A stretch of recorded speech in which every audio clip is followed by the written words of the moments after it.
Charles Dickens and his timeless classic David Copperfield. Charles Dickens, a name synonymous with Victorian literature, was born in 1812 in Portsmouth, England. Rising from humble beginnings, Dickens became one of the most prolific writers of his time, known for his vivid characters, social commentary, and unforgettable narratives. His works, including Great Expectations, A Tale of Two Cities, and Oliver Twist, not only entertained but also highlighted the stark realities of the era's social injustices. Among his extensive portfolio, David Copperfield stands out as a semi-autobiographical novel, published in serial form between 1849 and 1850. The story follows the life of David Copperfield from childhood to maturity, encapsulating the trials of growing up, the quest for identity, and the pursuit of a meaningful life. Dickens weaves themes of love, betrayal, personal growth, and the enduring influence of one's upbringing into a richly textured narrative. David Copperfield is celebrated for its depth of character, from the beloved yet flawed Mr. Micawber to the cruel yet pitiable Uriah Heep. The novel's charm lies in its ability to intertwine humor with tragedy, painting a poignant picture of human resilience. Dickens' elegant prose, combined with his mastery in character development, ensures that each page not only entertains but resonates with the reader's own life experiences. Whether you're new to Dickens or revisiting his world, David Copperfield offers a journey through the human spirit that remains as compelling today as it was in the 19th century. Dive into this classic to discover why Dickens continues to captivate readers worldwide. David Copperfield by Charles Dickens, Preface to 1850 edition. I do not find it easy to get sufficiently far away from this book, in the first sensations of having finished it, to refer to it with the composure which this formal heading would seem to require.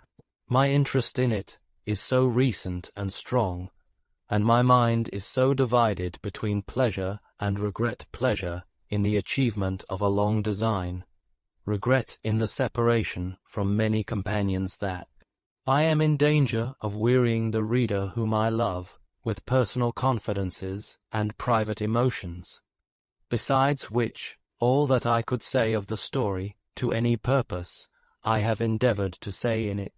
It would concern the reader little, perhaps, to know how sorrowfully the pen is laid down at the close of a 2 years imaginative task, or how an author feels as if he were dismissing some portion of himself into the shadowy world, when a crowd of the creatures of his brain are going from him forever.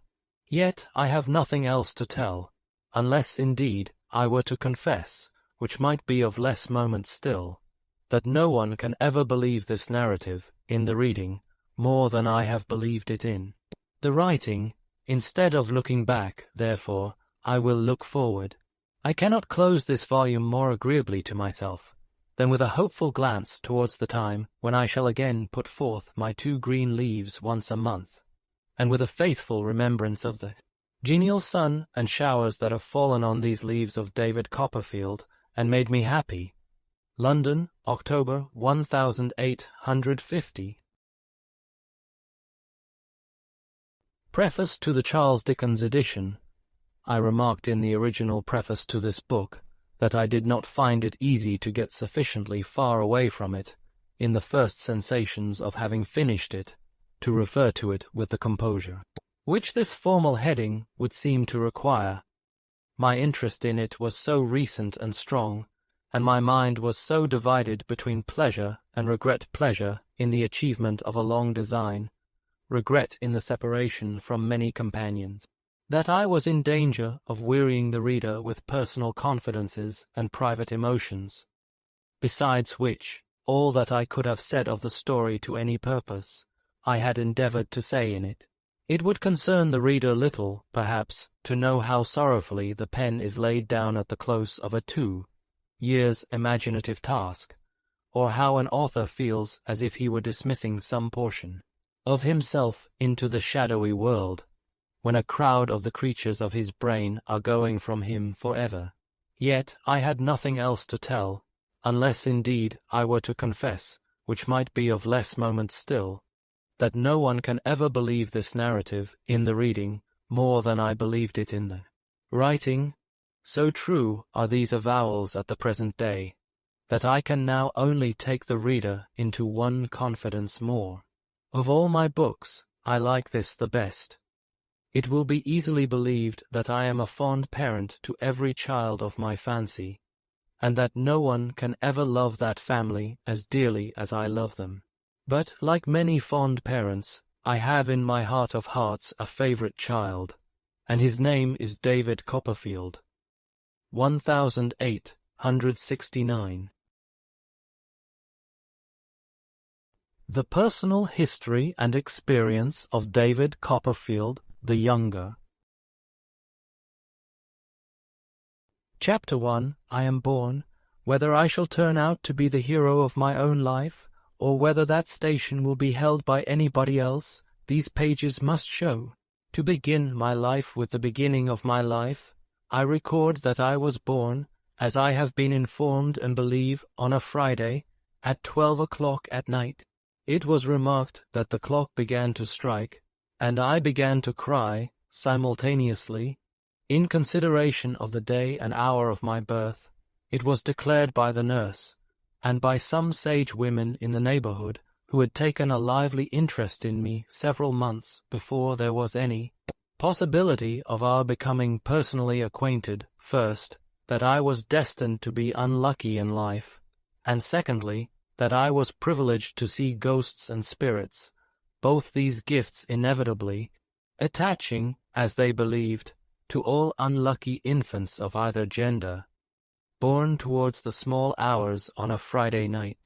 I need say nothing here on the first head, because nothing can show better than my history whether that prediction was verified or falsified by the result. On the second branch of the question, I will only remark that unless I ran through that part of my inheritance while I was still a baby, I have not come into it yet. But I do not at all complain of having been kept out of this property, and if anybody else should be in the present enjoyment of it, he is heartily welcome to keep it. I was born with a caul, which was advertised for sale in the newspapers at the low price of 15 guineas. Whether seagoing people were short of money about that time, or were short of faith and preferred cork jackets, I don't know. All I know is that there was but one solitary bidding, and that was from an attorney connected with the bill-broking business, who offered £2 in cash and the balance in sherry, but declined to be guaranteed from drowning on any higher bargain. Consequently, the advertisement was withdrawn at a dead loss, for as to sherry, my poor dear mother's own sherry was in the market then, and 10 years afterwards. The caul was put up in a raffle, down in our part of the country, to 50 members at £0.50 a head, the winner to spend 5 shillings. I was present myself, and I remember to have felt quite uncomfortable and confused at a part of myself being disposed of in that way. The caul was won, I recollect, by an old lady with a hand-basket, who very reluctantly produced from it the stipulated 5 shillings, all in halfpence, and 2 halfpenny short as it took an immense time and a great waste of arithmetic to endeavour without any effect to prove to her. It is a fact which will be long remembered as remarkable down there, that she was never drowned, but died triumphantly in bed at 92. I have understood that it was, to the last, her proudest boast, that she never had been on the water in her life, except upon a bridge, and that over her tea, to which she was extremely partial, she, to the last, expressed her indignation at the impiety of mariners and others, who had the presumption to go meandering about the world. It was in vain to represent to her that some conveniences, tea perhaps included, resulted from this objectionable practice. She always returned, with greater emphasis and with an instinctive knowledge of the strength of her objection, "Let us have no meandering." Not to meander myself at present, I will go back to my birth. I was born at Blunderstone, in Suffolk, or thereby, as they say in Scotland. I was a posthumous child. My father's eyes had closed upon the light of this world 6 months, when mine opened on it.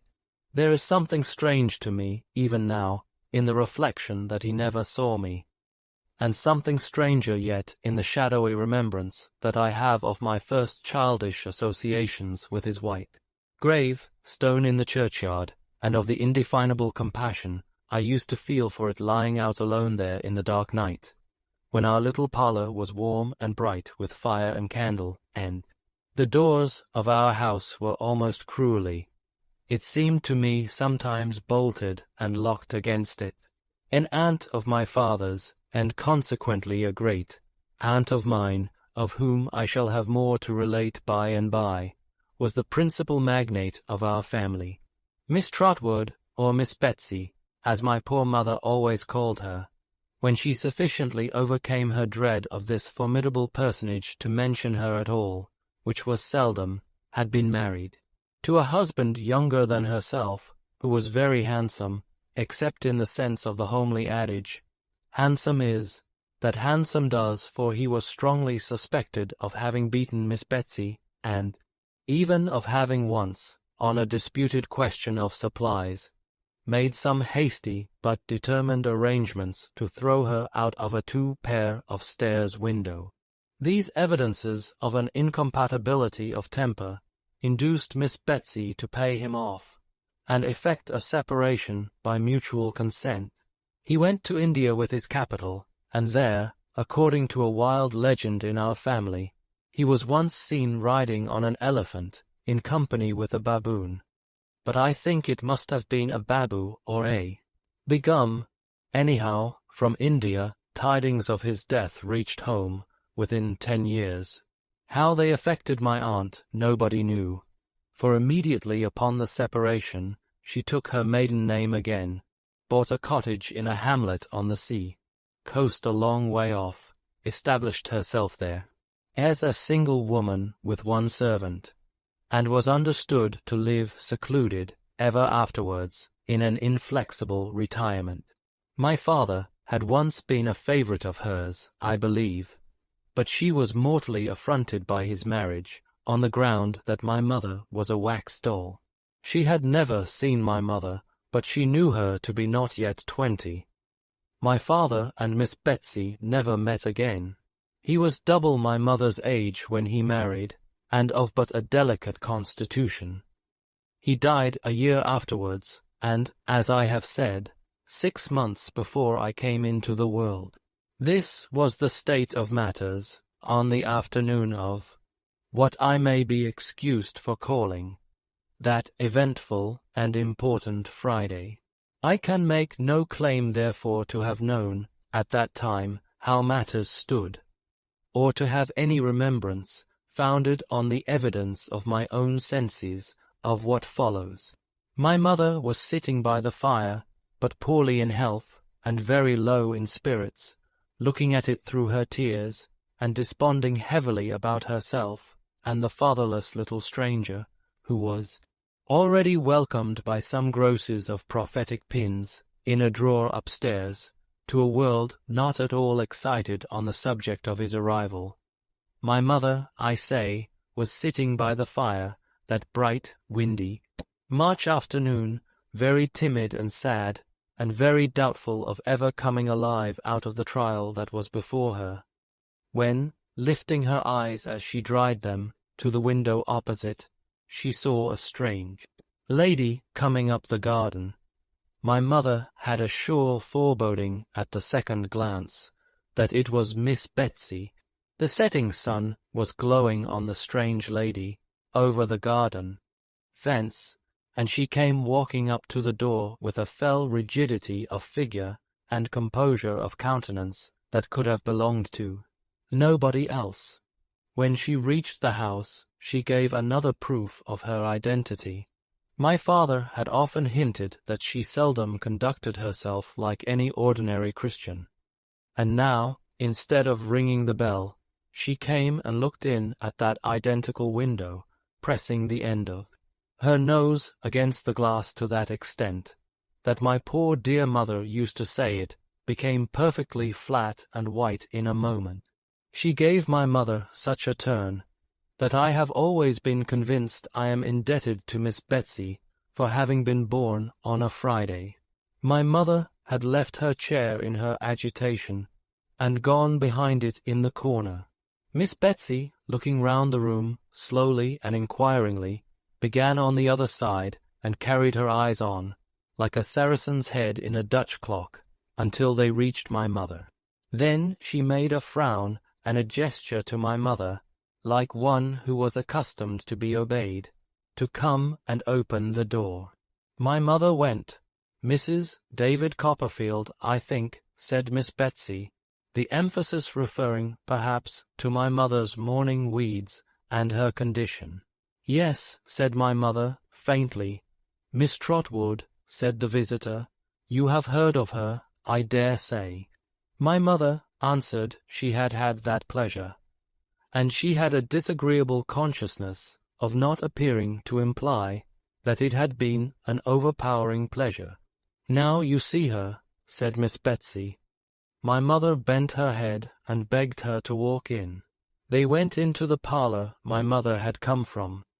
The fire in the best room on the other side of the passage, not having been lighted, indeed, since my father's funeral, and, when they were both seated, and Miss Betsy said nothing, my mother, after vainly trying to restrain herself, began to cry.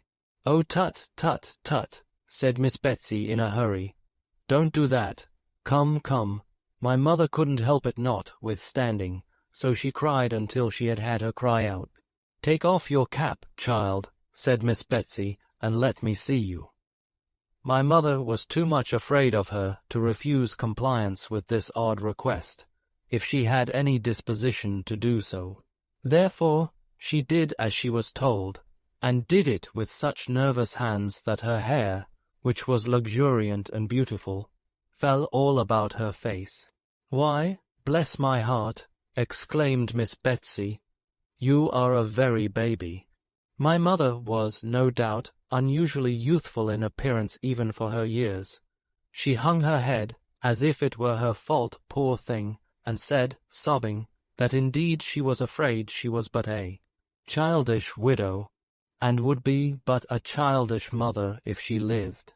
In a short pause which ensued, she had a fancy that she felt Miss Betsy touch her hair, and that with no ungentle hand, but, looking at her in her timid hope, she found that lady sitting with the skirt of her dress tucked up, her hands folded on one knee, and her feet upon the fender, frowning at the fire. "In the name of heaven," said Miss Betsy, suddenly, "why rookery?" "Do you mean the house, ma'am?" asked my mother. "Why rookery?" said Miss Betsy. "Cookery would have been more to the purpose, if you had had any practical ideas of life, either of you." The name was Mr. Copperfield's choice, returned my mother. When he bought the house, he liked to think that there were rooks about it. The evening wind made such a disturbance just now, among some tall old elm trees at the bottom of the garden, that neither my mother nor Miss Betsy could forbear glancing that way, as the elms bent to one another, like giants who were whispering secrets, and after a few seconds of such repose, fell into a violent flurry, tossing their wild arms about, as if their late confidences were really too wicked for their peace of mind. Some weather-beaten ragged old rooks' nests, burdening their higher branches, swung like wrecks upon a stormy sea. "Where are the birds?" asked Miss Betsy. My mother had been thinking of something else. "The rooks, what has become of them?" asked Miss Betsy. "There have not been any since we have lived here," said my mother. "We thought Mr. Copperfield thought it was quite a large rookery, but the nests were very old ones, and the birds have deserted them a long while." "David Copperfield all over," cried Miss Betsy. "David Copperfield from head to foot. Calls a house a rookery when there's not a rook near it, and takes the birds on trust because he sees the nests." "Mr. Copperfield," returned my mother, "is dead, and if you dare to speak unkindly of him to me, my poor dear mother, I suppose, had some momentary intention of committing an assault and battery upon my aunt, who could easily have settled her with one hand, even if my mother had been in far better training for such an encounter than she was that evening. But it passed with the action of rising from her chair, and she sat down again very meekly and sainted. When she came to herself, or when Miss Betsy had restored her, whichever it was, she found the latter standing at the window. The twilight was by this time shading down into darkness, and dimly as they saw each other, they could not have done that without the aid of the fire. "Well," said Miss Betsy, coming back to her chair, as if she had only been taking a casual look at the prospect.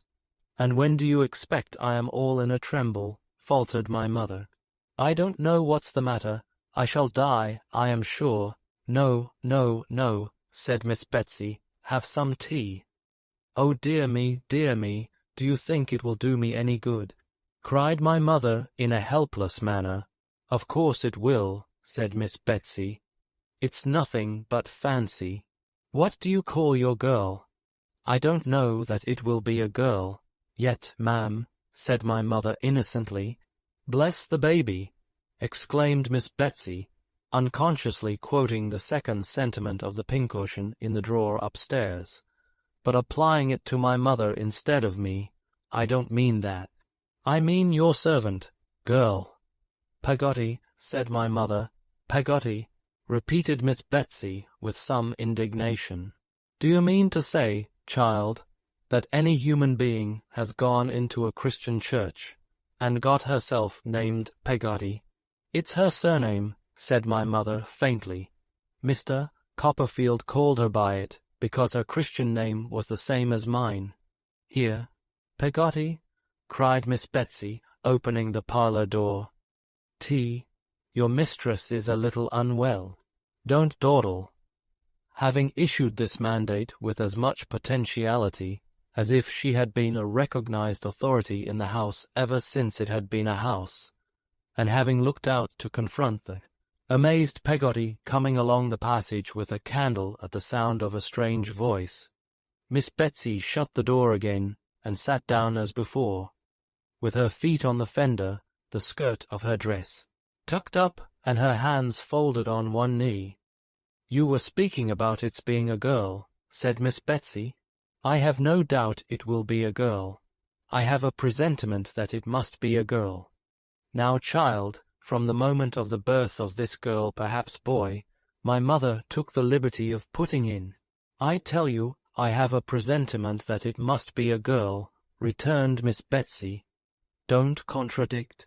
From the moment of this girl's birth, child, I intend to be her friend. I intend to be her godmother, and I beg you'll call her Betsy Trotwood Copperfield.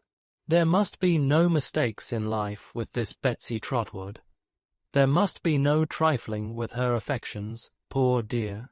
She must be well brought up, and well guarded from reposing any foolish confidences where they are not deserved. I must make that my care."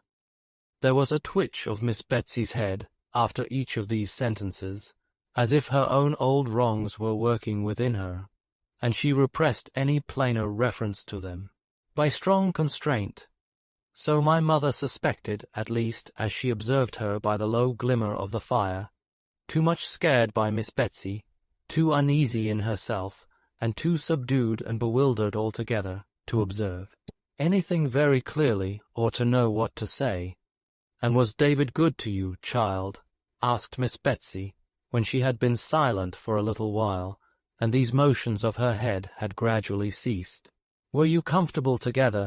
"We were very happy," said my mother. "Mr. Copperfield was only too good to me." "What, he spoilt you, I suppose," returned Miss Betsy, "for being quite alone and dependent on myself in this rough world again." "Yes, I fear he did indeed," sobbed my mother. "Well, don't cry," said Miss Betsy. "You were not equally matched, child, if any two people can be equally matched, and so I asked the question. You were an orphan, weren't you?" "Yes, and a governess. I was nursery governess in a family where Mr. Copperfield came to visit. Mr.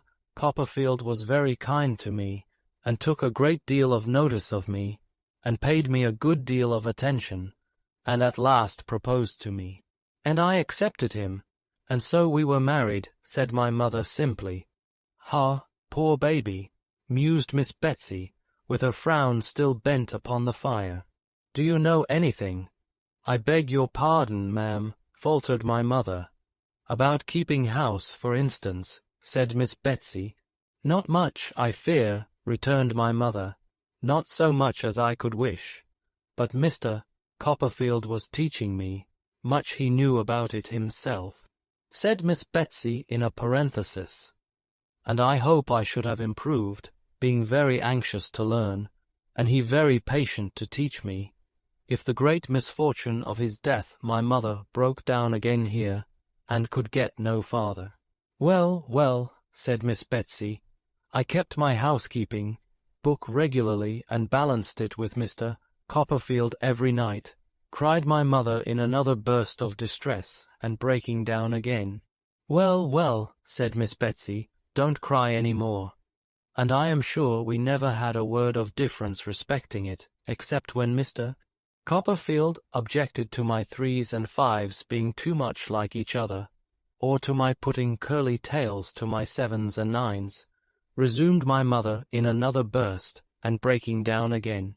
"You'll make yourself ill," said Miss Betsy, "and you know that will not be good either for you or for my daughter. Come, you mustn't do it." This argument had some share in quieting my mother, though her increasing indisposition had a larger one. There was an interval of silence, only broken by Miss Betsy's occasionally ejaculating "ha," as she sat with her feet upon the fender. "David had bought an annuity for himself with his money, I know," said she, by and by. "What did he do for you?" "Mr. Copperfield," said my mother, answering with some difficulty, "was so considerate and good as to secure the reversion of a part of it to me." "How much?" asked Miss Betsy. £105 a year," said my mother. "He might have done worse," said my aunt. The word was appropriate to the moment. My mother was so much worse that Peggotty, coming in with the teaboard and candles, and seeing at a glance how ill she was, as Miss Betsy might have done sooner if there had been light enough, conveyed her upstairs to her own room with all speed, and immediately dispatched Ham Peggotty, her nephew, who had been for some days past secreted in the house, unknown to my mother, as a special messenger, in case of emergency, to fetch the nurse and doctor. Those allied powers were considerably astonished, when they arrived within a few minutes of each other, to find an unknown lady of portentous appearance, sitting before the fire with her bonnet tied over her left arm, stopping her ears with jeweller's cotton. Peggotty knowing nothing about her, and my mother saying nothing about her, she was quite a mystery in the parlour, and the fact of her having a magazine of jeweller's cotton in her pocket, and sticking the article in her ears in that way, did not detract from the solemnity of her presence. The doctor having been upstairs and come down again, and having satisfied himself, I suppose, that there was a probability of this unknown lady and himself having to sit there, face to face, for some hours, laid himself out to be polite and social. He was the meekest of his sex, the mildest of little men. He sidled in and out of a room to take up the less space. He walked as softly as the ghost in Hamlet, and more slowly. He carried his head on one side, partly in modest depreciation of himself, partly in modest propitiation of everybody else. It is nothing to say that he hadn't a word to throw at a dog. He couldn't have thrown a word at a mad dog. He might have offered him one gently, or half a one, or a fragment of one, for he spoke as slowly as he walked, but he wouldn't have been rude to him, and he couldn't have been quick with him for any earthly consideration. Mr. Chillip, looking mildly at my aunt with his head on one side and making her a little bow, said, in allusion to the jeweller's cotton, as he softly touched his left ear, some local irritation. "Ma'am, what?" replied my aunt, pulling the cotton out of one ear like a cork. Mr. Chillip was so alarmed by her abruptness, as he told my mother afterwards, that it was a mercy he didn't lose his presence of mind. But he repeated sweetly, "Some local irritation, ma'am, nonsense," replied my aunt, and corked herself again at one blow. Mr. Chillip could do nothing after this, but sit and look at her feebly, as she sat and looked at the fire, until he was called upstairs again. After some quarter of an hour's absence, he returned. "Well," said my aunt, taking the cotton out of the ear nearest to him. "Well, ma'am," returned Mr. Chillip, we are progressing slowly, ma'am." "Bah!" said my aunt, with a perfect shake on the contemptuous interjection, and corked herself as before. Really, as Mr. Chillip told my mother, he was almost shocked. Speaking in a professional point of view alone, he was almost shocked. But he sat and looked at her, notwithstanding, for nearly 2 hours, as she sat looking at the fire, until he was again called out. After another absence, he again returned. "Well," said my aunt, taking out the cotton on that side again. "Well, ma'am," returned Mr. Chillip, we are progressing slowly, ma'am." "Ya-oh," said my aunt, with such a snarl at him that Mr. Chillip absolutely could not bear it.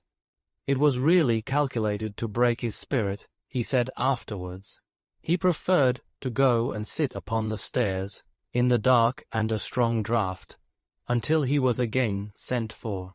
Ham Peggotty, who went to the National School, and was a very dragon at his catechism, and who may therefore be regarded as a credible witness, reported next day that happening to peep in at the parlour door an hour after this, he was instantly descried by Miss Betsy, then walking to and fro in a state of agitation, and pounced upon before he could make his escape. That there were now occasional sounds of feet and voices overhead, which he inferred the cotton did not exclude. From the circumstance of his evidently being clutched by the lady as a victim on whom to expend her superabundant agitation when the sounds were loudest. That, marching him constantly up and down by the collar, as if he had been taking too much laudanum. She, at those times, shook him, rumpled his hair, made light of his linen, stopped his ears as if she confounded them with her own, and otherwise tousled and maltreated him. This was in part confirmed by his aunt, who saw him at 12:30, soon after his release, and affirmed that he was then as red as I was. The mild Mr. Chillip could not possibly bear malice at such a time, if at any time. He sidled into the parlour as soon as he was at liberty, and said to my aunt in his meekest manner, "Well, ma'am, I am happy to congratulate you." "What upon?" said my aunt sharply. Mr. Chillip was fluttered again by the extreme severity of my aunt's manner, so he made her a little bow and gave her a little smile to mollify her. "Mercy on the man, what's he doing?" cried my aunt impatiently. "Can't he speak?" "Be calm, my dear ma'am," said Mr. Chillip in his softest accents. "There is no longer any occasion for uneasiness, ma'am. Be calm." It has since been considered almost a miracle that my aunt didn't shake him, and shake what he had to say out of him. She only shook her own head at him, but in a way that made him quail. "Well, ma'am," resumed Mr. Chillip, as soon as he had courage, "I am happy to congratulate you. All is now over, ma'am, and well over." During the 5 minutes or so that Mr. Chillip devoted to the delivery of this oration, my aunt eyed him narrowly. "How is she?" said my aunt, folding her arms with her bonnet still tied on one of them. "Well, ma'am, she will soon be quite comfortable, I hope," returned Mr.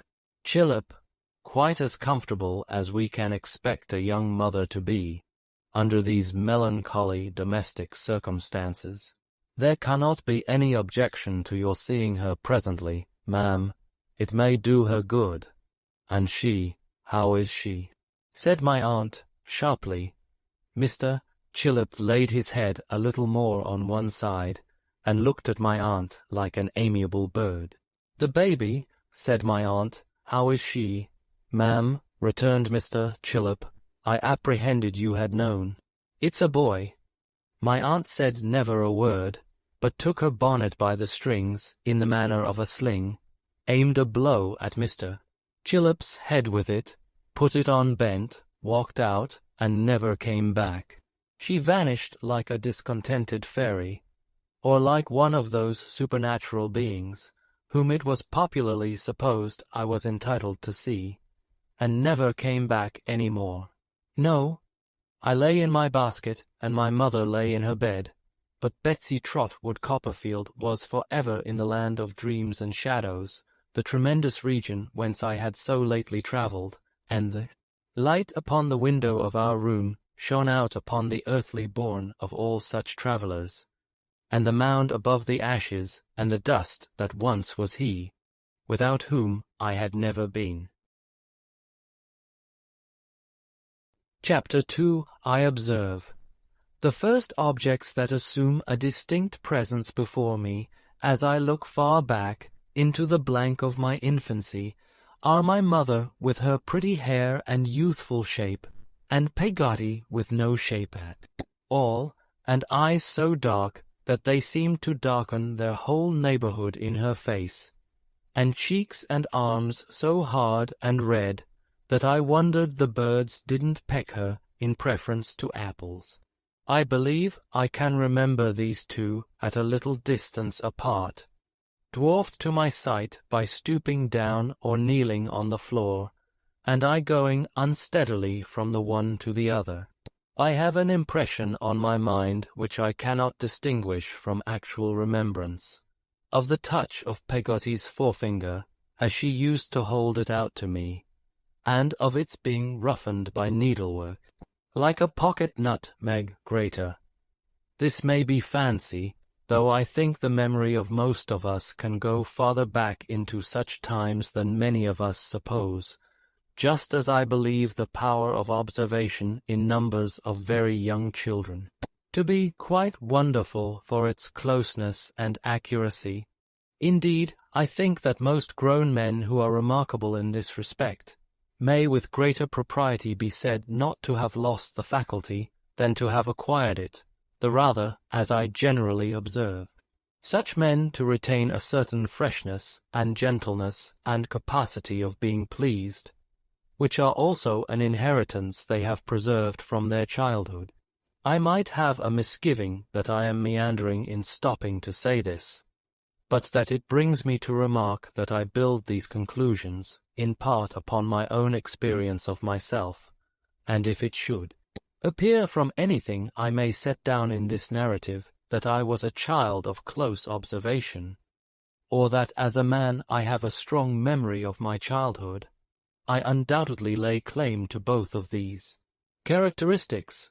Looking back, as I was saying, into the blank of my infancy, the first objects I can remember as standing out by themselves from a confusion of things are my mother and Peggotty. What else do I remember? Let me see. There comes out of the cloud our house not new to me, but quite familiar in its earliest remembrance. On the ground floor is Peggotty's kitchen, opening into a backyard, with a pigeon house on a pole in the centre without any pigeons in it, a great dog kennel in a corner without any dog, and a quantity of fowls that look terribly tall to me, walking about in a menacing and ferocious manner. There is one cock who gets upon a post to crow, and seems to take particular notice of me as I look at him through the kitchen window, who makes me shiver, he is so fierce.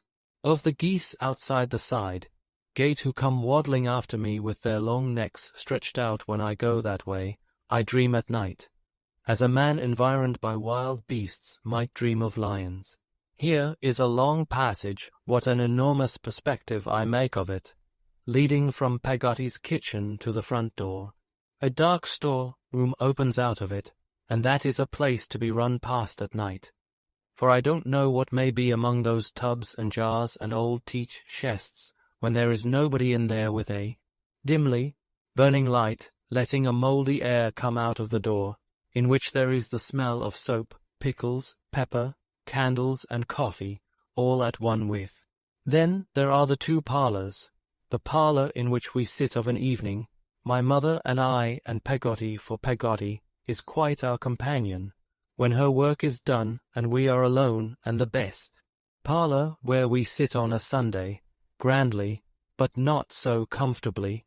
There is something of a doleful air about that room to me, for Peggotty has told me I don't know when, but apparently ages ago, about my father's funeral, and the company having their black cloaks put on. One Sunday night my mother reads to Peggotty and me in there how Lazarus was raised up from the dead, and I am so frightened that they are afterwards obliged to take me out of bed, and show me the quiet churchyard out of the bedroom window, with the dead all lying in their graves at rest, below the solemn moon. There is nothing half so green that I know anywhere as the grass of that churchyard, nothing half so shady as its trees, nothing half so quiet as its tombstones. The sheep are feeding there when I kneel up early in the morning in my little bed in a closet within my mother's room to look out at it, and I see the red light shining on the sun dial, and think within myself, is the sun dial glad, I wonder, that it can tell the time again? Here is our pew in the church. What a high backed pew, with a window near it, out of which our house can be seen, and is seen many times during the morning service by Peggotty, who likes to make herself as sure as she can that it's not being robbed, or is not in flames. But though Peggotty's eye wanders, she is much offended if mine does, and frowns to me, as I stand upon the seat, that I am to look at the clergyman. But I can't always look at him. I know him without that white thing on, and I am afraid of his wondering why I stare so, and perhaps stopping the service to inquire, and what am I to do? It's a dreadful thing to gape, but I must do something. I look at my mother, but she pretends not to see me. I look at a boy in the aisle, and he makes faces at me. I look at the sunlight coming in at the open door through the porch, and there I see a stray sheep. I don't mean a sinner, but mutton half making up his mind to come into the church. I feel that if I looked at him any longer, I might be tempted to say something out loud, and what would become of me then? I look up at the monumental tablets on the wall, and try to think of Mr. Bodger's late of this parish, and what the feelings of Mrs. Bodger's must have been, when affliction sore, long time Mr. Bodger's bore, and physicians were in vain. I wonder whether they called in Mr. Chillip, and he was in vain, and if so, how he likes to be reminded of it once a week. I look from Mr. Chillip in his Sunday neckcloth to the pulpit, and think what a good place it would be to play in, and what a castle it would make, with another boy coming up the stairs to attack it, and having the velvet cushion with the tassels thrown down on his head. In time my eyes gradually shut up, and, from seeming to hear the clergyman singing a drowsy song in the heat, I hear nothing, until I fall off the seat with a crash, and am taken out, more dead than alive, by Peggotty, and now I see the outside of our house with the latticed bedroom, windows standing open to let in the sweet, smelling air, and the ragged old rooks' nests still dangling in the elm trees at the bottom of the front garden. Now I am in the garden at the back, beyond the yard where the empty pigeon house and dog kennel are a very preserve of butterflies, as I remember it, with a high fence and a gate and padlock, where the fruit clusters on the trees, riper and richer than fruit has ever been since, in any other garden, and where my mother gathers some in a basket, while I stand by, bolting furtive gooseberries, and trying to look unmoved. A great wind rises, and the summer is gone in a moment. We are playing in the winter twilight, dancing about the parlor, when my mother is out of breath and rests herself in an elbow chair. I watch her winding her bright curls round her fingers and straightening her waist, and nobody knows better than I do that she likes to look so well and is proud of being so pretty. That is among my very earliest impressions. That, and a sense that we were both a little afraid of Peggotty, and submitted ourselves in most things to her direction, were among the first opinions, if they may be so called, that I ever derived from what I saw. Peggotty and I were sitting one night by the parlour fire, alone. I had been reading to Peggotty about crocodiles. I must have read very perspicuously, or the poor soul must have been deeply interested, for I remember she had a cloudy impression, after I had done, that they were a sort of vegetable. I was tired of reading and dead sleepy, but having leave, as a high treat, to sit up until my mother came home from spending the evening at a neighbour's, I would rather have died upon my post of course than have gone to bed.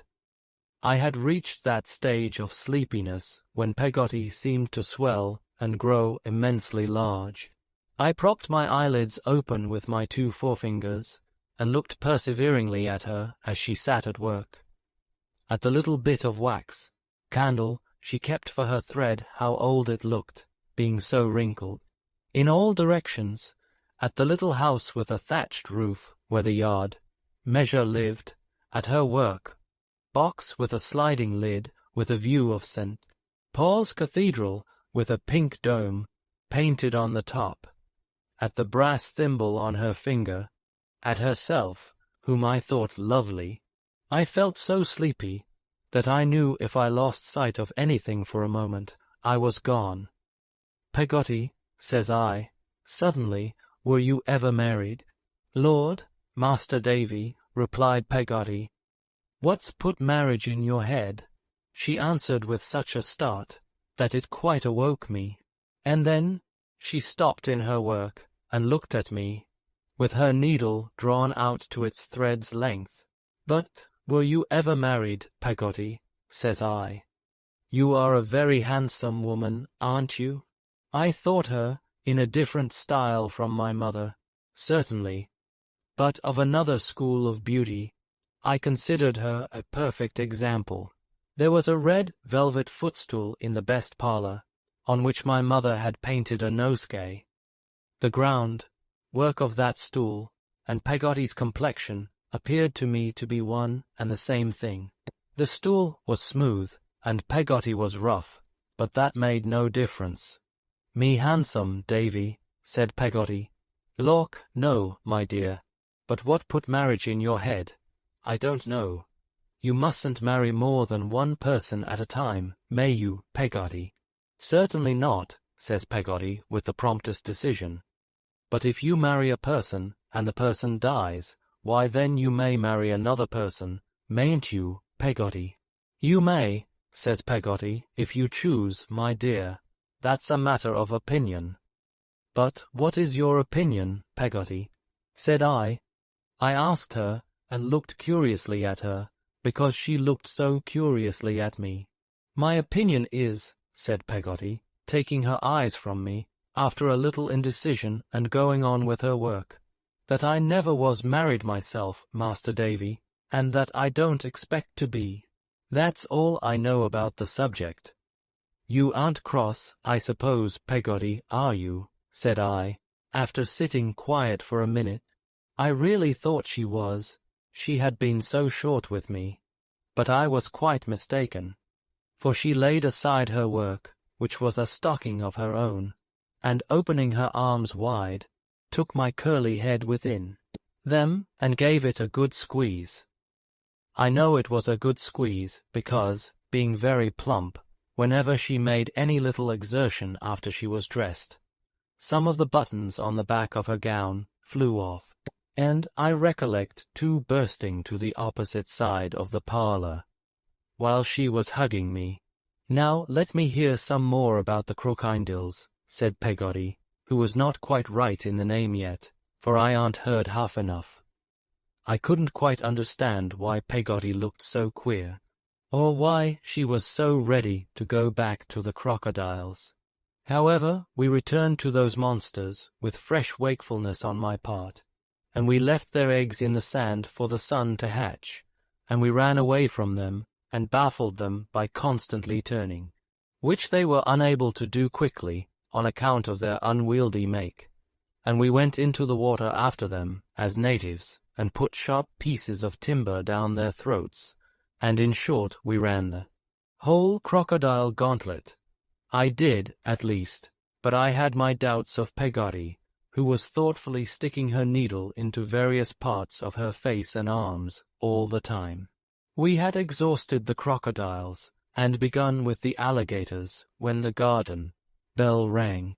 We went out to the door, and there was my mother, looking unusually pretty, I thought, and with her a gentleman with beautiful black hair and whiskers, who had walked home with us from church last Sunday. As my mother stooped down on the threshold to take me in her arms and kiss me, the gentleman said I was a more highly privileged little fellow than a monarch or something like that. For my later understanding comes, I am sensible, to my aid here. What does that mean? I asked him, over her shoulder. He patted me on the head, but somehow I didn't like him or his deep voice, and I was jealous that his hand should touch my mother's in touching me, which it did. I put it away as well as I could.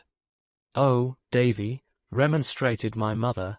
"Dear boy," said the gentleman, "I cannot wonder at his devotion. I never saw such a beautiful colour on my mother's face before." She gently chid me for being rude, and, keeping me close to her shawl, turned to thank the gentleman for taking so much trouble as to bring her home. She put out her hand to him as she spoke, and, as he met it with his own, she glanced, I thought, at me. "Let us say good night, my fine boy," said the gentleman. When he had bent his head, I saw him over my mother's little glove. "Good night," said I. "Come, let us be the best friends in the world," said the gentleman, laughing. "Shake hands." My right hand was in my mother's left, so I gave him the other. "Why, that's the wrong hand, Davy," laughed the gentleman. My mother drew my right hand forward, but I was resolved, for my former reason, not to give it him, and I did not. I gave him the other, and he shook it heartily, and said I was a brave fellow, and went away. At this minute, I see him turn round in the garden, and give us a last look with his illumined black eyes, before the door was shut. Peggotty, who had not said a word or moved a finger, secured the fastenings instantly, and we all went into the parlour. My mother, contrary to her usual habit, instead of coming to the elbow chair by the fire, remained at the other end of the room and sat singing to herself. "Hope you have had a pleasant evening, ma'am," said Peggotty, standing as stiff as a barrel in the centre of the room, with a candlestick in her hand. "Much obliged to you, Peggotty," returned my mother, in a cheerful voice. "I have had a very pleasant evening." "A stranger or so makes an agreeable change," suggested Peggotty. "A very agreeable change, indeed," returned my mother. Peggotty, continuing to stand motionless in the middle of the room, and my mother resuming her singing, I fell asleep, though I was not so sound asleep but that I could hear voices without hearing what they said. When I half awoke from this uncomfortable doze, I found Peggotty and my mother both in tears and both talking. "Not such a one as this, Mr. Copperfield wouldn't have liked," said Peggotty. "That I say, and that I swear." "Good heavens!" cried my mother, "you'll drive me mad. Was ever any poor girl so ill-used by her servants as I am? Why do I do myself the injustice of calling myself a girl? Have I never been married, Peggotty?" "God knows you have, ma'am," returned Peggotty. "Then, how can you dare?" said my mother. "You know, I don't mean how can you dare, Peggotty, but how can you have the heart to make me so uncomfortable and say such bitter things to me, when you are well aware that I haven't, out of this place, a single friend to turn to?" "The more's the reason," returned Peggotty, "for saying that it won't do." "No, that it won't do, no, no price could make it do, no." I thought Peggotty would have thrown the candlestick away, she was so emphatic with it. "How can you be so aggravating," said my mother, shedding more tears than before, "as to talk in such an unjust manner? How can you go on as if it was all settled and arranged, Peggotty, when I tell you over and over again, you cruel thing, that beyond the commonest civilities nothing has passed? You talk of admiration. What am I to do? If people are so silly as to indulge the sentiment, is it my fault? What am I to do, I ask you? Would you wish me to shave my head and black my face, or disfigure myself with a burn, or a scald, or something of that sort? I dare say you would, Peggotty. I dare say you'd quite enjoy it." Peggotty seemed to take this aspersion very much to heart, I thought. "And my dear boy," cried my mother, coming to the elbow chair in which I was and caressing me, "my own little Davy, is it to be hinted to me that I am wanting in affection for my precious treasure, the dearest little fellow that ever was?" "Nobody never went and hinted no such a thing," said Peggotty. "You did, Peggotty," returned my mother. "You know you did. What else was it possible to infer from what you said, you unkind creature, when you know as well as I do, that on his account only last quarter I wouldn't buy myself a new parasol, though that old green one is frayed the whole way up, and the fringe is perfectly mangy. You know it is, Peggotty. You can't deny it." Then, turning affectionately to me, with her cheek against mine, "Am I a naughty mamma to you, Davy? Am I a nasty, cruel, selfish, bad mamma? Say I am, my child. Say yes, dear boy, and Peggotty will love you. And Peggotty's love is a great deal better than mine, Davy. I don't love you at all, do I?" At this we all fell crying together. I think I was the loudest of the party, but I am sure we were all sincere about it. I was quite heart-broken myself, and am afraid that in the first transports of wounded tenderness I called Peggotty a beast. That honest creature was in deep affliction, I remember, and must have become quite buttonless on the occasion. For a little volley of those explosives went off, when, after having made it up with my mother, she kneeled down by the elbow chair and made it up with me. We went to bed greatly dejected. My sobs kept waking me for a long time, and when one very strong sob quite hoisted me up in bed, I found my mother sitting on the coverlet and leaning over me. I fell asleep in her arms after that, and slept soundly. Whether it was the following Sunday when I saw the gentleman again, or whether there was any greater lapse of time before he reappeared, I cannot recall. I don't profess to be clear about dates, but there he was in church, and he walked home with us afterwards. He came in, too, to look at a famous geranium we had in the parlour window. It did not appear to me that he took much notice of it, But before he went, he asked my mother to give him a bit of the blossom. She begged him to choose it for himself, but he refused to do that. I could not understand why, so she plucked it for him, and gave it into his hand.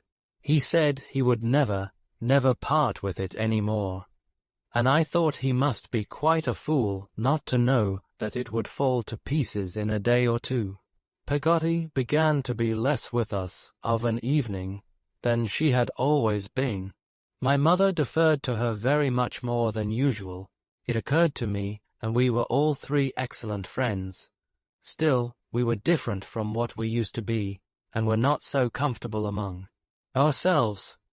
Sometimes I fancied that Peggotty perhaps objected to my mother's wearing all the pretty dresses she had in her drawers, or to her going so often to visit at that neighbour's, but I couldn't, to my satisfaction, make out how it was. Gradually, I became used to seeing the gentleman with the black whiskers. I liked him no better than at first, and had the same uneasy jealousy of him. But if I had any reason for it beyond a child's instinctive dislike, and a general idea that Peggotty and I could make much of my mother without any help, it certainly was not the reason that I might have found if I had been older. No such thing came into my mind, or near it. I could observe in little pieces, as it were, but as to making a net of a number of these pieces, and catching anybody in it, that was, as yet, beyond me. One autumn morning I was with my mother in the front garden, when Mr. Murdstone, I knew him by that name, now came by, on horseback. He reined up his horse to salute my mother, and said he was going to Lowestoft to see some friends who were there with a yacht, and merrily proposed to take me on the saddle before him if I would like the ride. The air was so clear and pleasant, and the horse seemed to like the idea of the ride so much himself, as he stood snorting and pawing at the garden gate, that I had a great desire to go. So I was sent upstairs to Peggotty to be made spruce, and in the meantime Mr. Murdstone dismounted, and, with his horse's bridle drawn over his arm, walked slowly up and down on the outer side of the sweetbriar fence, while my mother walked slowly up and down on the inner to keep him company. I recollect Peggotty and I peeping out at them from my little window. I recollect how closely they seemed to be examining the sweetbriar between them as they strolled along, and how, from being in a perfectly angelic temper, Peggotty turned cross in a moment, and brushed my hair the wrong way, excessively hard. Mr. Murdstone and I were soon off, and trotting along on the green turf by the side of the road. He held me quite easily with one arm, and I don't think I was restless usually, but I could not make up my mind to sit in front of him without turning my head sometimes and looking up in his face. He had that kind of shallow black eye. I want a better word to express an eye that has no depth in it, to be looked into which, when it is abstracted, seems from some peculiarity of light to be disfigured for a moment at a time by a cast. Several times when I glanced at him, I observed that appearance with a sort of awe, and wondered what he was thinking about so closely. His hair and whiskers were blacker and thicker, looked at so near, than even I had given them credit for being. A squareness about the lower part of his face, and the dotted indication of the strong black beard he shaved close every day, reminded me of the wax work that had travelled into our neighbourhood some half a year before. This, his regular eyebrows, and the rich white and black and brown of his complexion, confound his complexion and his memory, made me think him, in spite of my misgivings, a very handsome man. I have no doubt that my poor dear mother thought him so too. We went to an hotel by the sea, where two gentlemen were smoking cigars in a room by themselves. Each of them was lying on at least 4 chairs, and had a large rough jacket on. In a corner was a heap of coats and boat, cloaks, and a flag all bundled up together. They both rolled on to their feet in an untidy sort of manner when we came in and said, "Halloa, Murdstone. We thought you were dead." "Not yet," said Mr. Murdstone. "And who's this shaver?" said one of the gentlemen, taking hold of me. "That's Davy," returned Mr. Murdstone. "Davy who?" said the gentleman. "Jones, Copperfield," said Mr. Murdstone. "What bewitching Mrs. Copperfield's encumbrance," cried the gentleman. "The pretty little widow." "Quinion," said Mr. Murdstone, "take care, if you please, somebody's sharp." "Who is?" asked the gentleman, laughing. I looked up quickly, being curious to know. "Only Brooks of Sheffield," said Mr. Murdstone.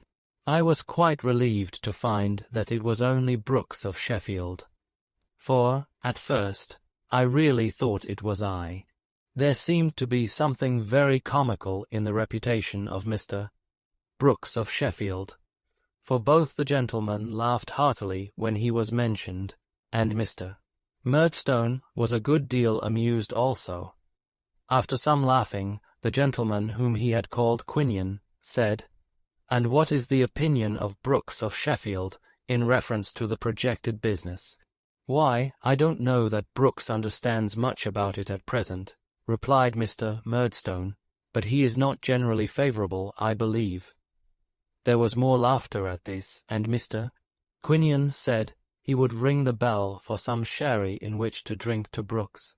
This he did, and when the wine came he made me have a little with a biscuit, and before I drank it stand up and say, "Confusion to Brooks of Sheffield." The toast was received with great applause, and such hearty laughter that it made me laugh too, at which they laughed the more. In short, we quite enjoyed ourselves. We walked about on the cliff after that, and sat on the grass, and looked at things through a telescope. I could make out nothing myself when it was put to my eye, but I pretended I could, and then we came back to the hotel to an early dinner. All the time we were out, the two gentlemen smoked incessantly, which, I thought, if I might judge from the smell of their rough coats, they must have been doing ever since the coats had first come home from the tailor's. I must not forget that we went on board the yacht, where they all three descended into the cabin, and were busy with some papers. I saw them quite hard at work, when I looked down through the open skylight. They left me during this time with a very nice man with a very large head of red hair and a very small shiny hat upon it, who had got a cross, barred shirt or waistcoat on, with Skylark in capital letters across the chest. I thought it was his name, and that as he lived on board ship and hadn't a street door to put his name on, he put it there instead. But when I called him Mr. Skylark, he said it meant the vessel. I observed all day that Mr. Murdstone was graver and steadier than the two gentlemen. They were very gay and careless. They joked freely with one another, but seldom with him. It appeared to me that he was more clever and cold than they were, and that they regarded him with something of my own feeling. I remarked that once or twice when Mr. Quinion was talking, he looked at Mr. Murdstone sideways, as if to make sure of his not being displeased, and that once when Mr. Passnage, the other gentleman, was in high spirits, he trod upon his foot, and gave him a secret caution with his eyes, to observe Mr. Murdstone, who was sitting stern and silent. Nor do I recollect that Mr. Murdstone laughed at all that day, except at the Sheffield joke, and that, by the by, was his own. We went home early in the evening. It was a very fine evening, and my mother and he had another stroll by the Sweetbriar, while I was sent in to get my tea. When he was gone, my mother asked me all about the day I had had, and what they had said and done. I mentioned what they had said about her, and she laughed, and told me they were impudent fellows who talked nonsense, but I knew it pleased her. I knew it quite as well as I know it now. I took the opportunity of asking if she was at all acquainted with Mr. Brooks of Sheffield, but she answered no. Only she supposed he must be a manufacturer in the knife and fork way. Can I say of her face altered, as I have reason to remember it? Perished as I know it is that it is gone, when here it comes before me at this instant, as distinct as any face that I may choose to look on in a crowded street. Can I say of her innocent and girlish beauty that it faded and was no more when its breath falls on my cheek now as it fell that night? Can I say she ever changed when my remembrance brings her back to life, thus only, and truer to its loving youth than I have been, or man ever is, still holds fast what it cherished then? I write of her just as she was when I had gone to bed after this talk, and she came to bid me good night. She kneeled down playfully by the side of the bed, and laying her chin upon her hands and laughing, said, "What was it they said, Davy? Tell me again. I can't believe it." Bewitching, I began. My mother put her hands upon my lips to stop me. "It was never bewitching," she said, laughing. "It never could have been bewitching, Davy. Now I know it wasn't." "Yes, it was. Bewitching, Mrs. Copperfield," I repeated stoutly, "and pretty." "No, no, it was never pretty." "Not pretty," interposed my mother, laying her fingers on my lips again. "Yes, it was. Pretty little widow." "What foolish, impudent creatures!" cried my mother, laughing and covering her face. "What ridiculous men, aren't they? Davy dear, well, Ma, don't tell Peggotty. She might be angry with them. I am dreadfully angry with them myself, but I would rather Peggotty didn't know." I promised, of course, and we kissed one another over and over again, and I soon fell fast asleep. It seems to me, at this distance of time, as if it were the next day when Peggotty broached the striking and adventurous proposition I am about to mention, but it was probably about 2 months. Afterwards, we were sitting as before, one evening when my mother was out as before, in company with the stocking and the yard measure, and the bit of wax, and the box with St. Paul's on the lid, and the crocodile book, when Peggotty, after looking at me several times, and opening her mouth as if she were going to speak, without doing it, which I thought was merely gaping, or I should have been rather alarmed, said coaxingly, "Master Davy, how should you like to go along with me and spend a fortnight at my brother's at Yarmouth? Wouldn't that be a treat?" "Is your brother an agreeable man, Peggotty?" I inquired provisionally. "Oh, what an agreeable man he is!" cried Peggotty, holding up her hands.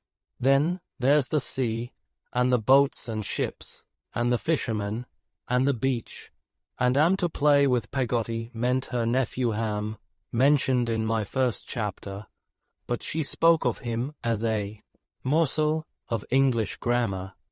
I was flushed by her summary of delights, and replied that it would indeed be a treat, but what would my mother say? "Why then, I'll as good as bet a guinea," said Peggotty, intent upon my face, "that she'll let us go. I'll ask her, if you like, as soon as ever she comes home. There now, but what's she to do while we're away?" said I, putting my small elbows on the table to argue the point. "She can't live by herself."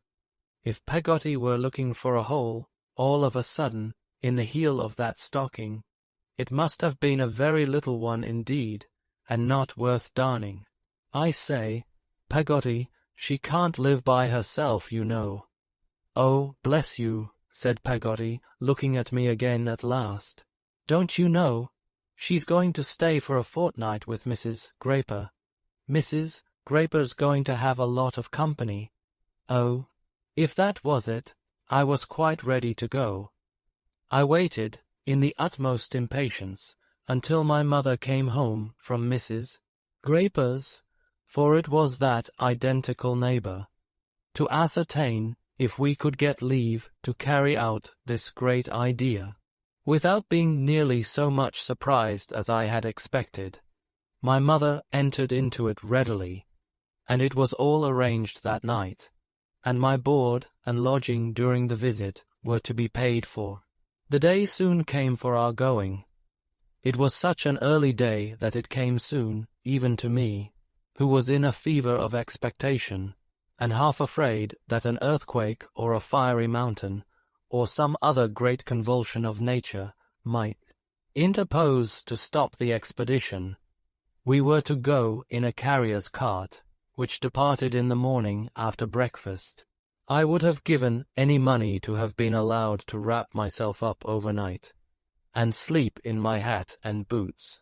It touches me nearly now, although I tell it lightly, to recollect how eager I was to leave my happy home, to think how little I suspected what I did leave forever.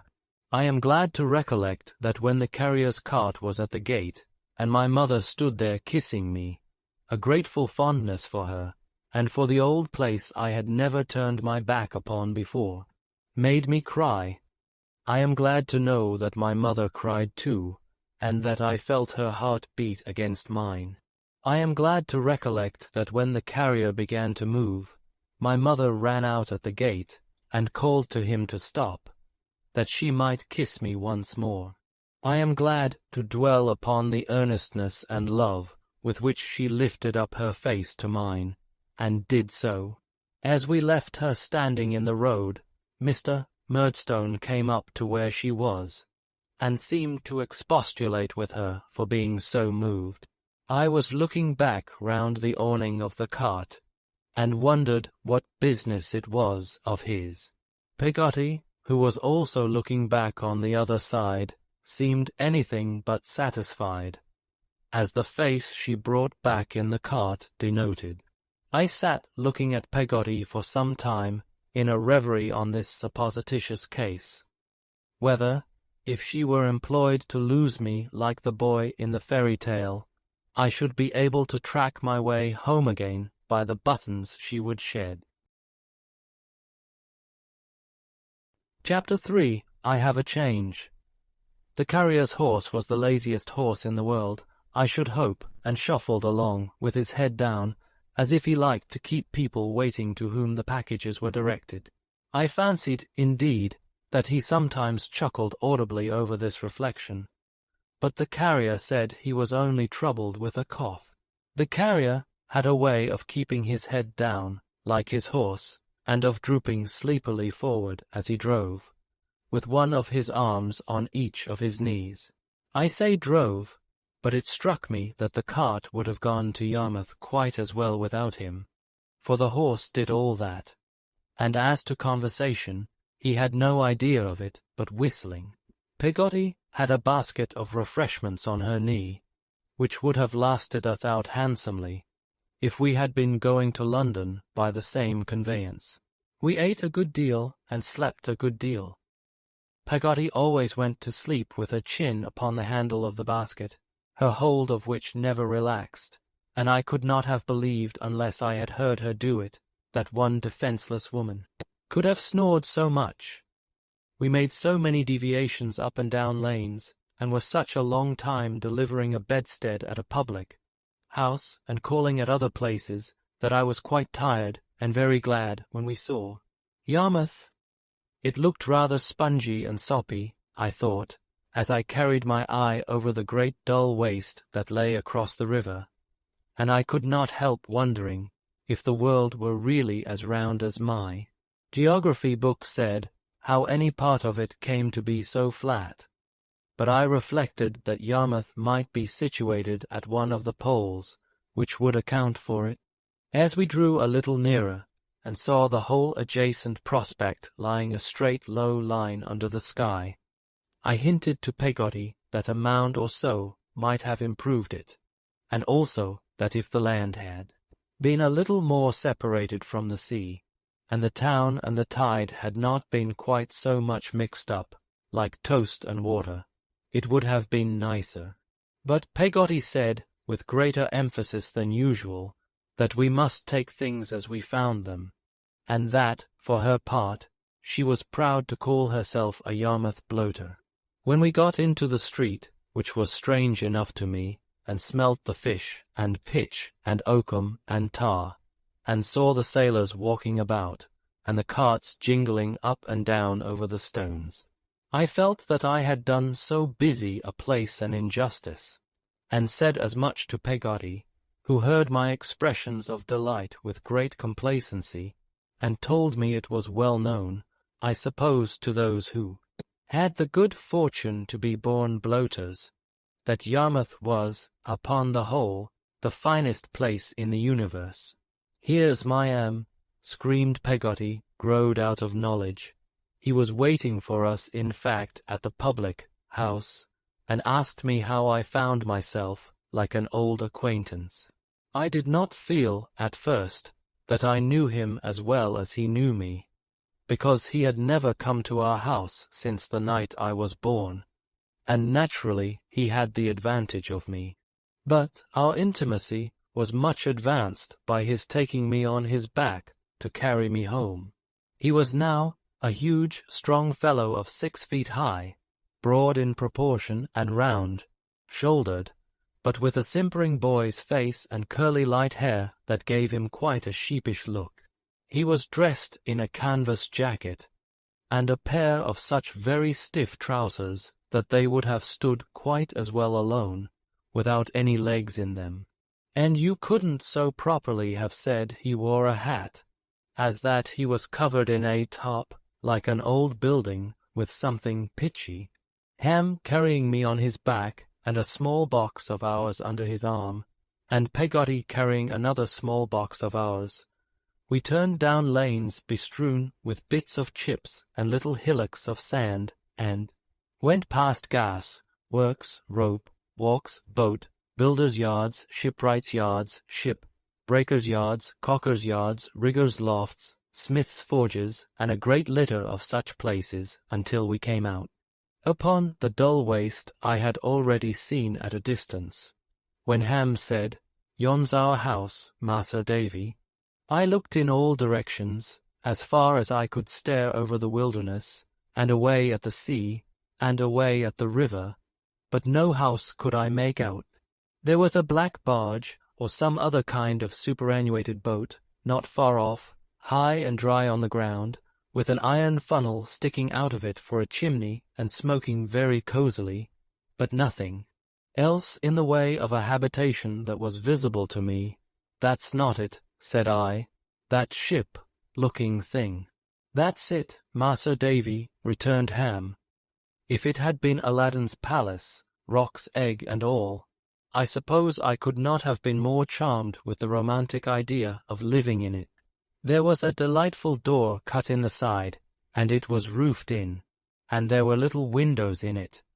But the wonderful charm of it was, that it was a real boat which had no doubt been upon the water hundreds of times, and which had never been intended to be lived in, on dry land. That was the captivation of it to me. If it had ever been meant to be lived in, I might have thought it small, or inconvenient, or lonely. But never having been designed for any such use, it became a perfect abode. It was beautifully clean inside, and as tidy as possible. There was a table, and a Dutch clock, and a chest of drawers, and on the chest of drawers there was a tea-tray with a painting on it of a lady with a parasol, taking a walk with a military-looking child who was trundling a hoop. The tray was kept from tumbling down by a Bible, and the tray, if it had tumbled down, would have smashed a quantity of cups and saucers and a teapot that were grouped around the book. On the walls there were some common-colored pictures, framed and glazed, of Scripture subjects, such as I have never seen since in the hands of peddlers, without seeing the whole interior of Peggotty's brother's house again at one view. Abraham in red going to sacrifice Isaac in blue, and Daniel in yellow cast into a den of green lions, were the most prominent of these. Over the little mantel-shelf was a picture of the Sarah Jane lugger, built at Sunderland, with a real little wooden stern stuck onto it. A work of art, combining composition with carpentry, which I considered to be one of the most enviable possessions that the world could afford. There were some hooks in the beams of the ceiling, the use of which I did not divine then, and some lockers and boxes and conveniences of that sort, which served for seats and eked out the chairs. All this I saw in the first glance after I crossed the threshold child-like, according to my theory, and then Peggotty opened a little door and showed me my bedroom. It was the completest and most desirable bedroom ever seen in the stern of the vessel, with a little window where the rudder used to go through, a little looking-glass just the right height for me, nailed against the wall and framed with oyster shells, a little bed, which there was just room enough to get into, and a nosegay of seaweed in a blue mug on the table. The walls were whitewashed as white as milk, and the patchwork counterpane made my eyes quite ache with its brightness. One thing I particularly noticed in this delightful house was the smell of fish, which was so searching that when I took out my pocket-handkerchief to wipe my nose, I found it smelt exactly as if it had wrapped up a lobster. On my imparting this discovery in confidence to Peggotty, she informed me that her brother dealt in lobsters, crabs, and crawfish, and I afterwards found that a heap of these creatures in a state of wonderful conglomeration with one another, and never leaving off pinching whatever they laid hold of, were usually to be found in a little wooden outhouse where the pots and kettles were kept. We were welcomed by a very civil woman in a white apron, whom I had seen curtsying at the door when I was on Ham's Back, about a quarter of a mile off. Likewise by a most beautiful little girl, or I thought her so, with a necklace of blue beads on, who wouldn't let me kiss her when I offered to, but ran away and hid herself. By and by, when we had dined in a sumptuous manner off boiled dabs, melted butter, and potatoes, with a chop for me, a hairy man with a very good-natured face came home. As he called Peggotty lass, and gave her a hearty smack on the cheek, I had no doubt, from the general propriety of her conduct, that he was her brother, and so he turned out being presently introduced to me as Mr. Peggotty, the master of the house. "Glad to see you, sir," said Mr. Peggotty. "You'll find us rough, sir, but you'll find us ready." I thanked him, and replied that I was sure I should be happy in such a delightful place. "How's your ma, sir?" said Mr. Peggotty. "Did you leave her pretty jolly?" I gave Mr. Peggotty to understand that she was as jolly as I could wish, and that she desired her compliments, which was a polite fiction on my part. "I'm much obliged to her, I'm sure," said Mr. Peggotty. "Well, sir, if you can make out here for a fortnight, Long Wyher, nodding at his sister and Ham and little Em'ly, we shall be proud of your company." Having done the honours of his house in this hospitable manner, Mr. Peggotty went out to wash himself in a kettleful of hot water, remarking that cold would never get his muck off. He soon returned, greatly improved in appearance, but so rubicund that I couldn't help thinking his face had this in common with the lobsters, crabs, and crawfish, that it went into the hot water very black and came out very red. After tea, when the door was shut and all was made snug, the nights being cold and misty now, it seemed to me the most delicious retreat that the imagination of man could conceive. To hear the wind getting up out at sea, to know that the fog was creeping over the desolate flat outside, and to look at the fire, and think that there was no house near but this one, and this one a boat, was like enchantment. Little Em'ly had overcome her shyness, and was sitting by my side upon the lowest and least of the lockers, which was just large enough for us two, and just fitted into the chimney corner. Mrs. Peggotty, with the white apron, was knitting on the opposite side of the fire. Peggotty at her needlework was as much at home with St. Paul's and the bit of wax candle as if they had never known any other roof. Ham, who had been giving me my first lesson in all fours, was trying to recollect a scheme of telling fortunes with the dirty cards, and was printing off fishy impressions of his thumb on all the cards he turned. Mr. Peggotty was smoking his pipe. I felt it was a time for conversation and confidence. "Mr. Peggotty," says I. "Sir," says he, "did you give your son the name of Ham because you lived in a sort of ark?" Mr. Peggotty seemed to think it a deep idea, but answered, "No, sir, I never give him no name." "Who gave him that name, then?" said I, putting question number 2 of the catechism to Mr. Peggotty. "Why, sir, his father give it him," said Mr. Peggotty. "I thought you were his father." "My brother Joe was his father," said Mr. Peggotty. "Dead, Mr. Peggotty," I hinted after a respectful pause. "Drownded," said Mr. Peggotty. I was very much surprised that Mr. Peggotty was not Ham's father, and began to wonder whether I was mistaken about his relationship to anybody else there. I was so curious to know that I made up my mind to have it out with Mr. Peggotty. "Little lie," I said, glancing at her. "She is your daughter, isn't she, Mr. Peggotty?" "No, sir, my brother, Lord Tom, was her father. I couldn't help it." "Dead, Mr. Peggotty," I hinted after another respectful silence. "Drownded," said Mr. Peggotty.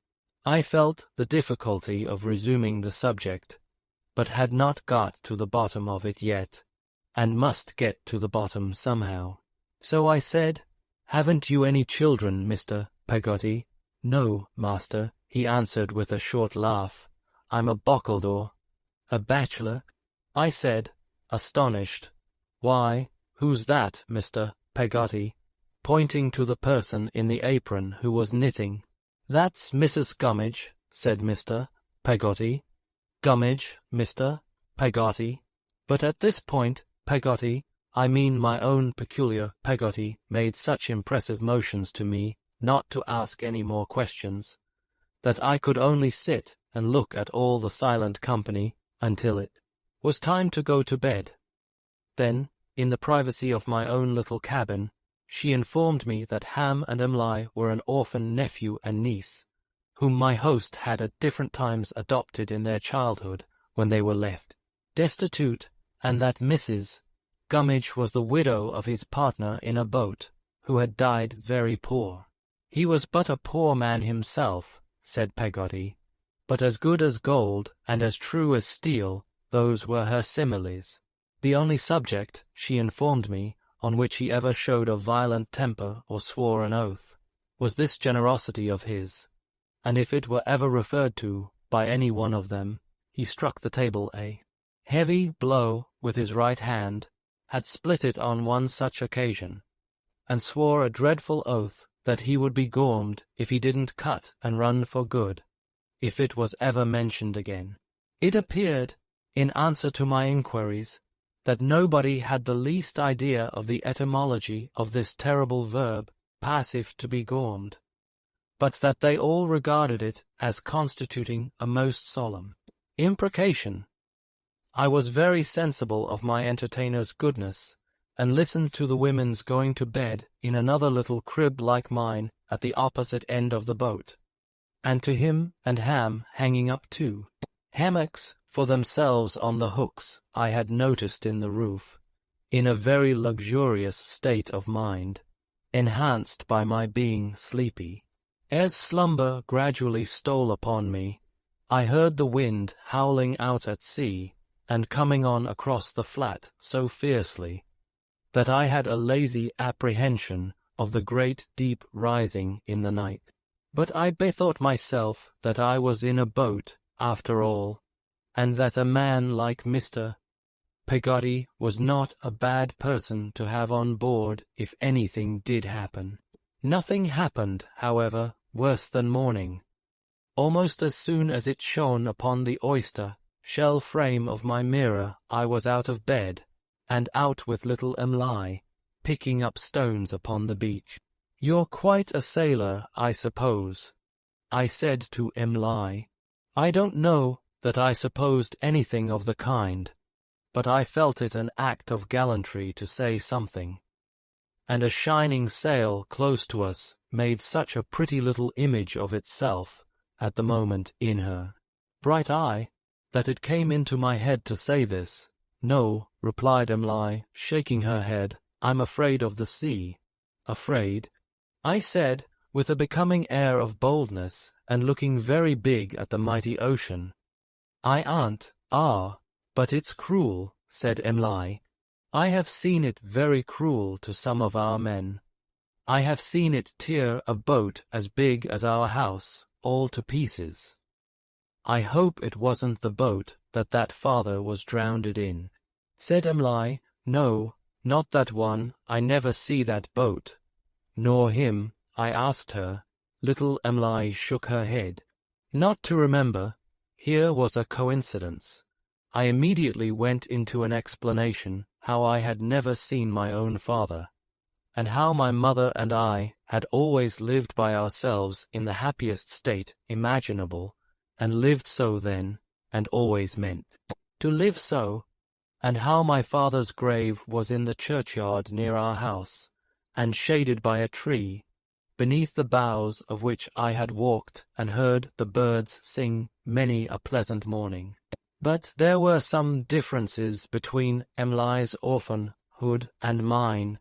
It appeared she had lost her mother before her father, and where her father's grave was no one knew, except that it was somewhere in the depths of the sea.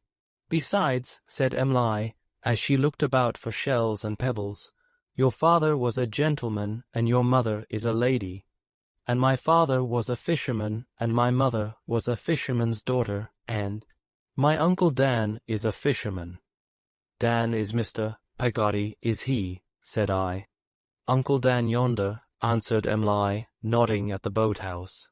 "Yes, I mean him. He must be very good, I should think." "Good," said Emily. "If I was ever to be a lady, I'd give him a sky-blue coat with diamond buttons, nankeen trousers, a red velvet waistcoat, a cocked hat, a large gold watch, a silver pipe, and a box of money." I said I had no doubt that Mr. Peggotty well deserved these treasures. I must acknowledge that I felt it difficult to picture him quite at his ease in the raiment proposed for him by his grateful little niece, and that I was particularly doubtful of the policy of the cocked hat, but I kept these sentiments to myself. Little Emily had stopped and looked up at the sky in her enumeration of these articles, as if they were a glorious vision. We went on again, picking up shells and pebbles. "You would like to be a lady," I said. Emily looked at me and laughed and nodded yes. "I should like it very much. We would all be gentlefolks together then, me and Uncle and Ham and Mrs. Gummidge. We wouldn't mind then when there comes stormy weather. Not for our own sakes, I mean. We would for the poor fishermen's, to be sure, and we'd help them with money when they come to any hurt." This seemed to me to be a very satisfactory, and therefore not at all improbable picture. I expressed my pleasure in the contemplation of it, and little Emily was emboldened to say, shyly, "Don't you think you are afraid of the sea, now?" It was quiet enough to reassure me, but I have no doubt if I had seen a moderately large wave come tumbling in, I should have taken to my heels, with an awful recollection of her drowned relations. However, I said no, and I added, "You don't seem to be either, though you say you are," for she was walking much too near the brink of a sort of old jetty or wooden causeway we had strolled upon, and I was afraid of her falling over. "I'm not afraid in this way," said little Emily, "but I wake when it blows, and tremble to think of Uncle Dan and Ham, and believe I hear 'em crying out for help. That's why I should like so much to be a lady, But I'm not afraid in this way, not a bit. Look here." She started from my side, and ran along a jagged timber which protruded from the place we stood upon, and overhung the deep water at some height, without the least defence. The incident is so impressed on my remembrance, that if I were a draftsman I could draw its form here, I dare say, accurately as it was that day, and little Emily springing forward to her destruction, as it appeared to me, with a look that I have never forgotten, directed far out to sea. The light, bold, fluttering little figure turned and came back safe to me, and I soon laughed at my fears, and at the cry I had uttered, fruitlessly in any case, for there was no one near. But there have been times since, in my manhood, many times there have been, when I have thought, is it possible, among the possibilities of hidden things, that in the sudden rashness of the child, and her wild look so far off, there was any merciful attraction of her into danger, any tempting her towards him permitted on the part of her dead father, that her life might have a chance of ending. That day, there has been a time since when I have wondered whether, if the life before her could have been revealed to me at a glance, and so revealed as that a child could fully comprehend it, and if her preservation could have depended on a motion of my hand, I ought to have held it up to save her. There has been a time since, I do not say it lasted long, but it has been when I have asked myself the question, would it have been better for little Emily to have had the waters close above her head that morning in my sight, and when I have answered yes, it would have been. This may be premature. I have set it down too soon, perhaps, but let it stand. We strolled a long way, and loaded ourselves with things that we thought curious, and put some stranded starfish carefully back into the water. I hardly know enough of the race at this moment to be quite certain whether they had reason to feel obliged to us for doing so, or the reverse, and then made our way home to Mr. Peggotty's dwelling. We stopped under the lee of the lobster outhouse to exchange an innocent kiss, and went in to breakfast glowing with health and pleasure. Like two young mavishes, Mr. Peggotty said.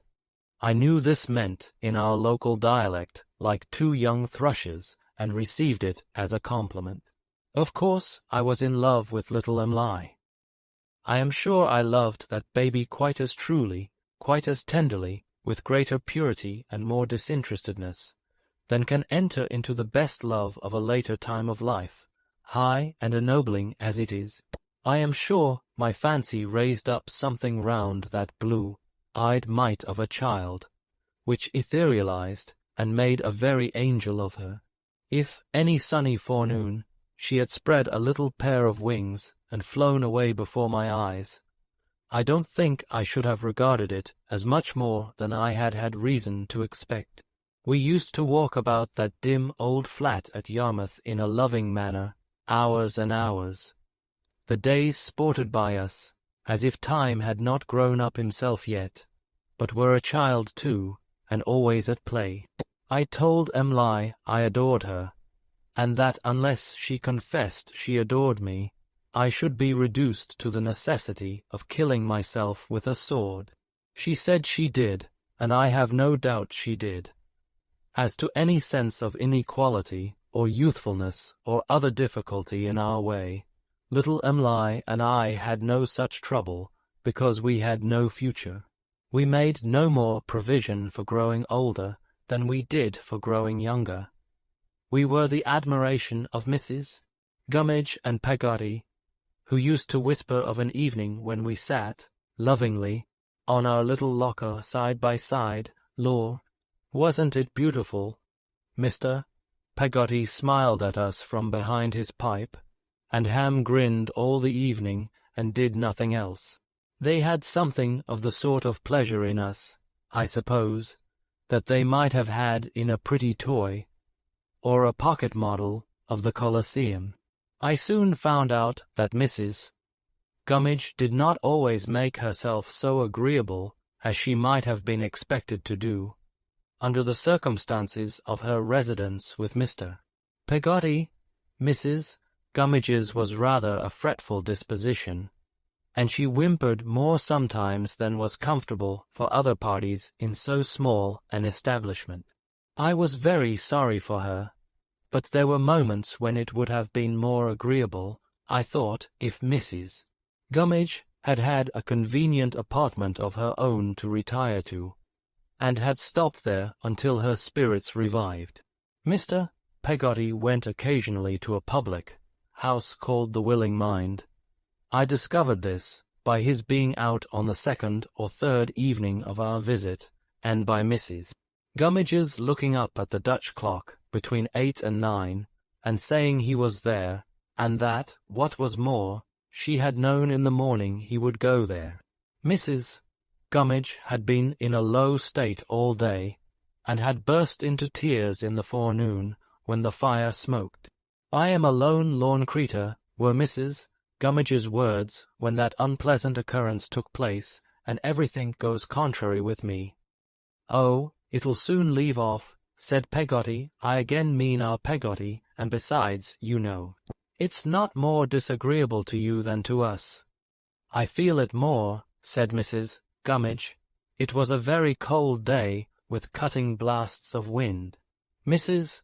Gummidge's peculiar corner of the fireside seemed to me to be the warmest and snuggest in the place, as her chair was certainly the easiest. But it didn't suit her that day at all. She was constantly complaining of the cold, and of its occasioning a visitation in her back, which she called the creeps. At last she shed tears on that subject, and said again that she was a lone lorn creetur, and everything went contrary with her. "It is certainly very cold," said Peggotty. "Everybody must feel it so." "I feel it more than other people," said Mrs. Gummidge. So at dinner, when Mrs.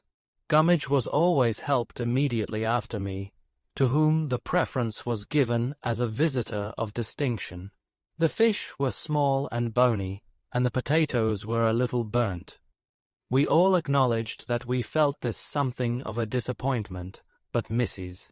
Gummidge said she felt it more than we did, and shed tears again, and made that former declaration with great bitterness. Accordingly, when Mr. Peggotty came home about 9 o'clock, this unfortunate Mrs. Gummidge was knitting in her corner in a very wretched and miserable condition. Peggotty had been working cheerfully. Ham had been patching up a great pair of water boots, and I, with little Emily by my side, had been reading to them. Mrs. Gummidge had never made any other remark than a forlorn sigh, and had never raised her eyes since tea. "Well, mates," said Mr. Peggotty, taking his seat, "and how are you?" We all said something, or looked something, to welcome him, except Mrs. Gummidge, who only shook her head over her knitting. "What's amiss?" said Mr. Peggotty, with a clap of his hands. "Cheer up, old Martha." Mr. Peggotty meant old girl. Mrs. Gummidge did not appear to be able to cheer up. She took out an old black silk handkerchief and wiped her eyes, but instead of putting it in her pocket, kept it out, and wiped them again, and still kept it out, ready for use. "What's amiss, dame?" said Mr. Peggotty. "Nothing," returned Mrs. Gummidge. "You've come from the Willing Mind, Dan." "Why, yes, I've took a short spell at the Willing Mind tonight," said Mr. Peggotty.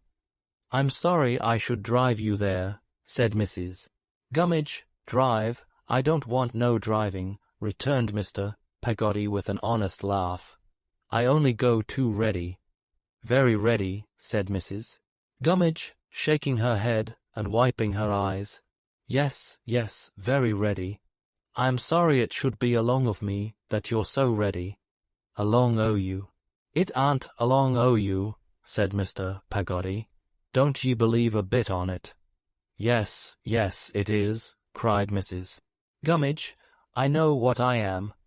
I know that I am a lone lorn creetur, and not only that everything goes contrary with me, but that I go contrary with everybody. Yes, yes. I feel more than other people do, and I show it more. It's my misfortune. I really couldn't help thinking, as I sat taking in all this, that the misfortune extended to some other members of that family besides Mrs. Gummidge, but Mr. Peggotty made no such retort, only answering with another entreaty to Mrs. Gummidge to cheer up. "I aren't what I could wish myself to be," said Mrs. Gummidge. "I am far from it. I know what I am. My troubles has made me contrary. I feel my troubles, and they make me contrary. I wish I didn't feel 'em, but I do. I wish I could be hardened to 'em, but I aren't. I make the house uncomfortable. I don't wonder at it. I've made your sister so all day, and Master Davy." Here I was suddenly melted, and roared out, "No, you haven't, Mrs. Gummidge," in great mental distress. "It's far from right that I should do it," said Mrs. Gummidge. "It aren't a fit return. I had better go into the house and die. I am a lone lorn creature, and had much better not make myself contrary here. If things must go contrary with me, and I must go contrary myself, let me go contrary in my parish. Dan'l, I'd better go into the house and die and be a riddance." Mrs. Gummidge retired with these words, and betook herself to bed. When she was gone, Mr. Peggotty, who had not exhibited a trace of any feeling but the profoundest sympathy, looked round upon us, and nodding his head with a lively expression of that sentiment still animating his face, said in a whisper, "She's been thinking of the old un." I did not quite understand what old one Mrs. Gummidge was supposed to have fixed her mind upon, until Peggotty, on seeing me to bed, explained that it was the late Mr. Gummidge, and that her brother always took that for a received truth on such occasions, and that it always had a moving effect upon him. Some time after he was in his hammock that night, I heard him myself repeat to Ham, "Poor thing, she's been thinking of the old un." And whenever Mrs. Gummidge was overcome in a similar manner during the remainder of our stay, which happened some few times, he always said the same thing in extenuation of the circumstance, and always with the tenderest commiseration. So the fortnight slipped away, varied by nothing but the variation of the tide, which altered Mr. Peggotty's times of going out and coming in, and altered Ham's engagements also. When the latter was unemployed, he sometimes walked with us to show us the boats and ships, and once or twice he took us for a row. I don't know why one slight set of impressions should be more particularly associated with a place than another, though I believe this obtains with most people, in reference especially to the associations of their childhood. I never hear the name or read the name of Yarmouth, but I am reminded of a certain Sunday morning on the beach, the bells ringing for church, little Emily leaning on my shoulder, Ham lazily dropping stones into the water, and the sun, away at sea, just breaking through the heavy mist and showing us the ships like their own shadows. At last the day came for going home. I bore up against the separation from Mr. Peggotty and Mrs. Gummidge, but my agony of mind at leaving little Emily was piercing. We went arm in arm to the public house where the carrier put up, and I promised, on the road, to write to her. I redeemed that promise afterwards, in characters larger than those in which apartments are usually announced in manuscript, as being to let. We were greatly overcome at parting, and if ever, in my life, I have had a void made in my heart, I had one made that day. Now, all the time I had been on my visit, I had been ungrateful to my home again, and had thought little or nothing about it. But I was no sooner turned towards it, than my reproachful young conscience seemed to point that way with a ready finger, and I felt, all the more for the sinking of my spirits, that it was my nest, and that my mother was my comforter and friend. This gained upon me as we went along, so that the nearer we drew, the more familiar the objects became that we passed, the more excited I was to get there and to run into her arms.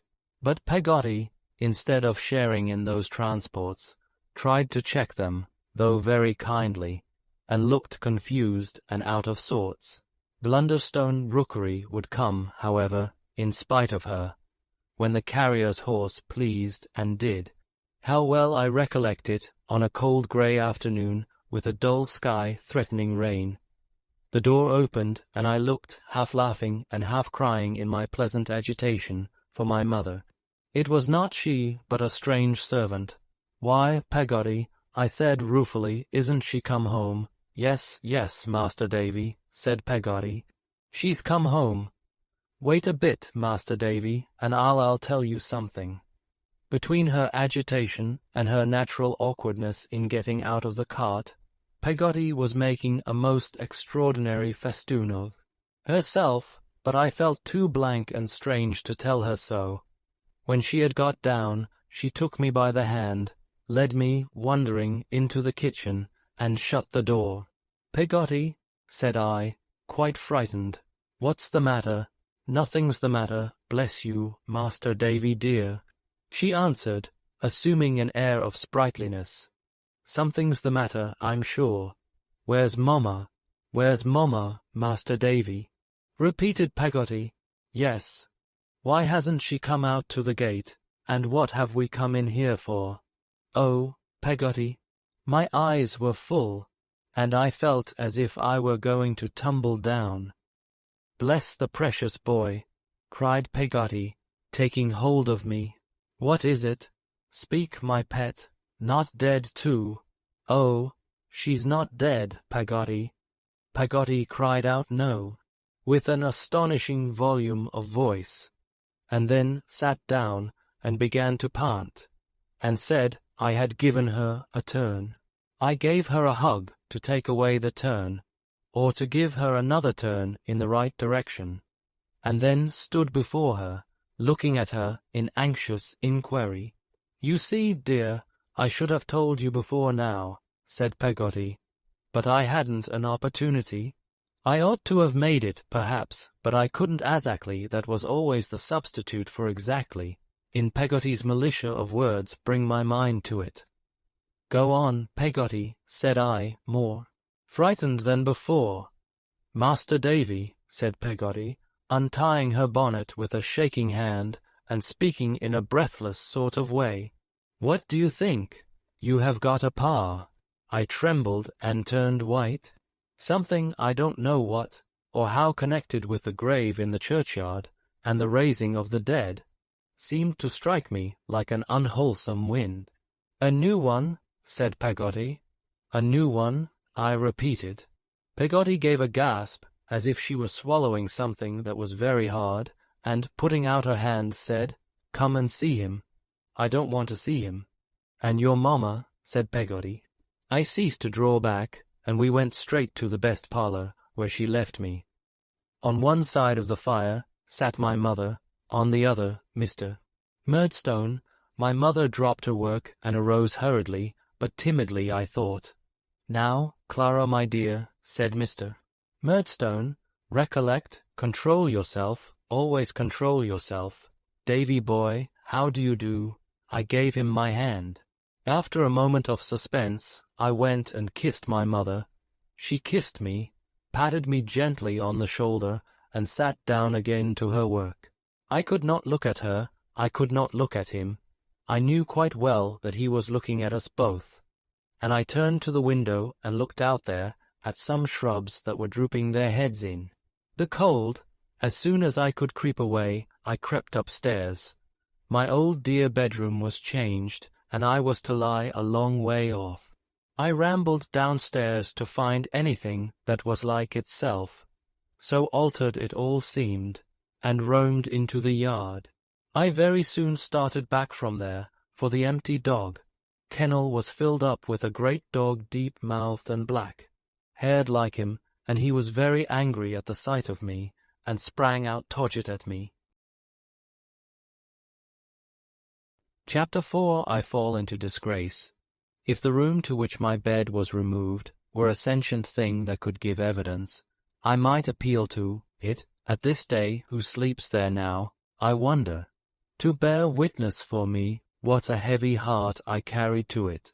I went up there, hearing the dog in the yard bark after me all the way while I climbed the stairs, and, looking as blank and strange upon the room as the room looked upon me, sat down with my small hands crossed and thought. I thought of the oddest things, of the shape of the room, of the cracks in the ceiling, of the paper on the walls, of the flaws in the window, glass making ripples and dimples on the prospect, of the washing stand being rickety on its 3 legs, and having a discontented something about it, which reminded me of Mrs. Gummidge under the influence of the old one. I was crying all the time, but, except that I was conscious of being cold and dejected, I am sure I never thought why I cried. At last in my desolation, I began to consider that I was dreadfully in love with little Emily, and had been torn away from her to come here where no one seemed to want me, or to care about me half as much as she did. This made such a very miserable piece of business of it, that I rolled myself up in a corner of the counterpane, and cried myself to sleep. I was awoke by somebody saying, "Here he is," and uncovering my hot head. My mother and Peggotty had come to look for me, and it was one of them who had done it. "Davy," said my mother, "what's the matter?" I thought it was very strange that she should ask me, and answered nothing. I turned over on my face, I recollect, to hide my trembling lip, which answered her with greater truth. "Davy," said my mother, "Davy, my child." I dare say no words she could have uttered would have affected me so much then as her calling me her child. I hid my tears in the bedclothes, and pressed her from me with my hand, when she would have raised me up. "This is your doing, Peggotty, you cruel thing," said my mother. "I have no doubt at all about it. How can you reconcile it to your conscience, I wonder, to prejudice my own boy against me, or against anybody who is dear to me? What do you mean by it, Peggotty?" Poor Peggotty lifted up her hands and eyes, and only answered, in a sort of paraphrase of the grace I usually repeated after dinner, "Lord forgive you, Mrs. Copperfield, and for what you have said this minute, may you never be truly sorry."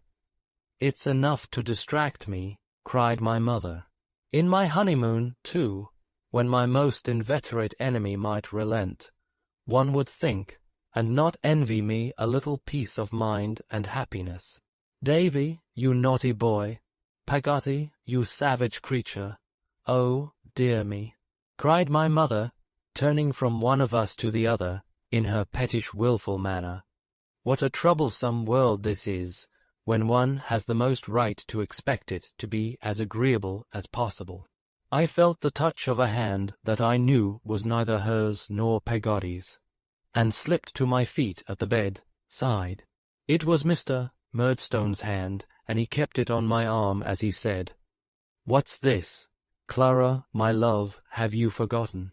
"Firmness, my dear. I am very sorry, Edward," said my mother. "I meant to be very good, but I am so uncomfortable." "Indeed," he answered, "that's a bad hearing, so soon, Clara." "I say it's very hard I should be made so now," returned my mother, pouting, "and it is very hard, isn't it?" He drew her to him, whispered in her ear, and kissed her. I knew as well, when I saw my mother's head lean down upon his shoulder, and her arm touch his neck, I knew as well that he could mould her pliant nature into any form he chose, as I know now that he did it. "Go you below, my love," said Mr. Murdstone. "David and I will come down together." My friend, turning a darkening face on Peggotty, when he had watched my mother out, and dismissed her with a nod and a smile. "Do you know your mistress's name?" "She has been my mistress a long time, sir," answered Peggotty. "I ought to know it." "That's true," he answered, "but I thought I heard you, as I came upstairs, address her by a name that is not hers. She has taken mine, you know. Will you remember that?" Peggotty, with some uneasy glances at me, curtsied herself out of the room without replying, seeing, I suppose, that she was expected to go, and had no excuse for remaining. When we two were left alone, he shut the door, and sitting on a chair, and holding me standing before him, looked steadily into my eyes. I felt my own attracted no less steadily to his. As I recall our being opposed thus, face to face, I seem again to hear my heart beat fast and high. "David," he said, making his lips thin, by pressing them together, "if I have an obstinate horse or dog to deal with, what do you think I do?" "I don't know. I beat him," I had answered in a kind of breathless whisper, but I felt in my silence that my breath was shorter now. "I make him wince and smart. I say to myself, I'll conquer that fellow, and if it were to cost him all the blood he had, I should do it." "What is that upon your face?" "Dirt," I said. He knew it was the mark of tears as well as I. But if he had asked the question 20 times, each time with 20 blows, I believe my baby heart would have burst before I would have told him so. "You have a good deal of intelligence for a little fellow," he said, with a grave smile that belonged to him, "and you understood me very well, I see. Wash that face, sir, and come down with me." He pointed to the washing stand, which I had made out to be like Mrs. Gummidge, and motioned me with his head to obey him directly. I had little doubt then, and I have less doubt now, that he would have knocked me down without the least compunction if I had hesitated. "Clara, my dear," he said, when I had done his bidding, and he walked me into the parlour with his hand still on my arm, "you will not be made uncomfortable any more, I hope. We shall soon improve our youthful humours. God help me, I might have been improved for my whole life. I might have been made another creature, perhaps, for life, by a kind word at that season, a word of encouragement and explanation, of pity for my childish ignorance, of welcome home, of reassurance to me that it was home, might have made me dutiful to him in my heart henceforth, instead of in my hypocritical outside, and might have made me respect instead of hate him. I thought my mother was sorry to see me standing in the room so scared and strange, and that, presently, when I stole to a chair, she followed me with her eyes more sorrowfully, still missing, perhaps, some freedom in my childish tread, but the word was not spoken, and the time for it was gone. We dined alone, we three together. He seemed to be very fond of my mother. I am afraid I liked him none the better for that, and she was very fond of him. I gathered from what they said that an elder sister of his was coming to stay with them, and that she was expected that evening. I am not certain whether I found out then, or afterwards, that, without being actively concerned in any business, he had some share in, or some annual charge upon the profits of, a wine merchant's house in London, with which his family had been connected from his great-grandfather's time, and in which his sister had a similar interest, but I may mention it in this place, whether or no. After dinner, when we were sitting by the fire, and I was meditating an escape to Peggotty without having the hardihood to slip away, lest it should offend the master of the house, a coach drove up to the garden gate, and he went out to receive the visitor. My mother followed him. I was timidly following her when she turned round at the parlour door in the dusk, and taking me in her embrace as she had been used to do, whispered me to love my new father and be obedient to him. She did this hurriedly and secretly, as if it were wrong, but tenderly, and, putting out her hand behind her, held mine in it, until we came near to where he was standing in the garden, where she let mine go, and drew hers through his arm, It was Miss Murdstone who was arrived, and a gloomy-looking lady she was, dark like her brother, whom she greatly resembled in face and voice, and with very heavy eyebrows nearly meeting over her large nose, as if, being disabled by the wrongs of her sex from wearing whiskers, she had carried them to that account. She brought with her 2 uncompromising hard black boxes with her initials on the lids in hard brass nails. When she paid the coachman, she took her money out of a hard steel purse, and she kept the purse in a very jail of a bag, which hung upon her arm by a heavy chain, and shut up like a bite. I had never, at that time, seen such a metallic lady altogether as Miss Murdstone was. She was brought into the parlour with many tokens of welcome, and there formally recognized my mother as a new and near relation. Then she looked at me and said, "Is that your boy, sister-in-law?" My mother acknowledged me. "Generally speaking," said Miss Murdstone, "I don't like boys." "How d'ye do, boy?" Under these encouraging circumstances, I replied that I was very well, and that I hoped she was the same, with such an indifferent grace that Miss Murdstone disposed of me in 2 words, once manner, having uttered which, with great distinctness, she begged the favour of being shown to her room, which became to me from that time forth a place of awe and dread, wherein the 2 black boxes were never seen open or known to be left unlocked, and where, for I peeped in once or twice when she was out, numerous little steel fetters and rivets with which Miss Murdstone embellished herself when she was dressed, generally hung upon the looking-glass in formidable array. As well as I could make out, she had come for good, and had no intention of ever going again. She began to help my mother next morning, and was in and out of the store, it all day, putting things to rights, and making havoc in the old arrangements.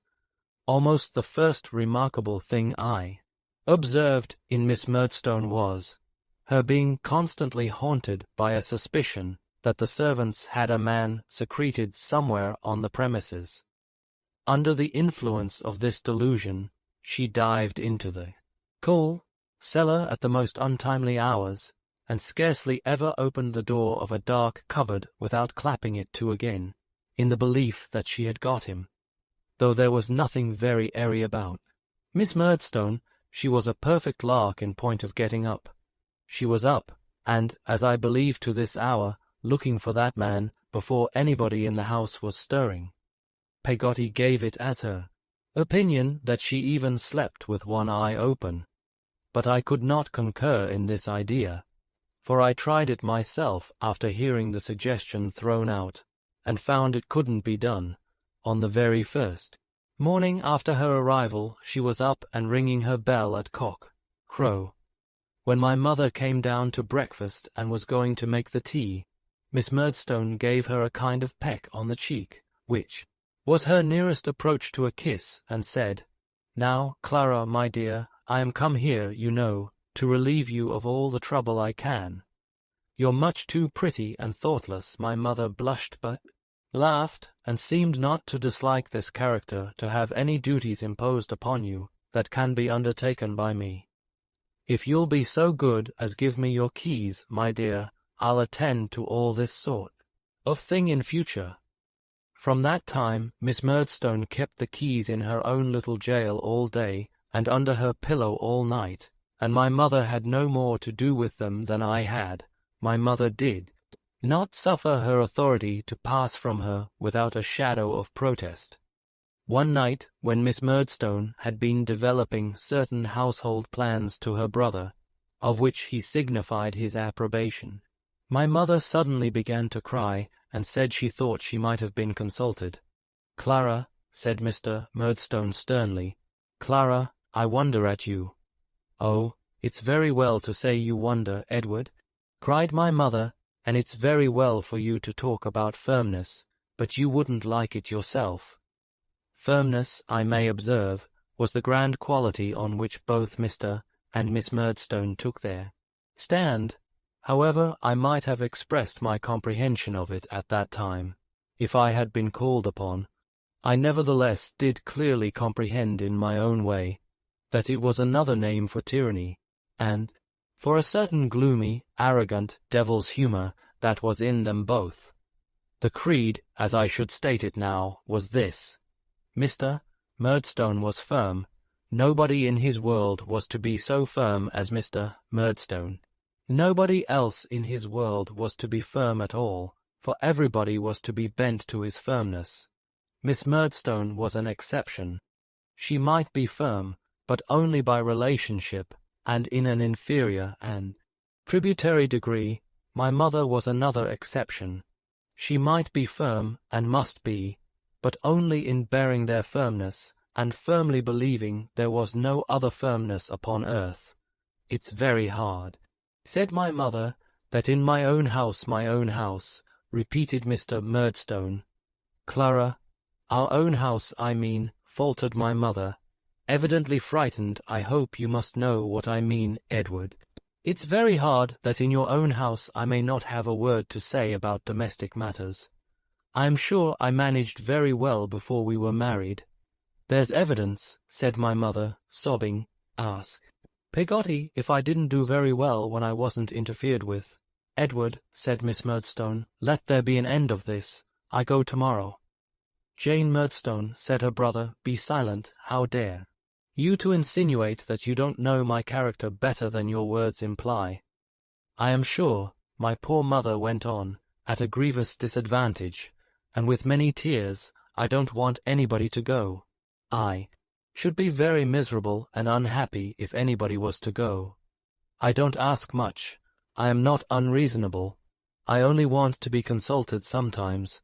I am very much obliged to anybody who assists me, and I only want to be consulted as a mere form, sometimes. I thought you were pleased, once, with my being a little inexperienced and girlish. Edward, I am sure you said so, but you seem to hate me for it. Now you are so severe. Edward, said Miss Murdstone again, let there be an end of this. I go tomorrow.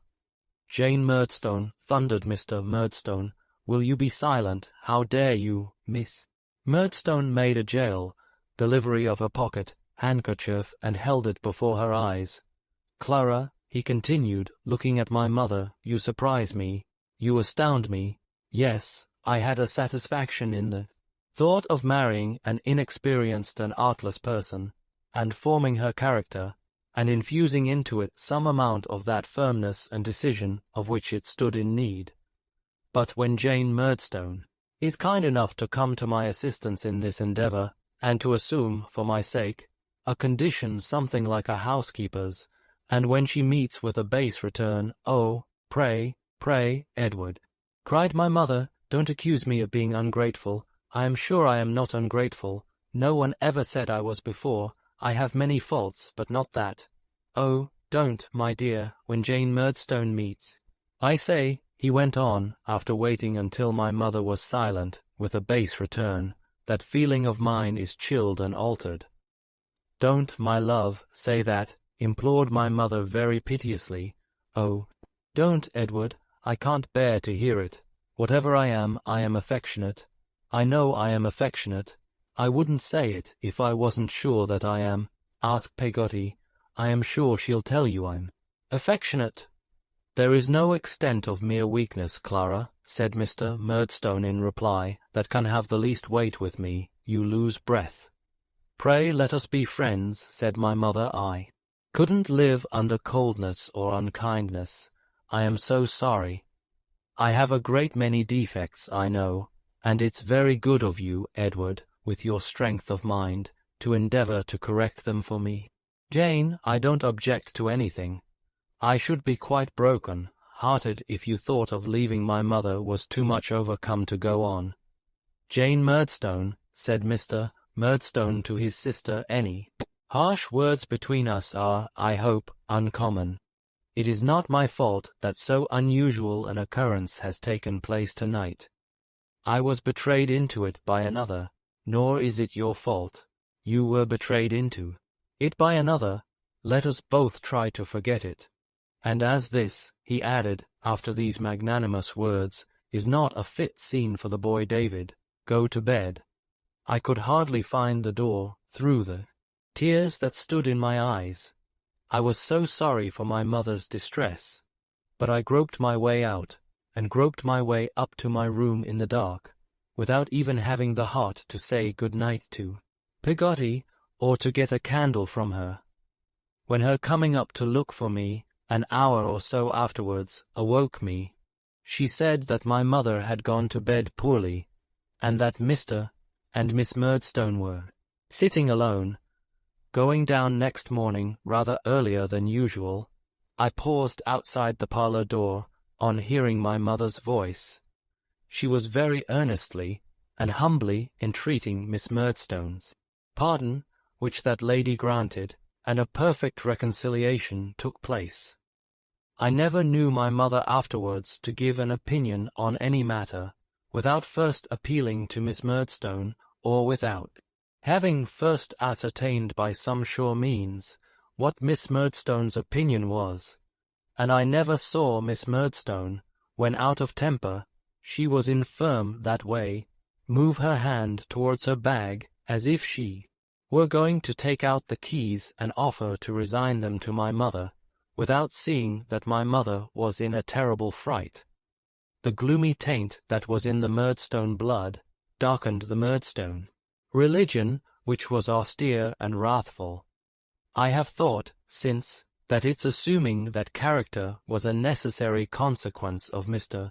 Murdstone's firmness, which wouldn't allow him to let anybody off from the utmost weight of the severest penalties he could find any excuse for. Be this as it may, I well remember the tremendous visages with which we used to go to church, and the changed air of the place. Again, the dreaded Sunday comes round, and I file into the old pew first, like a guarded captive brought to a condemned service. Again, Miss Murdstone, in a black velvet gown, that looks as if it had been made out of a pall, follows close upon me, then my mother, then her husband. There is no Peggotty now, as in the old time. Again, I listen to Miss Murdstone mumbling the responses, and emphasizing all the dread words with a cruel relish. Again, I see her dark eyes roll round the church when she says miserable sinners, as if she were calling all the congregation names. Again, I catch rare glimpses of my mother, moving her lips timidly between the two, with one of them muttering at each ear like low thunder. Again, I wonder with a sudden fear whether it is likely that our good old clergyman can be wrong, and Mr. and Miss Murdstone right, and that all the angels in heaven can be destroying angels. Again, if I move a finger or relax a muscle of my face, Miss Murdstone pokes me with her prayer book and makes my side ache. Yes, and again, as we walk home, I note some neighbors looking at my mother and at me, and whispering.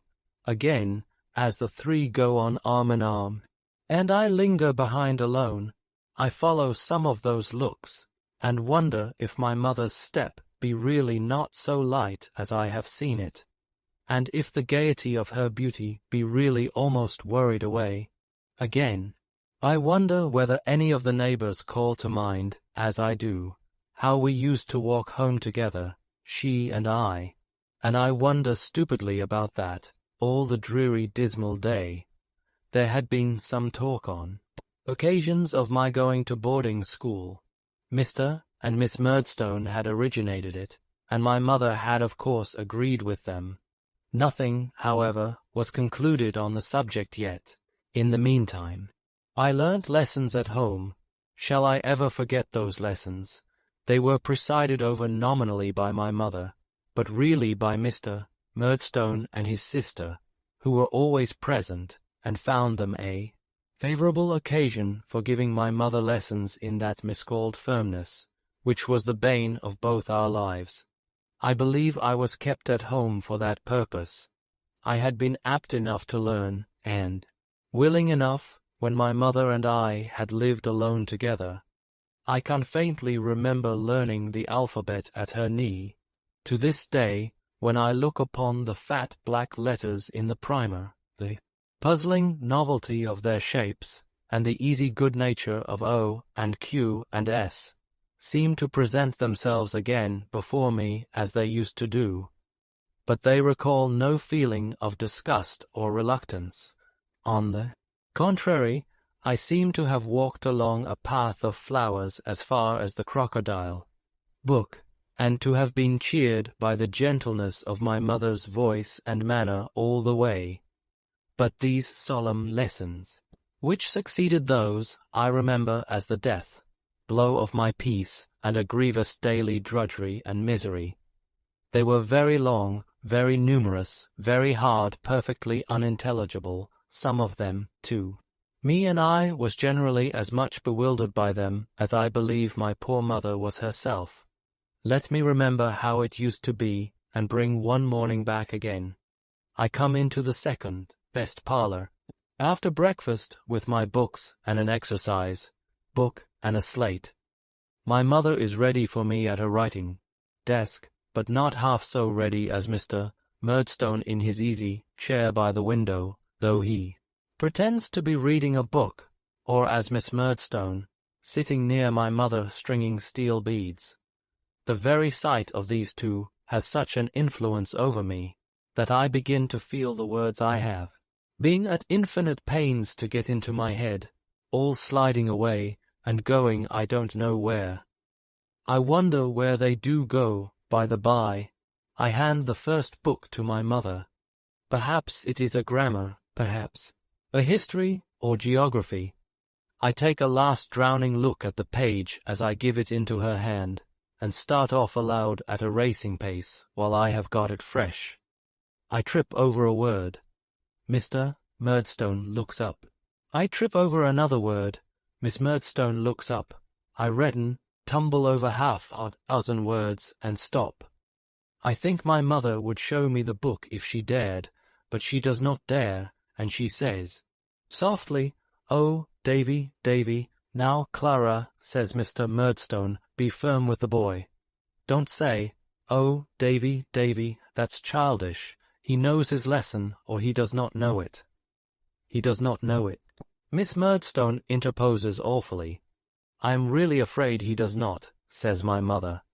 "Then, you see, Clara," returns Miss Murdstone, "you should just give him the book back, and make him know it." "Yes, certainly," says my mother. "That is what I intend to do, my dear Jane.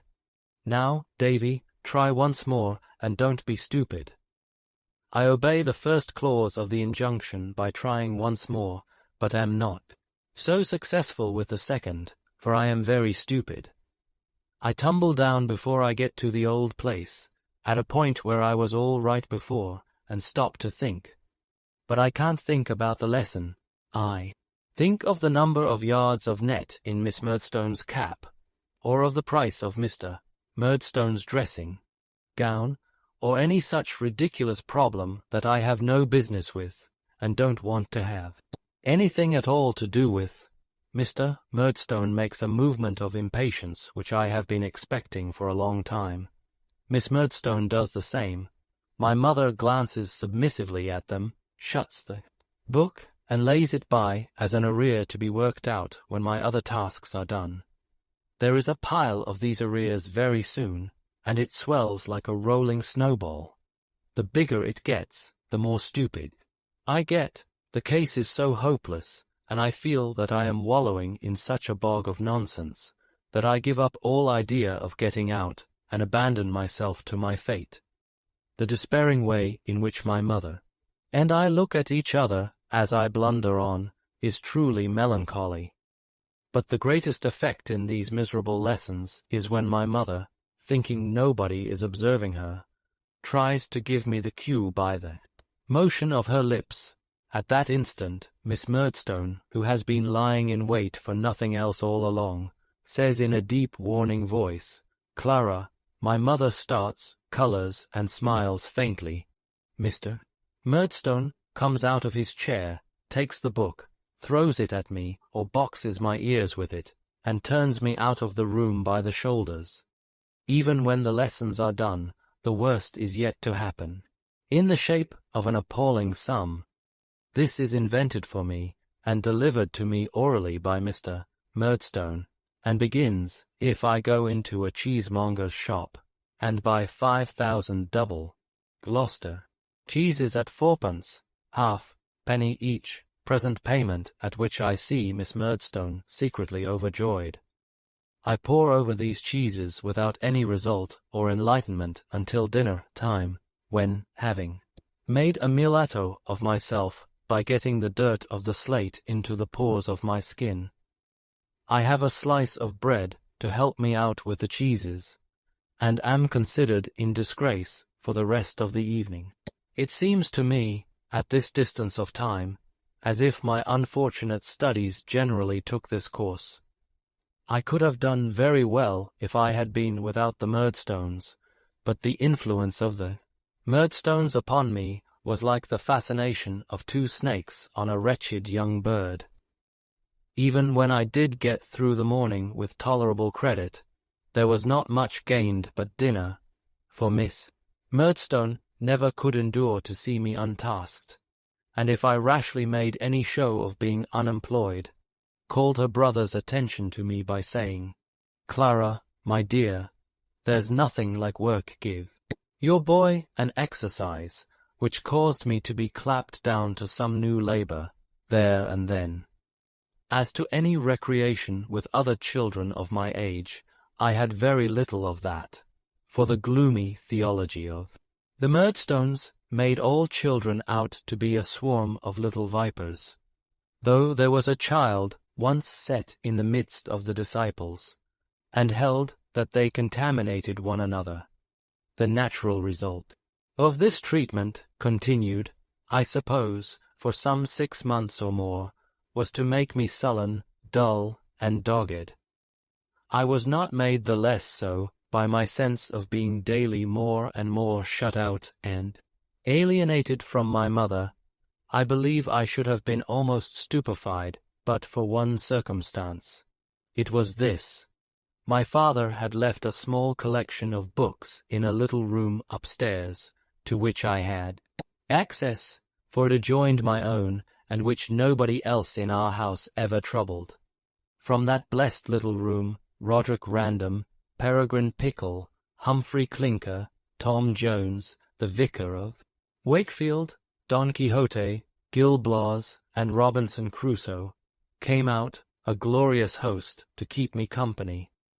They kept alive my fancy, and my hope of something beyond that place and time. They, and the Arabian Nights, and the tales of the genii, and did me no harm, for whatever harm was in some of them was not there for me. I knew nothing of it. It is astonishing to me now how I found time in the midst of my porings and blunderings over heavier themes to read those books as I did. It is curious to me how I could ever have consoled myself under my small troubles, which were great troubles to me, by impersonating my favorite characters in them as I did, and by putting Mr. and Miss Murdstone into all the bad ones which I did too.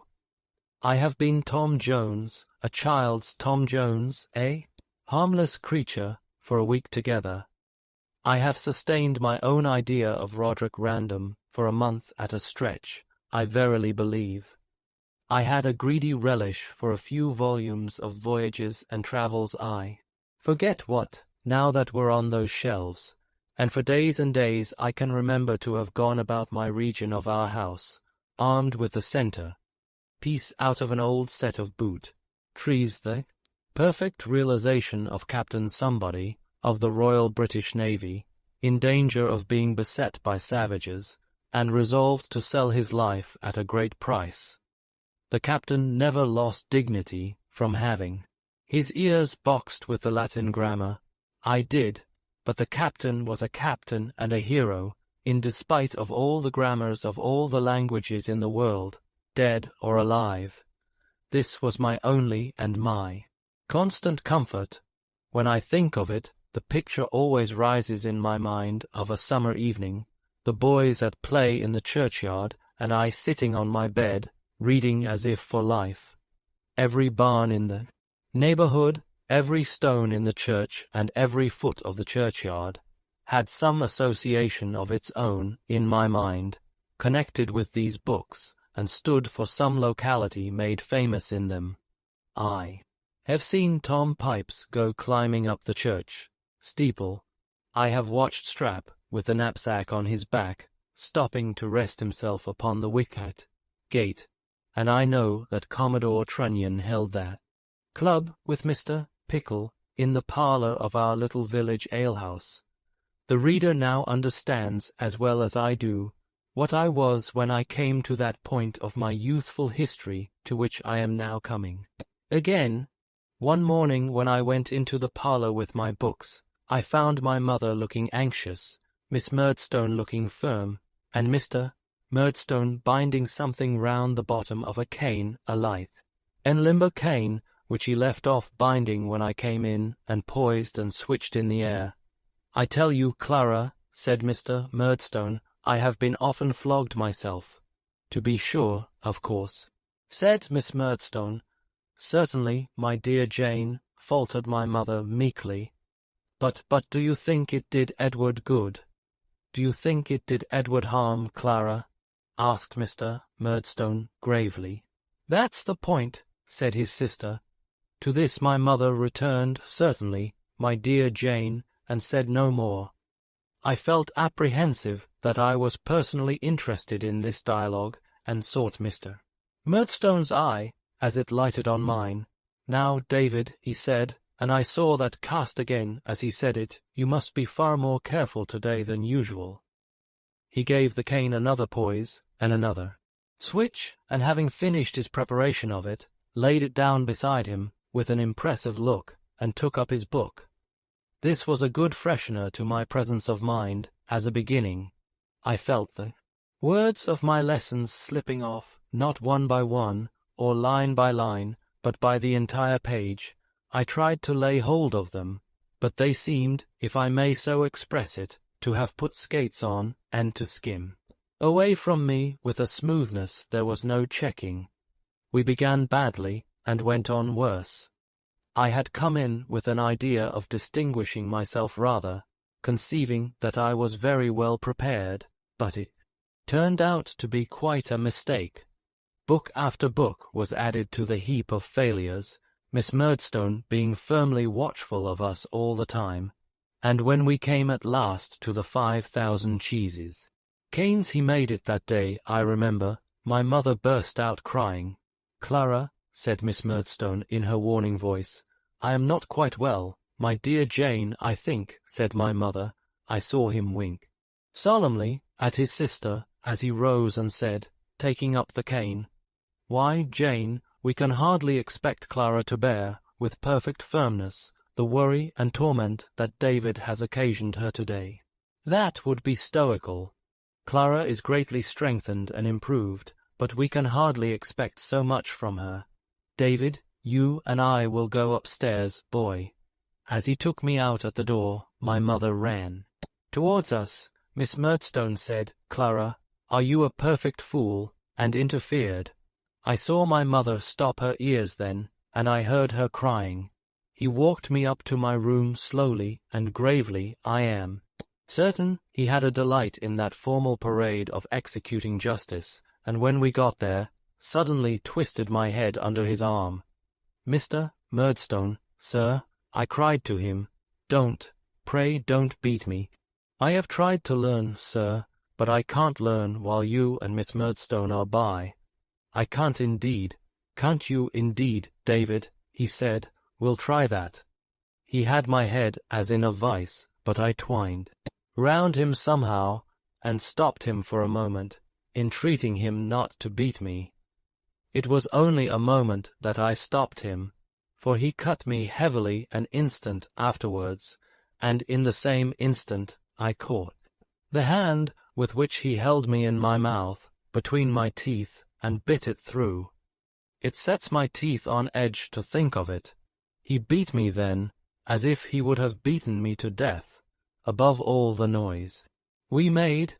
I heard them running up the stairs, and crying out. I heard my mother crying out and Peggotty. Then he was gone, and the door was locked outside, and I was lying, fevered and hot, and torn and sore, and raging in my puny way, upon the floor.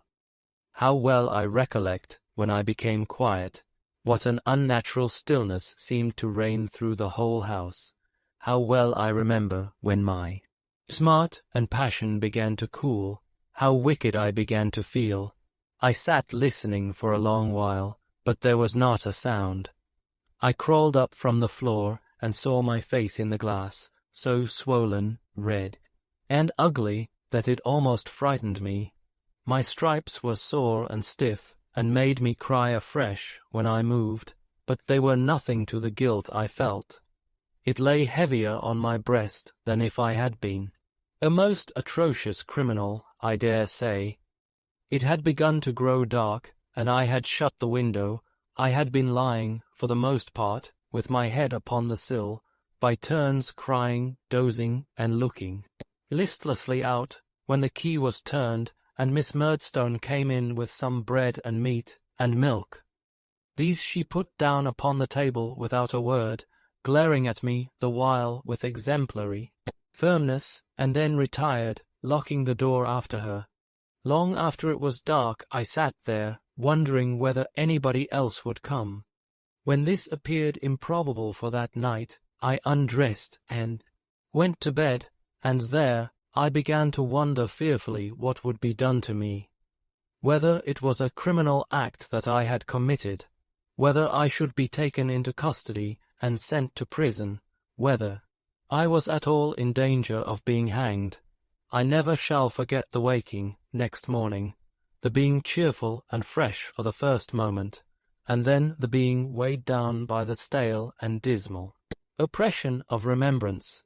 Miss Murdstone reappeared before I was out of bed, told me, in so many words, that I was free to walk in the garden for half an hour and no longer, and retired, leaving the door open, that I might avail myself of that permission. I did so, and did so every morning of my imprisonment, which lasted 5 days. If I could have seen my mother alone, I should have gone down on my knees to her and besought her forgiveness. But I saw no one, Miss Murdstone excepted, during the whole time except at evening prayers in the parlour, to which I was escorted by Miss Murdstone, after everybody else was placed, where I was stationed, a young outlaw, all alone by myself near the door, and whence I was solemnly conducted by my jailer, before anyone arose from the devotional posture. I only observed that my mother was as far off from me as she could be, and kept her face another way so that I never saw it, and that Mr. Murdstone's hand was bound up in a large linen wrapper. The length of those 5 days I can convey no idea of to anyone.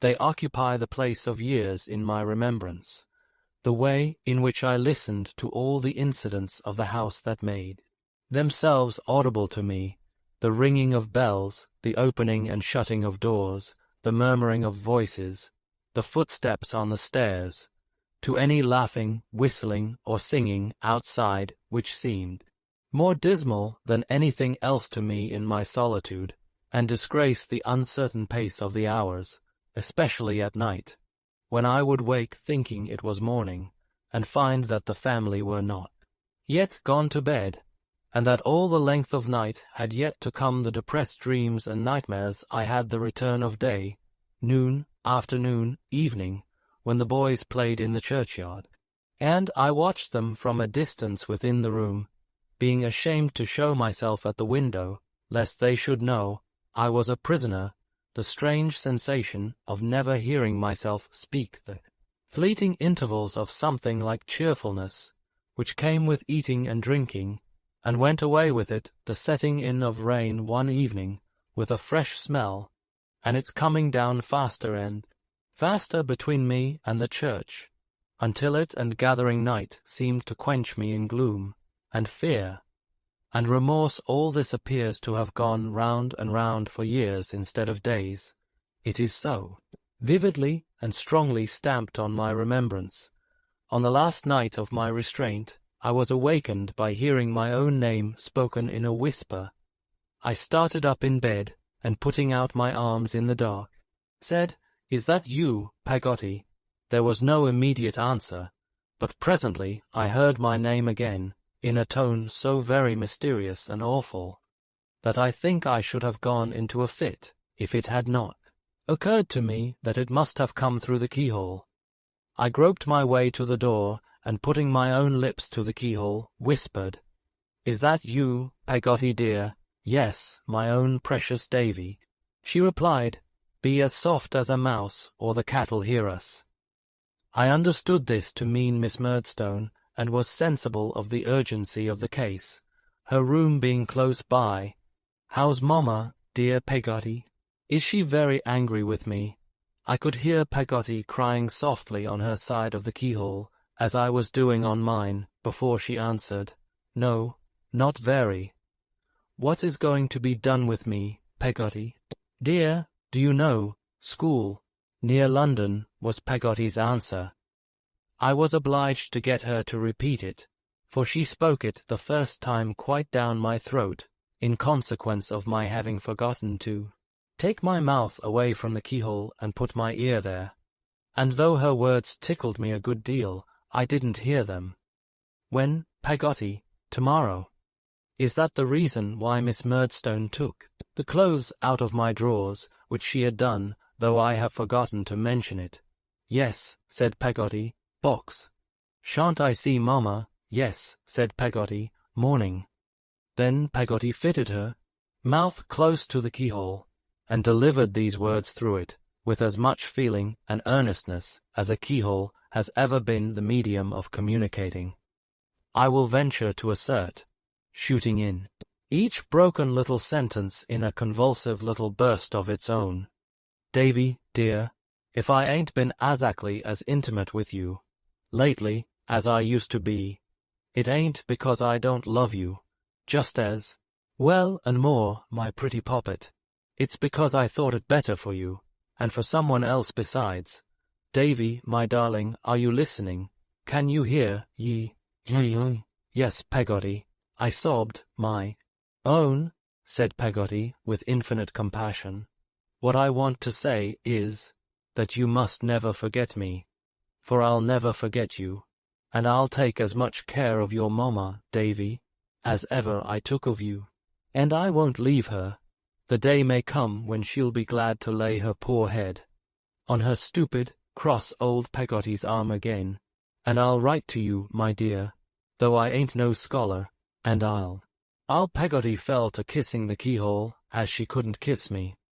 "Thank you, dear Peggotty," said I. "Oh, thank you, thank you. Will you promise me one thing, Peggotty? Will you write and tell Mr. Peggotty and little Em'ly, and Mrs. Gummidge and Ham, that I am not so bad as they might suppose, and that I sent 'em all my love, especially to little Em'ly? Will you, if you please, Peggotty?" The kind soul promised, and we both of us kissed the keyhole with the greatest affection. I patted it with my hand, I recollect, as if it had been her honest face, and parted. From that night there grew up in my breast a feeling for Peggotty which I cannot very well define. She did not replace my mother, no one could do that, but she came into a vacancy in my heart, which closed upon her, and I felt towards her something I have never felt for any other human being. It was a sort of comical affection, too, and yet if she had died, I cannot think what I should have done, or how I should have acted out the tragedy it would have been to me. In the morning, Miss Murdstone appeared as usual, and told me I was going to school, which was not altogether such news to me as she supposed.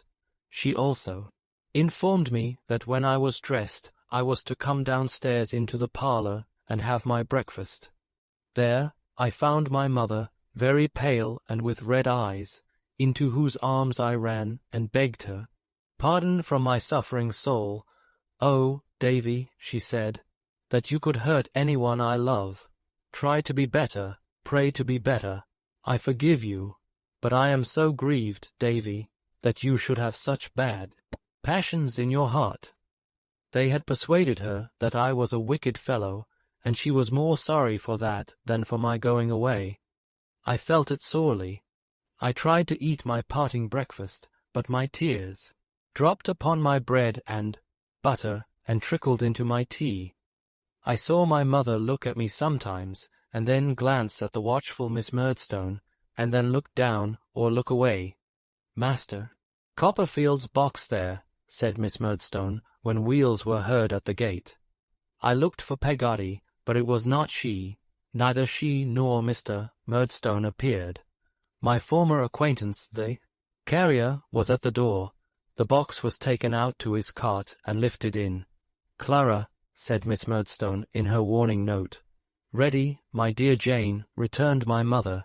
Good bye, Davy, you are going for your own good. Good bye, my child. You will come home in the holidays and be a better boy. Clara, Miss Murdstone repeated. Certainly, my dear Jane, replied my mother, who was holding me. I forgive you, my dear boy. God bless you. Clara, Miss Murdstone repeated. Miss Murdstone was good enough to take me out to the cart, and to say on the way that she hoped I would repent before I came to a bad end. And then I got into the cart, and the lazy horse walked off with it. Chapter 5. I am sent away from home. We might have gone about half a mile, and my pocket handkerchief was quite wet through, when the carrier stopped short. Looking out to ascertain for what, I saw, to my amazement, Peggotty burst from a hedge and climb into the cart. She took me in both her arms and squeezed me to her stays until the pressure on my nose was extremely painful, though I never thought of that till afterwards, when I found it very tender. Not a single word did Peggotty speak.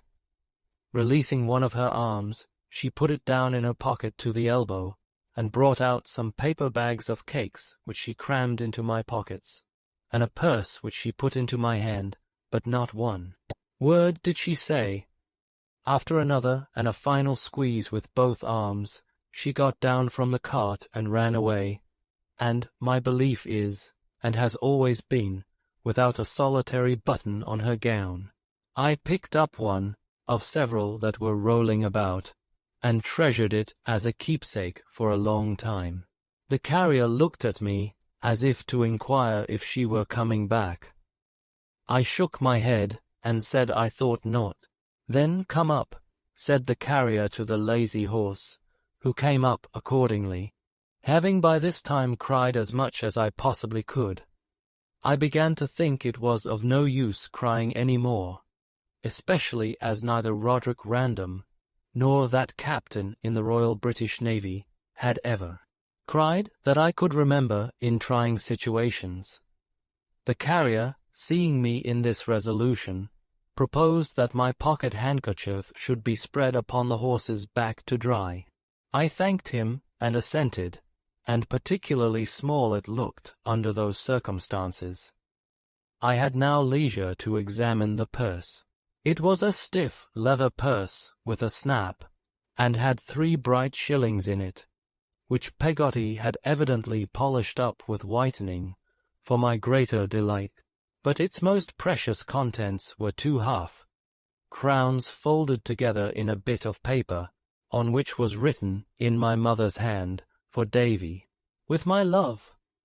I was so overcome by this, that I asked the carrier to be so good as to reach me my pocket handkerchief again, but he said he thought I had better do without it, and I thought I really had, so I wiped my eyes on my sleeve and stopped myself, for good too, though, in consequence of my previous emotions, I was still occasionally seized with a stormy sob.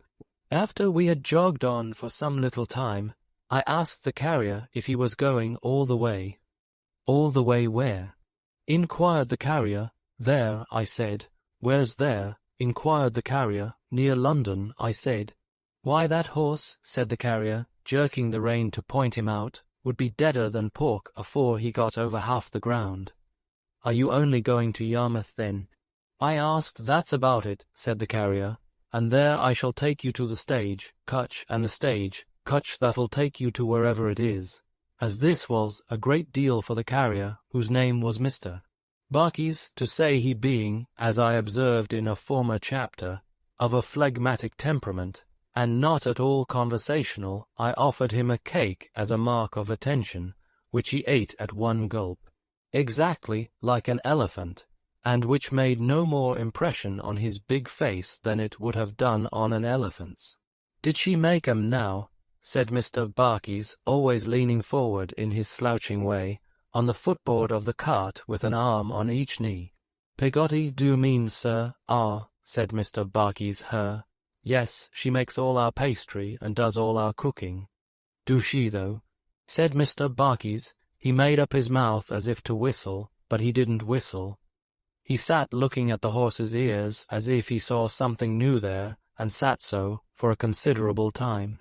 By and by, he said, "No sweethearts, I believe. Sweetmeats, did you say, Mr. Barkis?" For I thought he wanted something else to eat, and had pointedly alluded to that description of refreshment. "Hearts," said Mr. Barkis. "Sweethearts. No person walks with her, with Peggotty." "Ah," he said. "Her? Oh, no, she never had a sweetheart." "Didn't she, though?" said Mr. Barkis. Again he made up his mouth to whistle, and again he didn't whistle, but sat looking at the horse's ears. "So she makes," said Mr. Barkis, after a long interval of reflection, "all the apple pasties, and does all the cooking, do she?" I replied that such was the fact. "Well, I'll tell you what," said Mr. Barkis. "Perhaps you might be written to her." "I shall certainly write to her," I rejoined. "Ah," he said, slowly turning his eyes towards me. "Well, if you was written to her, perhaps you'd recollect to say that Barkis was willin', would you?" "That Barkis is willing," I repeated, innocently. "Is that all the message?" "Yees," he said, considering. "Yees, Barkis is willin'. But you will be at Blunderstone again tomorrow, Mr. Barkis," I said, faltering a little at the idea of my being far away from it then, "and could give your own message so much better." As he repudiated this suggestion, however, with a jerk of his head, and once more confirmed his previous request by saying, with profound gravity, "Barkis is willin'." "That's the message." I readily undertook its transmission. While I was waiting for the coach in the hotel at Yarmouth that very afternoon, I procured a sheet of paper and an inkstand, and wrote a note to Peggotty, which ran thus: "My dear Peggotty, I have come here safe. Barkis is willing. My love to Mamma, yours affectionately. P.S. He says he particularly wants you to know Barkis is willing." When I had taken this commission on myself prospectively, Mr. Barkis relapsed into perfect silence, and I, feeling quite worn out by all that had happened lately, lay down on a sack in the cart and fell asleep. I slept soundly until we got to Yarmouth, which was so entirely new and strange to me in the inn-yard to which we drove, that I at once abandoned a latent hope I had had of meeting with some of Mr. Peggotty's family there, perhaps even with little Emily herself. The coach was in the yard, shining very much all over, but without any horses to it as yet, and it looked in that state as if nothing was more unlikely than its ever going to London. I was thinking this, and wondering what would ultimately become of my box, which Mr. Barkis had put down on the yard pavement by the pole, he having driven up the yard to turn his cart, and also what would ultimately become of me, when a lady looked out of a bow window where some fowls and joints of meat were hanging up, and said, "Is that the little gentleman from Blunderstone?" "Yes, ma'am," I said. "What name?" inquired the lady. "Copperfield, ma'am," I said. "That won't do," returned the lady. "Nobody's dinner is paid for here in that name." "Is it Murdstone, ma'am?" I said. "If you're Master Murdstone," said the lady, "why do you go and give another name first?" I explained to the lady how it was, who then rang a bell and called out, "William, show the coffee room," upon which a waiter came running out of a kitchen on the opposite side of the yard to show it, and seemed a good deal surprised when he was only to show it to me. It was a large long room with some large maps in it. I doubt if I could have felt much stranger if the maps had been real foreign countries, and I cast away in the middle of them. I felt it was taking a liberty to sit down, with my cap in my hand, on the corner of the chair nearest the door, and when the waiter laid a cloth on purpose for me, and put a set of casters on it, I think I must have turned red all over with modesty. He brought me some chops and vegetables, and took the covers off in such a bouncing manner that I was afraid I must have given him some offence. But he greatly relieved my mind by putting a chair for me at the table, and saying, very affably, "Now, 6 foot.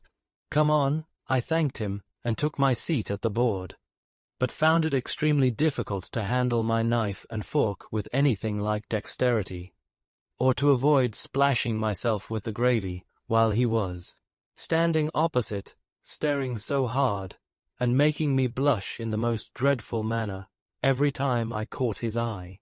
After watching me into the second chop, he said, "There's half a pint of ale for you. Will you have it now?" I thanked him and said, "Yes," upon which he poured it out of a jug into a large tumbler, and held it up against the light, and made it look beautiful.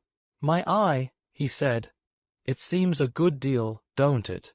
"It does seem a good deal," I answered with a smile, for it was quite delightful to me to find him so pleasant. He was a twinkling-eyed, pimple-faced man, with his hair standing upright all over his head, and as he stood with one arm akimbo, holding up the glass to the light with the other hand, he looked quite friendly. "There was a gentleman here yesterday," he said, "a stout gentleman, by the name of Topsawyer. Perhaps you know him." "No," I said. "I don't think in breeches and gaiters, broad-brimmed hat, grey coat, speckled choker," said the waiter. "No," I said bashfully. "I haven't the pleasure. He came in here," said the waiter, looking at the light through the tumbler. "Ordered a glass of this ale, would order it, I told him not. Drank it, and fell dead. It was too old for him. It oughtn't to be drawn, that's the fact." I was very much shocked to hear of this melancholy accident, and said I thought I had better have some water. "Why, you see," said the waiter, still looking at the light through the tumbler, with one of his eyes shut up, "our people don't like things being ordered and left. It offends them, but I'll drink it, if you like. I'm used to it, and use is everything. I don't think it'll hurt me if I throw my head back and take it off quick. Shall I?" I replied that he would much oblige me by drinking it, if he thought he could do it safely, but by no means otherwise. When he did throw his head back and take it off quick, I had a horrible fear, I confess, of seeing him meet the fate of the lamented Mr. Topsawyer and fall lifeless on the carpet. But it didn't hurt him.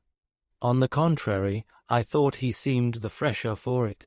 "What have we got here?" he said, putting a fork into my dish. "Not chops." "Chops," I said. "Lord bless my soul!" He exclaimed, "I didn't know they were chops." "Why, a chop's the very thing to take off the bad effects of that beer. Ain't it lucky?" So he took a chop by the bone in one hand, and a potato in the other, and ate away with a very good appetite, to my extreme satisfaction. He afterwards took another chop, and another potato, and after that another chop and another potato. When we had done, he brought me a pudding, and having set it before me, seemed to ruminate, and to become absent in his mind for some moments. "How's the pie?" he said, rousing himself. "It's a pudding," I made answer. "Pudding?" he exclaimed. "Why, bless me, so it is. What, looking at it nearer, you don't mean to say it's a batter? Pudding?" "Yes, it is indeed." "Why, a batter? Pudding," he said, taking up a tablespoon, "is my favorite pudding. Ain't that lucky? Come on, little un, and let's see who'll get most." The waiter certainly got most. He entreated me more than once to come in and win, but what with his tablespoon to my teaspoon, his dispatch to my dispatch, and his appetite to my appetite, I was left far behind at the first mouthful and had no chance with him. I never saw anyone enjoy a pudding so much, I think, and he laughed when it was all gone, as if his enjoyment of it lasted still. Finding him so very friendly and companionable, it was then that I asked for the pen and ink and paper to write to Peggotty. He not only brought it immediately, but was good enough to look over me while I wrote the letter. When I had finished it, he asked me where I was going to school. I said near London, which was all I knew. "Oh, my eye," he said, looking very low-spirited, "I am sorry for that." "Why?" I asked him. "Oh, Lord," he said, shaking his head, "that's the school where they broke the boy's ribs, 2 ribs, a little boy he was. I should say he was, let me see, how old are you, about?" I told him between 8 and 9. "That's just his age," he said. "He was 8 years and 6 months old when they broke his first rib. 8 years and 8 months old when they broke his second, and did for him." I could not disguise from myself, or from the waiter, that this was an uncomfortable coincidence, and inquired how it was done. His answer was not cheering to my spirits, for it consisted of 2 dismal words with whopping. The blowing of the coach horn in the yard was a seasonable diversion, which made me get up and hesitatingly inquire, in the mingled pride and diffidence of having a purse, which I took out of my pocket, if there were anything to pay. "There's a sheet of letter paper," he returned. "Did you ever buy a sheet of letter paper?" I could not remember that I ever had. "It's dear," he said, "on account of the duty. 3d. That's the way we're taxed in this country. There's nothing else, except the waiter. Never mind the ink. I lose by that. What should you, what should I, how much ought I to, what would it be right to pay the waiter, if you please?" I stammered, blushing. "If I hadn't a family, and that family hadn't the cowpox," said the waiter, "I wouldn't take a 6d. If I didn't support a aged parent, and a lovely sister." Here the waiter was greatly agitated. "I wouldn't take a farthing. If I had a good place, and was treated well here, I should beg acceptance of a trifle, instead of taking of it. But I live on broken victuals, and I sleep on the coals here." The waiter burst into tears. I was very much concerned for his misfortunes, and felt that any recognition short of 9d would be mere brutality and hardness of heart. Therefore I gave him one of my 3 bright shillings, which he received with much humility and veneration, and spun up with his thumb, directly afterwards, to try the goodness of. It was a little disconcerting to me to find, when I was being helped up behind the coach, that I was supposed to have eaten all the dinner without any assistance. I discovered this from overhearing the lady in the bow window say to the guard, "Take care of that child, George, or he'll burst," and from observing that the women servants who were about the place came out to look and giggle at me as a young phenomenon. My unfortunate friend, the waiter, who had quite recovered his spirits, did not appear to be disturbed by this, but joined in the general admiration without being at all confused. If I had any doubt of him, I suppose this half awakened it, but I am inclined to believe that with the simple confidence of a child, and the natural reliance of a child upon superior years, qualities I am very sorry any children should prematurely change for worldly wisdom. I had no serious mistrust of him on the whole, even then. I felt it rather hard, I must own, to be made, without deserving it, the subject of jokes between the coachman and guard as to the coach drawing heavy behind, on account of my sitting there, and as to the greater expediency of my travelling by wagon. The story of my supposed appetite getting wind among the outside passengers, they were merry upon it likewise, and asked me whether I was going to be paid for, at school, as 2 brothers or 3, and whether I was contracted for, or went upon the regular terms, with other pleasant questions. But the worst of it was, that I knew I should be ashamed to eat anything, when an opportunity offered, and that, after a rather light dinner, I should remain hungry all night, for I had left my cakes behind at the hotel in my hurry. My apprehensions were realized.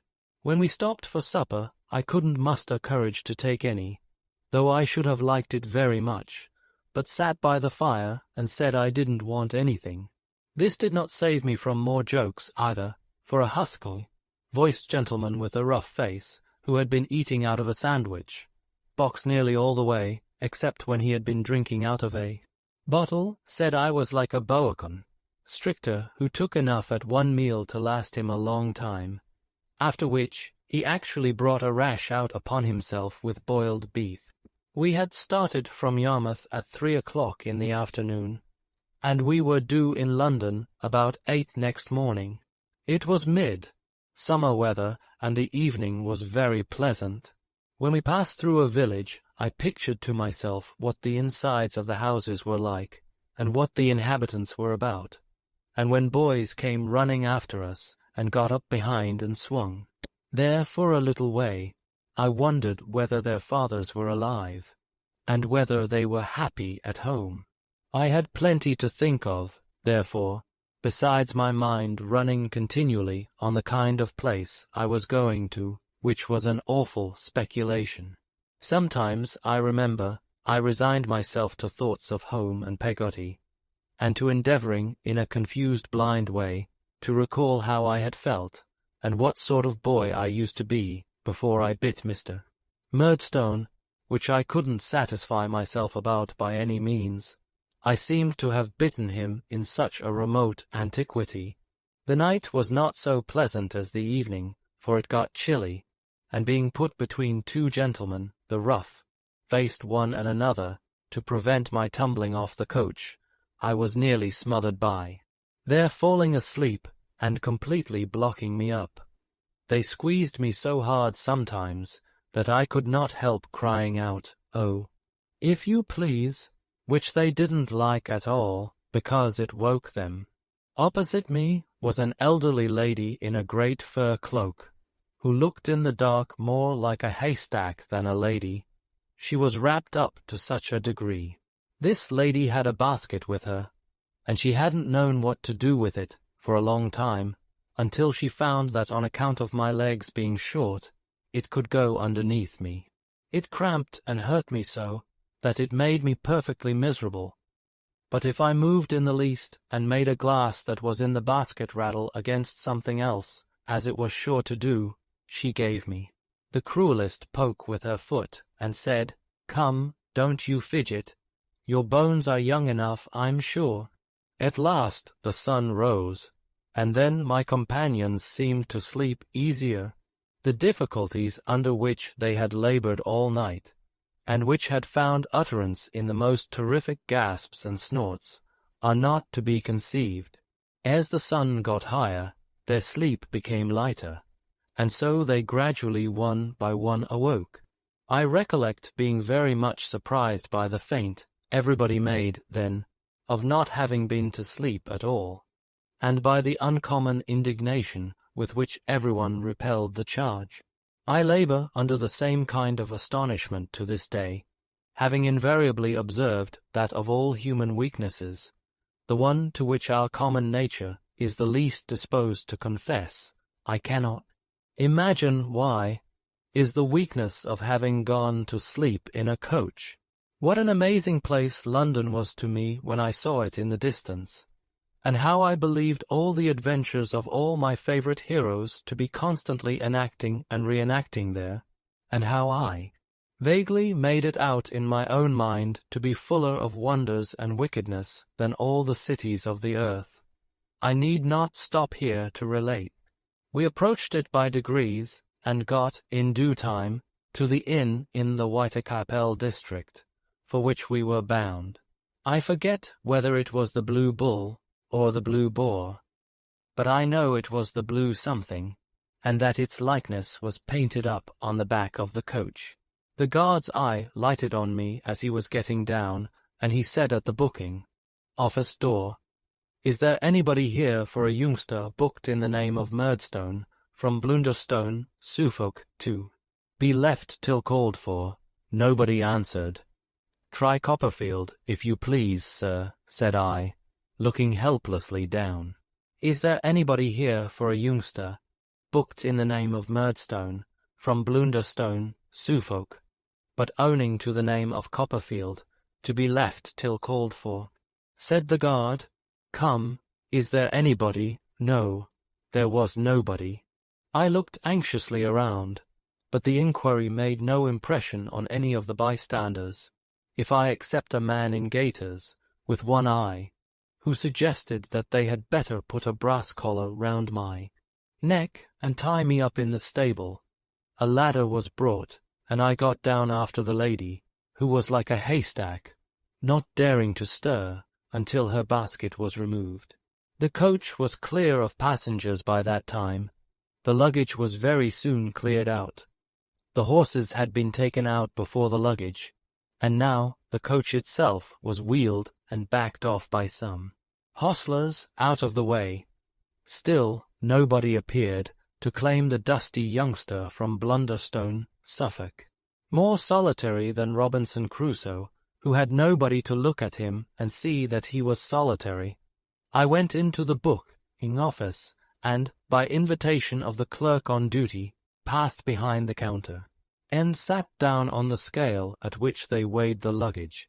Here, as I sat looking at the parcels, packages, and books, and inhaling the smell of stables, ever since associated with that morning, a procession of most tremendous considerations began to march through my mind. Supposing nobody should ever fetch me, how long would they consent to keep me there? Would they keep me long enough to spend 7 shillings?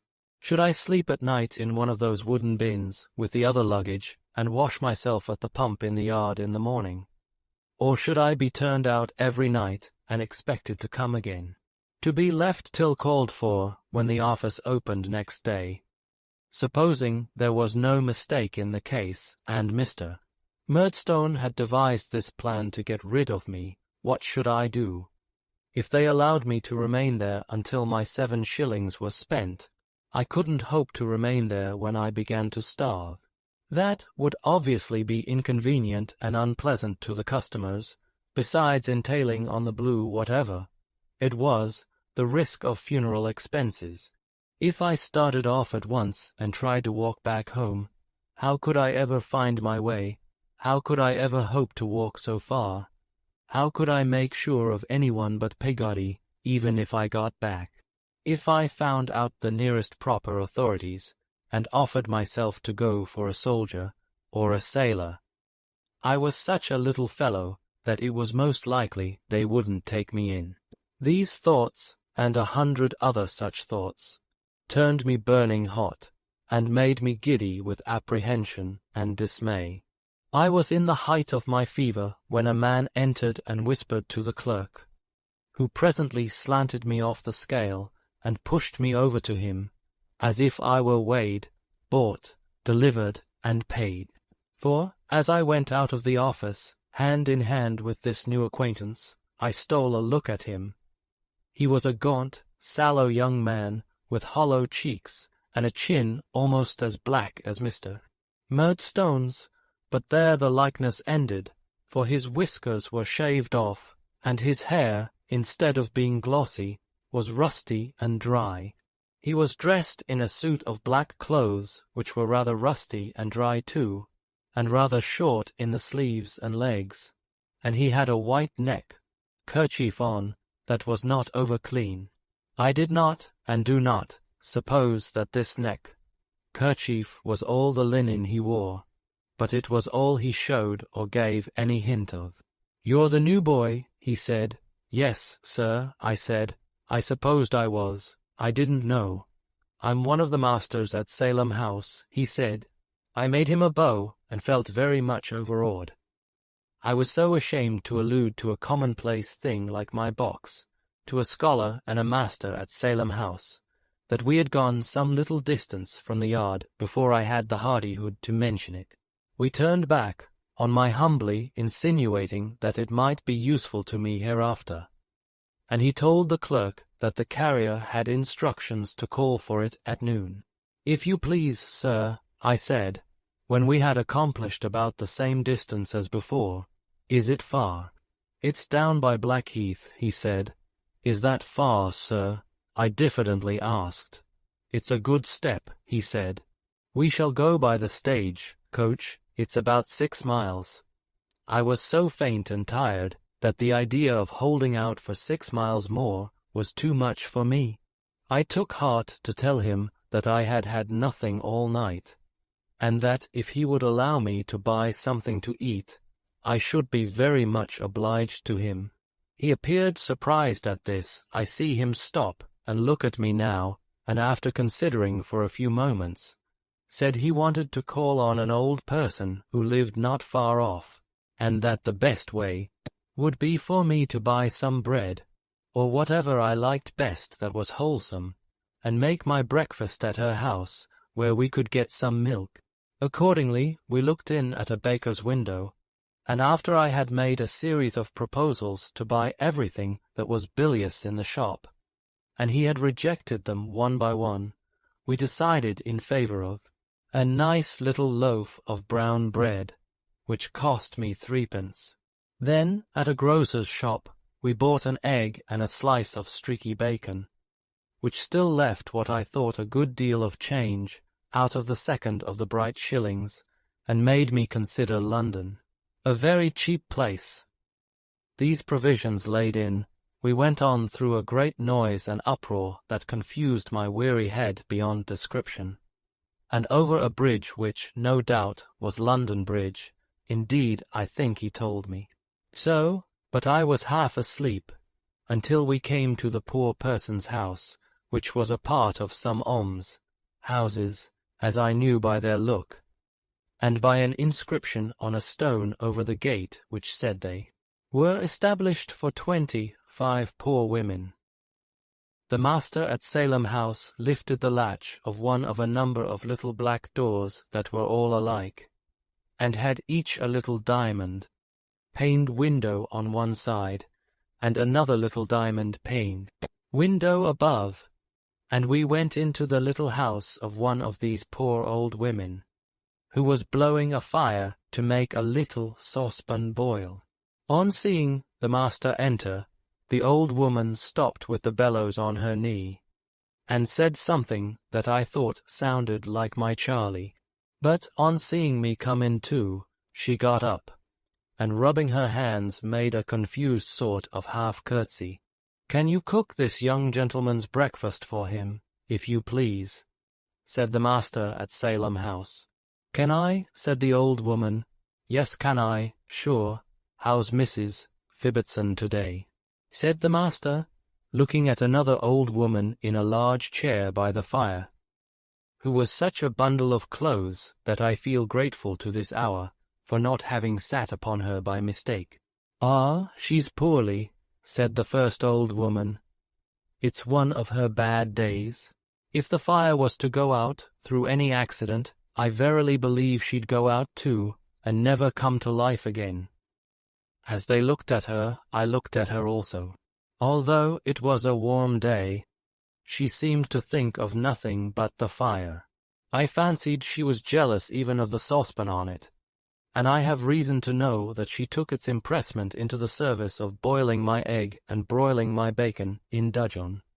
For I saw her, with my own discomfited eyes, shake her fist at me once, when those culinary operations were going on, and no one else was looking.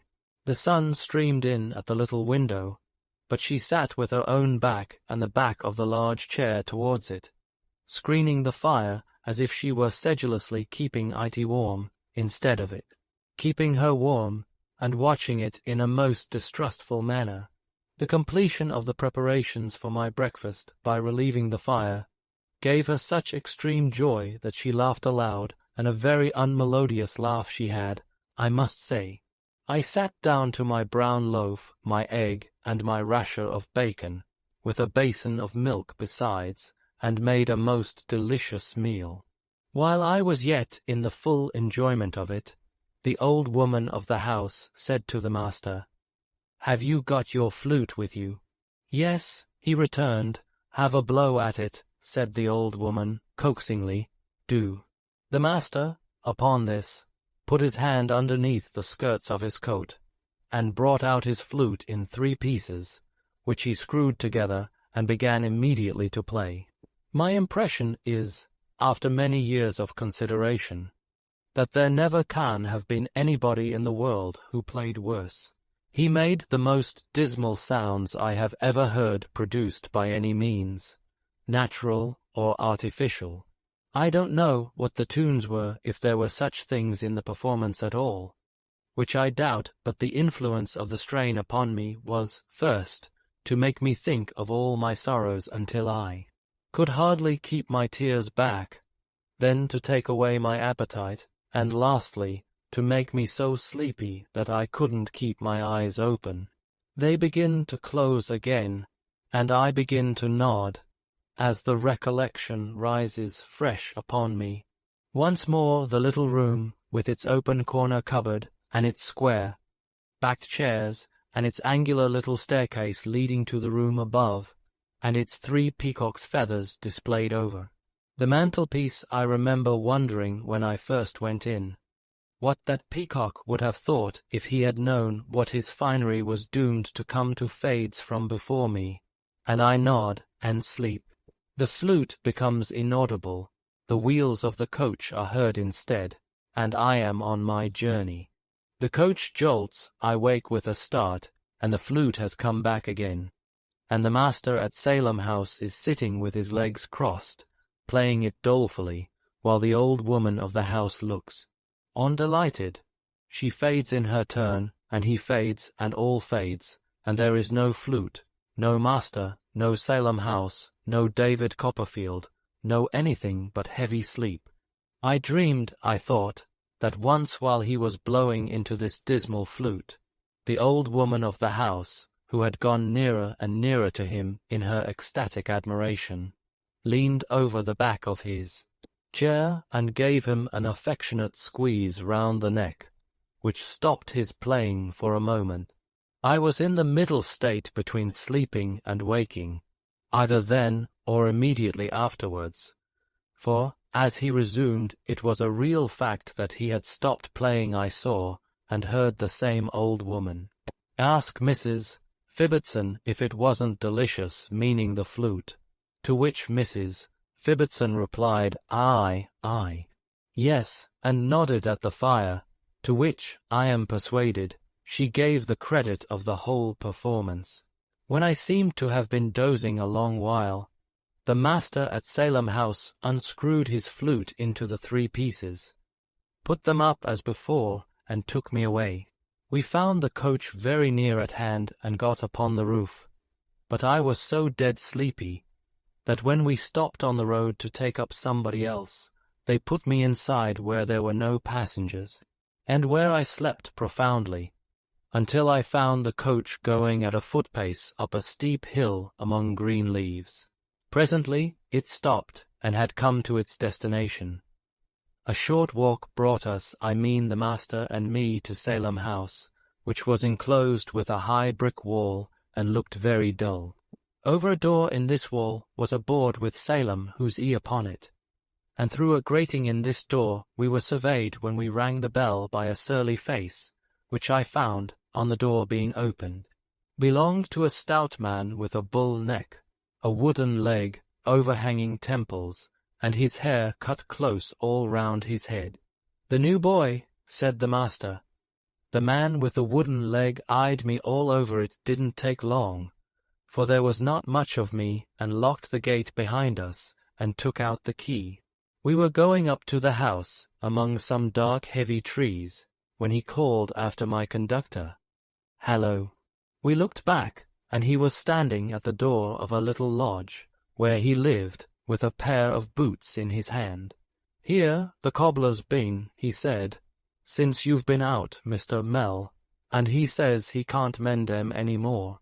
He says there ain't a bit of the original boot left, and he wonders you expect it."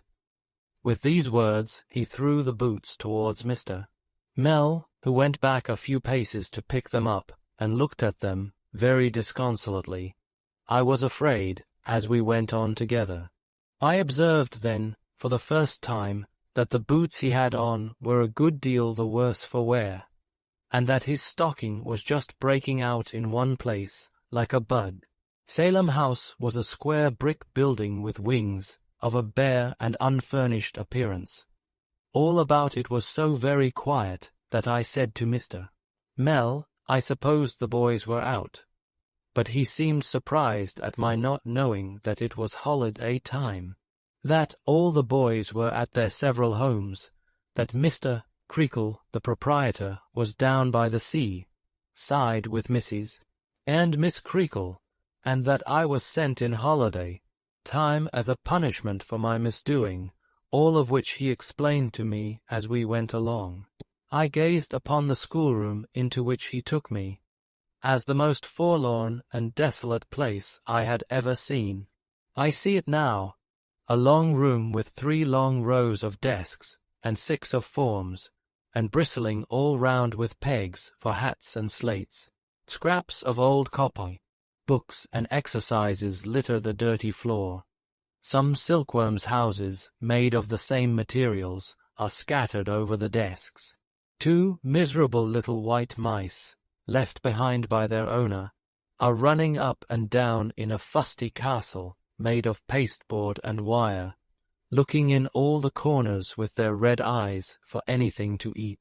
A bird, in a cage very little bigger than himself, makes a mournful rattle now and then in hopping on his perch, 2 inches high, or dropping from it, but neither sings nor chirps. There is a strange, unwholesome smell upon the room, like mildewed corduroys, sweet apples wanting air, and rotten books. There could not well be more ink splashed about it, if it had been roofless from its first construction, and the skies had rained, snowed, hailed, and blown ink through the varying seasons of the year. Mr. Mell having left me while he took his irreparable boots upstairs, I went softly to the upper end of the room, observing all this as I crept along. Suddenly I came upon a pasteboard placard, beautifully written, which was lying on the desk, and bore these words, "Take care of him. He bites." I got upon the desk immediately, apprehensive of at least a great dog underneath, but, though I looked all round with anxious eyes, I could see nothing of him. I was still engaged in peering about when Mr. Mell came back and asked me what I did up there. "I beg your pardon, sir," says I. "If you please, I'm looking for the dog." "Dog?" He says. "What dog? Isn't it a dog, sir? Isn't what a dog? That's to be taken care of, sir. That bites." "No, Copperfield," says he gravely, "that's not a dog. That's a boy. My instructions are, Copperfield, to put this placard on your back. I am sorry to make such a beginning with you, but I must do it." With that, he took me down and tied the placard, which was neatly constructed for the purpose, on my shoulders like a knapsack, and, wherever I went afterwards, I had the consolation of carrying it. What I suffered from that placard nobody can imagine. Whether it was possible for people to see me or not, I always fancied that somebody was reading it. It was no relief to turn round and find nobody, for wherever my back was, there I imagined somebody always to be. That cruel man with the wooden leg aggravated my sufferings. He was in authority, and if he ever saw me leaning against a tree, or a wall, or the house, he roared out from his lodge door in a stupendous voice, "Hallo, you sir! You Copperfield! Show that badge conspicuous, or I'll report you." The playground was a bare gravelled yard, open to all the back of the house and the offices, and I knew that the servants read it, and the butcher read it, and the baker read it, that everybody in a word who came backwards and forwards to the house, of a morning when I was ordered to walk there, read that I was to be taken care of, for I recollect that I positively began to have a dread of myself as a kind of wild boy who did bite. There was an old door in this playground, on which the boys had a custom of carving their names. It was completely covered with such inscriptions. In my dread of the end of the vacation and their coming back, I could not read a boy's name without inquiring in what tone and with what emphasis he would read, "Take care of him. He bites." There was one boy, a certain J. Steerforth, who cut his name very deep and very often, who, I conceived, would read it in a rather strong voice, and afterwards pull my hair. There was another boy, one Tommy Traddles, who I dreaded would make game of it, and pretend to be dreadfully frightened of me. There was a third, George Demple, who I fancied would sing it.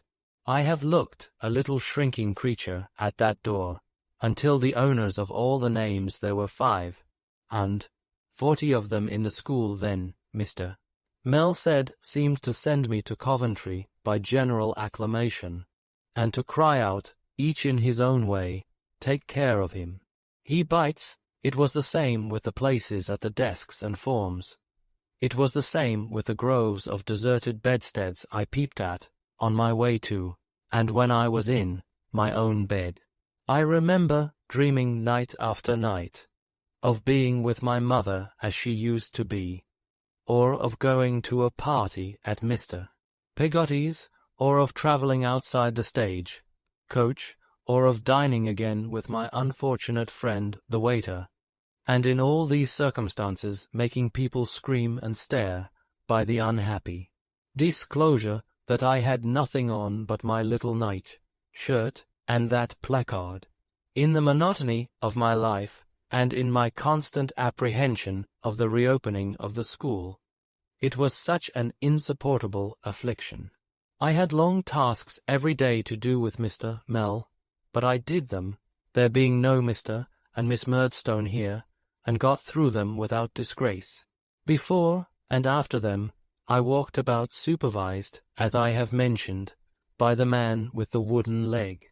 How vividly I call to mind the damp about the house, the green cracked flagstones in the court, and old leaky water, and the discoloured trunks of some of the grim trees, which seemed to have dripped more in the rain than other trees, and to have blown less in the sun. At one we dined, Mr. Mell and I, at the upper end of a long bare dining room, full of deal tables and smelling of fat. Then we had more tasks until tea, which Mr. Mell drank out of a blue teacup, and I out of a tin pot, all day long, and until 7 or 8 in the evening. Mr. Mell, at his own detached desk in the schoolroom, worked hard with pen, ink, ruler, books, and writing paper, making out the bills, as I found, for last half-year. When he had put up his things for the night, he took out his flute and blew at it, until I almost thought he would gradually blow his whole being into the large hole at the top, and ooze away at the keys. I picture my small self in the dimly lighted rooms, sitting with my head upon my hand, listening to the doleful performance of Mr. Mell, and conning tomorrow's lessons. I picture myself with my books shut up, still listening to the doleful performance of Mr. Mell, and listening through it to what used to be at home, and to the blowing of the wind on Yarmouth Flats, and feeling very sad and solitary. I picture myself going up to bed, among the unused rooms, and sitting on my bed, sighed, crying for a comfortable word from Peggotty. I picture myself coming downstairs in the morning and looking through a long ghastly gash of a staircase window at the school bell hanging on the top of an outhouse with a weathercock above it, and dreading the time when it shall ring J. Steerforth and the rest to work, which is only second, in my foreboding apprehensions, to the time when the man with the wooden leg shall unlock the rusty gate to give admission to the awful Mr. Creakle. I cannot think I was a very dangerous character in any of these aspects, but in all of them I carried the same warning on my back. Mr. Mell never said much to me, but he was never harsh to me. I suppose we were company to each other without talking. I forgot to mention that he would talk to himself sometimes, and grin, and clench his fist, and grind his teeth, and pull his hair in an unaccountable manner. But he had these peculiarities, and at first they frightened me, though I soon got used to them. Chapter 6. I enlarge my circle of acquaintance. I had led this life about a month, when the man with the wooden leg began to stump about with a mop and a bucket of water, from which I inferred that preparations were making to receive Mr. Creakle and the boys.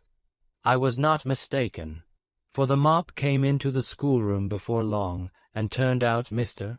Mell and me, who lived where we could, and got on how we could, for some days, during which we were always in the way of 2 or 3 young women, who had rarely shown themselves before, and were so continually in the midst of dust, that I sneezed almost as much as if Salem House had been a great snuff box.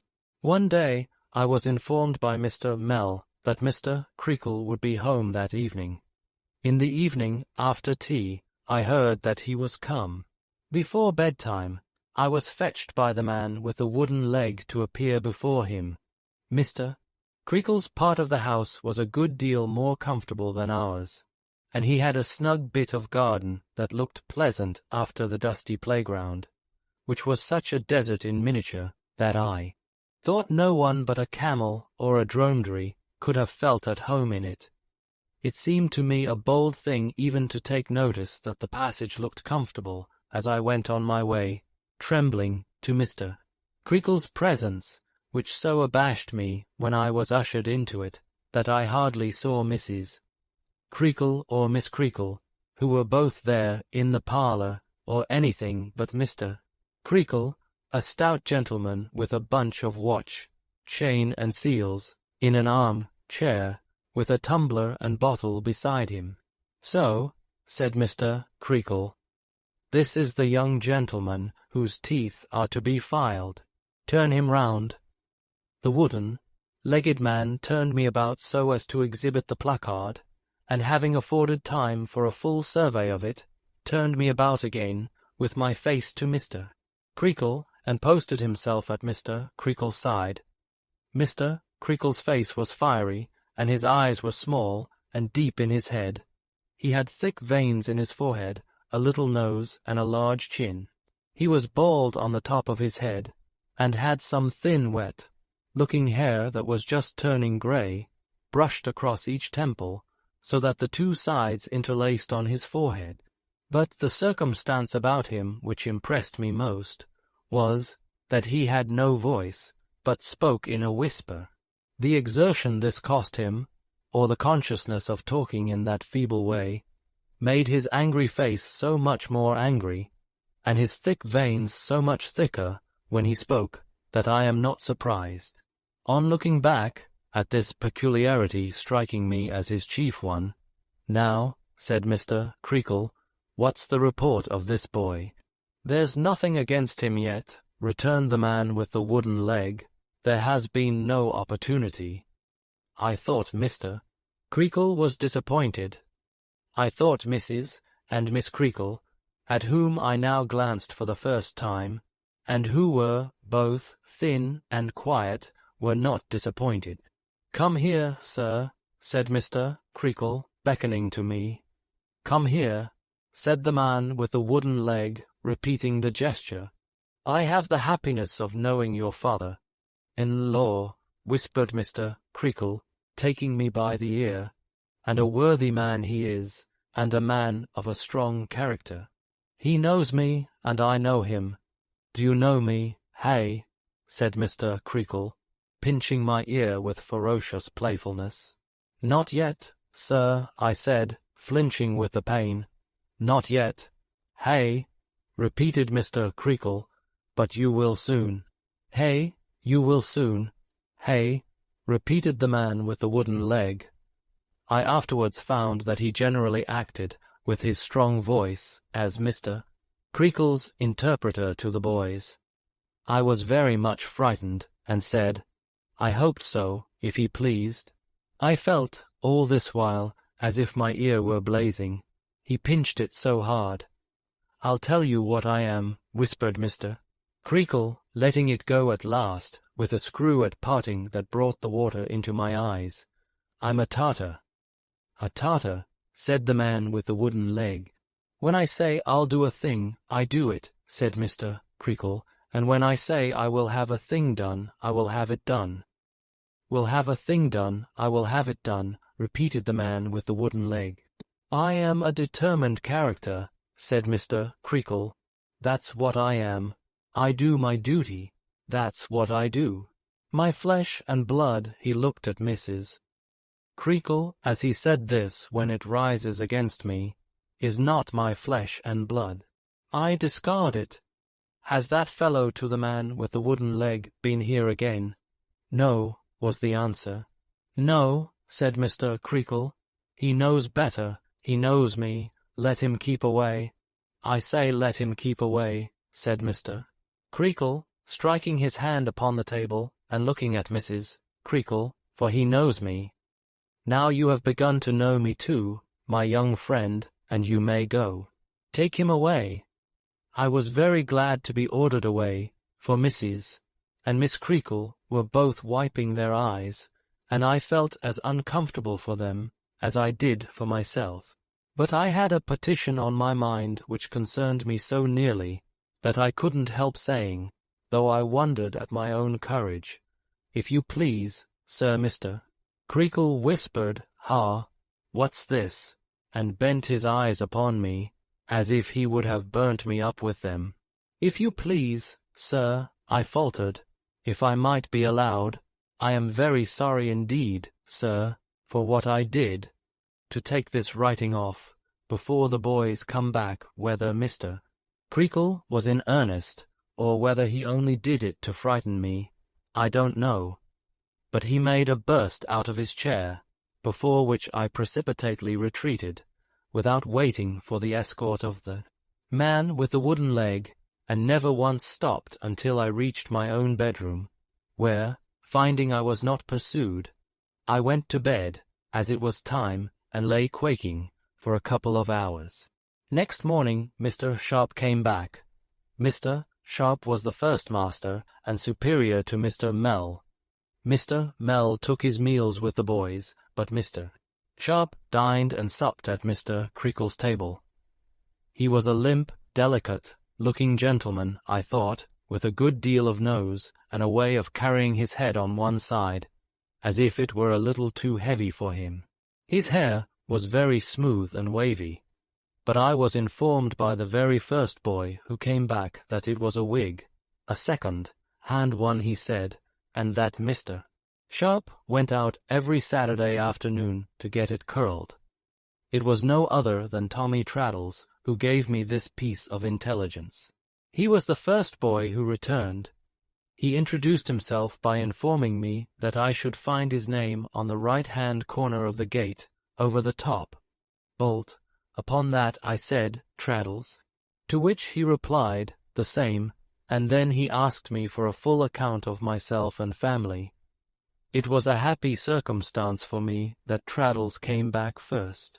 He enjoyed my placard so much that he saved me from the embarrassment of either disclosure or concealment, by presenting me to every other boy who came back, great or small, immediately on his arrival, in this form of introduction: "Look here, here's a game. Happily, too, the greater part of the boys came back low-spirited, and were not so boisterous at my expense as I had expected. Some of them certainly did dance about me like wild Indians, and the greater part could not resist the temptation of pretending that I was a dog, and patting and soothing me, lest I should bite, and saying, "Lie down, sir," and calling me Tozer. This was naturally confusing among so many strangers, and cost me some tears, but on the whole it was much better than I had anticipated. I was not considered as being formally received into the school, however, until J. Steerforth arrived. Before this boy, who was reputed to be a great scholar and was very good looking, and at least half a dozen years my senior, I was carried as before a magistrate. He inquired, under a shed in the playground, into the particulars of my punishment, and was pleased to express his opinion that it was a jolly shame, for which I became bound to him ever. Afterwards, "What money have you got, Copperfield?" he said, walking aside with me when he had disposed of my affair in these terms. I told him 7 shillings. "You had better give it to me to take care of," he said. "At least, you can if you like. You needn't if you don't like." I hastened to comply with his friendly suggestion, and opening Peggotty's purse, turned it upside down into his hand. "Do you want to spend anything now?" he asked me. "No, thank you," I replied. "You can, if you like, you know," said Steerforth. "Say the word." "No, thank you, sir," I repeated. "Perhaps you'd like to spend a couple of shillings or so in a bottle of currant wine by and by, up in the bedroom," said Steerforth. "You belong to my bedroom, I find." It certainly had not occurred to me before, but I said, "Yes, I should like that." "Very good," said Steerforth. "You'll be glad to spend another shilling or so in almond cakes, I dare say." I said, "Yes, I should like that, too, and another shilling or so in biscuits, and another in fruit, eh?" said Steerforth. "I say, young Copperfield, you're going it." I smiled because he smiled, but I was a little troubled in my mind, too. "Well," said Steerforth, "we must make it stretch as far as we can, that's all. I'll do the best in my power for you. I can go out when I like, and I'll smuggle the prog in." With these words he put the money in his pocket, and kindly told me not to make myself uneasy. He would take care it should be all right. He was as good as his word. If that were all right, which I had a secret misgiving was nearly all wrong, for I feared it was a waste of my mother's 2 half-crowns, though I had preserved the piece of paper they were wrapped in, which was a precious saving. When we went upstairs to bed, he produced the whole 7 shillings worth, and laid it out on my bed in the moonlight, saying, "There you are, young Copperfield, and a royal spread you've got." I couldn't think of doing the honours of the feast, at my time of life, while he was by. My hand shook at the very thought of it. I begged him to do me the favour of presiding, and my request being seconded by the other boys who were in that room, he acceded to it, and sat upon my pillow, handing round the viands with perfect fairness, I must say, and dispensing the currant wine in a little glass without a foot, which was his own property. As to me, I sat on his left hand, and the rest were grouped about us, on the nearest beds and on the floor. How well I recollect our sitting there, talking in whispers, or their talking, and my respectfully listening, I ought rather to say, the moonlight falling a little way into the room, through the window, painting a pale window on the floor, and the greater part of us in shadow, except when Steerforth dipped a match into a phosphorus box, when he wanted to look for anything on the board, and shed a blue glare over us that was gone directly. A certain mysterious feeling, consequent on the darkness, the secrecy of the revel, and the whisper in which everything was said, steals over me again, and I listen to all they tell me with a vague feeling of solemnity and awe, which makes me glad that they are all so near, and frightens me, though I feign to laugh, when Traddles pretends to see a ghost in the corner. I heard all kinds of things about the school, and all belonging to it. I heard that Mr. Creakle had not preferred his claim to being a Tartar without reason, that he was the sternest and most severe of masters, that he laid about him, right and left, every day of his life, charging in among the boys like a trooper and slashing away unmercifully, that he knew nothing himself but the art of slashing, being more ignorant, Steerforth said, than the lowest boy in the school, that he had been, a good many years ago, a small hop dealer in the borough, and had taken to the schooling business after being bankrupt in hops, and making away with Mrs. Creakle's money, with a good deal more of that sort, which I wondered how they knew. I heard that the man with the wooden leg, whose name was Tungay, was an obstinate barbarian who had formerly assisted in the hop business, but had come into the scholastic line with Mr. Creakle, in consequence, as was supposed among the boys, of his having broken his leg in Mr. Creakle's service, and having done a deal of dishonest work for him, and knowing his secrets. I heard that with the single exception of Mr. Creakle, Tungay considered the whole establishment, masters and boys, as his natural enemies, and that the only delight of his life was to be sour and malicious. I heard that Mr. Creakle had a son, who had not been Tungay's friend, and who, assisting in the school, had once held some remonstrance with his father on an occasion when its discipline was very cruelly exercised, and was supposed, besides, to have protested against his father's usage of his mother. I heard that Mr. Creakle had turned him out of doors in consequence, and that Mrs. and Miss Creakle had been in a sad way ever since. But the greatest wonder that I heard of Mr. Creakle was there being one boy in the school on whom he never ventured to lay a hand, and that boy being Steerforth. Steerforth himself confirmed this when it was stated, and said that he should like to begin to see him do it. On being asked by a mild boy, not me, how he would proceed if he did begin to see him do it, he dipped a match into his phosphorus box on purpose to shed a glare over his reply, and said he would commence by knocking him down with a blow on the forehead from the 7 and 6-penny ink bottle that was always on the mantelpiece. We sat in the dark for some time, breathless. I heard that Mr. Sharp and Mr. Mell were both supposed to be wretchedly paid, and that when there was hot and cold meat for dinner at Mr. Creakle's table, Mr. Sharp was always expected to say he preferred cold, which was again corroborated by Steerforth, the only parlour boarder. I heard that Mr. Sharp's wig didn't fit him, and that he needn't be so bounceable, somebody else said bumptious about it, because his own red hair was very plainly to be seen behind. I heard that one boy, who was a coal merchant's son, came as a set-off against the coal bill, and was called on that account exchange or barter, a name selected from the arithmetic book as expressing this arrangement. I heard that the table beer was a robbery of parents, and the pudding an imposition.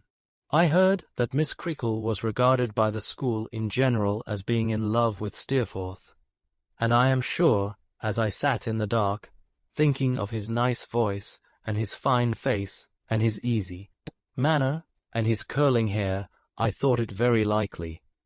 I heard that Mr. Mell was not a bad sort of fellow, but hadn't a sixpence to bless himself with, and that there was no doubt that old Mrs. Mell, his mother, was as poor as Job. I thought of my breakfast then, and what had sounded like my Charlie, but I was, I am glad to remember, as mute as a mouse about it. The hearing of all this, and a good deal more, outlasted the banquet some time. The greater part of the guests had gone to bed as soon as the eating and drinking were over, and we, who had remained whispering and listening half on rest, at last betook ourselves to bed too. "Good night, young Copperfield," said Steerforth. "I'll take care of you." "You're very kind," I gratefully returned. "I am very much obliged to you." "You haven't got a sister, have you?" said Steerforth, yawning. "No," I answered. "That's a pity," said Steerforth. "If you had had one, I should think she would have been a pretty, timid, little, bright-eyed sort of girl. I should have liked to know her. Good night, young Copperfield." "Good night, sir," I replied. I thought of him very much after I went to bed, and raised myself, I recollect, to look at him where he lay in the moonlight, with his handsome face turned up, and his head reclining easily on his arm. He was a person of great power in my eyes. That was, of course, the reason of my mind running on him. No veiled future dimly glanced upon him in the moonbeams. There was no shadowy picture of his footsteps in the garden that I dreamed of walking in all night. Chapter 7. My first half at Salem House. School began in earnest next day. A profound impression was made upon me, I remember, by the roar of voices in the schoolroom suddenly becoming hushed as death when Mr. Creakle entered after breakfast and stood in the doorway looking round upon us like a giant in a story book surveying his captives.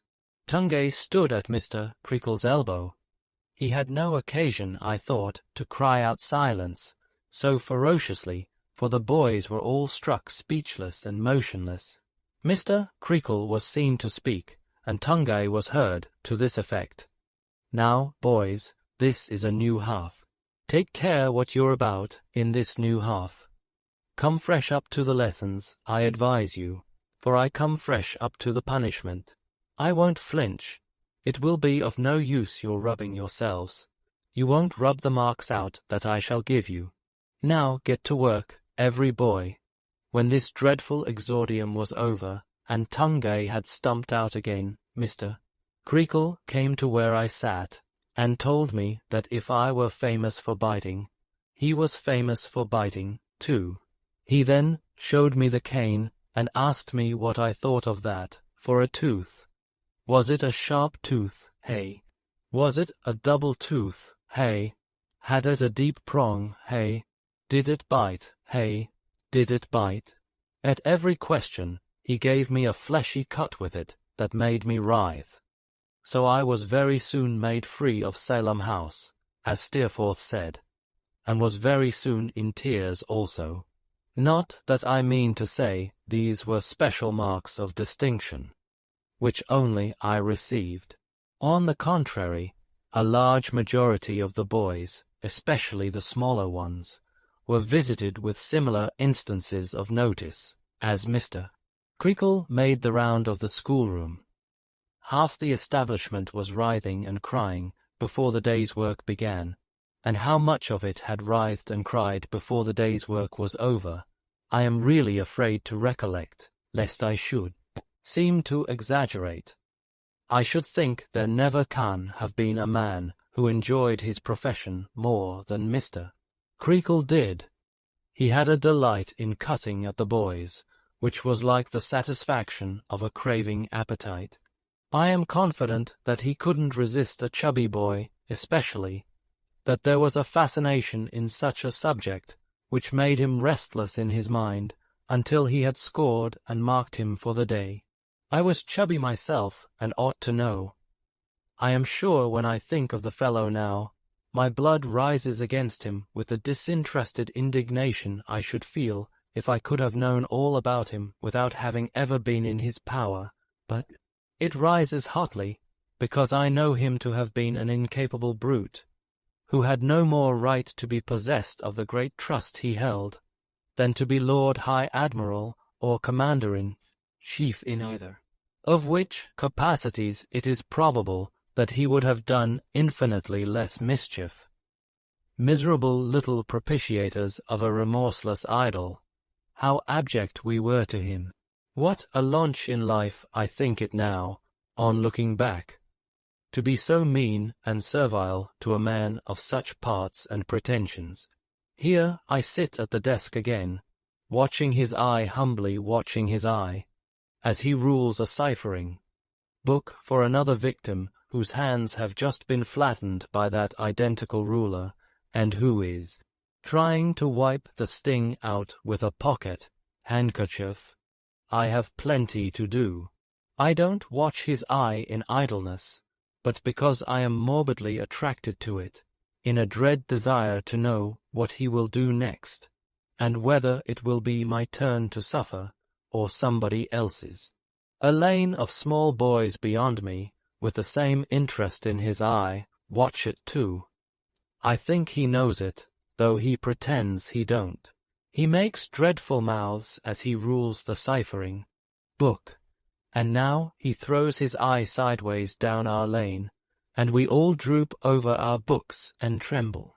A moment afterwards we are again eyeing him, an unhappy culprit, found guilty of imperfect exercise, approaches at his command. The culprit falters excuses, and professes a determination to do better tomorrow. Mr. Creakle cuts a joke before he beats him, and we laugh at it, miserable little dogs, we laugh, with our visages as white as ashes, and our hearts sinking into our boots. Here I sit at the desk again, on a drowsy summer afternoon. A buzz and hum go up around me, as if the boys were so many bluebottles. A cloggy sensation of the lukewarm fat of meat is upon me. We dined an hour or two ago, and my head is as heavy as so much lead. I would give the world to go to sleep. I sit with my eye on Mr. Creakle, blinking at him like a young owl. When sleep overpowers me for a minute, he still looms through my slumber, ruling those ciphering books, until he softly comes behind me and wakes me to plainer perception of him, with a red ridge across my back. Here I am in the playground, with my eye still fascinated by him, though I can't see him. The window, at a little distance from which I know he is having his dinner, stands for him, and I eye that instead. If he shows his face near it, mine assumes an imploring and submissive expression. If he looks out through the glass, the boldest boy, Steerforth excepted, stops in the middle of a shout or yell, and becomes contemplative. One day, Traddles, the most unfortunate boy in the world, breaks that window accidentally with a ball. I shudder at this moment with the tremendous sensation of seeing it done, and feeling that the ball has bounded on to Mr. Creakle's sacred head. Poor Traddles, in a tight sky blue suit that made his arms and legs like German sausages or roly-poly puddings, he was the merriest and most miserable of all the boys. He was always being caned. I think he was caned every day that half-year, except one holiday Monday, when he was only rulered on both hands, and was always going to write to his uncle about it, and never did. After laying his head on the desk for a little while, he would cheer up somehow, begin to laugh again, and draw skeletons all over his slate before his eyes were dry. I used at first to wonder what comfort Traddles found in drawing skeletons, and for some time looked upon him as a sort of hermit, who reminded himself by those symbols of mortality that caning couldn't last forever. But I believe he only did it because they were easy, and didn't want any features. He was very honorable, Traddles was, and held it as a solemn duty in the boys to stand by one another. He suffered for this on several occasions, and particularly once, when Steerforth laughed in church, and the beadle thought it was Traddles, and took him out. I see him now, going away in custody, despised by the congregation.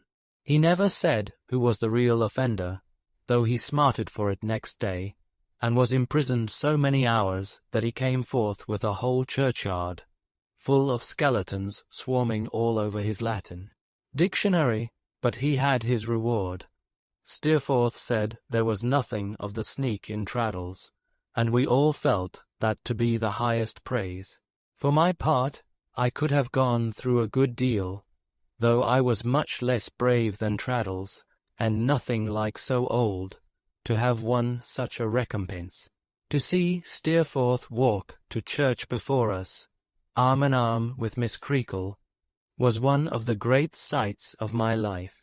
I didn't think Miss Creakle equal to little Emily in point of beauty, and I didn't love her, I didn't dare, but I thought her a young lady of extraordinary attractions, and in point of gentility, not to be surpassed.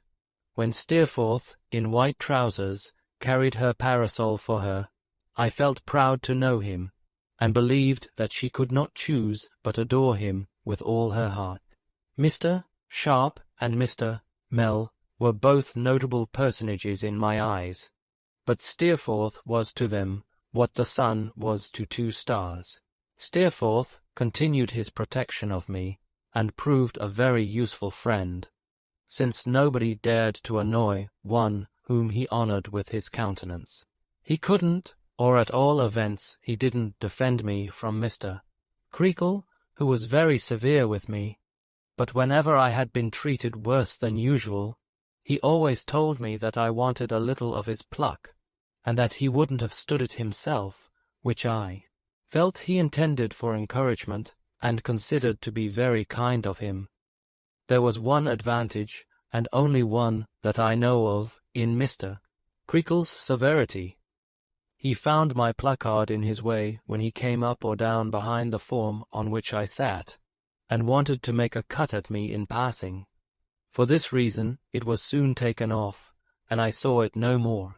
An accidental circumstance cemented the intimacy between Steerforth and me, in a manner that inspired me with great pride and satisfaction, though it sometimes led to inconvenience. It happened on one occasion, when he was doing me the honor of talking to me in the playground, that I hazarded the observation that something or somebody, I forget what now, was like something or somebody in Peregrine Pickle. He said nothing at the time, but when I was going to bed at night, asked me if I had got that book. I told him no, and explained how it was that I had read it, and all those other books of which I have made mention. And do you recollect them? Steerforth said. Oh yes, I replied. I had a good memory, and I believed I recollected them very well. Then I tell you what, young Copperfield, said Steerforth, you shall tell them to me. I can't get to sleep very early at night, and I generally wake rather early in the morning. We'll go over 'em one after another. We'll make some regular Arabian Nights of it. I felt extremely flattered by this arrangement, and we commenced carrying it into execution that very evening. What ravages I committed on my favorite authors in the course of my interpretation of them, I am not in a condition to say, and should be very unwilling to know. But I had a profound faith in them, and I had, to the best of my belief, a simple, earnest manner of narrating what I did narrate, and these qualities went a long way. The drawback was that I was often sleepy at night, or out of spirits and indisposed to resume the story, and then it was rather hard work, and it must be done, for to disappoint or to displease Steerforth was of course out of the question. In the morning, too, when I felt weary, and should have enjoyed another hour's repose very much, it was a tiresome thing to be roused, like the Sultana Scheherazade, and forced into a long story, before the getting-up bell rang. But Steerforth was resolute, and as he explained to me, in return, my sums and exercises, and anything in my tasks that was too hard for me, I was no loser by the transaction. Let me do myself justice, however. I was moved by no interested or selfish motive, nor was I moved by fear of him. I admired and loved him, and his approval was return enough. It was so precious to me that I look back on these trifles, now, with an aching heart. Steerforth was considerate, too, and showed his consideration, in one particular instance, in an unflinching manner that was a little tantalizing, I suspect, to poor Traddles and the rest. Peggotty's promised letter, what a comfortable letter it was, arrived before the half was many weeks old, and with it a cake in a perfect nest of oranges, and 2 bottles of cowslip wine. This treasure, as in duty bound, I laid at the feet of Steerforth, and begged him to dispense. "Now, I'll tell you what, young Copperfield," said he, "the wine shall be kept to wet your whistle when you are story-telling." I blushed at the idea, and begged him, in my modesty, not to think of it. But he said he had observed I was sometimes hoarse, a little rupee was his exact expression, and it should be, every drop, devoted to the purpose he had mentioned. Accordingly, it was locked up in his box, and drawn off by himself in a phial, and administered to me through a piece of quill in the cork, when I was supposed to be in want of a restorative. Sometimes, to make it a more sovereign specific, he was so kind as to squeeze orange juice into it, or to stir it up with ginger, or dissolve a peppermint drop in it, and although I cannot assert that the flavour was improved by these experiments, or that it was exactly the compound one would have chosen for a stomachic, the last thing at night and the first thing in the morning I drank it gratefully, and was very sensible of his attention. We seemed to me to have been months over Peregrine, and months more over the other stories. The institution never flagged for want of a story, I am certain, and the wine lasted out almost as well as the matter.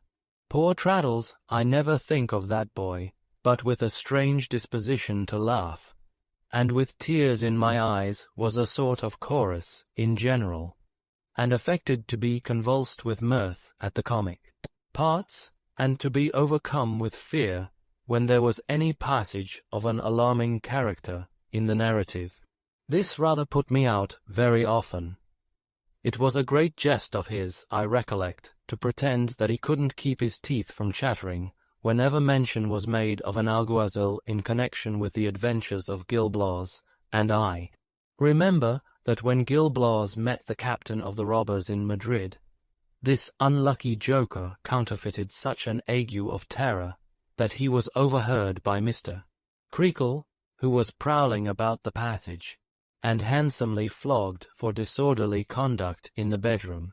Whatever I had within me that was romantic and dreamy was encouraged by so much story-telling in the dark, and in that respect the pursuit may not have been very profitable to me. But the being cherished as a kind of plaything in my room, and the consciousness that this accomplishment of mine was bruited about among the boys, and attracted a good deal of notice to me, though I was the youngest there, stimulated me to exertion. In a school carried on by sheer cruelty, whether it is presided over by a dunce or not, there is not likely to be much learnt. I believe our boys were, generally, as ignorant a set as any schoolboys in existence. They were too much troubled and knocked about to learn. They could no more do that to advantage than anyone can do anything to advantage in a life of constant misfortune, torment, and worry. But my little vanity and Steerforth's help urged me on somehow, and without saving me from much, if anything, in the way of punishment, made me, for the time I was there, an exception to the general body, insomuch that I did steadily pick up some crumbs of knowledge. In this I was much assisted by Mr. Mell, who had a liking for me that I am grateful to remember. It always gave me pain to observe that Steerforth treated him with systematic disparagement, and seldom lost an occasion of wounding his feelings, or inducing others to do so. This troubled me the more for a long time, because I had soon told Steerforth, from whom I could no more keep such a secret, than I could keep a cake or any other tangible possession about the two old women Mr. Mell had taken me to see, and I was always afraid that Steerforth would let it out and twit him with it. We little thought, any one of us, I dare say, when I ate my breakfast that first morning, and went to sleep under the shadow of the peacock's feathers to the sound of the flute, what consequences would come of the introduction into those houses of my insignificant person. But the visit had its unforeseen consequences, and of a serious sort, too, in their way. One day, when Mr. Creakle kept the house from indisposition, which naturally diffused a lively joy through the school, there was a good deal of noise in the course of the morning's work.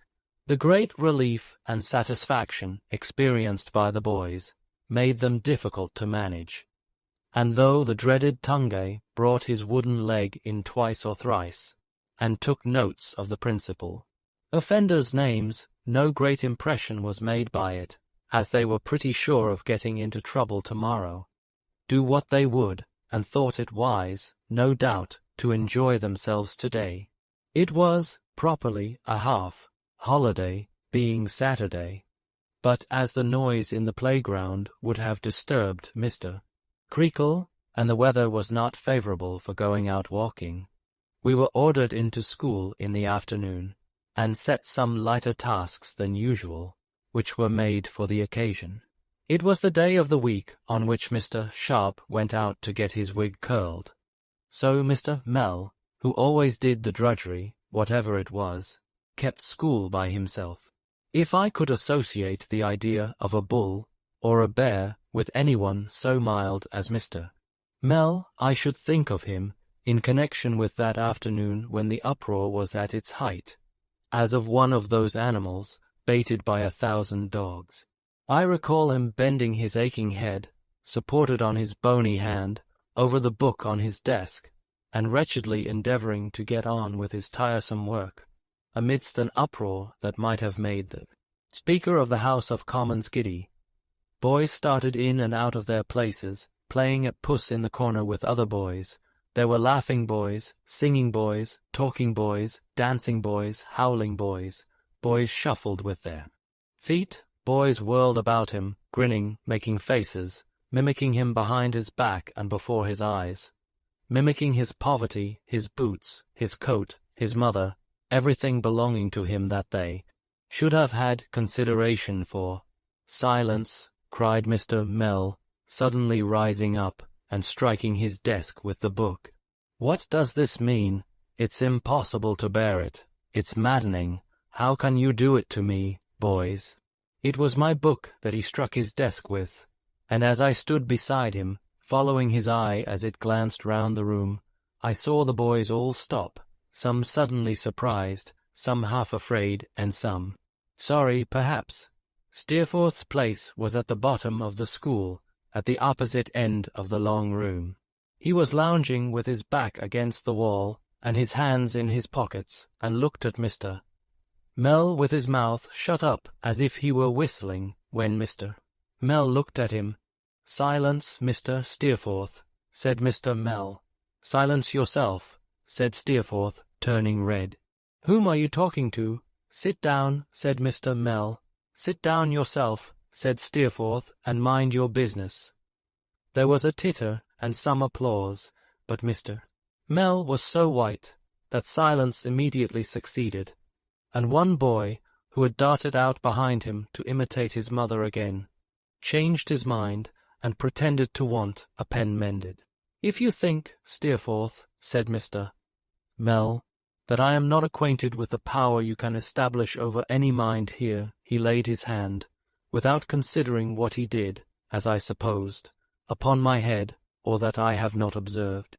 "You, within a few minutes, urging your juniors on to every sort of outrage against me, you are mistaken." "I don't give myself the trouble of thinking at all about you," said Steerforth, coolly, "so I'm not mistaken, as it happens. And when you make use of your position of favoritism here, sir," pursued Mr. Mell, with his lip trembling very much. To insult a gentleman, a what? Where is he? Said Steerforth. Here, somebody cried out. Shame, J. Steerforth. Too bad. It was Traddles, whom Mr. Mell instantly discomfited by bidding him hold his tongue. To insult one who is not fortunate in life, sir, and who never gave you the least offence, and the many reasons for not insulting whom you are old enough and wise enough to understand, said Mr. Mell, with his lips trembling more and more, you commit a mean and base action. You can sit down or stand up as you please, sir. Copperfield, go on. Young Copperfield, said Steerforth, coming forward up the room, stop a bit. I tell you what, Mr. Mell, once for all. When you take the liberty of calling me mean or base, or anything of that sort, you are an impudent beggar. You are always a beggar, you know, but when you do that, you are an impudent beggar. I am not clear whether he was going to strike Mr. Mell, or Mr. Mell was going to strike him, or there was any such intention on either side. I saw a rigidity come upon the whole school, as if they had been turned into stone, and found Mr. Creakle in the midst of us, with Tungay at his side, and Mrs. and Miss Creakle looking in at the door as if they were frightened. Mr. Mell, with his elbows on his desk and his face in his hands, sat, for some moments, quite still. Mr. Mell, said Mr. Creakle, shaking him by the arm, and his whisper was so audible now that Tungay felt it unnecessary to repeat his words. You have not forgotten yourself, I hope. No, sir, no, returned the master, showing his face and shaking his head, and rubbing his hands in great agitation. No, sir, no. I have remembered myself. I know, Mr. Creakle. I have not forgotten myself. I have remembered myself, sir. I could wish you had remembered me a little sooner, Mr. Creakle. It would have been more kind, sir, more just, sir. It would have saved me something, sir. Mr. Creakle, looking hard at Mr. Mell, put his hand on Tungay's shoulder and got his feet upon the form close by and sat upon the desk. After still looking hard at Mr. Mell from his throne, as he shook his head and rubbed his hands and remained in the same state of agitation, Mr. Creakle turned to Steerforth and said, Now, sir, as he don't condescend to tell me, what is this?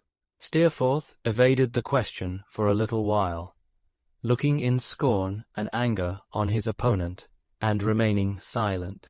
I could not help thinking even in that interval, I remember, what a noble fellow he was in appearance, and how homely and plain Mr.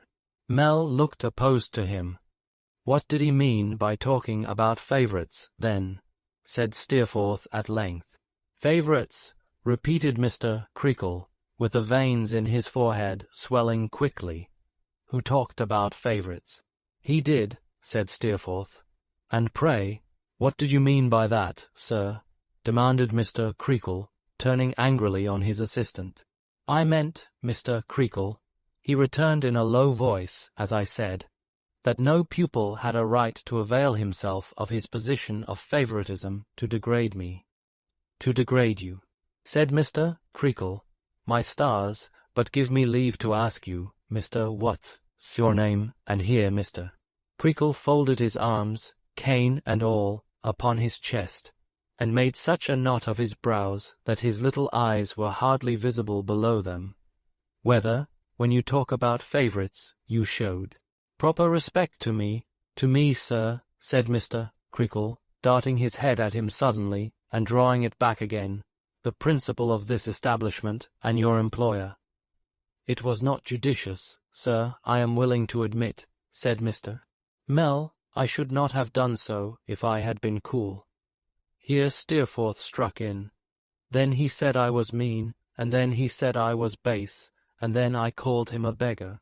If I had been cool, perhaps I shouldn't have called him a beggar.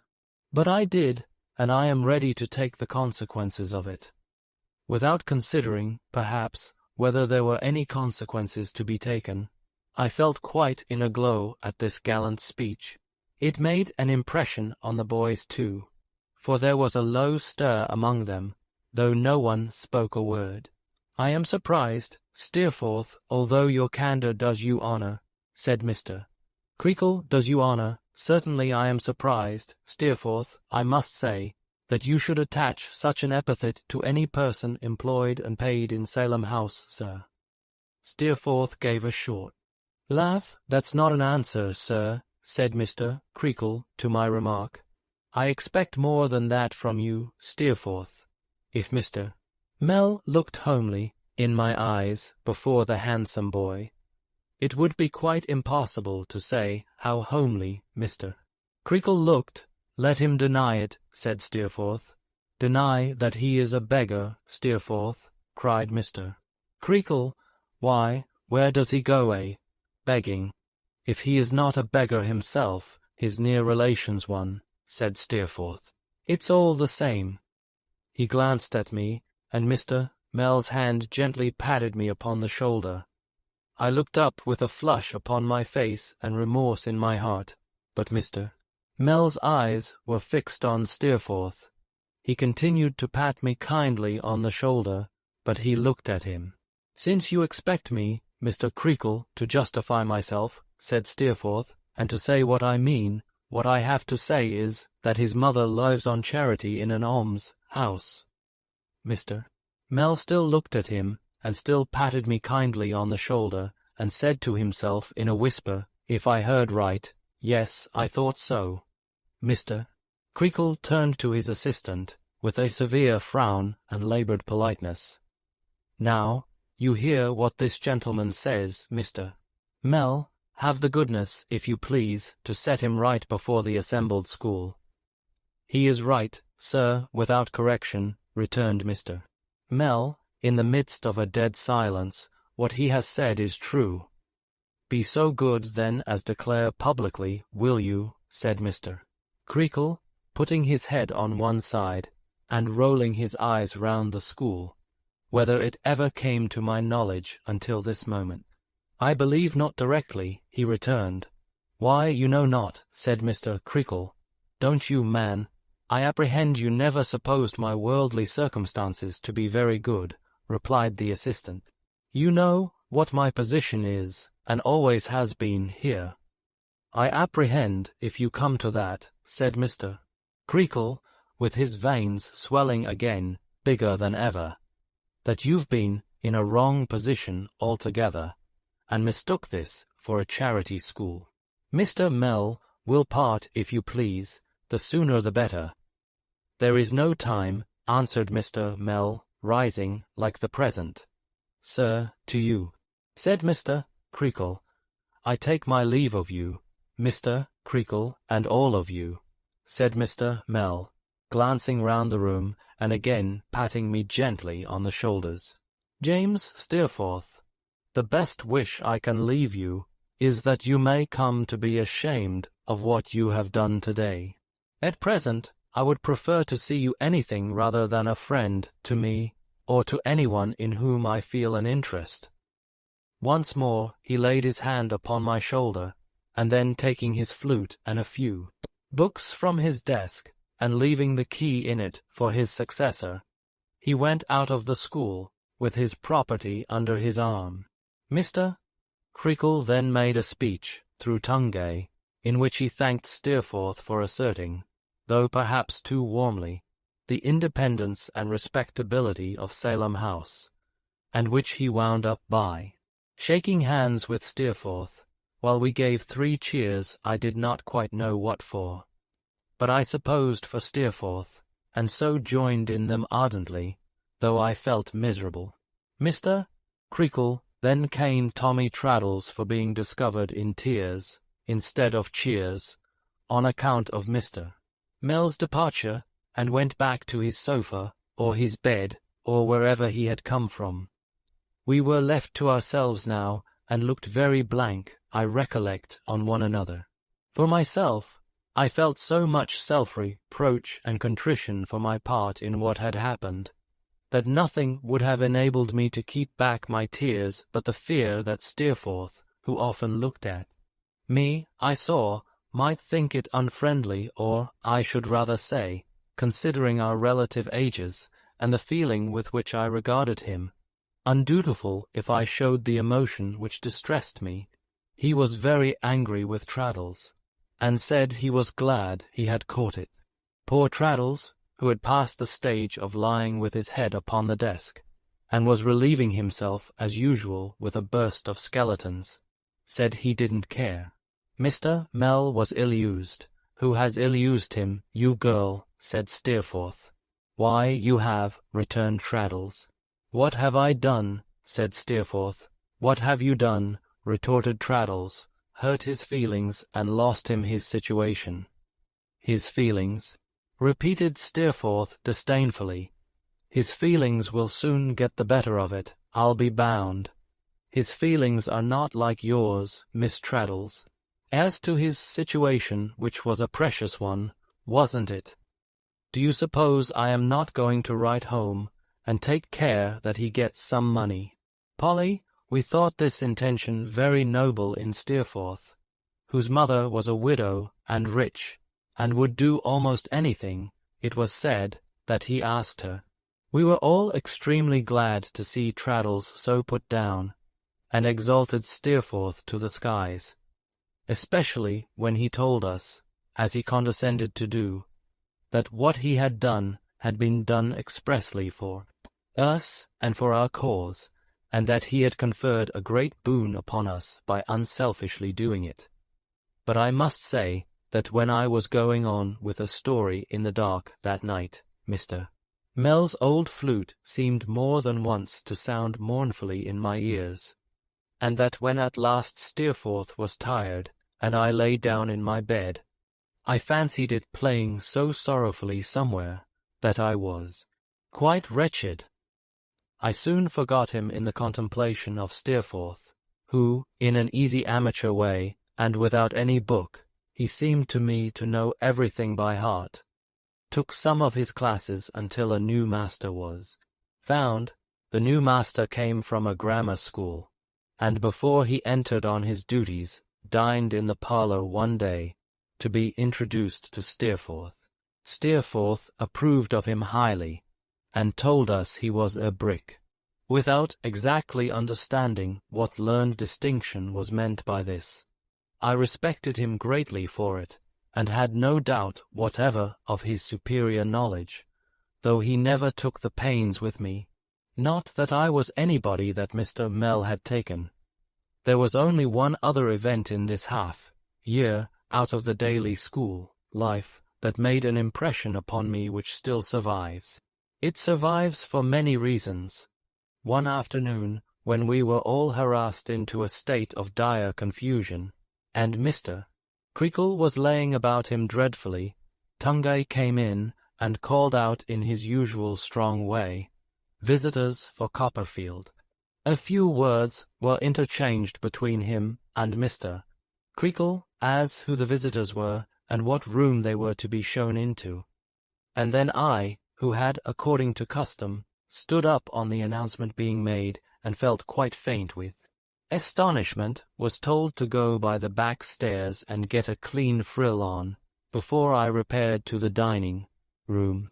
These orders I obeyed, in such a flutter and hurry of my young spirits as I had never known before, and when I got to the parlour door, and the thought came into my head that it might be my mother, I had only thought of Mr. or Miss Murdstone until then. I drew back my hand from the lock, and stopped to have a sob before I went in. At first I saw nobody, but feeling a pressure against the door, I looked round it, and there, to my amazement, were Mr. Peggotty and Ham, ducking at me with their hats, and squeezing one another against the wall. I could not help laughing, but it was much more in the pleasure of seeing them than at the appearance they made. We shook hands in a very cordial way, and I laughed and laughed until I pulled out my pocket handkerchief and wiped my eyes. Mr. Peggotty, who never shut his mouth once, I remember, during the visit, showed great concern when he saw me do this, and nudged Ham to say something. "Cheer up, Mas'r Davy Bore," said Ham in his simpering way. "Why, how you have growed, am I grown?" I said, drying my eyes. I was not crying at anything in particular that I know of, but somehow it made me cry to see old friends. "Growed, Mas'r Davy Bore.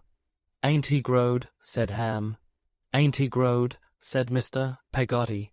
They made me laugh again by laughing at each other, and then we all three laughed until I was in danger of crying again. "Do you know how Mamma is, Mr. Peggotty?" I said, "and how my dear, dear old Peggotty is?" "Uncommon," said Mr. Peggotty, "and little Em'ly and Mrs. Gummidge uncommon," said Mr. Peggotty. There was a silence. Mr. Peggotty, to relieve it, took 2 prodigious lobsters and an enormous crab and a large canvas bag of shrimps out of his pockets and piled them up in Ham's arms. "You see," said Mr.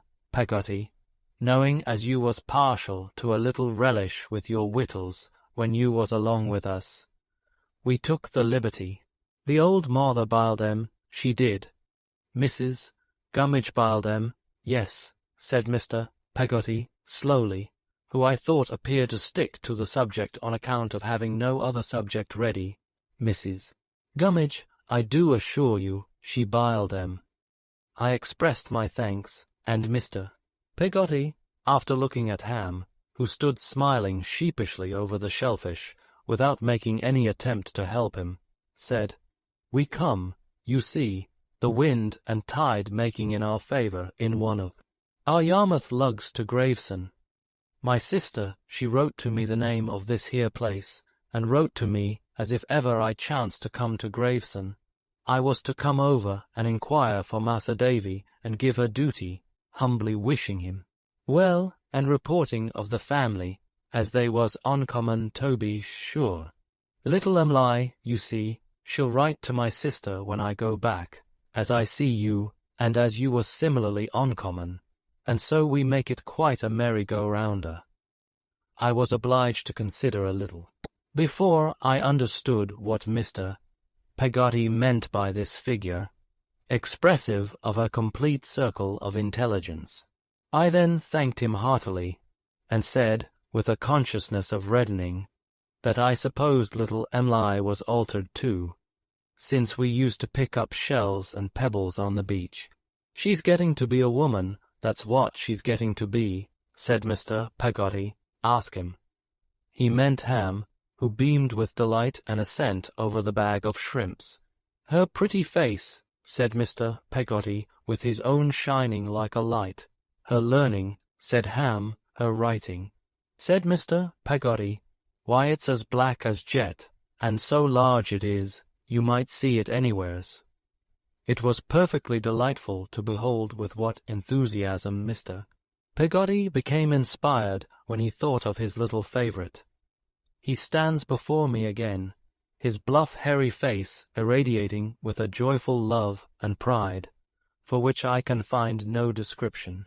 His honest eyes fire up and sparkle, as if their depths were stirred by something bright. His broad chest heaves with pleasure. His strong, loose hands clench themselves in his earnestness, and he emphasizes what he says with a right arm that shows, in my pygmy view, like a sledge hammer. Ham was quite as earnest as he. I dare say they would have said much more about her, if they had not been abashed by the unexpected coming in of Steerforth, who, seeing me in a corner speaking with 2 strangers, stopped in a song. He was singing, and said, "I didn't know you were here, young Copperfield," for it was not the usual visiting room, and crossed by us on his way out. I am not sure whether it was in the pride of having such a friend as Steerforth, or in the desire to explain to him how I came to have such a friend as Mr. Peggotty, that I called to him as he was going away. But I said, modestly, good heaven, how it all comes back to me this long time afterwards. Don't go, Steerforth, if you please. These are 2 Yarmouth boatmen, very kind, good people, who are relations of my nurse, and have come from Gravesend to see me. Aye, said Steerforth, returning. I am glad to see them. How are you both? There was an ease in his manner, a gay and light manner it was, but not swaggering, which I still believe to have borne a kind of enchantment with it. I still believe him, in virtue of this carriage, his animal spirits, his delightful voice, his handsome face and figure, and, for aught I know, of some inborn power of attraction besides, which I think a few people possess, to have carried a spell with him, to which it was a natural weakness to yield, and which not many persons could withstand.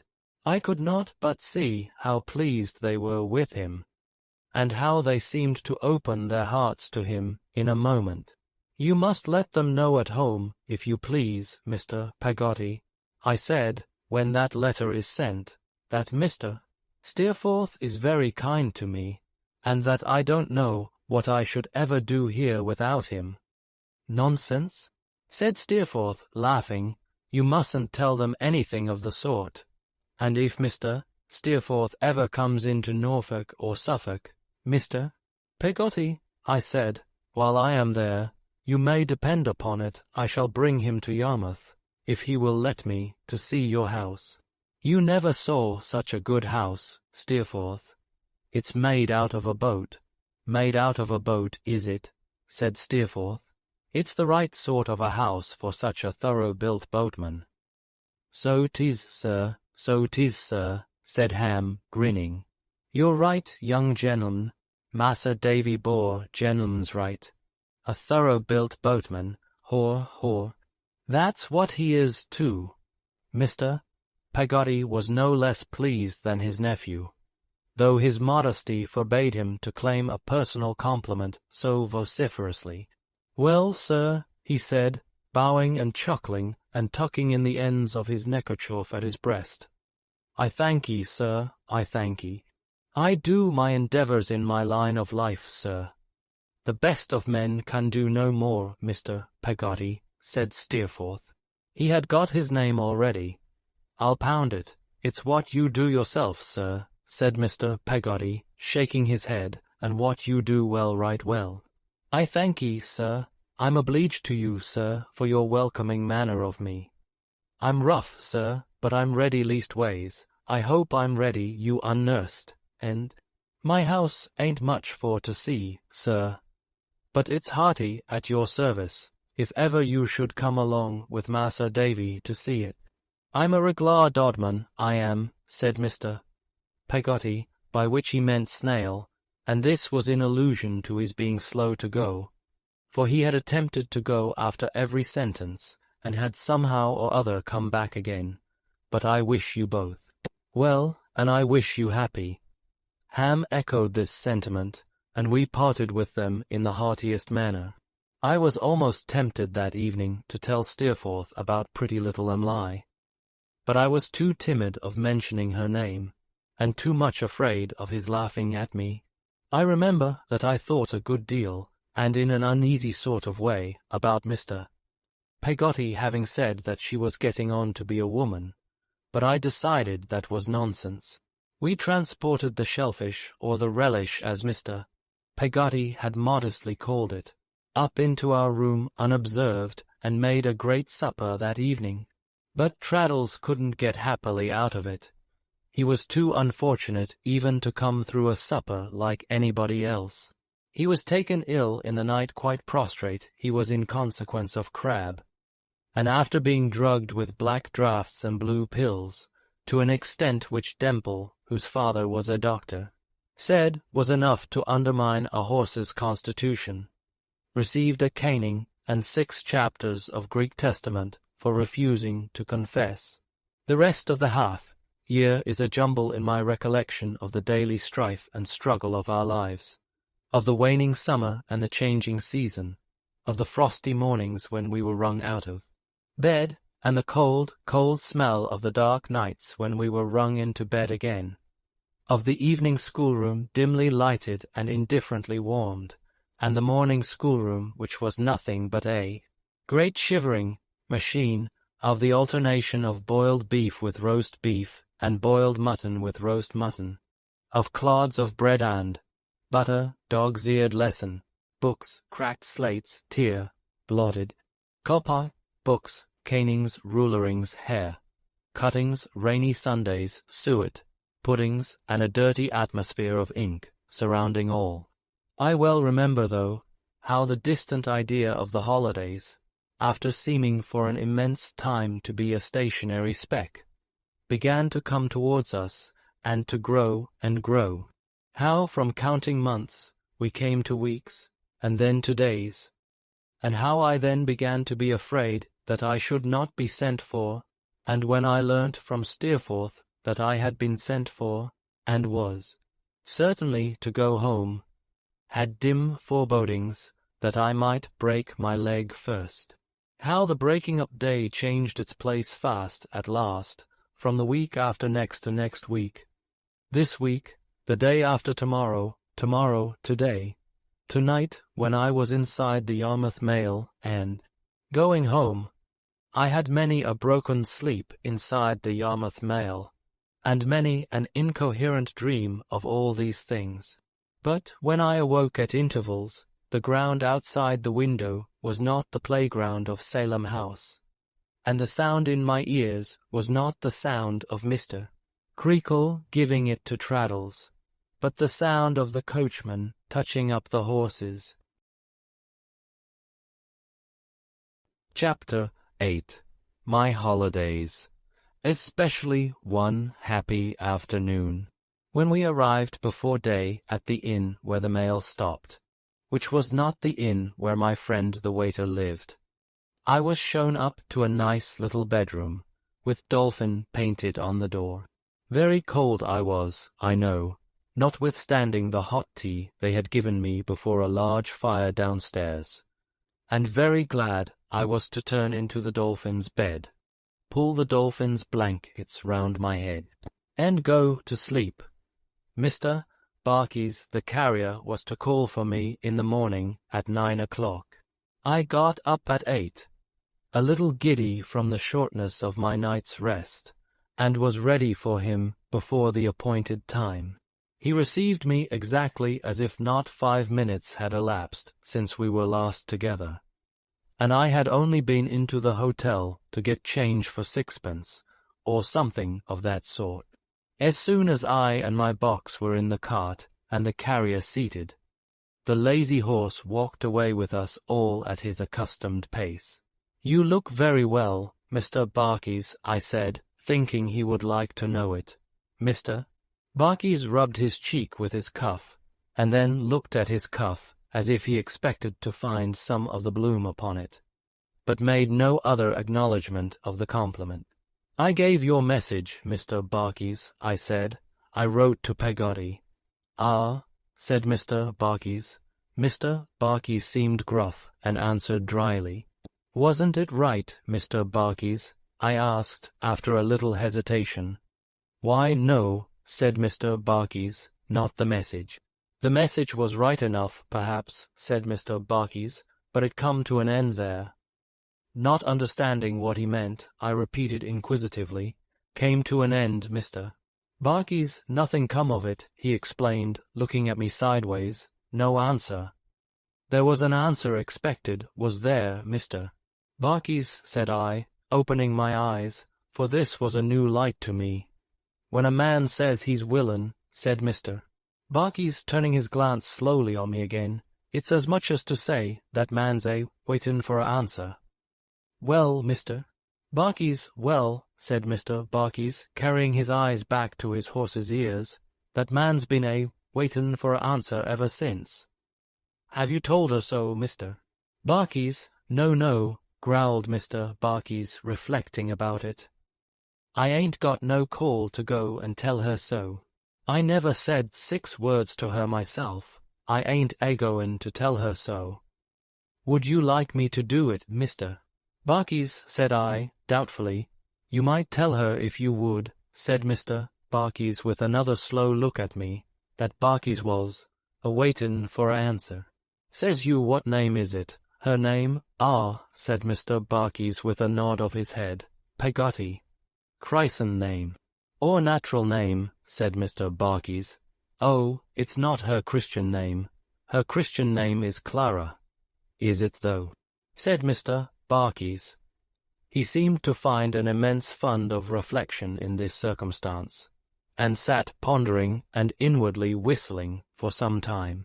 Well, he resumed at length, says you, Peggotty, Barkis is waitin' for a answer. Says she, perhaps, answer to what? Says you, to what I told you. What is that? Says she. Barkis is willin', says you. This extremely artful suggestion, Mr.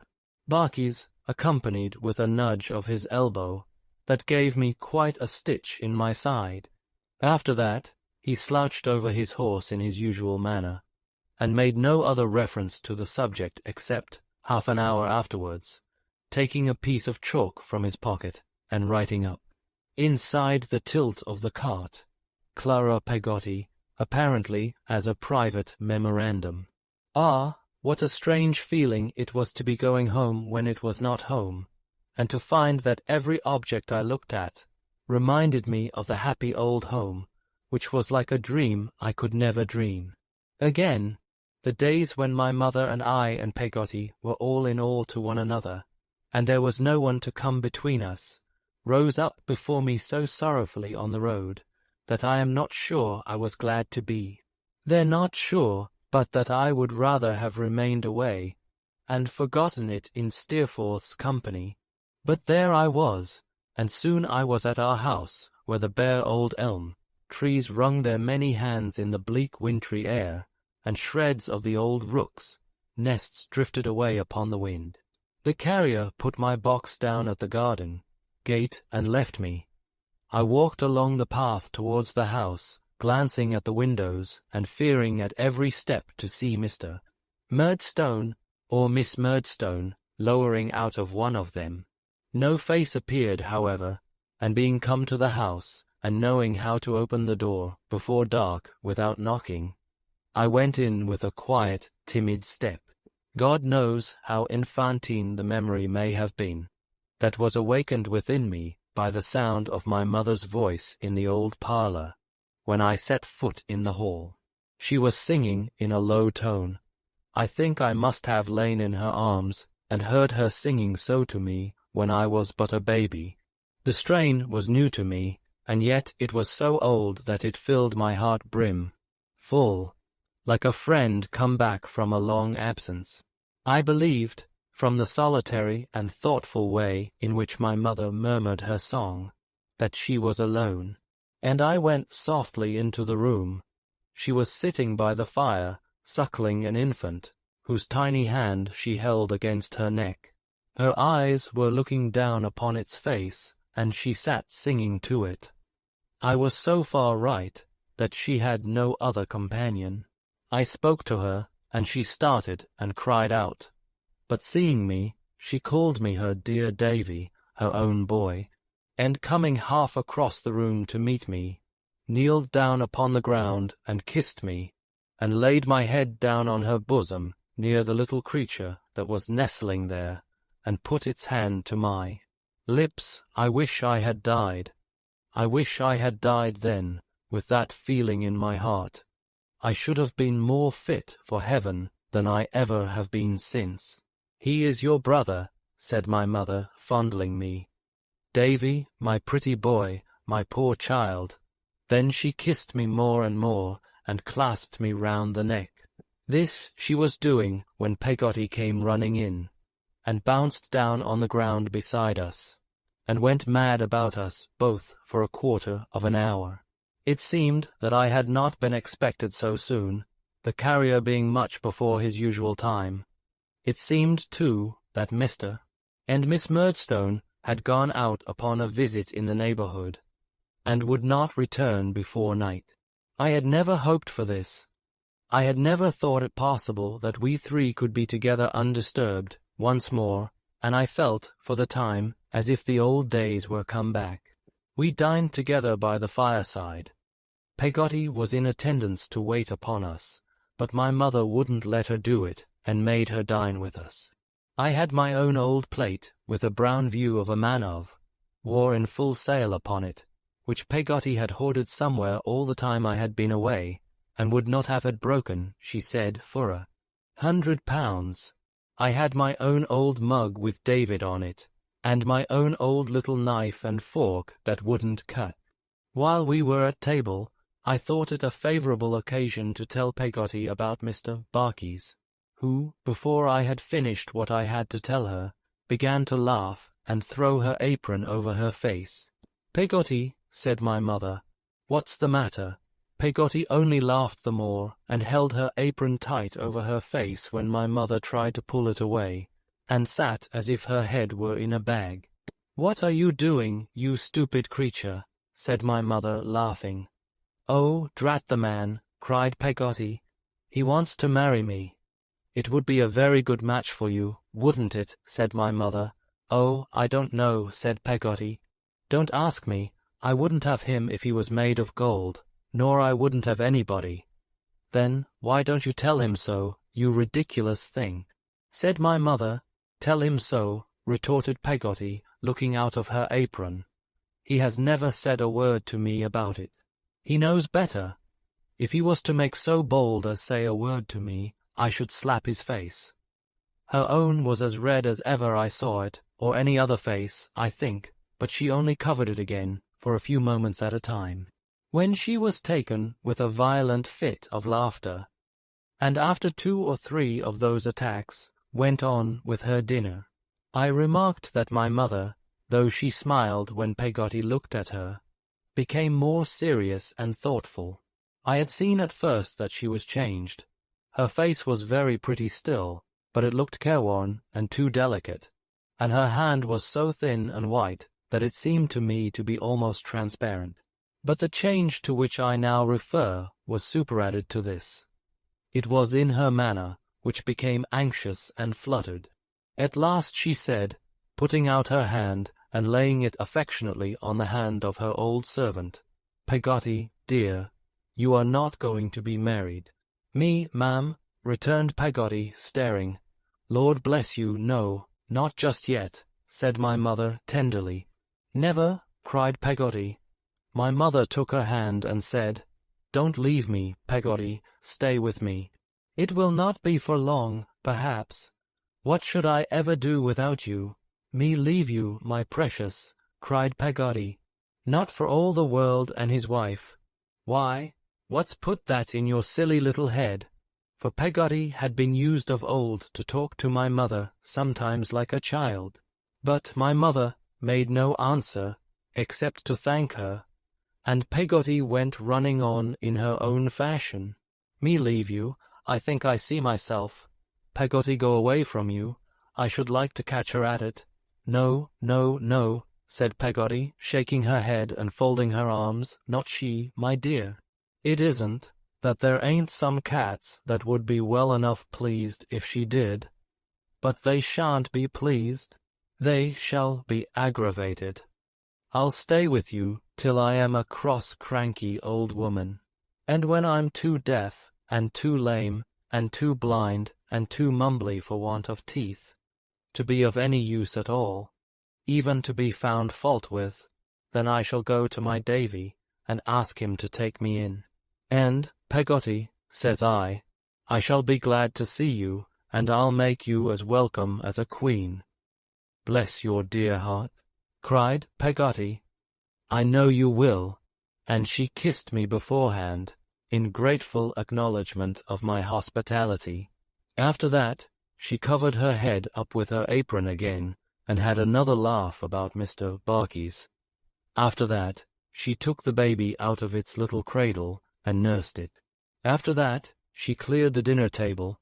After that, came in with another cap on, and her work, box and the yard, measure and the bit of wax, candle, all just the same as ever. We sat round the fire, and talked delightfully. I told them what a hard master Mr. Creakle was, and they pitied me very much.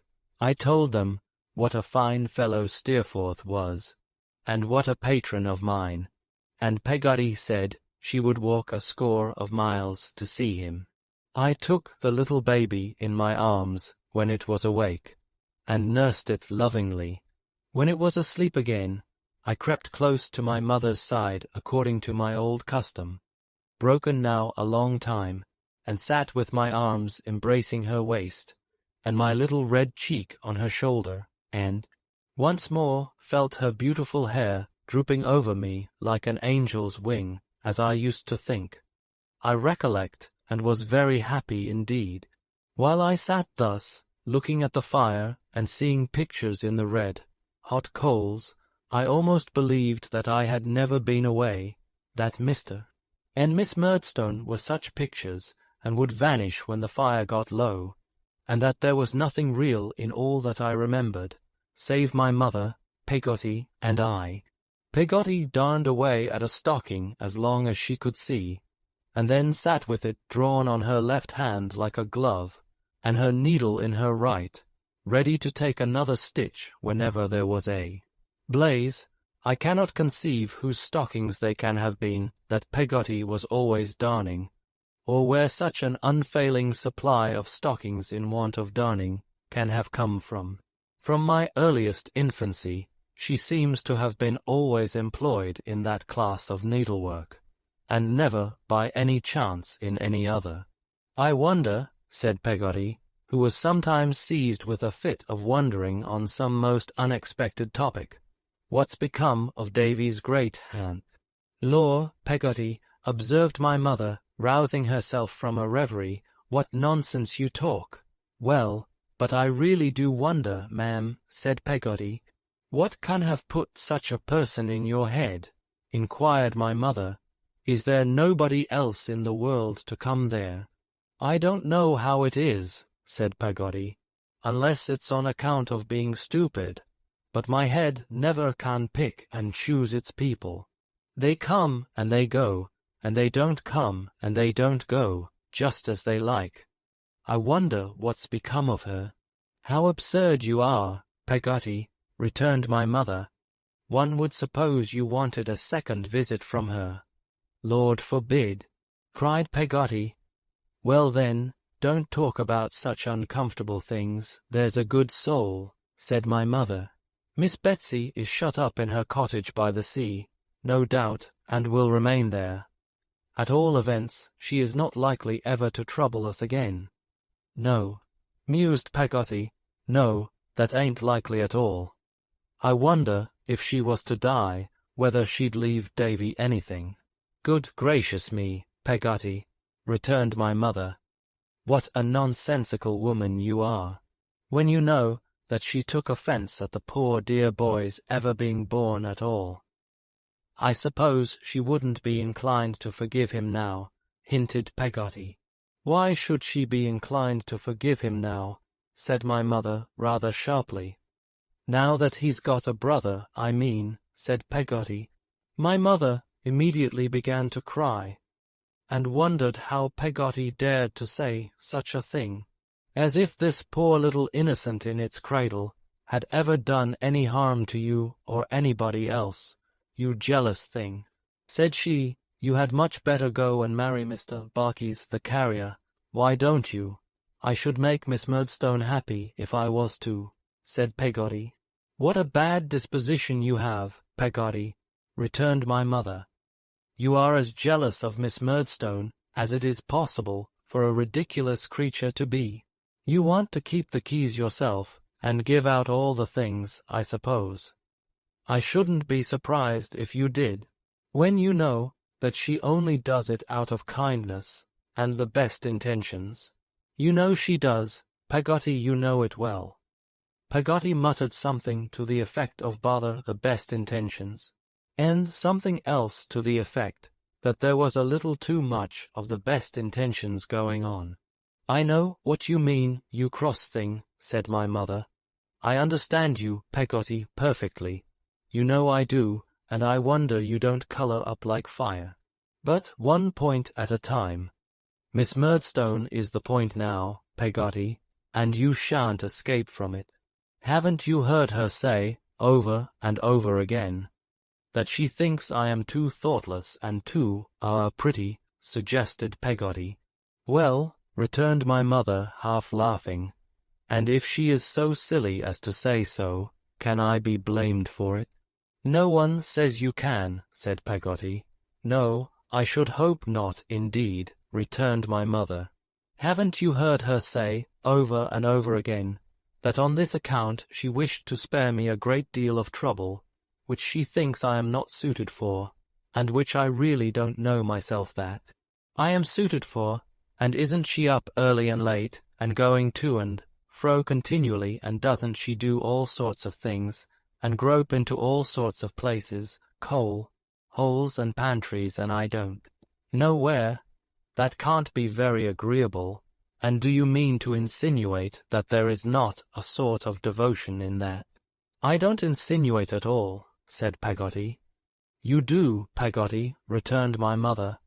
You never do anything else except your work. You are always insinuating. You revel in it. And when you talk of Mr. Murdstone's good intentions, I never talked of them, said Peggotty. No, Peggotty, returned my mother, but you insinuated. That's what I told you just now. That's the worst of you. You will insinuate. I said at the moment that I understood you, and you see I did. When you talk of Mr. Murdstone's good intentions and pretend to slight them. For I don't believe you really do, in your heart, Peggotty. You must be as well convinced as I am how good they are, and how they actuate him in everything. If he seems to have been at all stern with a certain person, Peggotty, you understand, and so I am sure does Davy, that I am not alluding to anybody present, it is solely because he is satisfied that it is for a certain person's benefit. He naturally loves a certain person on my account, and acts solely for a certain person's good. He is better able to judge of it than I am, for I very well know that I am a weak, light, girlish creature, and that he is a firm, grave, serious man. And he takes, said my mother, with the tears which were engendered in her affectionate nature, stealing down her face, he takes great pains with me, and I ought to be very thankful to him, and very submissive to him even in my thoughts, and when I am not, Peggotty, I worry and condemn myself, and feel doubtful of my own heart, and don't know what to do. Peggotty sat with her chin on the foot of the stocking, looking silently at the fire. There, Peggotty, said my mother, changing her tone, don't let us fall out with one another, for I couldn't bear it. You are my true friend, I know, if I have any in the world. When I call you a ridiculous creature, or a vexatious thing, or anything of that sort, Peggotty, I only mean that you are my true friend, and always have been, ever since the night when Mr. Copperfield first brought me home here, and you came out to the gate to meet me. Peggotty was not slow to respond, and ratify the treaty of friendship by giving me one of her best hugs. I think I had some glimpses of the real character of this conversation at the time, but I am sure now that the good creature originated it, and took her part in it, merely that my mother might comfort herself with the little contradictory summary in which she had indulged. The design was efficacious, for I remember that my mother seemed more at ease during the rest of the evening, and that Peggotty observed her less. When we had had our tea, and the ashes were thrown up, and the candles snuffed, I read Peggotty a chapter out of the crocodile book. In remembrance of old times she took it out of her pocket. I don't know whether she had kept it there ever since, and then we talked about Salem House, which brought me round again to Steerforth, who was my great subject. We were very happy, and that evening, as the last of its race, and destined evermore to close that volume of my life, will never pass out of my memory. It was almost 10 o'clock before we heard the sound of wheels. We all got up then, and my mother said hurriedly that, as it was so late, and Mr. and Miss Murdstone approved of early hours for young people, perhaps I had better go to bed. I kissed her, and went upstairs with my candle directly before they came in. It appeared to my childish fancy, as I ascended to the bedroom where I had been imprisoned, that they brought a cold blast of air into the house which blew away the old familiar feeling like a feather. I felt uncomfortable about going down to breakfast in the morning, as I had never set eyes on Mr. Murdstone since the day when I committed my memorable offence. However, as it must be done, I went down, after 2 or 3 false starts halfway, and as many runs back on tiptoe to my own room, and presented myself in the parlour. He was standing before the fire with his back to it, while Miss Murdstone made the tea. He looked at me steadily as I entered, but made no sign of recognition whatever. I went up to him, after a moment of confusion, and said, "I beg your pardon, sir. I am very sorry for what I did, and I hope you will forgive me." "I am glad to hear you are sorry, David," he replied. The hand he gave me was the hand I had bitten. I could not restrain my eye from resting for an instant on a red spot upon it, but it was not so red as I turned, when I met that sinister expression in his face. "How do you do, ma'am?" I said to Miss Murdstone. "Ah, dear me," sighed Miss Murdstone, giving me the tea, Hattie scoop instead of her fingers. "How long are the holidays?" "A month, ma'am." "Counting from when?" "From today, ma'am." "Oh," said Miss Murdstone. "Then here's one day off." She kept a calendar of the holidays in this way, and every morning checked a day off in exactly the same manner. She did it gloomily until she came to 10. But when she got into 2 figures, she became more hopeful, and, as the time advanced, even jocular. It was on this very first day that I had the misfortune to throw her, though she was not subject to such weakness in general, into a state of violent consternation. I came into the room where she and my mother were sitting, and the baby, who was only a few weeks old, being on my mother's lap, I took it very carefully in my arms. Suddenly, Miss Murdstone gave such a scream that I all but dropped it. "My dear Jane," cried my mother. "Good heavens, Clara, do you see?" exclaimed Miss Murdstone. "See what, my dear Jane?" said my mother. "Where?" "He's got it," cried Miss Murdstone. "The boy has got the baby." She was limp with horror, but stiffened herself to make a dart at me and take it out of my arms. Then she turned faint, and was so very ill that they were obliged to give her cherry brandy. I was solemnly interdicted by her, on her recovery, from touching my brother any more on any pretence whatever, and my poor mother, who I could see wished otherwise, meekly confirmed the interdict by saying, "No doubt you are right, my dear Jane." On another occasion, when we 3 were together, this same dear baby, it was truly dear to me, for our mother's sake, was the innocent occasion of Miss Murdstone's going into a passion. My mother, who had been looking at its eyes as it lay upon her lap, said, "Davy, come here," and looked at mine. I saw Miss Murdstone lay her beads down.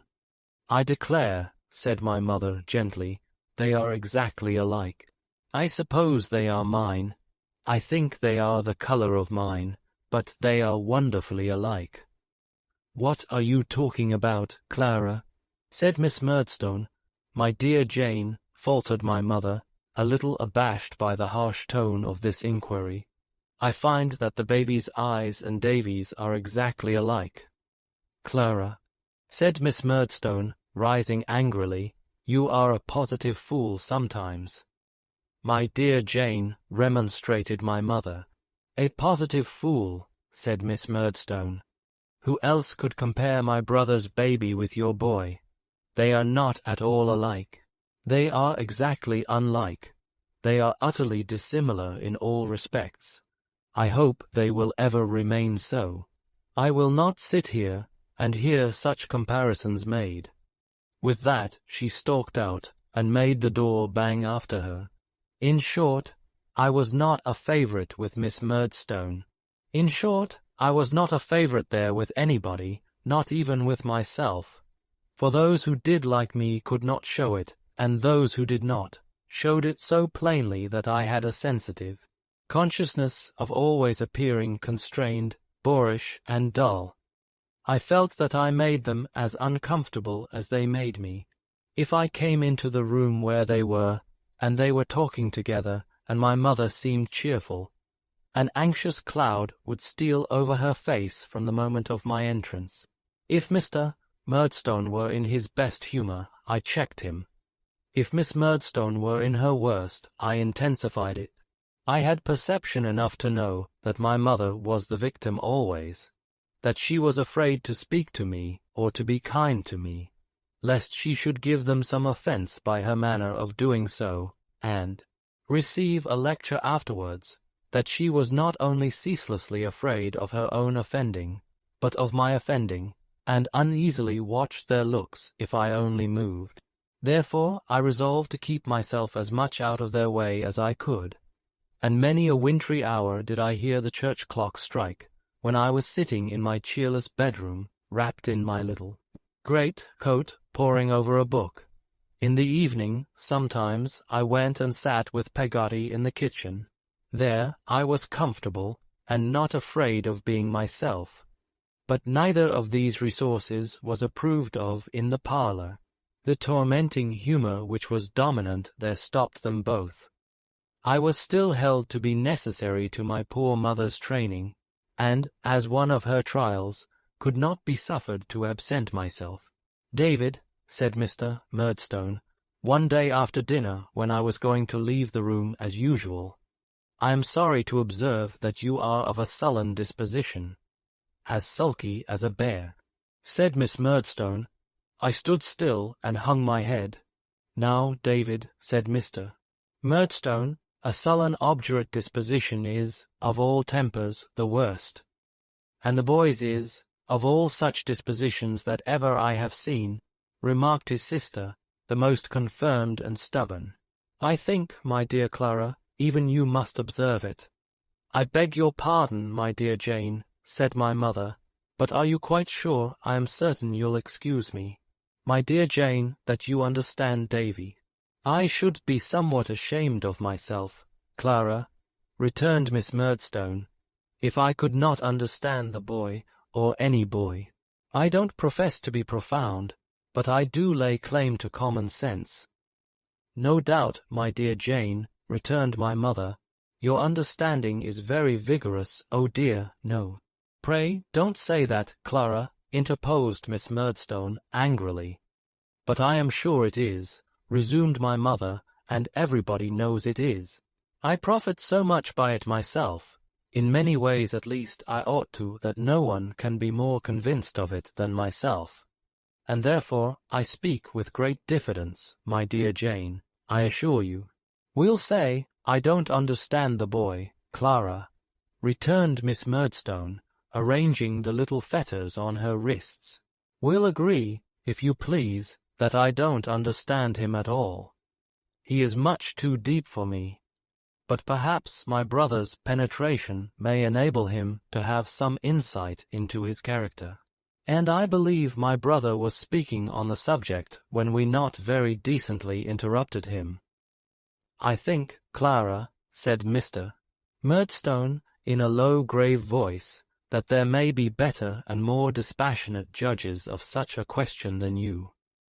"Edward," replied my mother, timidly, "you are a far better judge of all questions than I pretend to be. Both you and Jane are." "I only said you only said something weak and inconsiderate," he replied. "Try not to do it again, my dear Clara, and keep a watch upon yourself." My mother's lips moved, as if she answered yes, my dear Edward, but she said nothing aloud. "I was sorry, David, I remarked," said Mr. Murdstone, turning his head and his eyes stiffly towards me, to observe that you are of a sullen disposition. This is not a character that I can suffer to develop itself beneath my eyes without an effort at improvement. You must endeavour, sir, to change it. We must endeavour to change it for you.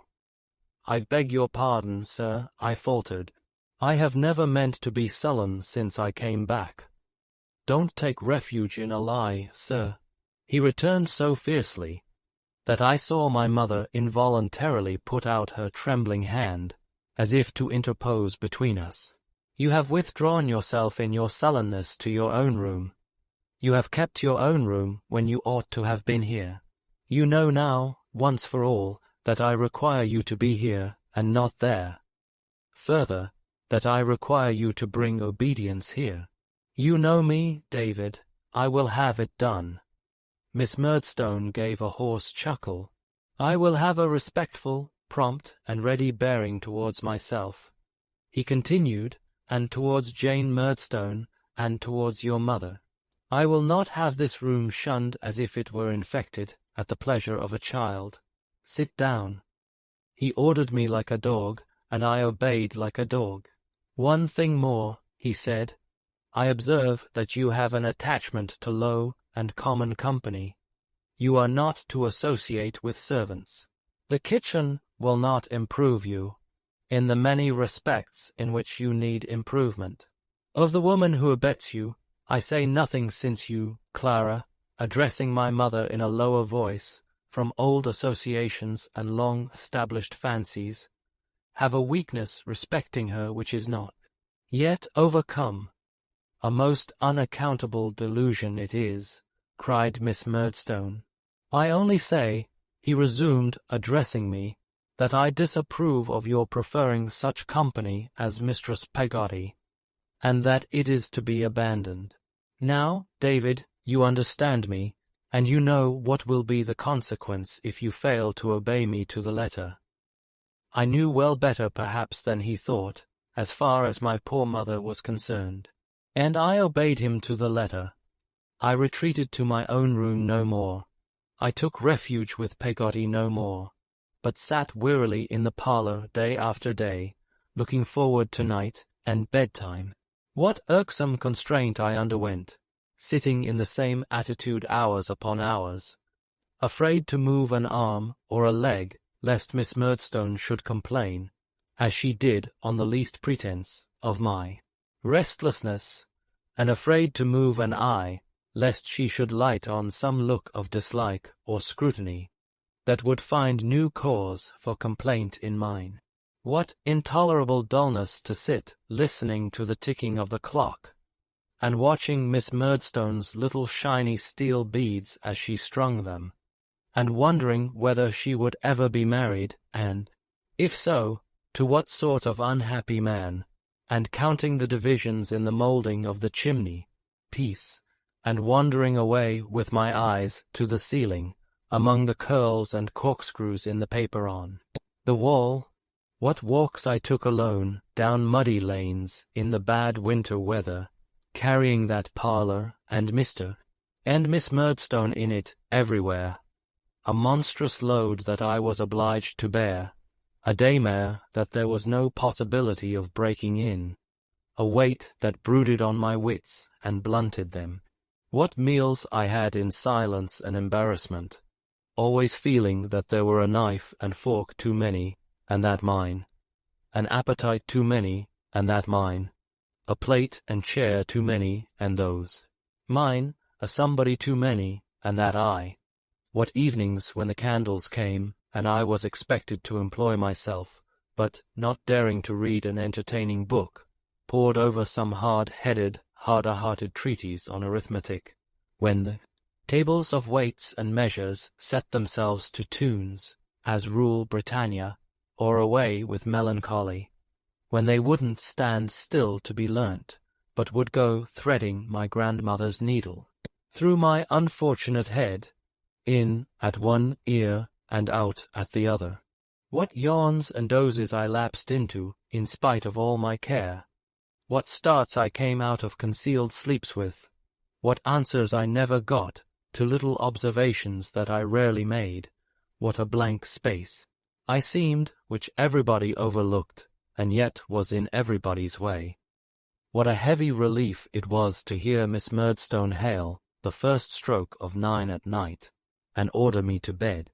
Thus the holidays lagged away, until the morning came when Miss Murdstone said, "Here's the last day off," and gave me the closing cup of tea of the vacation. I was not sorry to go. I had lapsed into a stupid state, but I was recovering a little and looking forward to Steerforth, albeit Mr. Creakle loomed behind him. Again Mr. Barkis appeared at the gate, and again Miss Murdstone, in her warning voice, said, "Clara," when my mother bent over me to bid me farewell. I kissed her and my baby brother, and was very sorry then, but not sorry to go away, for the gulf between us was there, and the parting was there every day. And it is not so much the embrace she gave me that lives in my mind, though it was as fervent as could be, as what followed the embrace. I was in the carrier's cart when I heard her calling to me. I looked out, and she stood at the garden gate alone, holding her baby up in her arms for me to see. It was cold, still weather, and not a hair of her head nor a fold of her dress was stirred, as she looked intently at me, holding up her child. So I lost her. So I saw her afterwards, in my sleep at school, a silent presence near my bed, looking at me with the same intent face, holding up her baby in her arms. Chapter 9. I have a memorable birthday. I pass over all that happened at school, until the anniversary of my birthday came round in March. Except that Steerforth was more to be admired than ever, I remember nothing. He was going away at the end of the half-year, if not sooner, and was more spirited and independent than before in my eyes, and therefore more engaging than before. But beyond this I remember nothing. The great remembrance by which that time is marked in my mind seems to have swallowed up all lesser recollections, and to exist alone. It is even difficult for me to believe that there was a gap of full 2 months between my return to Salem House and the arrival of that birthday. I can only understand that the fact was so, because I know it must have been so. Otherwise I should feel convinced that there was no interval, and that the one occasion trod upon the other's heels. How well I recollect the kind of day it was. I smell the fog that hung about the place. I see the hoar frost, ghostly, through it. I feel my rimy hair fall clammy on my cheek. I look along the dim perspective of the schoolroom, with a sputtering candle here and there to light up the foggy morning, and the breath of the boys wreathing and smoking in the raw cold as they blow upon their fingers, and tap their feet upon the floor. It was after breakfast, and we had been summoned in from the playground, when Mr. Sharp entered and said, "David Copperfield is to go into the parlour." I expected a hamper from Peggotty, and brightened at the order. Some of the boys about me put in their claim not to be forgotten in the distribution of the good things, as I got out of my seat with great alacrity. "Don't hurry, David," said Mr. Sharp. "There's time enough, my boy, don't hurry." I might have been surprised by the feeling tone in which he spoke, if I had given it a thought, but I gave it none until afterwards. I hurried away to the parlour, and there I found Mr. Creakle, sitting at his breakfast with a cane and a newspaper before him, and Mrs. Creakle with an opened letter in her hand, but no hamper. "David Copperfield," said Mrs. Creakle, leading me to her sofa and sitting down beside me. "I want to speak to you very particularly. I have something to tell you, my child." Mr. Creakle, at whom of course I looked, shook his head without looking at me, and stopped up a sigh with a very large piece of buttered toast. "You are too young to know how the world changes every day," said Mrs. Creakle, and how the people in it pass away. But we all have to learn it, David, some of us when we are young, some of us when we are old, some of us at all times of our lives. I looked at her earnestly. When you came away from home at the end of the vacation, said Mrs. Creakle, after a pause, were they all well? After another pause, was your mamma well? I trembled without distinctly knowing why, and still looked at her earnestly, making no attempt to answer. Because, said she, I grieve to tell you that I hear this morning your mamma is very ill. A mist rose between Mrs. Creakle and me, and her figure seemed to move in it for an instant. Then I felt the burning tears run down my face, and it was steady again. She is very dangerously ill, she added. I knew all now. She is dead. There was no need to tell me so. I had already broken out into a desolate cry, and felt an orphan in the wide world. She was very kind to me. She kept me there all day, and left me alone sometimes. And I cried, and wore myself to sleep, and awoke and cried again. When I could cry no more, I began to think. And then the oppression on my breast was heaviest, and my grief a dull pain that there was no ease for. And yet my thoughts were idle, not intent on the calamity that weighed upon my heart, but idly loitering near it. I thought of our house shut up and hushed. I thought of the little baby, who, Mrs. Creakle said, had been pining away for some time, and who, they believed, would die too.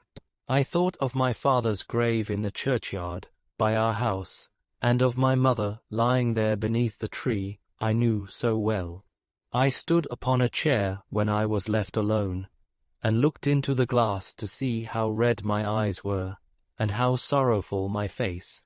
I considered, after some hours were gone, if my tears were really hard to flow now, as they seemed to be, what, in connection with my loss, it would affect me most to think of when I drew near home. For I was going home to the funeral. I am sensible of having felt that a dignity attached to me among the rest of the boys, and that I was important in my affliction. If ever child were stricken with sincere grief, I was. But I remember that this importance was a kind of satisfaction to me when I walked in the playground that afternoon while the boys were in school. When I saw them glancing at me out of the windows as they went up to their classes, I felt distinguished, and looked more melancholy, and walked slower. When school was over, and they came out and spoke to me, I felt it rather good in myself not to be proud to any of them, and to take exactly the same notice of them all as before. I was to go home next night, not by the mail, but by the heavy night coach, which was called the Farmer, and was principally used by country people travelling short intermediate distances upon the road. We had no story telling that evening, and Traddles insisted on lending me his pillow. I don't know what good he thought it would do me, for I had one of my own, but it was all he had to lend, poor fellow, except a sheet of letter paper full of skeletons, and that he gave me at parting, as a soother of my sorrows and a contribution to my peace of mind. I left Salem House upon the morrow afternoon. I little thought then that I left it, never to return. We travelled very slowly all night, and did not get into Yarmouth before 9 or 10 o'clock in the morning. I looked out for Mr.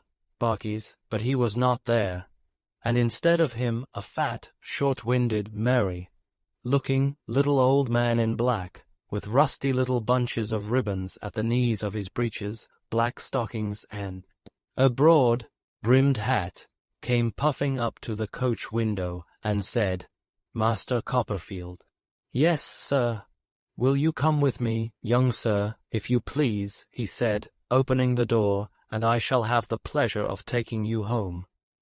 I put my hand in his, wondering who he was, and we walked away to a shop in a narrow street, on which was written Omer, draper, tailor, haberdasher, funeral furnisher, and C. It was a close and stifling little shop, full of all sorts of clothing, made and unmade, including one window full of beaver hats and bonnets. We went into a little back parlor behind the shop, where we found 3 young women at work on a quantity of black materials, which were heaped upon the table, and little bits and cuttings of which were littered all over the floor. There was a good fire in the room, and a breathless smell of warm black crepe. I did not know what the smell was then, but I know now. The 3 young women, who appeared to be very industrious and comfortable, raised their heads to look at me, and then went on with their work. Stitch, stitch, stitch. At the same time there came from a workshop across a little yard outside the window a regular sound of hammering that kept a kind of tune. R-a-ti-tat, tat, R-a-ti-tat, tat, R-a-ti-tat, tat, without any variation. Well, said my conductor to one of the 3 young women, how do you get on, Minnie? We shall be ready by the trying. On time, she replied gaily without looking up. Don't you be afraid, father. Mr. Omer took off his broad-brimmed hat and sat down and panted. He was so fat that he was obliged to pant some time before he could say, That's right, father, said Minnie, playfully. What a porpoise you do grow. Well, I don't know how it is, my dear, he replied, considering about it. I am rather so. You are such a comfortable man, you see, said Minnie. You take things so easy. No use taking 'em otherwise, my dear, said Mr. Omer. No, indeed, returned his daughter. We are all pretty gay here, thank heaven. Ain't we, father? I hope so, my dear, said Mr. Omer. As I have got my breath now, I think I'll measure this young scholar. Would you walk into the shop, Master Copperfield? I preceded Mr. Omer, in compliance with his request, and after showing me a roll of cloth which he said was extra super, and too good mourning for anything short of parents, he took my various dimensions and put them down in a book. While he was recording them, he called my attention to his stock in trade, and to certain fashions which he said had just come up, and to certain other fashions which he said had just gone out. And by that sort of thing we very often lose a little mint of money, said Mr. Omer. But fashions are like human beings. They come in, nobody knows when, why, or how, and they go out, nobody knows when, why, or how. Everything is like life, in my opinion, if you look at it in that point of view.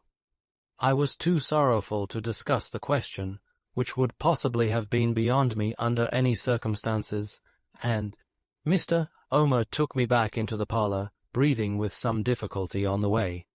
He then called down a little break-neck range of steps behind a door, bring up that tea and bread, and butter, which, after some time, during which I sat looking about me and thinking, and listening to the stitching in the room and the tune that was being hammered across the yard, appeared on a tray, and turned out to be for me. I have been acquainted with you, said Mr. Omer, after watching me for some minutes, during which I had not made much impression on the breakfast, for the black things destroyed my appetite. I have been acquainted with you a long time, my young friend. Have you, sir, all your life, said Mr. Omer. I may say before it. I knew your father before you. He was 5'9½", and he lays in 5 and 20 foot of ground. Arity-tat-tat, arity-tat-tat, arity-tat-tat, across the yard. He lays in 5 and 20 foot of ground. If he lays in a fraction, said Mr. Omer, pleasantly, it was either his request or her direction, I forget which. Do you know how my little brother is, sir? I inquired. Mr. Omer shook his head. Arity-tat-tat, arity-tat-tat, arity-tat-tat. He is in his mother's arms, said he. Oh, poor little fellow, is he dead? Don't mind it more than you can help, said Mr. Omer, yes, the baby's dead." My wounds broke out afresh at this intelligence. I left the scarcely tasted breakfast, and went and rested my head on another table, in a corner of the little room, which Minnie hastily cleared, lest I should spot the morning that was lying there, with my tears. She was a pretty, good-natured girl, and put my hair away from my eyes with a soft, kind touch. But she was very cheerful at having nearly finished her work, and being in good time, and was so different from me. Presently the tune left off, and a good-looking young fellow came across the yard into the room. He had a hammer in his hand, and his mouth was full of little nails, which he was obliged to take out before he could speak. "Well, Joram," said Mr. Omer, "how do you get on?" "All right," said Joram. "Done, sir." Minnie coloured a little, and the other two girls smiled at one another. "What, you were at it by candle light last night, when I was at the club, then, were you?" said Mr. Omer, shutting up one eye. "Yes," said Joram. "As you said, we could make a little trip of it, and go over together, if it was done, Minnie and me and you." "Oh, I thought you were going to leave me out altogether," said Mr. Omer, laughing till he coughed. "As you were so good as to say that," resumed the young man, "why I turned to with a will, you see. Will you give me your opinion of it?" "I will," said Mr. Omer, rising. "My dear," and he stopped and turned to me. "Would you like to see your no, father?" Minnie interposed. "I thought it might be agreeable, my dear," said Mr. Omer, "but perhaps you're right. I can't say how I knew it was my dear mother's coffin that they went to look at. I had never heard one making. I had never seen one that I know of. But it came into my mind what the noise was, while it was going on, and when the young man entered, I am sure I knew what he had been doing." The work being now finished, the two girls, whose names I had not heard, brushed the shreds and threads from their dresses, and went into the shop to put that to rights, and wait for customers. Minnie stayed behind to fold up what they had made, and pack it in 2 baskets. This she did upon her knees, humming a lively little tune the while. Joram, who I had no doubt was her lover, came in and stole a kiss from her while she was busy. He didn't appear to mind me at all, and said her father was gone for the chaise, and he must make haste and get himself ready. Then he went out again, and then she put a thimble and scissors in her pocket, and stuck a needle threaded with black thread neatly in the bosom of her gown, and put on her outer clothing smartly. At a little glass behind the door, in which I saw the reflection of her pleased face. All this I observed, sitting at the table in the corner, with my head leaning on my hand, and my thoughts running on very different things. The chaise soon came round to the front of the shop, and the baskets being put in first, I was put in next, and those 3 followed. I remember it as a kind of half-chaise, cart, half-pianoforte van, painted of a sombre colour, and drawn by a black horse with a long tail. There was plenty of room for us all. I do not think I have ever experienced so strange a feeling in my life. I am wiser now, perhaps, as that of being with them, remembering how they had been employed, and seeing them enjoy the ride. I was not angry with them. I was more afraid of them, as if I were cast away among creatures with whom I had no community of nature. They were very cheerful. The old man sat in front to drive, and the 2 young people sat behind him, and whenever he spoke to them leaned forward, the one on one side of his chubby face and the other on the other, and made a great deal of him. They would have talked to me too, but I held back and moped in my corner, scared by their love-making and hilarity, though it was far from boisterous, and almost wondering that no judgment came upon them for their hardness of heart. So, when they stopped to bait the horse and ate and drank and enjoyed themselves, I could touch nothing that they touched, but kept my fast unbroken. So, when we reached home, I dropped out of the chaise behind as quickly as possible, that I might not be in their company before those solemn windows, looking blindly on me like closed eyes once. Bright, and oh, how little need I had had to think what would move me to tears when I came back seeing the window of my mother's room, and next it that which, in the better time, was mine. I was in Peggotty's arms before I got to the door, and she took me into the house. Her grief burst out when she first saw me, but she controlled it soon, and spoke in whispers, and walked softly, as if the dead could be disturbed. She had not been in bed, I found, for a long time. She sat up at night still and watched. As long as her poor dear Pretty was above the ground, she said, she would never desert her. Mr. Murdstone took no heed of me when I went into the parlour where he was, but sat by the fireside, weeping silently, and pondering in his elbow-chair. Miss Murdstone, who was busy at her writing desk, which was covered with letters and papers, gave me her cold finger, nails, and asked me, in an iron whisper, if I had been measured for my mourning. I said, yes. And your shirts, said Miss Murdstone. Have you brought 'em home? Yes, ma'am.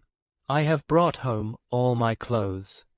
This was all the consolation that her firmness administered to me. I do not doubt that she had a choice pleasure in exhibiting what she called herself, and her firmness, and her strength of mind, and her common sense, and the whole diabolical catalogue of her unamiable qualities on such an occasion. She was particularly proud of her turn for business, and she showed it now in reducing everything to pen and ink, and being moved by nothing. All the rest of that day, and from morning to night afterwards, she sat at that desk, scratching composedly with a hard pen, speaking in the same imperturbable whisper to everybody, never relaxing a muscle of her face, or softening a tone of her voice, or appearing with an atom of her dress astray. Her brother took a book sometimes, but never read it that I saw. He would open it and look at it as if he were reading, but would remain for a whole hour without turning the leaf, and then put it down and walk to and fro in the room. I used to sit with folded hands watching him, and counting his footsteps, hour after hour. He very seldom spoke to her, and never to me. He seemed to be the only restless thing, except the clocks, in the whole motionless house. In these days before the funeral, I saw but little of Peggotty, except that, in passing up or downstairs, I always found her close to the room where my mother and her baby lay, and except that she came to me every night, and sat by my bed's head while I went to sleep. A day or two before the burial, I think it was a day or two before, but I am conscious of confusion in my mind about that heavy time. With nothing to mark its progress, she took me into the room. I only recollect that underneath some white covering on the bed, with a beautiful cleanliness and freshness all around it, there seemed to me to lie embodied the solemn stillness that was in the house, and that when she would have turned the cover gently back, I cried, oh no, and held her hand. If the funeral had been yesterday, I could not recollect it better. The very air of the best parlour when I went in at the door, the bright condition of the fire, the shining of the wine in the decanters, the patterns of the glasses and plates, the faint, sweet smell of cake, the odour of Miss Murdstone's dress and our black clothes. Mr. Chillip is in the room and comes to speak to me. And how is Master David? He says kindly. I cannot tell him very well. I give him my hand, which he holds in his. Dear me, says Mr. Chillip, meekly smiling, with something shining in his eye. Our little friends grow up around us. They grow out of our knowledge, ma'am. This is to Miss Murdstone, who makes no reply. "There is a great improvement here, ma'am," says Mr. Chillip. Miss Murdstone merely answers with a frown and a formal bend. Mr. Chillip, discomfited, goes into a corner, keeping me with him, and opens his mouth no more. I remark this, because I remark everything that happens, not because I care about myself, or have done since I came home. And now the bell begins to sound, and Mr. Omer and another come to make us ready. As Peggotty was wont to tell me, long ago, the followers of my father to the same grave were made ready in the same room. There are Mr. Murdstone, our neighbour Mr. Graper, Mr. Chillip, and I. When we go out to the door, the bearers and their load are in the garden, and they move before us down the path, and past the elms, and through the gate, and into the churchyard, where I have so often heard the birds sing on a summer morning. We stand around the grave. The day seems different to me from every other day, and the light not of the same colour of a sadder colour. Now there is a solemn hush, which we have brought from home with what is resting in the mould. And while we stand bareheaded, I hear the voice of the clergyman, sounding remote in the open air, and yet distinct and plain, saying, "I am the resurrection and the life, saith the Lord." Then I hear sobs, and, standing apart among the lookers on, I see that good and faithful servant, whom of all the people upon earth I love the best, and unto whom my childish heart is certain that the Lord will one day say, "Well done." There are many faces that I know among the little crowd, faces that I knew in church when mine was always wandering there, faces that first saw my mother when she came to the village in her youthful bloom. I do not mind them, I mind nothing but my grief, and yet I see and know them all. And even in the background, far away, see Minnie looking on, and her eye glancing on her sweetheart, who is near. Me, it is over, and the earth is filled in, and we turn to come away. Before us stands our house, so pretty and unchanged, so linked in my mind with the young idea of what is gone, that all my sorrow has been nothing to the sorrow it calls forth. But they take me on, and Mr. Chillip talks to me, and when we get home, puts some water to my lips, and when I ask his leave to go up to my room, dismisses me with the gentleness of a woman. All this, I say, is yesterday's event. Events of later date have floated from me to the shore where all forgotten things will reappear. But this stands like a high rock in the ocean. I knew that Peggotty would come to me in my room. The Sabbath stillness of the time, the day was so like Sunday. I have forgotten that was suited to us both. She sat down by my side upon my little bed, and holding my hand, and sometimes putting it to her lips, and sometimes smoothing it with hers, as she might have comforted my little brother, told me, in her way, all that she had to tell concerning what had happened. She was never well, said Peggotty, for a long time. She was uncertain in her mind, and not happy. When her baby was born, I thought at first she would get better, but she was more delicate, and sunk a little every day. She used to like to sit alone before her baby came, and then she cried. But afterwards she used to sing to it so soft, that I once thought, when I heard her, it was like a voice up in the air. That was rising away. I think she got to be more timid and more frightened, like of late, and that a hard word was like a blow to her. But she was always the same to me. She never changed to her foolish Peggotty, didn't my sweet girl. Here Peggotty stopped, and softly beat upon my hand a little while.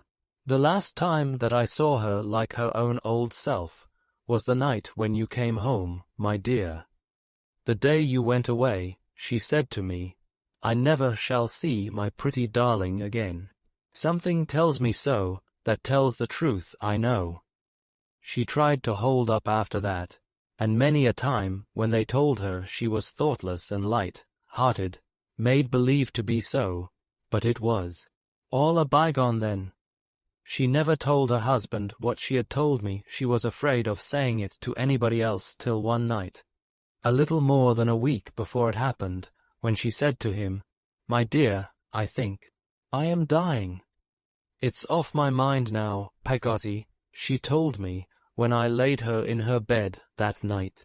"He will believe it more and more, poor fellow, every day for a few days to come, and then it will be past. I am very tired. If this is sleep, sit by me while I sleep. Don't leave me. God bless both my children. God protect and keep my fatherless boy." "I never left her afterwards," said Peggotty. "She often talked to them two downstairs, for she loved them. She couldn't bear not to love anyone who was about her, but when they went away from her bedside, she always turned to me, as if there was rest where Peggotty was, and never fell asleep in any other way. On the last night, in the evening, she kissed me and said, 'If my baby should die too, Peggotty, please let them lay him in my arms and bury us together.' It was done, for the poor lamb lived. But a day beyond her, 'Let my dearest boy go with us to our resting place,' she said, 'and tell him that his mother, when she lay here, blessed him not once, but 1,000 times.' Another silence followed this, and another gentle beating on my hand. It was pretty far in the night, said Peggotty, when she asked me for some drink, and when she had taken it, gave me such a patient smile, the dear, so beautiful. Daybreak had come, and the sun was rising, when she said to me, how kind and considerate Mr. Copperfield had always been to her, and how he had borne with her, and told her, when she doubted herself, that a loving heart was better and stronger than wisdom, and that he was a happy man in hers.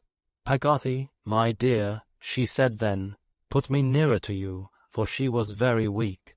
Lay your good arm underneath my neck, she said, and turn me to you, for your face is going far off, and I want it to be near.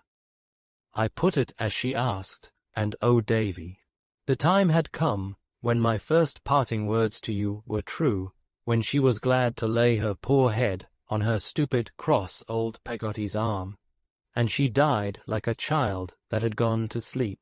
Thus ended Peggotty's narration. From the moment of my knowing of the death of my mother, the idea of her, as she had been of late, had vanished from me.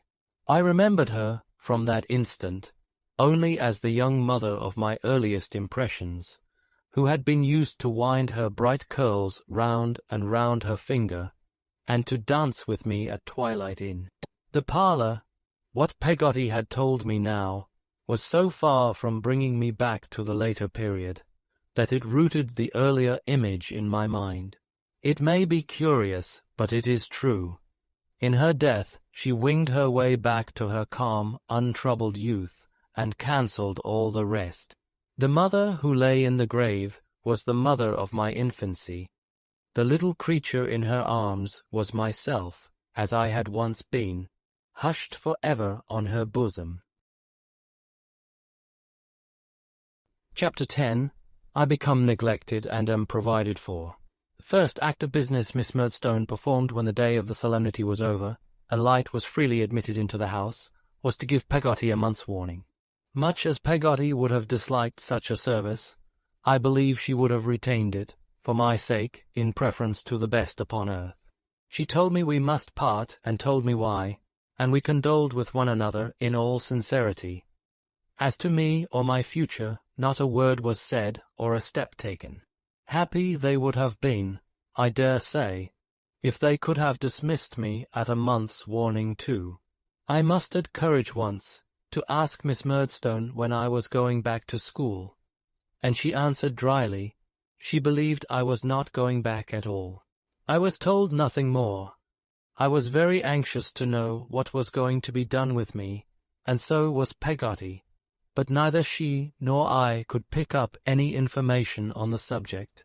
There was one change in my condition, which, while it relieved me of a great deal of present uneasiness, might have made me, if I had been capable of considering it closely, yet more uncomfortable. About the future, it was this. The constraint that had been put upon me was quite abandoned. I was so far from being required to keep my dull post in the parlour, that on several occasions, when I took my seat there, Miss Murdstone frowned to me to go away. I was so far from being warned off from Peggotty's society, that, provided I was not in Mr. Murdstone's, I was never sought out or inquired for. At first I was in daily dread of his taking my education in hand again, or of Miss Murdstone's devoting herself to it. But I soon began to think that such fears were groundless, and that all I had to anticipate was neglect. I do not conceive that this discovery gave me much pain then. I was still giddy with the shock of my mother's death, and in a kind of stunned state as to all tributary things. I can recollect, indeed, to have speculated at odd times on the possibility of my not being taught any more, or cared for any more, and growing up to be a shabby, moody man, lounging an idle life away about the village, as well as on the feasibility of my getting rid of this picture by going away somewhere, like the hero in a story, to seek my fortune. But these were transient visions.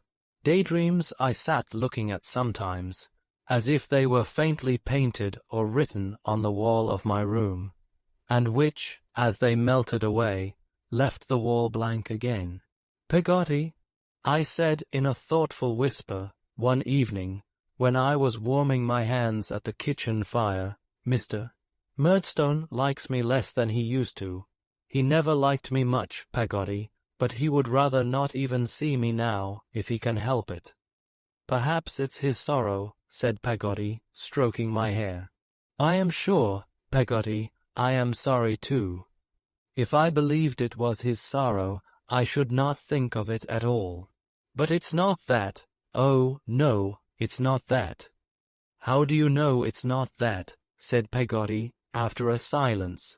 "Oh, his sorrow is another, and quite a different thing. He is sorry at this moment, sitting by the fireside with Miss Murdstone. But if I was to go in, Peggotty, he would be something besides." "What would he be?" said Peggotty. "Angry," I answered, with an involuntary imitation of his dark frown. "If he was only sorry, he wouldn't look at me as he does. I am only sorry, and it makes me feel kinder." Peggotty said nothing for a little while, and I warmed my hands as silent as she. "Davy," she said at length. "Yes, Peggotty, I have tried, my dear, all ways I could think of, all the ways there are, and all the ways there ain't, in short, to get a suitable service here in Blunderstone. But there's no such a thing, my love." "And what do you mean to do, Peggotty?" says I, wistfully.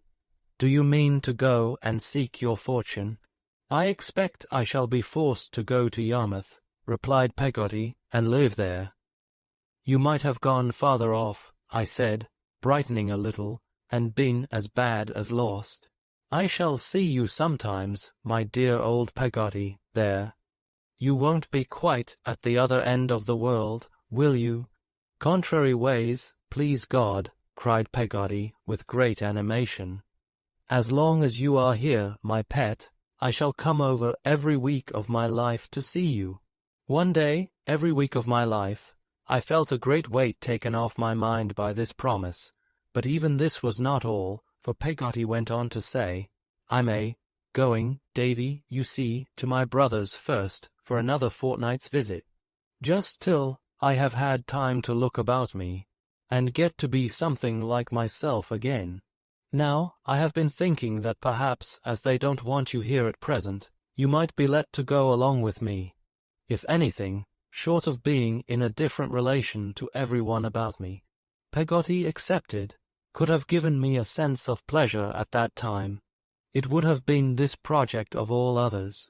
The idea of being again surrounded by those honest faces, shining welcome on me, of renewing the peacefulness of the sweet Sunday morning when the bells were ringing, the stones dropping in the water, and the shadowy ships breaking through the mist, of roaming up and down with little Emily, telling her my troubles, and finding charms against them in the shells and pebbles on the beach, made a calm in my heart. It was ruffled next moment, to be sure, by a doubt of Miss Murdstone's giving her consent, but even that was set at rest soon, for she came out to take an evening grope in the store, while we were yet in conversation, and Peggotty, with a boldness that amazed me, broached the topic on the spot. "The boy will be idle there," said Miss Murdstone, looking into a pickle jar, "and idleness is the root of all evil. But to be sure, he would be idle here or anywhere, in my opinion." Peggotty had an angry answer ready, I could see, but she swallowed it for my sake, and remained silent. "Humph," said Miss Murdstone, still keeping her eye on the pickles. "It is of more importance than anything else. It is of paramount importance that my brother should not be disturbed or made uncomfortable. I suppose I had better say yes." I thanked her, without making any demonstration of joy, lest it should induce her to withdraw her assent. Nor could I help thinking this a prudent course, since she looked at me out of the pickle jar with as great an access of sourness as if her black eyes had absorbed its contents. However, the permission was given, and was never retracted. For when the month was out, Peggotty and I were ready to depart. Mr. Barkis came into the house for Peggotty's boxes. I had never known him to pass the garden gate before, but on this occasion he came into the house, and he gave me a look as he shouldered the largest box and went out, which I thought had meaning in it, if meaning could ever be said to find its way into Mr. Barkis's visage. Peggotty was naturally in low spirits at leaving what had been her home so many years, and where the two strong attachments of her life for my mother and myself had been formed. She had been walking in the churchyard, too, very early, and she got into the cart and sat in it with her handkerchief at her eyes. So long as she remained in this condition, Mr. Barkis gave no sign of life whatever. He sat in his usual place and attitude like a great stuffed figure. But when she began to look about her and to speak to me, he nodded his head and grinned several times. I have not the least notion at whom or what he meant by it. "It's a beautiful day, Mr. Barkis," I said, as an act of politeness. "It ain't bad," said Mr. Barkis, who generally qualified his speech and rarely committed himself. "Peggotty is quite comfortable now, Mr. Barkis," I remarked for his satisfaction. "Is she, though?" said Mr. Barkis.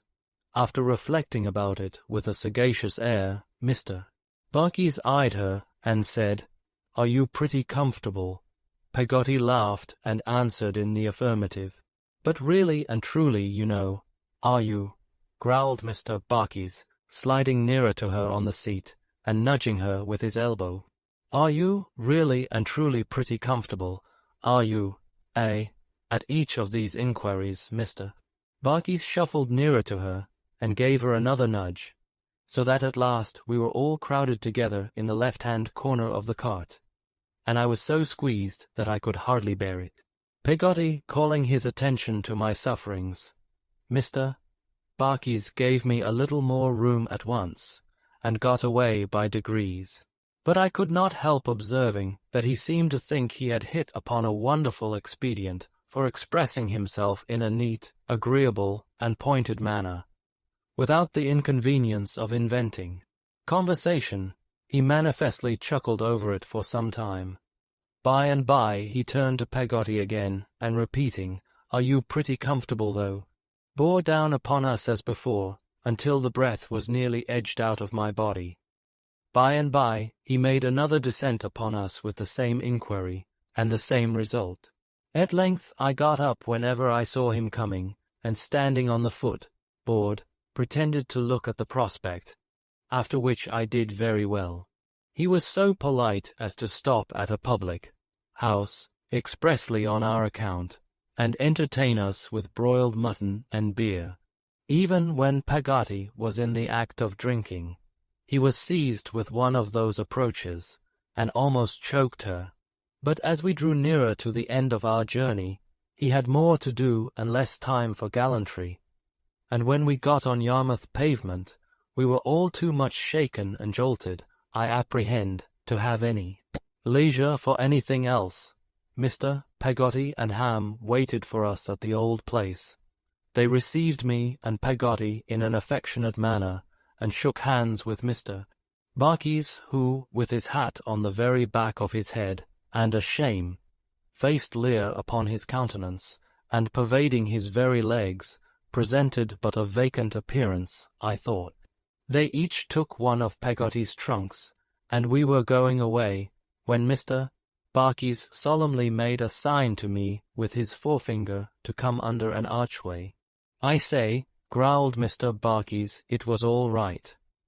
I looked up into his face and answered, with an attempt to be very profound, "Oh, it didn't come to an end there," said Mr. Barkis, nodding confidentially.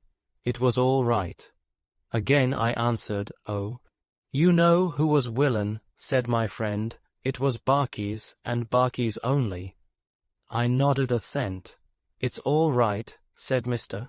Barkis, shaking hands. "I'm a friend of yourn. You made it all right first. It's all right." In his attempts to be particularly lucid, Mr. Barkis was so extremely mysterious that I might have stood looking in his face for an hour, and most assuredly should have got as much information out of it as out of the face of a clock that had stopped but for Peggotty's calling me away. As we were going along, she asked me what he had said, and I told her he had said it was all right. "Like his impudence," said Peggotty, "but I don't mind that. Davy dear, what should you think if I was to think of being married? Why, I suppose you would like me as much then, Peggotty, as you do now." I returned, after a little consideration, greatly to the astonishment of the passengers in the street, as well as of her relations going on before. The good soul was obliged to stop and embrace me on the spot, with many protestations of her unalterable love. "Tell me, what should you say, darling?" she asked again, when this was over, and we were walking on. "If you were thinking of being married to Mr. Barkis, Peggotty." "Yes," said Peggotty. "I should think it would be a very good thing. For then, you know, Peggotty, you would always have the horse and cart to bring you over to see me, and could come for nothing, and be sure of coming." "The sense of the dear," cried Peggotty. "What I have been thinking of, this month back.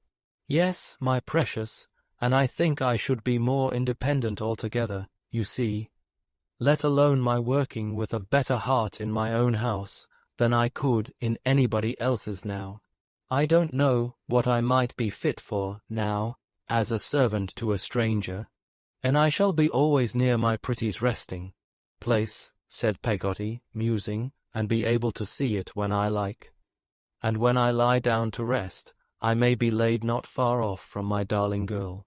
We neither of us said anything for a little while. "But I wouldn't so much as give it another thought," said Peggotty, cheerily, "if my Davy was anyways against it, not if I had been asked in church 30 times 3 times over, and was wearing out the ring in my pocket." "Look at me, Peggotty," I replied, "and see if I am not really glad and don't truly wish it." As indeed I did with all my heart. "Well, my life," said Peggotty, giving me a squeeze, "I have thought of it night and day, every way I can, and I hope the right way. But I'll think of it again and speak to my brother about it, and in the meantime we'll keep it to ourselves, Davy, you and me." "Barkis is a good plain creature," said Peggotty, "and if I try to do my duty by him, I think it would be my fault if I wasn't pretty comfortable," said Peggotty, laughing heartily. This quotation from Mr. Barkis was so appropriate, and tickled us both so much, that we laughed again and again, and were quite in a pleasant humour when we came within view of Mr. Peggotty's cottage. It looked just the same, except that it may perhaps have shrunk a little in my eyes, and Mrs. Gummidge was waiting at the door, as if she had stood there ever since. All within was the same, down to the seaweed in the blue mug in my bedroom. I went into the outhouse to look about me, and the very same lobsters, crabs, and crawfish, possessed by the same desire to pinch the world in general, appeared to be in the same state of conglomeration in the same old corner, but there was no little Emily to be seen, so I asked Mr. Peggotty where she was. "She's at school, sir," said Mr. Peggotty, wiping the heat consequent on the porterage of Peggotty's box from his forehead. "She'll be home," looking at the Dutch clock, "in from 20 minutes to half an hour's time. We all on us feel the loss of her, bless ye," Mrs. Gummidge moaned. "Cheer up, Mawther," cried Mr. Peggotty. "I feel it more than anybody else," said Mrs. Gummidge. "I'm a lone lorn creetur, and she used to be a'most the only thing that didn't go contrary with me." Mrs. Gummidge, whimpering and shaking her head, applied herself to blowing the fire. Mr. Peggotty, looking round upon us while she was so engaged, said in a low voice, which he shaded with his hand, "The old un." From this, I rightly conjectured that no improvement had taken place since my last visit in the state of Mrs. Gummidge's spirits. Now, the whole place was, or it should have been, quite as delightful a place as ever, and yet it did not impress me in the same way. I felt rather disappointed with it. Perhaps it was because little Emily was not at home.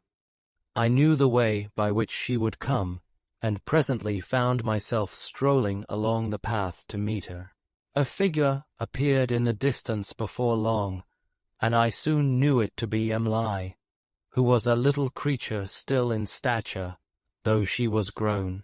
But when she drew nearer, and I saw her blue eyes looking bluer, and her dimpled face looking brighter, and her whole self prettier and gayer, a curious feeling came over me that made me pretend not to know her, and pass by as if I were looking at something a long way off. I have done such a thing since in later life, or I am mistaken. Little Emily didn't care a bit. She saw me well enough, but instead of turning round and calling after me, ran away laughing. This obliged me to run after her, and she ran so fast that we were very near the cottage before I caught her. "Oh, it's you, is it?" said little Emily. "Why, you knew who it was, Emily," said I. "And didn't you know who it was?" said Emily. I was going to kiss her, but she covered her cherry lips with her hands and said she wasn't a baby now, and ran away, laughing more than ever, into the house. She seemed to delight in teasing me, which was a change in her I wondered at very much. The tea-table was ready, and our little locker was put out in its old place, but instead of coming to sit by me, she went and bestowed her company upon that grumbling Mrs. Gummidge, and on Mr. Peggotty's inquiring why, rumpled her hair all over her face to hide it, and could do nothing but laugh. "A little puss it is," said Mr. Peggotty, patting her with his great hand. "So sh is, so sh is," cried Ham. "Massa Davy bore, so sh is." And he sat and chuckled at her for some time, in a state of mingled admiration and delight, that made his face a burning red. Little Emily was spoiled by them all, in fact, and by no one more than Mr. Peggotty himself, whom she could have coaxed into anything, by only going and laying her cheek against his rough whisker. That was my opinion, at least, when I saw her do it, and I held Mr. Peggotty to be thoroughly in the right. But she was so affectionate and sweet-natured, and had such a pleasant manner of being both sly and shy at once, that she captivated me more than ever. She was tender-hearted, too, for when, as we sat round the fire after tea, an allusion was made by Mr. Peggotty over his pipe to the loss I had sustained, the tears stood in her eyes, and she looked at me so kindly across the table, that I felt quite thankful to her. "Ah," said Mr. Peggotty, taking up her curls and running them over his hand like water. "Here's another orphan, you see, sir. And here," said Mr. Peggotty, giving Ham a backhanded knock in the chest, "is another of 'em, though he don't look much like it." "If I had you for my guardian, Mr. Peggotty," said I, shaking my head, "I don't think I should feel much like it." "Well said, Mas'r Davy Boor," cried Ham, in an ecstasy. "Horror, well said, nor more you wouldn't, hor, hor." Here he returned Mr. Peggotty's back, hander, and little Em'ly got up and kissed Mr. Peggotty. "And how's your friend, sir?" said Mr. Peggotty to me. "Steerforth," said I. "That's the name," cried Mr. Peggotty, turning to Ham. "I knowed it was something in our way." "You said it was Rutherford," observed Ham, laughing. "Well," retorted Mr. Peggotty, "and ye steer with a rudder, don't ye? It ain't fur off. How is he, sir? He was very well indeed when I came away, Mr. Peggotty." "There's a friend," said Mr. Peggotty, stretching out his pipe. "There's a friend, if you talk of friends. Why, Lord love my heart alive, if it ain't a treat to look at him." "He is very handsome, is he not?" said I, my heart warming with this praise. "Handsome?" cried Mr. Peggotty. "He stands up to you like a why I don't know what he don't stand up to you like. He's so bold." "Yes, that's just his character," said I. "He's as brave as a lion, and you can't think how frank he is, Mr. Peggotty. And I do suppose now," said Mr. Peggotty, looking at me through the smoke of his pipe, "that in the way of book larning he'd take the wind out of a'most anything." "Yes," said I, delighted, "he knows everything. He is astonishingly clever." "There's a friend," murmured Mr. Peggotty, with a grave toss of his head. "Nothing seems to cost him any trouble," said I. "He knows a task if he only looks at it. He is the best cricketer you ever saw. He will give you almost as many men as you like at draughts, and beat you easily." Mr. Peggotty gave his head another toss, as much as to say, "Of course he will." "He is such a speaker," I pursued, "that he can win anybody over, and I don't know what you'd say if you were to hear him sing, Mr. Peggotty." Mr. Peggotty gave his head another toss, as much as to say, "I have no doubt of it." "Then he's such a generous, fine, noble fellow," said I, quite carried away by my favorite theme, "that it's hardly possible to give him as much praise as he deserves. I am sure I can never feel thankful enough for the generosity with which he has protected me, so much younger and lower in the school than himself." I was running on, very fast indeed, when my eyes rested on little Em'ly's face, which was bent forward over the table, listening with the deepest attention, her breath held, her blue eyes sparkling like jewels, and the colour mantling in her cheeks. She looked so extraordinarily earnest and pretty that I stopped in a sort of wonder, and they all observed her at the same time, for as I stopped, they laughed and looked at her. "Em'ly is like me," said Peggotty, "and would like to see him." Em'ly was confused by our all observing her, and hung down her head, and her face was covered with blushes. Glancing up presently through her stray curls, and seeing that we were all looking at her still, I am sure I, for one, could have looked at her for hours, she ran away, and kept away till it was nearly bedtime. I lay down in the old little bed in the stern of the boat, and the wind came moaning on across the flat, as it had done before, but I could not help fancying, now, that it moaned of those who were gone, and instead of thinking that the sea might rise in the night and float the boat away, I thought of the sea that had risen since I last heard those sounds, and drowned my happy home. I recollect, as the wind and water began to sound fainter in my ears, putting a short clause into my prayers, petitioning that I might grow up to marry little Emily, and so dropping lovingly asleep. The days passed pretty much as they had passed before, except it was a great exception that little Emily and I seldom wandered on the beach now. She had tasks to learn and needle, work to do, and was absent during a great part of each day, but I felt that we should not have had those old wanderings, even if it had been otherwise. Wild and full of childish whims as Emily was, she was more of a little woman than I had supposed. She seemed to have got a great distance away from me in little more than a year. She liked me, but she laughed at me and tormented me, and when I went to meet her, stole home another way, and was laughing at the door when I came back, disappointed. The best times were when she sat quietly at work in the doorway, and I sat on the wooden step at her feet, reading to her. It seems to me, at this hour, that I have never seen such sunlight as on those bright April afternoons, that I have never seen such a sunny little figure as I used to see, sitting in the doorway of the old boat, that I have never beheld such sky, such water, such glorified ships sailing away into golden air. On the very first evening after our arrival, Mr. Barkis appeared in an exceedingly vacant and awkward condition, and with a bundle of oranges tied up in a handkerchief. As he made no allusion of any kind to this property, he was supposed to have left it behind him by accident when he went away, until Ham, running after him to restore it, came back with the information that it was intended for Peggotty.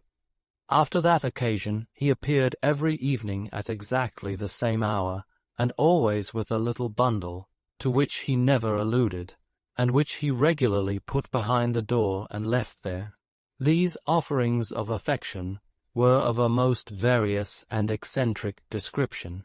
Among them I remember a double set of pig's trotters, a huge pin cushion, half a bushel or so of apples, a pair of jet earrings, some Spanish onions, a box of dominoes, a canary bird and cage, and a leg of pickled pork. Mr. Barkis's wooing, as I remember it, was altogether of a peculiar kind. He very seldom said anything, but would sit by the fire in much the same attitude as he sat in his cart, and stare heavily at Peggotty, who was opposite. One night, being, as I suppose, inspired by love, he made a dart at the bit of wax candle she kept for her thread, and put it in his waistcoat pocket and carried it off. After that, his great delight was to produce it when it was wanted, sticking to the lining of his pocket in a partially melted state, and pocket it again when it was done with. He seemed to enjoy himself very much, and not to feel at all called upon to talk. Even when he took Peggotty out for a walk on the flats, he had no uneasiness on that head, I believe, contenting himself with now and then asking her if she was pretty comfortable, and I remember that sometimes, after he was gone, Peggotty would throw her apron over her face and laugh for half an hour. Indeed, we were all more or less amused, except that miserable Mrs. Gummidge, whose courtship would appear to have been of an exactly parallel nature.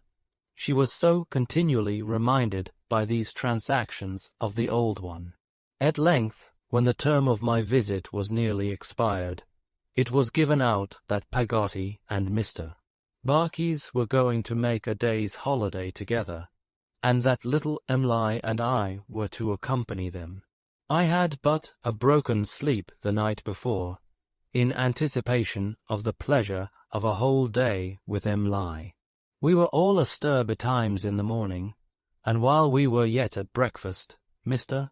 Barkis appeared in the distance, driving a chaise cart towards the object of his affections.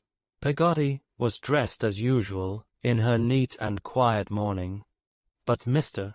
Barkis bloomed in a new blue coat, of which the tailor had given him such good measure that the cuffs would have rendered gloves unnecessary in the coldest weather, while the collar was so high that it pushed his hair up on end on the top of his head. His bright buttons, too, were of the largest size, rendered complete by drab pantaloons and a buff waistcoat. I thought Mr. Barkis a phenomenon of respectability. When we were all in a bustle outside the door, I found that Mr. Peggotty was prepared with an old shoe, which was to be thrown after us for luck, and which he offered to Mrs. Gummidge for that purpose. No, it had better be done by somebody else, Dan'l, said Mrs. Gummidge. I'm a lone lorn creetur myself, and everythink that reminds me of creeturs that ain't lone and lorn goes contrary with me. Come, old gal, cried Mr. Peggotty, take and heave it. No, Dan'l, returned Mrs. Gummidge, whimpering and shaking her head. If I felt less, I could do more. You don't feel like me, Dan'l. Things don't go contrary with you, nor you with them. You had better do it yourself. But here Peggotty, who had been going about from one to another in a hurried way, kissing everybody, called out from the cart, in which we all were by this time, Em'ly and I on two little chairs, side by side, that Mrs. Gummidge must do it. So Mrs.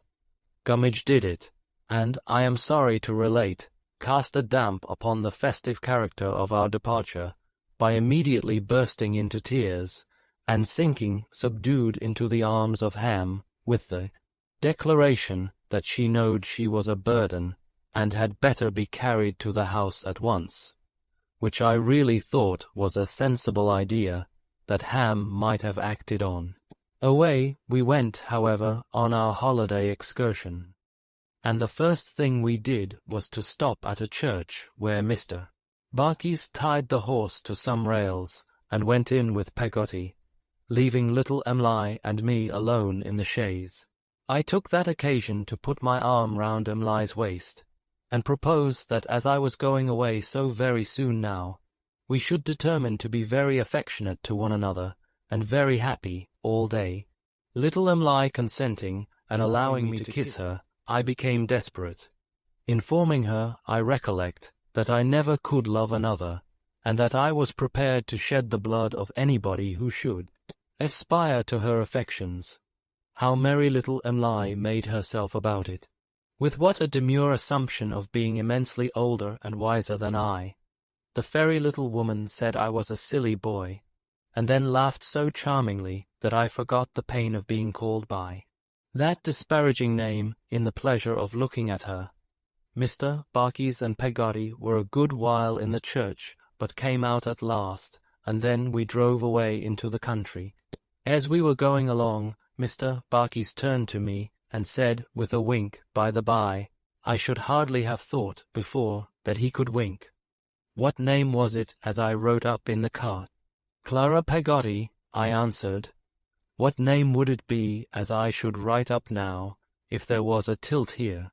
Clara Peggotty, again, I suggested. Clara Peggotty Barkis, he returned, and burst into a roar of laughter that shook the chaise. In a word, they were married, and had gone into the church for no other purpose. Peggotty was resolved that it should be quietly done, and the clerk had given her away, and there had been no witnesses of the ceremony. She was a little confused when Mr. Barkis made this abrupt announcement of their union, and could not hug me enough in token of her unimpaired affection. But she soon became herself again, and said she was very glad it was over. We drove to a little inn in a by-road, where we were expected, and where we had a very comfortable dinner, and passed the day with great satisfaction. If Peggotty had been married every day for the last 10 years, she could hardly have been more at her ease about it. It made no sort of difference in her. She was just the same as ever, and went out for a stroll with little Em'ly and me before tea, while Mr. Barkis philosophically smoked his pipe, and enjoyed himself, I suppose, with the contemplation of his happiness. If so, it sharpened his appetite, for I distinctly call to mind that, although he had eaten a good deal of pork and greens at dinner, and had finished off with a fowl or two, he was obliged to have cold boiled bacon for tea, and disposed of a large quantity without any emotion. I have often thought since what an odd, innocent, out-of-the-way kind of wedding it must have been. We got into the chaise again soon after dark, and drove cosily back, looking up at the stars and talking about them. I was their chief exponent, and opened Mr. Barkis's mind to an amazing extent. I told him all I knew, but he would have believed anything I might have taken it into my head to impart to him, for he had a profound veneration for my abilities, and informed his wife in my hearing, on that very occasion, that I was a young Roscius, by which I think he meant prodigy. When we had exhausted the subject of the stars, or rather, when I had exhausted the mental faculties of Mr. Barkis, little Emily and I made a cloak of an old wrapper, and sat under it for the rest of the journey. Ah, how I loved her!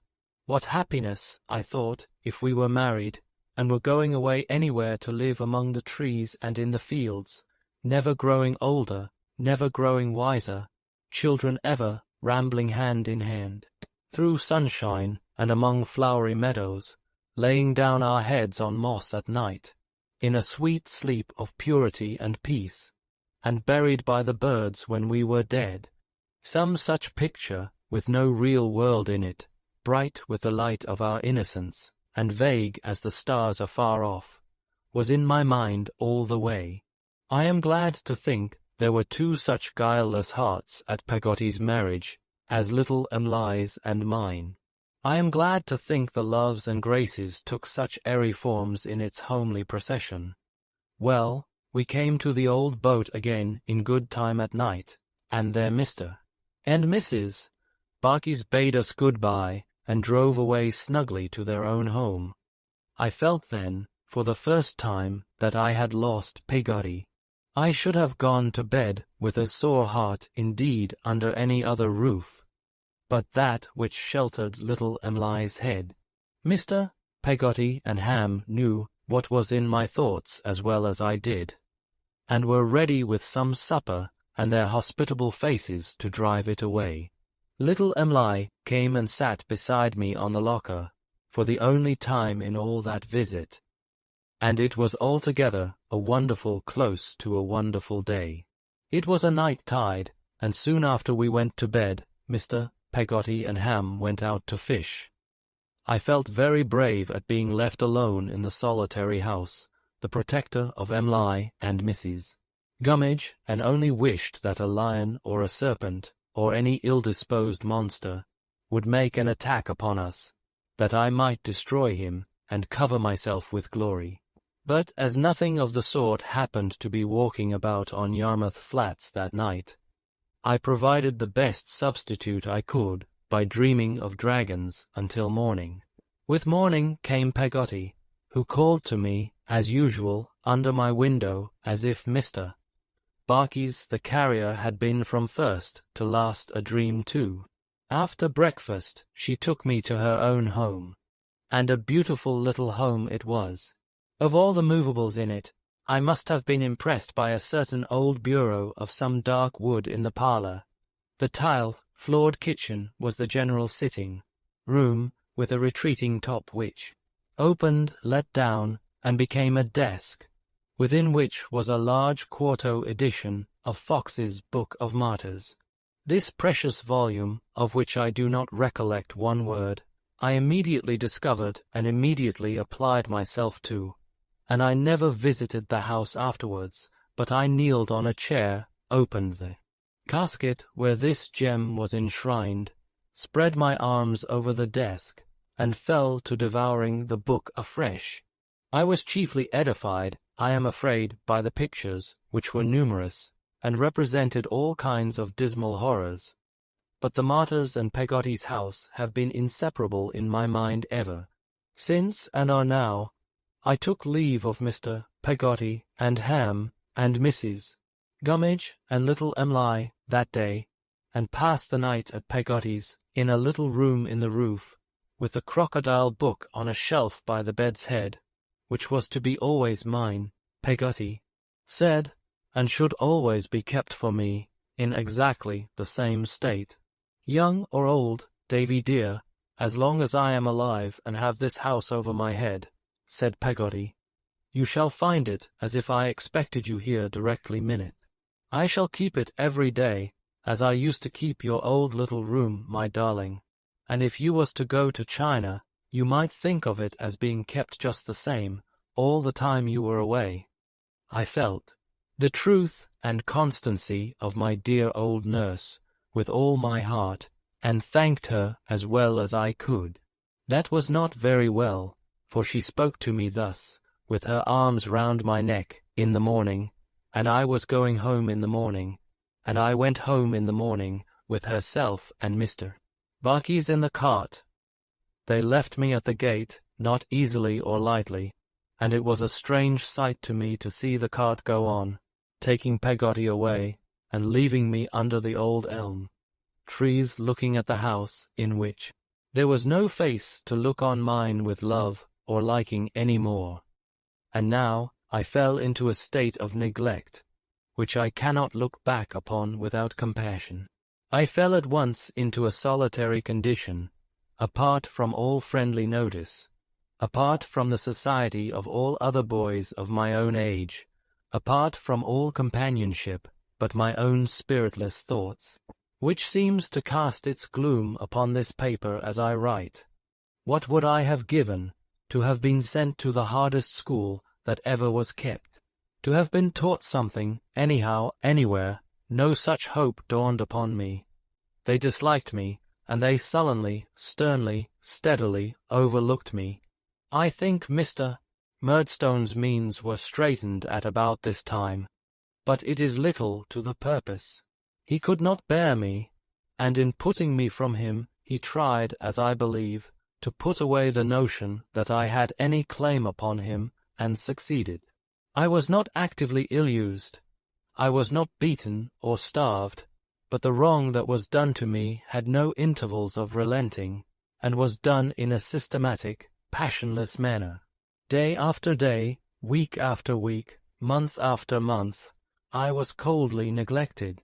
I wonder sometimes, when I think of it, what they would have done if I had been taken with an illness, whether I should have lain down in my lonely room and languished through it in my usual solitary way, or whether anybody would have helped me out. When Mr. and Miss Murdstone were at home, I took my meals with them. In their absence, I ate and drank by myself. At all times, I lounged about the house and neighborhood quite disregarded, except that they were jealous of my making any friends, thinking, perhaps, that if I did, I might complain to someone. For this reason, though Mr.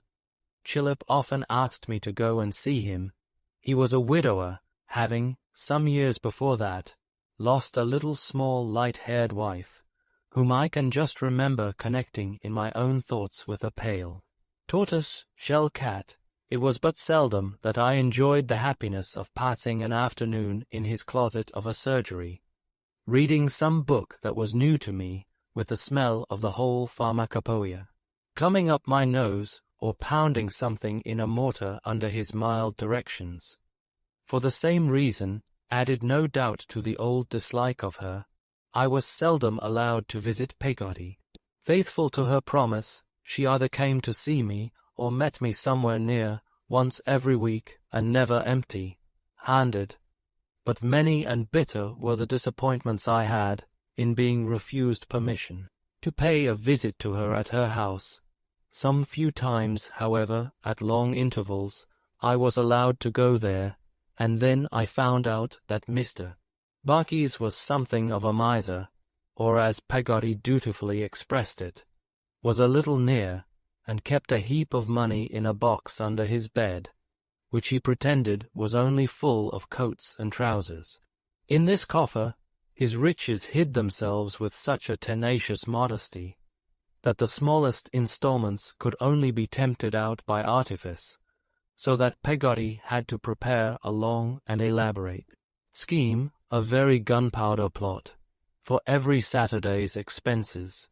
All this time I was so conscious of the waste of any promise I had given, and of my being utterly neglected, that I should have been perfectly miserable, I have no doubt, but for the old books.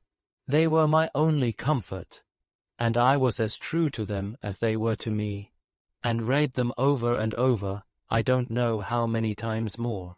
I now approach a period of my life, which I can never lose the remembrance of, while I remember anything, and the recollection of which has often, without my invocation, come before me like a ghost, and haunted happier times.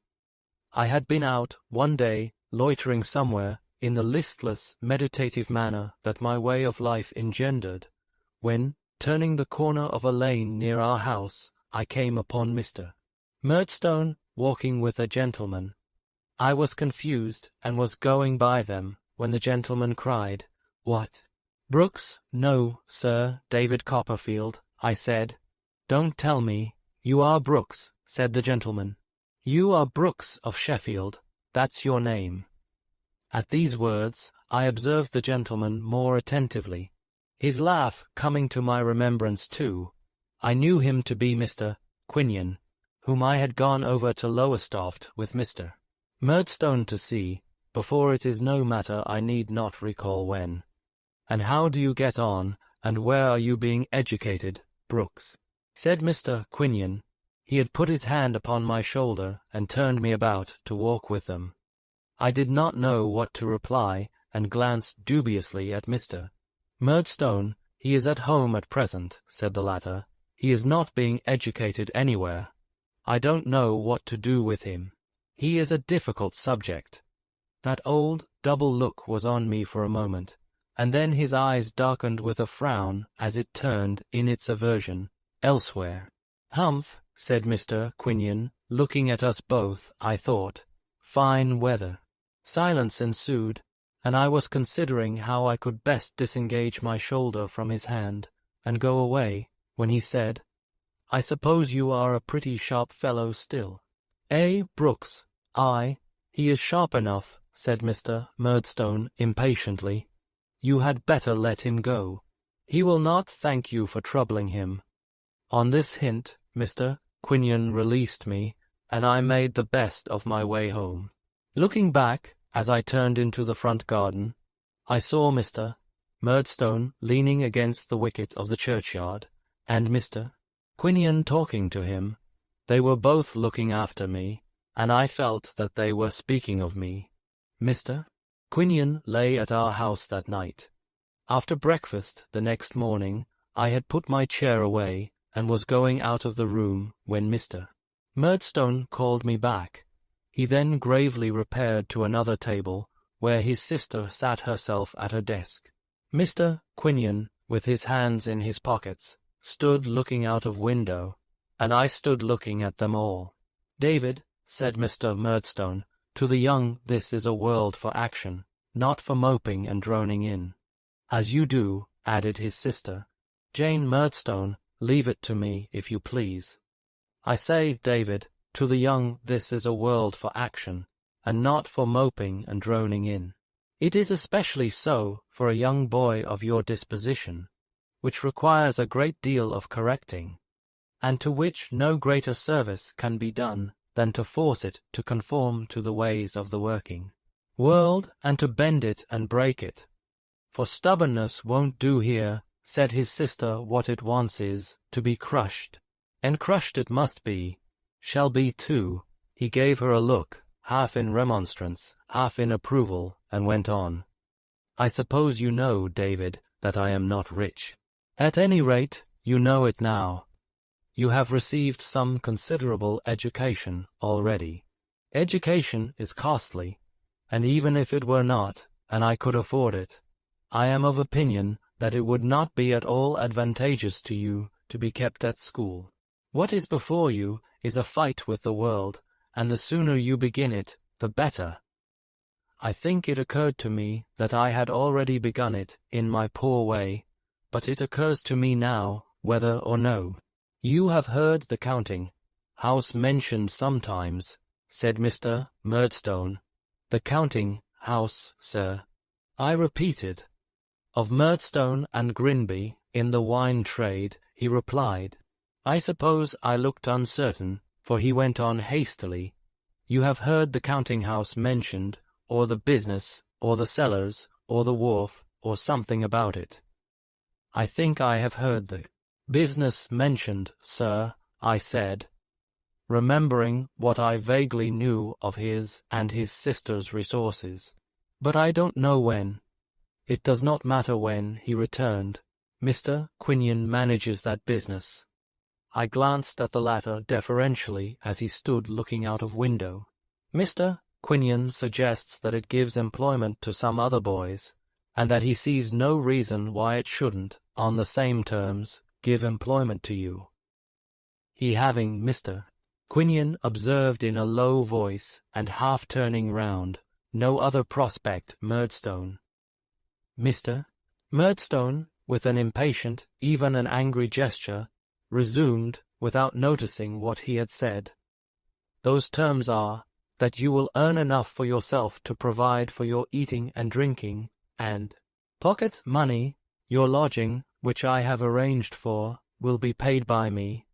So will your washing, which will be kept down to my estimate," said his sister. "Your clothes will be looked after for you, too," said Mr. Murdstone, "as you will not be able, yet awhile, to get them for yourself. So you are now going to London, David, with Mr. Quinion, to begin the world on your own account.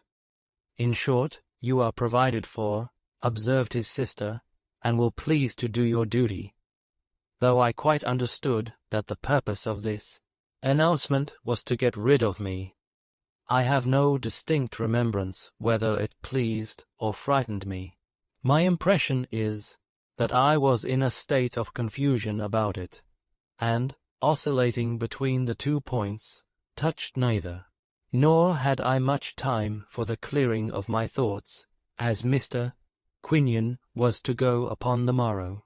Behold me, on the morrow, in a much-worn little white hat, with a black crape round it for my mother, a black jacket, and a pair of hard, stiff corduroy trousers which Miss Murdstone considered the best armour for the legs in that fight with the world which was now to come off. Behold me so attired, and with my little worldly all before me in a small trunk, sitting, a lone lorn child, as Mrs. Gummidge might have said, in the post-chaise that was carrying Mr. Quinion to the London coach at Yarmouth. See how our house and church are lessening in the distance, how the grave beneath the tree is blotted out by intervening objects, how the spire points upwards from my old playground no more, and sky is empty. Chapter 11. I begin life on my own account, and don't like it. I know enough of the world now to have almost lost the capacity of being much surprised by anything. But it is matter of some surprise to me, even now, that I can have been so easily thrown away at such an age. A child of excellent abilities, and with strong powers of observation, quick, eager, delicate, and soon hurt bodily or mentally. It seems wonderful to me that nobody should have made any sign in my behalf, but none was made, and I became, at 10 years old, a little labouring hind in the service of Murdstone and Grinby. Murdstone and Grinby's warehouse was at the waterside. It was down in Blackfriars. Modern improvements have altered the place, but it was the last house at the bottom of a narrow street, curving downhill to the river, with some stairs at the end where people took boat. It was a crazy old house with a wharf of its own, abutting on the water when the tide was in, and on the mud when the tide was out, and literally overrun with rats. Its panelled rooms, discoloured with the dirt and smoke of 100 years, I dare say, its decaying floors and staircase, the squeaking and scuffling of the old grey rats down in the cellars, and the dirt and rottenness of the place, are things, not of many years ago, in my mind, but of the present instant. They are all before me, just as they were in the evil hour when I went among them for the first time, with my trembling hand in Mr. Quinion's, Murdstone and Grinby's trade was among a good many kinds of people, but an important branch of it was the supply of wines and spirits to certain packet ships. I forget now where they chiefly went, but I think there were some among them that made voyages both to the East and West Indies. I know that a great many empty bottles were one of the consequences of this traffic, and that certain men and boys were employed to examine them against the light, and reject those that were flawed, and to rinse and wash them. When the empty bottles ran short, there were labels to be pasted on full ones, or corks to be fitted to them, or seals to be put upon the corks, or finished bottles to be packed in casks. All this work was my work, and of the boys employed upon it I was one. There were 3 or 4 of us, counting me. My working place was established in a corner of the warehouse, where Mr. Quinion could see me when he chose to stand up on the bottom rail of his stool in the counting house and look at me through a window above the desk.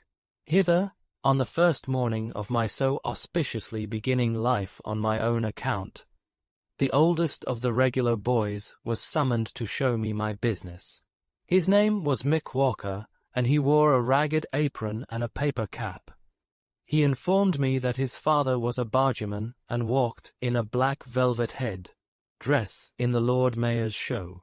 He also informed me that our principal associate would be another boy whom he introduced by the, to me, extraordinary name of Mealy Potatoes. I discovered, however, that this youth had not been christened by that name, but that it had been bestowed upon him in the warehouse on account of his complexion, which was pale or mealy.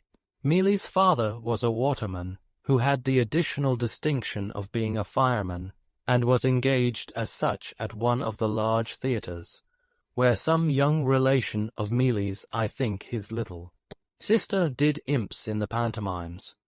No words can express the secret agony of my soul as I sunk into this companionship, compared these henceforth everyday associates with those of my happier childhood, not to say with Steerforth, Traddles, and the rest of those boys, and felt my hopes of growing up to be a learned and distinguished man crushed in my bosom.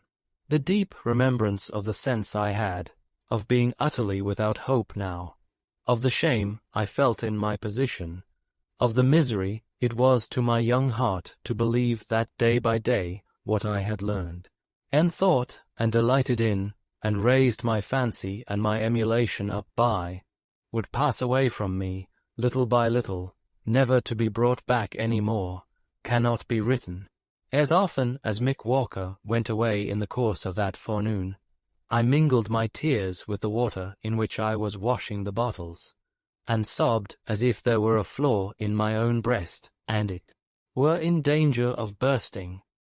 The counting-house clock was at 12:30, and there was general preparation for going to dinner, when Mr. Quinion tapped at the counting-house window, and beckoned to me to go in. I went in, and found there a stoutish, middle-aged person, in a brown surtout and black tights and shoes, with no more hair upon his head, which was a large one, and very shining, than there is upon an egg, and with a very extensive face, which he turned full upon me. His clothes were shabby, but he had an imposing shirt, collar on. He carried a jaunty sort of a stick, with a large pair of rusty tassels to it, and a quizzing glass hung outside his coat, for ornament I afterwards found, as he very seldom looked through it, and couldn't see anything when he did. This, said Mr. Quinion, in allusion to myself, is he. This, said the stranger, with a certain condescending roll in his voice, and a certain indescribable air of doing something genteel, which impressed me very much, is Master Copperfield.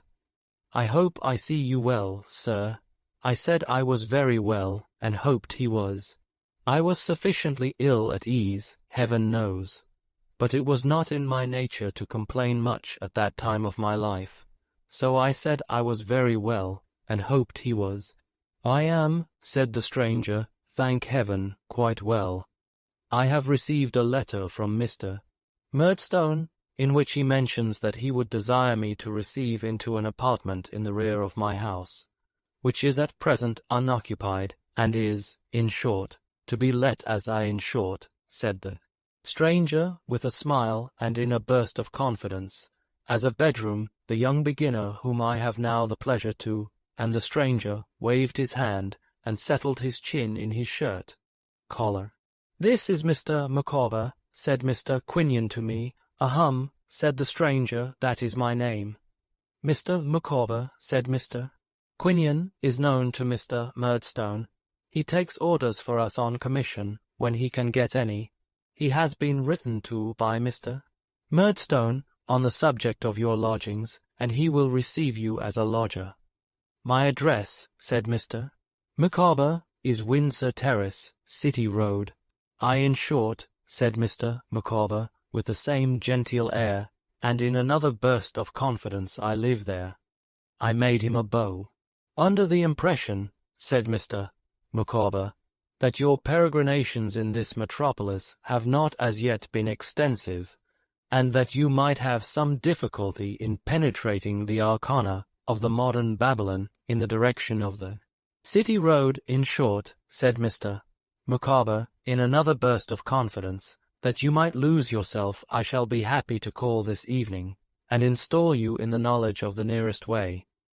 I thanked him with all my heart, for it was friendly in him to offer to take that trouble. At what hour, said Mr. Micawber, shall I? At about 8, said Mr. Quinion. At about 8, said Mr. Micawber. I beg to wish you good day, Mr. Quinion. I will intrude no longer. So he put on his hat and went out with his cane under his arm, very upright, and humming a tune when he was clear of the counting-house. Mr. Quinion then formally engaged me to be as useful as I could in the warehouse of Murdstone and Grinby, at a salary, I think, of 6 shillings a week. I am not clear whether it was 6 or 7. I am inclined to believe, from my uncertainty on this head, that it was 6 at first and 7 afterwards. He paid me a week down from his own pocket, I believe, and I gave mealy 6pence out of it to get my trunk carried to Windsor Terrace that night. It being too heavy for my strength, small as it was, I paid 6pence more for my dinner, which was a meat pie and a turn at a neighbouring pump, and passed the hour which was allowed for that meal in walking about the streets. At the appointed time in the evening, Mr. Micawber reappeared. I washed my hands and face, to do the greater honour to his gentility, and we walked to our house, as I suppose I must now call it, together, Mr. Micawber impressing the name of streets, and the shapes of corner houses upon me, as we went along, that I might find my way back, easily, in the morning. Arrived at this house in Windsor Terrace, which I noticed was shabby like himself, but also, like himself, made all the show it could. He presented me to Mrs.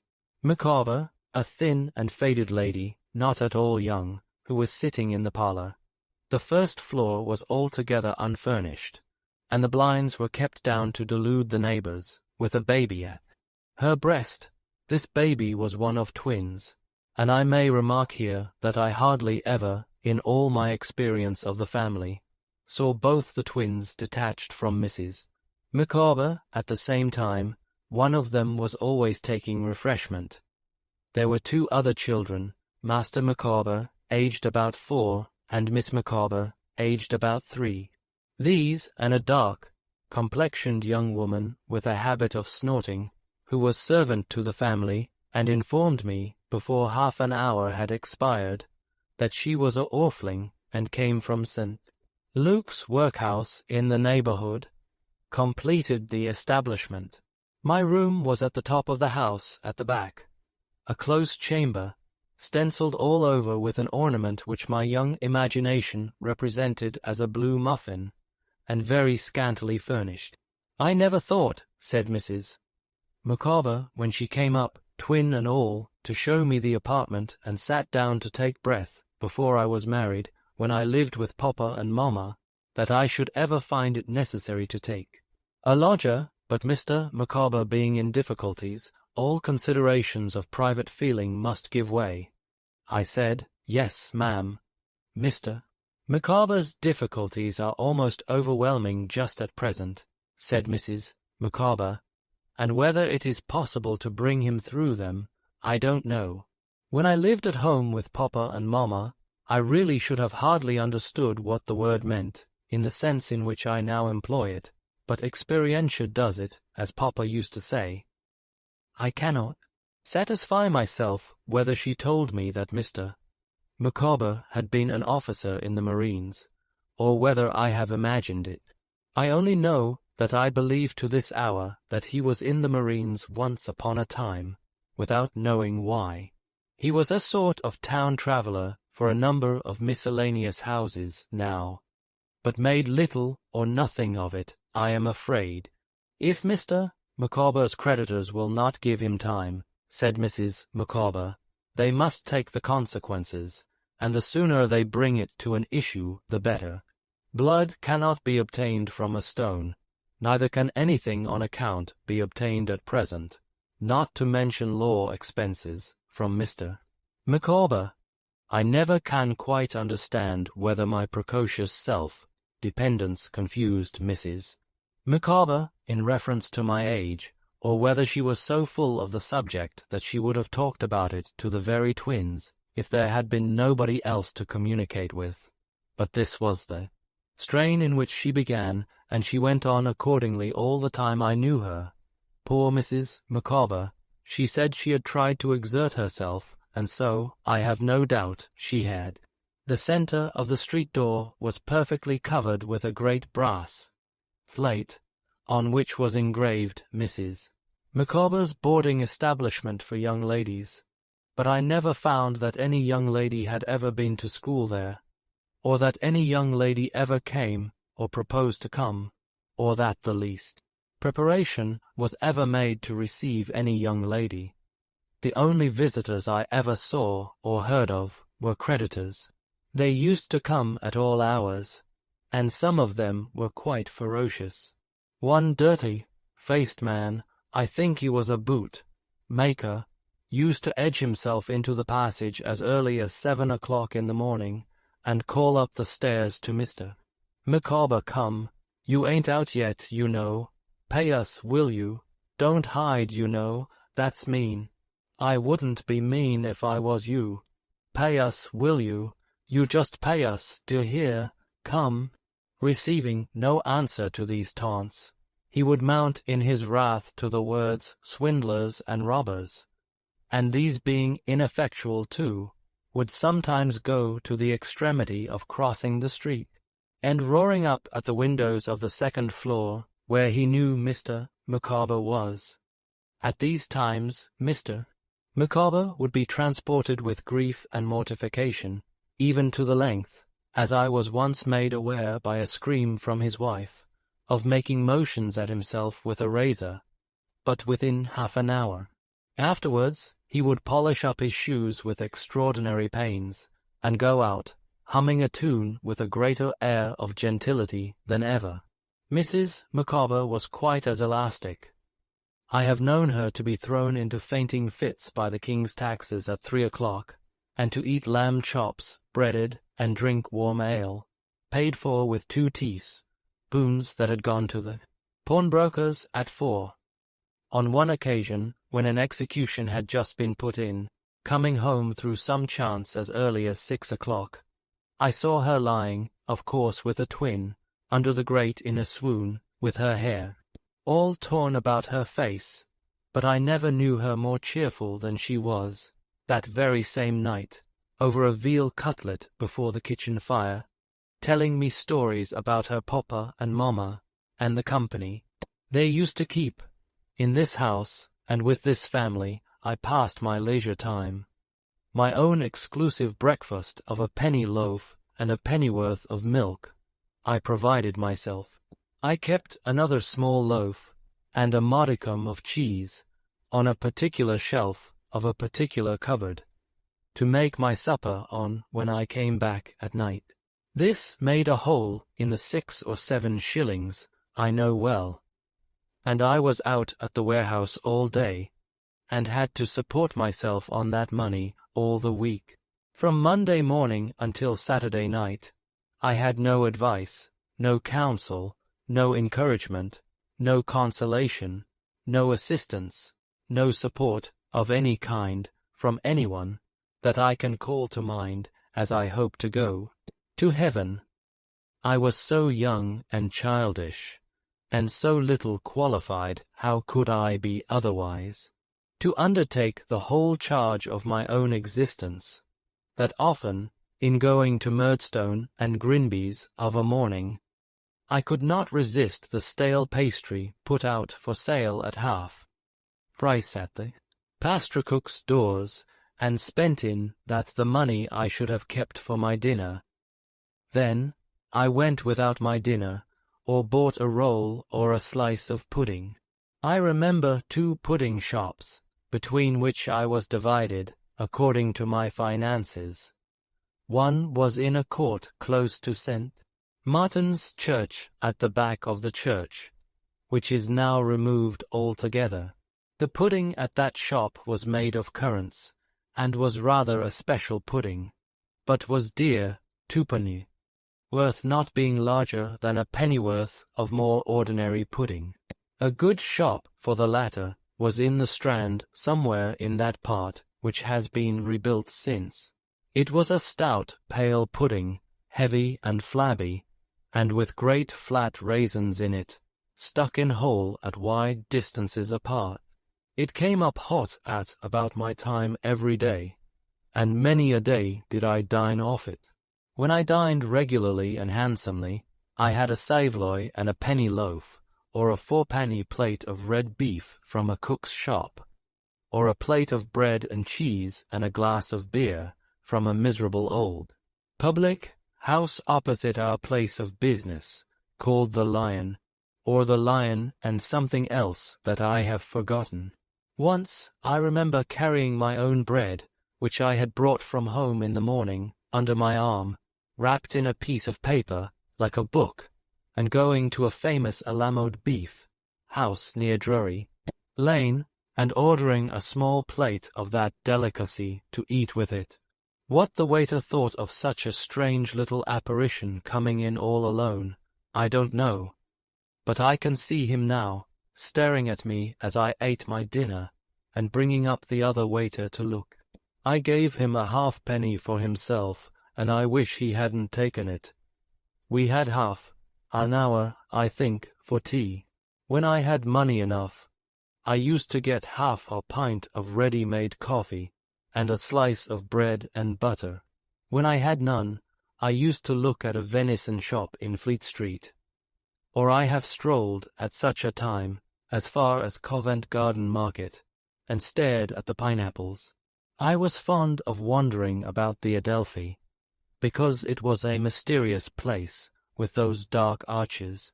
I see myself emerging one evening from some of these arches, on a little public house close to the river, with an open space before it, where some coal heavers were dancing, to look at whom I sat down upon a bench. I wonder what they thought of me. I was such a child, and so little, that frequently when I went into the bar of a strange public house for a glass of ale or porter, to moisten what I had had for dinner, they were afraid to give it me. I remember one hot evening I went into the bar of a public house, and said to the landlord, "What is your best, your very best ale, a glass?" For it was a special occasion. I don't know what. It may have been my birthday. "2d, halfpenny," says the landlord, "is the price of the genuine stunning ale." "Then," says I, producing the money, Just draw me a glass of the genuine stunning, if you please, with a good head to it." The landlord looked at me in return over the bar, from head to foot, with a strange smile on his face, and instead of drawing the beer, looked round the screen and said something to his wife. She came out from behind it, with her work in her hand, and joined him in surveying me. Here we stand, all three, before me now. The landlord in his shirt sleeves, leaning against the bar window frame, his wife looking over the little half-door, and I, in some confusion, looking up at them from outside the partition. They asked me a good many questions, as what my name was, how old I was, where I lived, how I was employed, and how I came there, to all of which, that I might commit nobody, I invented, I am afraid, appropriate answers. They served me with the ale, though I suspect it was not the genuine stunning, and the landlord's wife, opening the little half-door of the bar and bending down, gave me my money back and gave me a kiss that was half admiring and half compassionate, but all womanly and good, I am sure. I know I do not exaggerate, unconsciously and unintentionally, the scantiness of my resources or the difficulties of my life. I know that if a shilling were given me by Mr. Quinion at any time, I spent it in a dinner or a tea. I know that I worked from morning until night, with common men and boys, a shabby child. I know that I lounged about the streets, insufficiently and unsatisfactorily fed. I know that, but for the mercy of God, I might easily have been, for any care that was taken of me, a little robber or a little vagabond. Yet I held some station at Murdstone and Grinby's too. Besides that Mr.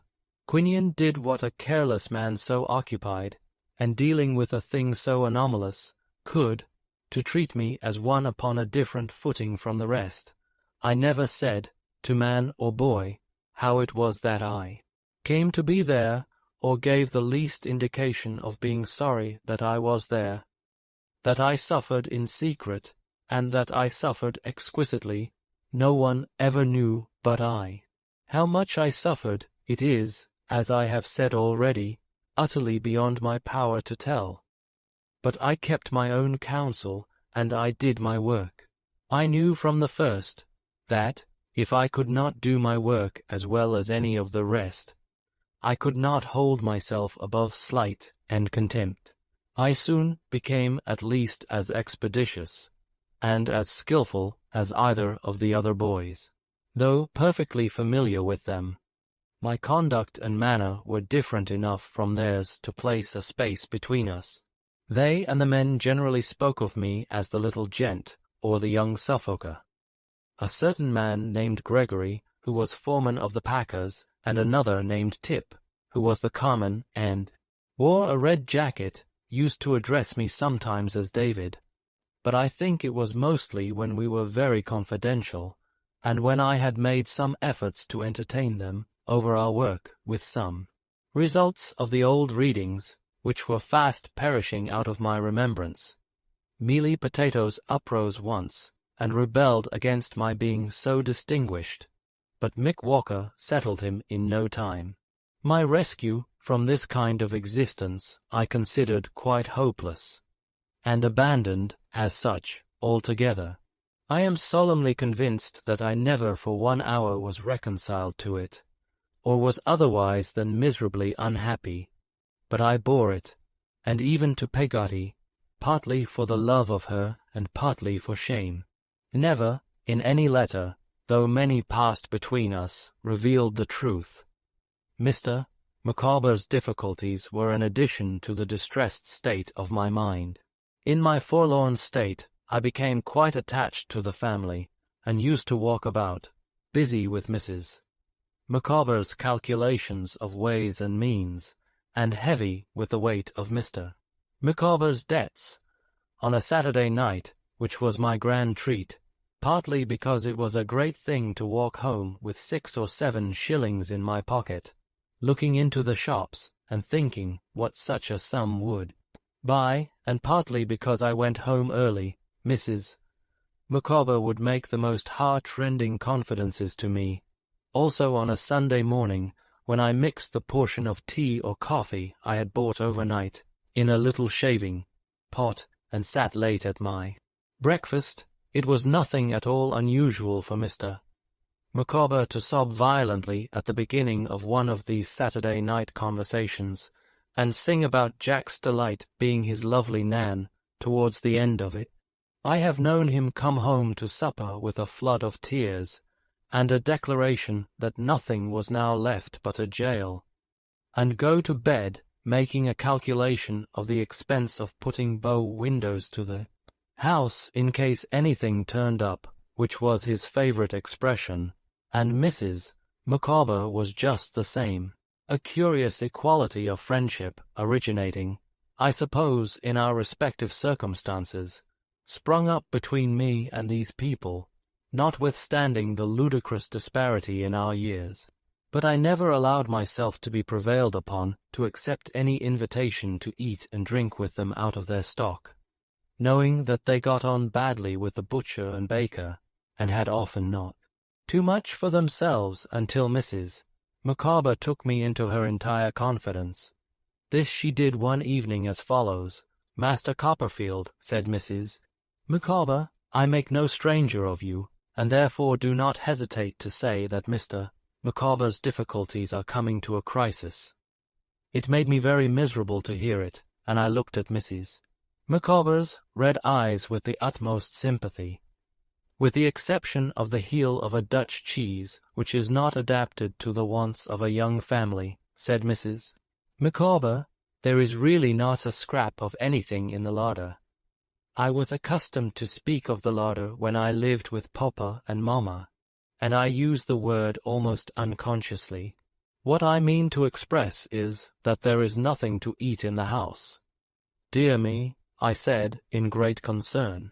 I had 2 or 3 shillings of my week's money in my pocket, from which I presume that it must have been on a Wednesday night, when we held this conversation, and I hastily produced them, and with heartfelt emotion begged Mrs. Micawber to accept of them as a loan.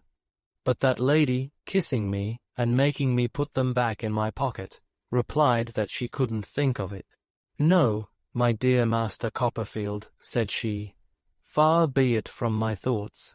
But you have a discretion beyond your years, and can render me another kind of service, if you will, and a service I will thankfully accept of." I begged Mrs. Micawber to name it. "I have parted with the plate myself," said Mrs. Micawber. 6 tea, 2 salt, and a pair of sugars, I have at different times borrowed money on in secret with my own hands. But the twins are a great tie, and to me, with my recollections of Papa and Mamma, these transactions are very painful. There are still a few trifles that we could part with. Mr. Micawber's feelings would never allow him to dispose of them.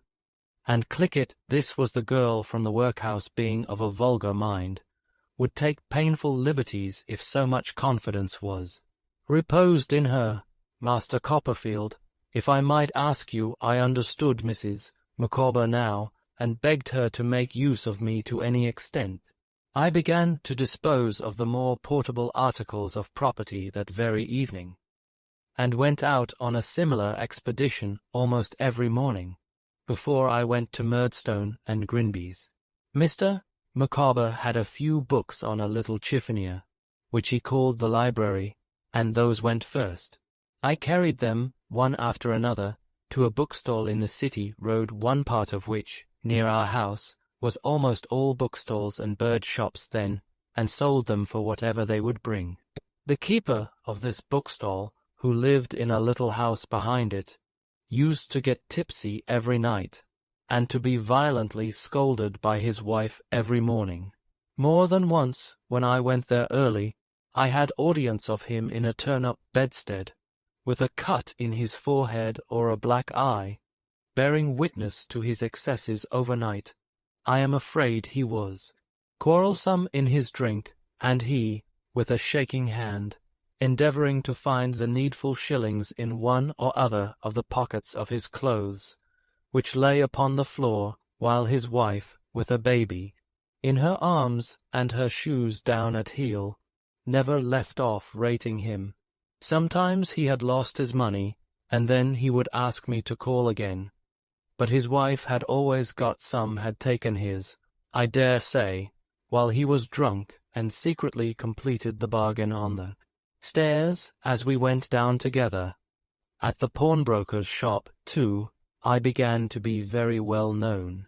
The principal gentleman who officiated behind the counter took a good deal of notice of me, and often got me, I recollect, to decline a Latin noun or adjective, or to conjugate a Latin verb in his ear while he transacted my business.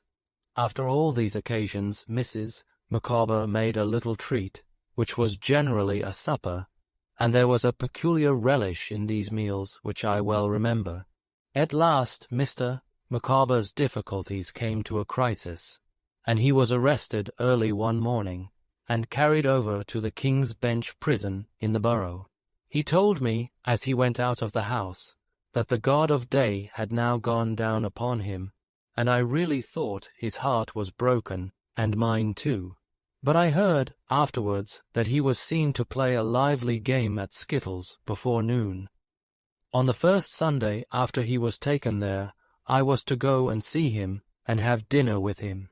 I was to ask my way to such a place, and just short of that place I should see such another place, and just short of that I should see a yard, which I was to cross, and keep straight on until I saw a turnkey. All this I did, and when at last I did see a turnkey, poor little fellow that I was, and thought how, when Roderick Random was in a debtor's prison, there was a man there with nothing on him but an old rug, the turnkey swam before my dimmed eyes and my beating heart.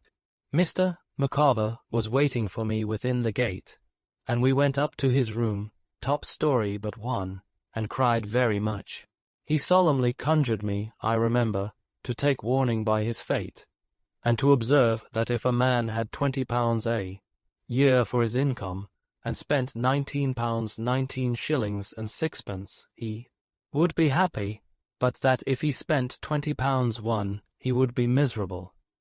After which he borrowed a shilling of me for porter, gave me a written order on Mrs.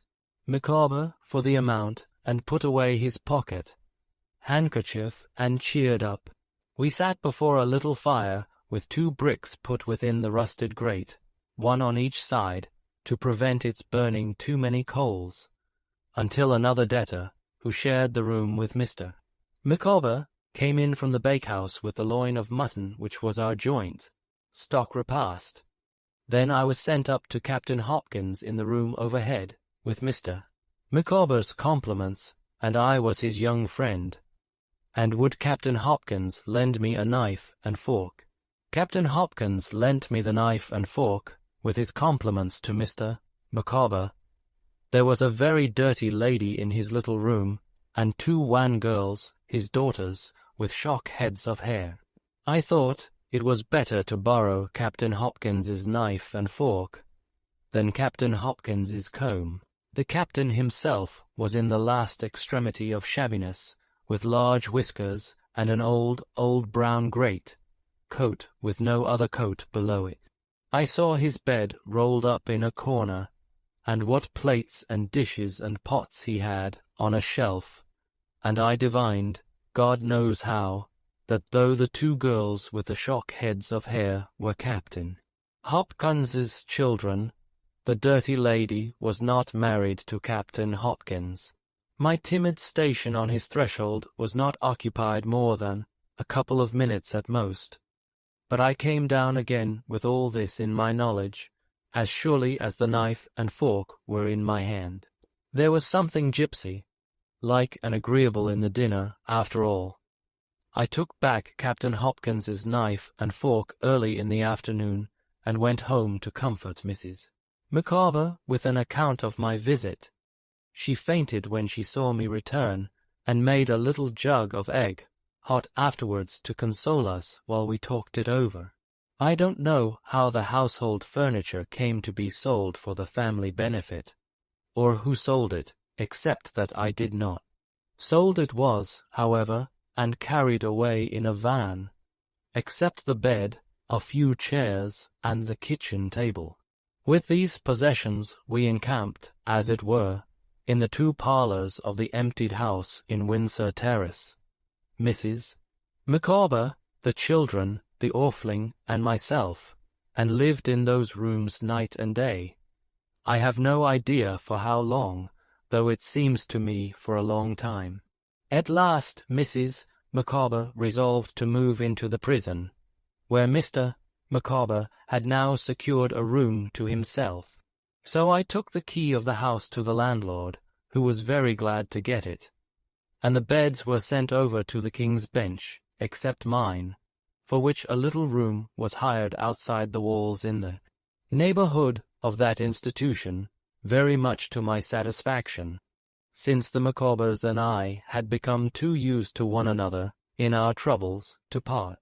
The orphan was likewise accommodated with an inexpensive lodging in the same neighbourhood.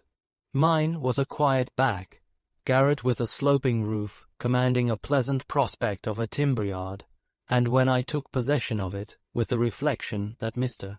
Micawber's troubles had come to a crisis at last, I thought it quite a paradise. All this time I was working at Murdstone and Grinby's in the same common way, and with the same common companions, and with the same sense of unmerited degradation as at first. But I never, happily for me no doubt, made a single acquaintance, or spoke to any of the many boys whom I saw daily in going to the warehouse, in coming from it, and in prowling about the streets at meal times. I led the same secretly unhappy life, but I led it in the same lonely, self-reliant manner. The only changes I am conscious of are, firstly, that I had grown more shabby, and secondly, that I was now relieved of much of the weight of Mr. and Mrs. Micawber's cares, for some relatives or friends had engaged to help them at their present pass, and they lived more comfortably in the prison than they had lived for a long while out of it. I used to breakfast with them now, in virtue of some arrangement, of which I have forgotten the details. I forget, too, at what hour the gates were opened in the morning, admitting of my going in. But I know that I was often up at 6 o'clock, and that my favourite lounging place in the interval was Old London Bridge, where I was wont to sit in one of the stone recesses, watching the people going by, or to look over the balustrades at the sun shining in the water, and lighting up the golden flame on the top of the monument. The orphan met me here sometimes, to be told some astonishing fictions respecting the wharves and the tower, of which I can say no more than that I hope I believe them myself. In the evening I used to go back to the prison, and walk up and down the parade with Mr. Micawber, or play casino with Mrs. Micawber, and hear reminiscences of her papa and mamma. Whether Mr. Murdstone knew where I was, I am unable to say. I never told them at Murdstone and Grinby's. Mr. Micawber's affairs, although past their crisis, were very much involved by reason of a certain deed, of which I used to hear a great deal, and which I suppose now to have been some former composition with his creditors, though I was so far from being clear about it then, that I am conscious of having confounded it with those demoniacal parchments which are held to have, once upon a time, obtained to a great extent in Germany. At last this document appeared to be got out of the way, somehow. At all events it ceased to be the rock ahead it had been, and Mrs. Micawber informed me that her family had decided that Mr. Micawber should apply for his release under the Insolvent Debtors Act, which would set him free, she expected, in about 6 weeks. And then, said Mr. Micawber, who was present, I have no doubt I shall, please heaven, begin to be beforehand with the world, and to live in a perfectly new manner, if, in short, if anything turns up, by way of going in for anything that might be on the cards. I call to mind that Mr. Micawber, about this time, composed a petition to the House of Commons, praying for an alteration in the law of imprisonment for debt.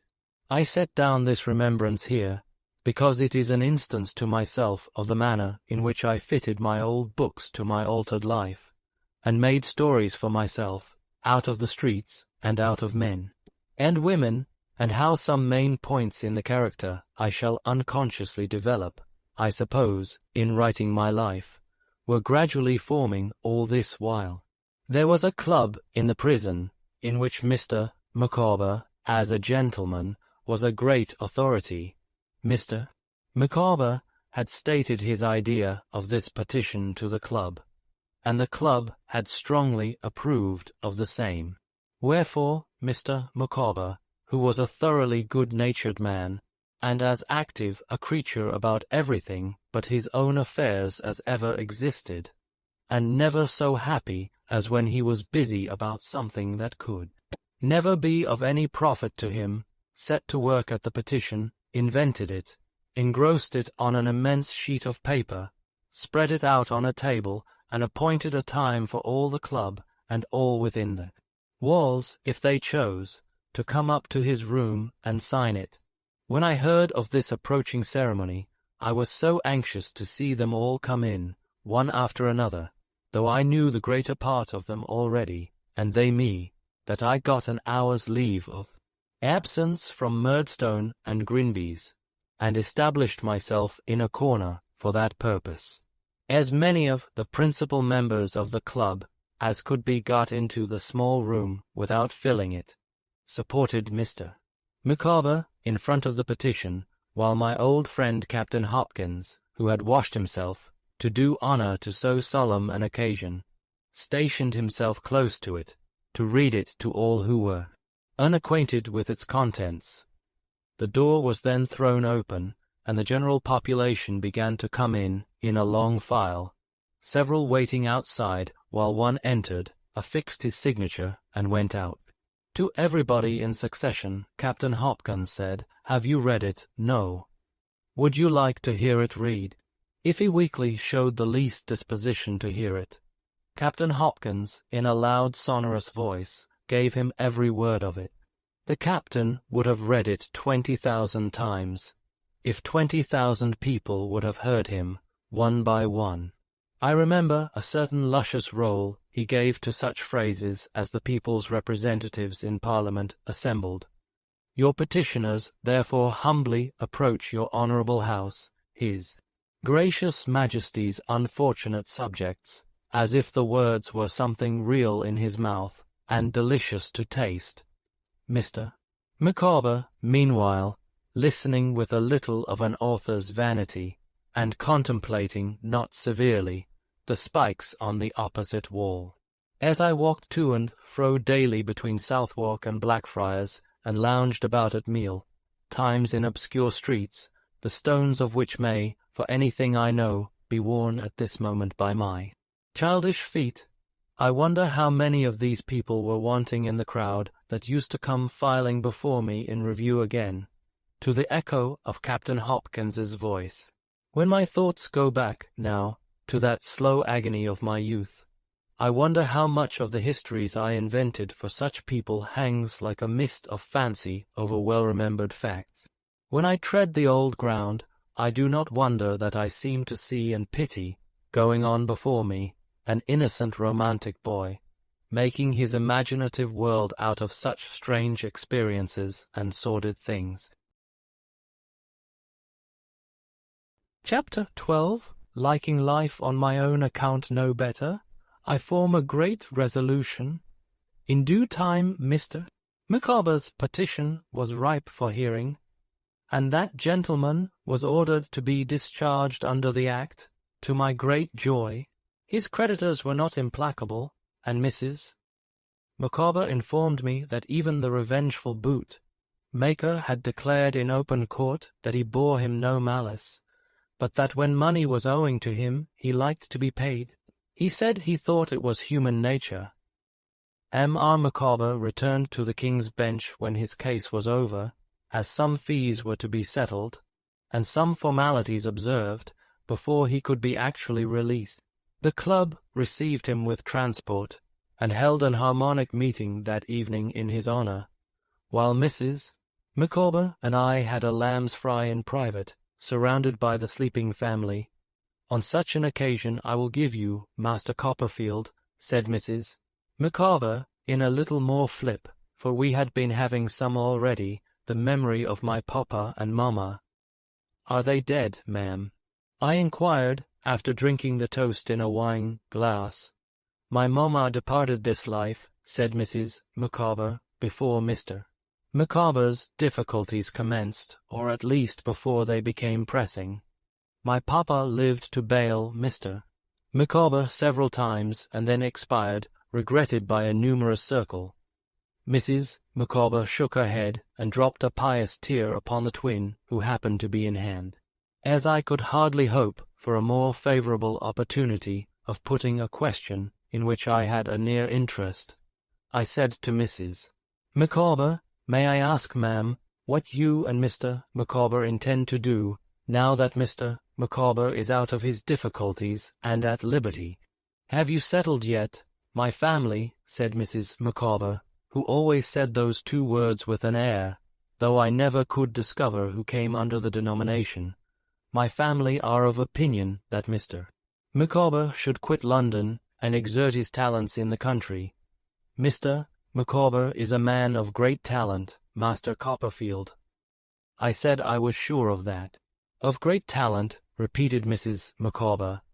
"My family are of opinion that, with a little interest, something might be done for a man of his ability in the custom-house. The influence of my family being local, it is their wish that Mr. Micawber should go down to Plymouth. They think it indispensable that he should be upon the spot." "That he may be ready," I suggested. "Exactly," returned Mrs. Micawber, "that he may be ready in case of anything turning up." "And do you go too, ma'am?" The events of the day, in combination with the twins, if not with the flip, had made Mrs. Micawber hysterical, and she shed tears as she replied, "I never will desert Mr. Micawber. Mr. Micawber may have concealed his difficulties from me in the first instance, but his sanguine temper may have led him to expect that he would overcome them. The pearl necklace and bracelets which I inherited from Mamma have been disposed of for less than half their value, and the set of coral, which was the wedding gift of my papa, has been actually thrown away for nothing, but I never will desert Mr. Micawber. No," cried Mrs. Micawber, more affected than before, "I never will do it. It's of no use asking me." I felt quite uncomfortable, as if Mrs. Micawber supposed I had asked her to do anything of the sort, and sat looking at her in alarm. "Mr. Micawber has his faults. I do not deny that he is improvident. I do not deny that he has kept me in the dark as to his resources and his liabilities both," she went on, looking at the wall, "but I never will desert Mr. Micawber." Mrs. Micawber having now raised her voice into a perfect scream, I was so frightened that I ran off to the club room and disturbed Mr. Micawber in the act of presiding at a long table and leading the chorus of "Gee up, Dobbin, gee ho, Dobbin, gee up, Dobbin, gee up, and gee ho, oh, oh," with the tidings that Mrs. Micawber was in an alarming state, upon which he immediately burst into tears, and came away with me with his waistcoat full of the heads and tails of shrimps, of which he had been partaking. "Emma, my angel," cried Mr. Micawber, running into the room, "what is the matter?" "I never will desert you, Micawber," she exclaimed. "My life," said Mr. Micawber, taking her in his arms, "I am perfectly aware of it. He is the parent of my children. He is the father of my twins. He is the husband of my affections," cried Mrs. Micawber, struggling, "and I never will desert Mr. Micawber." Mr.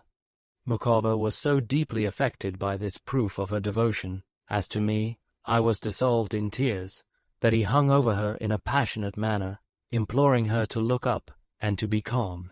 But the more he asked Mrs. Micawber to look up, the more she fixed her eyes on nothing, and the more he asked her to compose herself, the more she wouldn't. Consequently, Mr. Micawber was soon so overcome that he mingled his tears with hers and mine, until he begged me to do him the favor of taking a chair on the staircase while he got her into bed. I would have taken my leave for the night, but he would not hear of my doing that until the stranger's bell should ring. So I sat at the staircase window until he came out with another chair and joined me. "How is Mrs. Micawber now, sir?" I said. "Very low," said Mr. Micawber, shaking his head. "Reaction. This has been a dreadful day. We stand alone now everything is gone from us." Mr. Micawber pressed my hand and groaned, and afterwards shed tears. I was greatly touched and disappointed too, for I had expected that we should be quite gay on this happy and long-looked-for occasion. But Mr. and Mrs. Micawber were so used to their old difficulties, I think, that they felt quite shipwrecked when they came to consider that they were released from them. All their elasticity was departed, and I never saw them half so wretched as on this night, insomuch that when the bell rang, and Mr. Micawber walked with me to the lodge, and parted from me there with a blessing, I felt quite afraid to leave him by himself, he was so profoundly miserable. But through all the confusion and lowness of spirits in which we had been, so unexpectedly to me, involved, I plainly discerned that Mr. and Mrs. Micawber and their family were going away from London, and that a parting between us was near at hand. It was in my walk home that night, and in the sleepless hours which followed when I lay in bed, that the thought first occurred to me, though I don't know how it came into my head, which afterwards shaped itself into a settled resolution. I had grown to be so accustomed to the Micawbers, and had been so intimate with them in their distresses, and was so utterly friendless without them, that the prospect of being thrown upon some new shift for a lodging, and going once more among unknown people, was like being that moment turned adrift into my present life, with such a knowledge of it ready-made as experience had given me. All the sensitive feelings it wounded so cruelly, all the shame and misery it kept alive within my breast, became more poignant as I thought of this, and I determined that the life was unendurable, that there was no hope of escape from it, unless the escape was my own act, I knew quite well. I rarely heard from Miss Murdstone, and never from Mr. Murdstone, but 2 or 3 parcels of made or mended clothes had come up for me, consigned to Mr. Quinion, and in each there was a scrap of paper to the effect that J.M., trusted D.C., was applying himself to business, and devoting himself wholly to his duties, not the least hint of my ever being anything else than the common drudge into which I was fast settling down. The very next day showed me, while my mind was in the first agitation of what it had conceived, that Mrs. Micawber had not spoken of their going away without warrant. They took a lodging in the house where I lived for a week, at the expiration of which time they were to start for Plymouth. Mr. Micawber himself came down to the counting-house in the afternoon to tell Mr. Quinion that he must relinquish me on the day of his departure, and to give me a high character, which I am sure I deserved. And Mr. Quinion, calling in Tip the carman, who was a married man and had a room to let, quartered me prospectively on him by our mutual consent, as he had every reason to think, for I said nothing. Though my resolution was now taken, I passed my evenings with Mr. and Mrs. Micawber during the remaining term of our residence under the same roof, and I think we became fonder of one another as the time went on. On the last Sunday they invited me to dinner, and we had a loin of pork and apple sauce and a pudding. I had bought a spotted wooden horse overnight as a parting gift to little Wilkins Micawber. That was the boy, and a doll for little Emma. I had also bestowed a shilling on the orphan, who was about to be disbanded. We had a very pleasant day, though we were all in a tender state about our approaching separation. "I shall never, Master Copperfield," said Mrs. Micawber, "revert to the period when Mr. Micawber was in difficulties without thinking of you. Your conduct has always been of the most delicate and obliging description. You have never been a lodger. You have been a friend." "My dear," said Mr. Micawber, "Copperfield," for so he had been accustomed to call me of late, "has a heart to feel for the distresses of his fellow creatures when they are behind a cloud, and a head to plan, and a hand to, in short, a general ability to dispose of such available property as could be made away with." I expressed my sense of this commendation, and said I was very sorry we were going to lose one. "Another, my dear young friend," said Mr. Micawber, "I am older than you, a man of some experience in life, and of some experience, in short, in difficulties, generally speaking. At present, and until something turns up, which I am, I may say, hourly expecting, I have nothing to bestow but advice. Still, my advice is so far worth taking, that in short, that I have never taken it myself, and am the here, Mr. Micawber, who had been beaming and smiling all over his head and face, up to the present moment, checked himself and frowned. "The miserable wretch you behold." "My dear Micawber," urged his wife. "I say," returned Mr. Micawber, quite forgetting himself and smiling again, "the miserable wretch you behold. My advice is, never do tomorrow what you can do today. Procrastination is the thief of time. Collar him." "My poor papa's maxim," Mrs. Micawber observed. "My dear," said Mr. Micawber, "your papa was very well in his way, and heaven forbid that I should disparage him. Take him for all in all, we ne'er shall, in short, make the acquaintance, probably, of anybody else possessing, at his time of life, the same legs for gaiters, and able to read the same description of print without spectacles. But he applied that maxim to our marriage, my dear, and that was so far prematurely entered into, in consequence, that I never recovered the expense." Mr. Micawber looked aside at Mrs. Micawber, and added, "Not that I am sorry for it. Quite the contrary, my love." After which, he was grave for a minute or so. "My other piece of advice, Copperfield," said Mr. Micawber, "you know. Annual income £20, annual expenditure 19, and 6.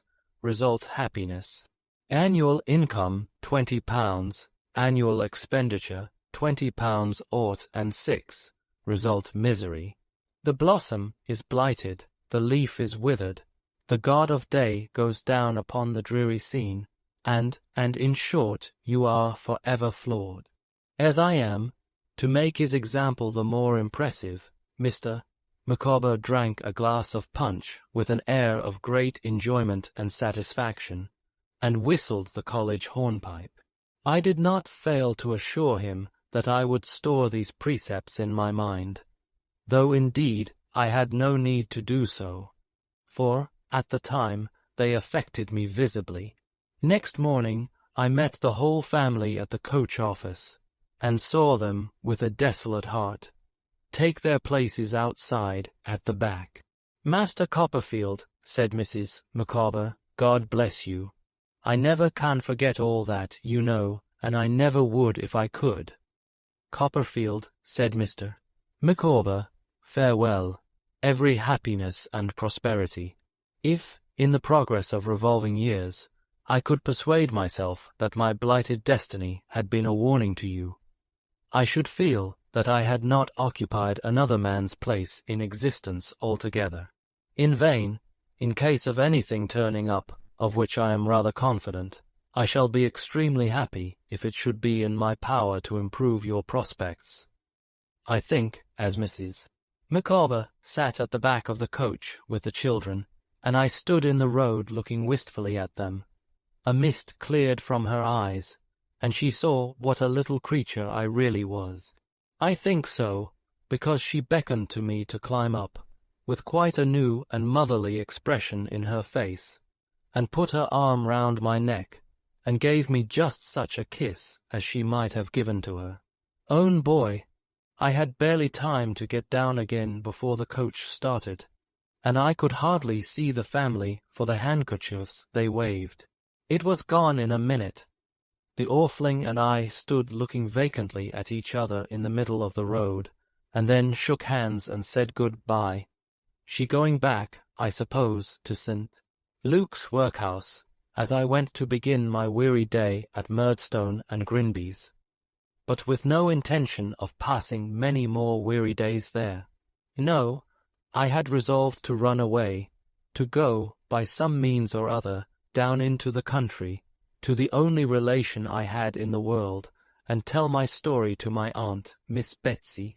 I have already observed that I don't know how this desperate idea came into my brain, but once there, it remained there, and hardened into a purpose than which I have never entertained a more determined purpose in my life. I am far from sure that I believed there was anything hopeful in it, but my mind was thoroughly made up that it must be carried into execution. Again and again, and 100 times again, since the night when the thought had first occurred to me and banished sleep, I had gone over that old story of my poor mother's about my birth, which it had been one of my great delights in the old time to hear her tell, and which I knew by heart. My aunt walked into that story and walked out of it, a dread and awful personage, but there was one little trait in her behavior which I liked to dwell on, and which gave me some faint shadow of encouragement. I could not forget how my mother had thought that she felt her touch her pretty hair with no ungentle hand, and though it might have been altogether my mother's fancy, and might have had no foundation whatever in fact, I made a little picture out of it, of my terrible aunt relenting towards the girlish beauty that I recollected so well and loved so much, which softened the whole narrative. It is very possible that it had been in my mind a long time, and had gradually engendered my determination. As I did not even know where Miss Betsy lived, I wrote a long letter to Peggotty, and asked her, incidentally, if she remembered, pretending that I had heard of such a lady living at a certain place I named at random, and had a curiosity to know if it were the same. In the course of that letter, I told Peggotty that I had a particular occasion for half a guinea, and that if she could lend me that sum until I could repay it, I should be very much obliged to her, and would tell her afterwards what I had wanted it for. Peggotty's answer soon arrived, and was, as usual, full of affectionate devotion. She enclosed the half-guinea. I was afraid she must have had a world of trouble to get it out of Mr. Barkis's box, and told me that Miss Betsy lived near Dover, but whether at Dover itself, at Hythe, Sandgate, or Folkestone, she could not say. One of our men, however, informing me on my asking him about these places, that they were all close together, I deemed this enough for my object, and resolved to set out at the end of that week. Being a very honest little creature, and unwilling to disgrace the memory I was going to leave behind me at Murdstone and Grinby's, I considered myself bound to remain until Saturday night, and, as I had been paid a week's wages in advance when I first came there, not to present myself in the counting-house at the usual hour, to receive my stipend. For this express reason I had borrowed the half-guinea, that I might not be without a fund for my travelling expenses. Accordingly, when the Saturday night came, and we were all waiting in the warehouse to be paid, and Tip the carman, who always took precedence, went in first to draw his money, I shook Mick Walker by the hand, asked him, when it came to his turn to be paid, to say to Mr. Quinion that I had gone to move my box to Tips, and, bidding a last good night to Mealy Potatoes, ran away. My box was at my old lodging, over the water, and I had written a direction for it on the back of one of our address cards that we nailed on the casks. Master David, to be left till called for at the coach office, Dover. This I had in my pocket ready to put on the box, after I should have got it out of the house, and as I went towards my lodging, I looked about me for someone who would help me to carry it to the booking office. There was a long-legged young man with a very little empty donkey cart standing near the obelisk in the Blackfriars Road, whose eye I caught as I was going by, and who, addressing me as 6 of bad happence, hoped I should know him again to swear to in allusion, I have no doubt, to my staring at him. I stopped to assure him that I had not done so in bad manners, but uncertain whether he might or might not like a job. "What job?" said the long-legged young man. "To move a box," I answered. "What box?" said the long-legged young man. I told him mine, which was down that street there, and which I wanted him to take to the Dover coach office for 6. "Done with you for a tanner," said the long-legged young man, and directly got upon his cart, which was nothing but a large wooden tray on wheels, and rattled away at such a rate that it was as much as I could do to keep pace with the donkey. There was a defiant manner about this young man, and particularly about the way in which he chewed straw as he spoke to me, that I did not much like. As the bargain was made, however, I took him upstairs to the room I was leaving, and we brought the box down and put it on his cart. Now, I was unwilling to put the direction card on there, lest any of my landlord's family should fathom what I was doing and detain me. So I said to the young man that I would be glad if he would stop for a minute when he came to the dead wall of the King's Bench prison. The words were no sooner out of my mouth than he rattled away as if he, my box, the cart, and the donkey were all equally mad, and I was quite out of breath with running and calling after him. When I caught him at the place appointed, being much flushed and excited, I tumbled my half-guinea out of my pocket in pulling the card out. I put it in my mouth for safety, and though my hands trembled a good deal, had just tied the card on very much to my satisfaction, when I felt myself violently chucked under the chin by the long-legged young man, and saw my half-guinea fly out of my mouth into his hand. "What?" said the young man, seizing me by my jacket collar with a frightful grin. "This is a Polly's case, is it? You're going to bolt, are you? Come to the Pollies, you young woman, come to the Pollies." "You give me my money back, if you please," said I, very much frightened, "and leave me alone." "Come to the Pollies," said the young man. "You shall prove it yourn to the Pollies." "Give me my box and money, will you?" I cried, bursting into tears.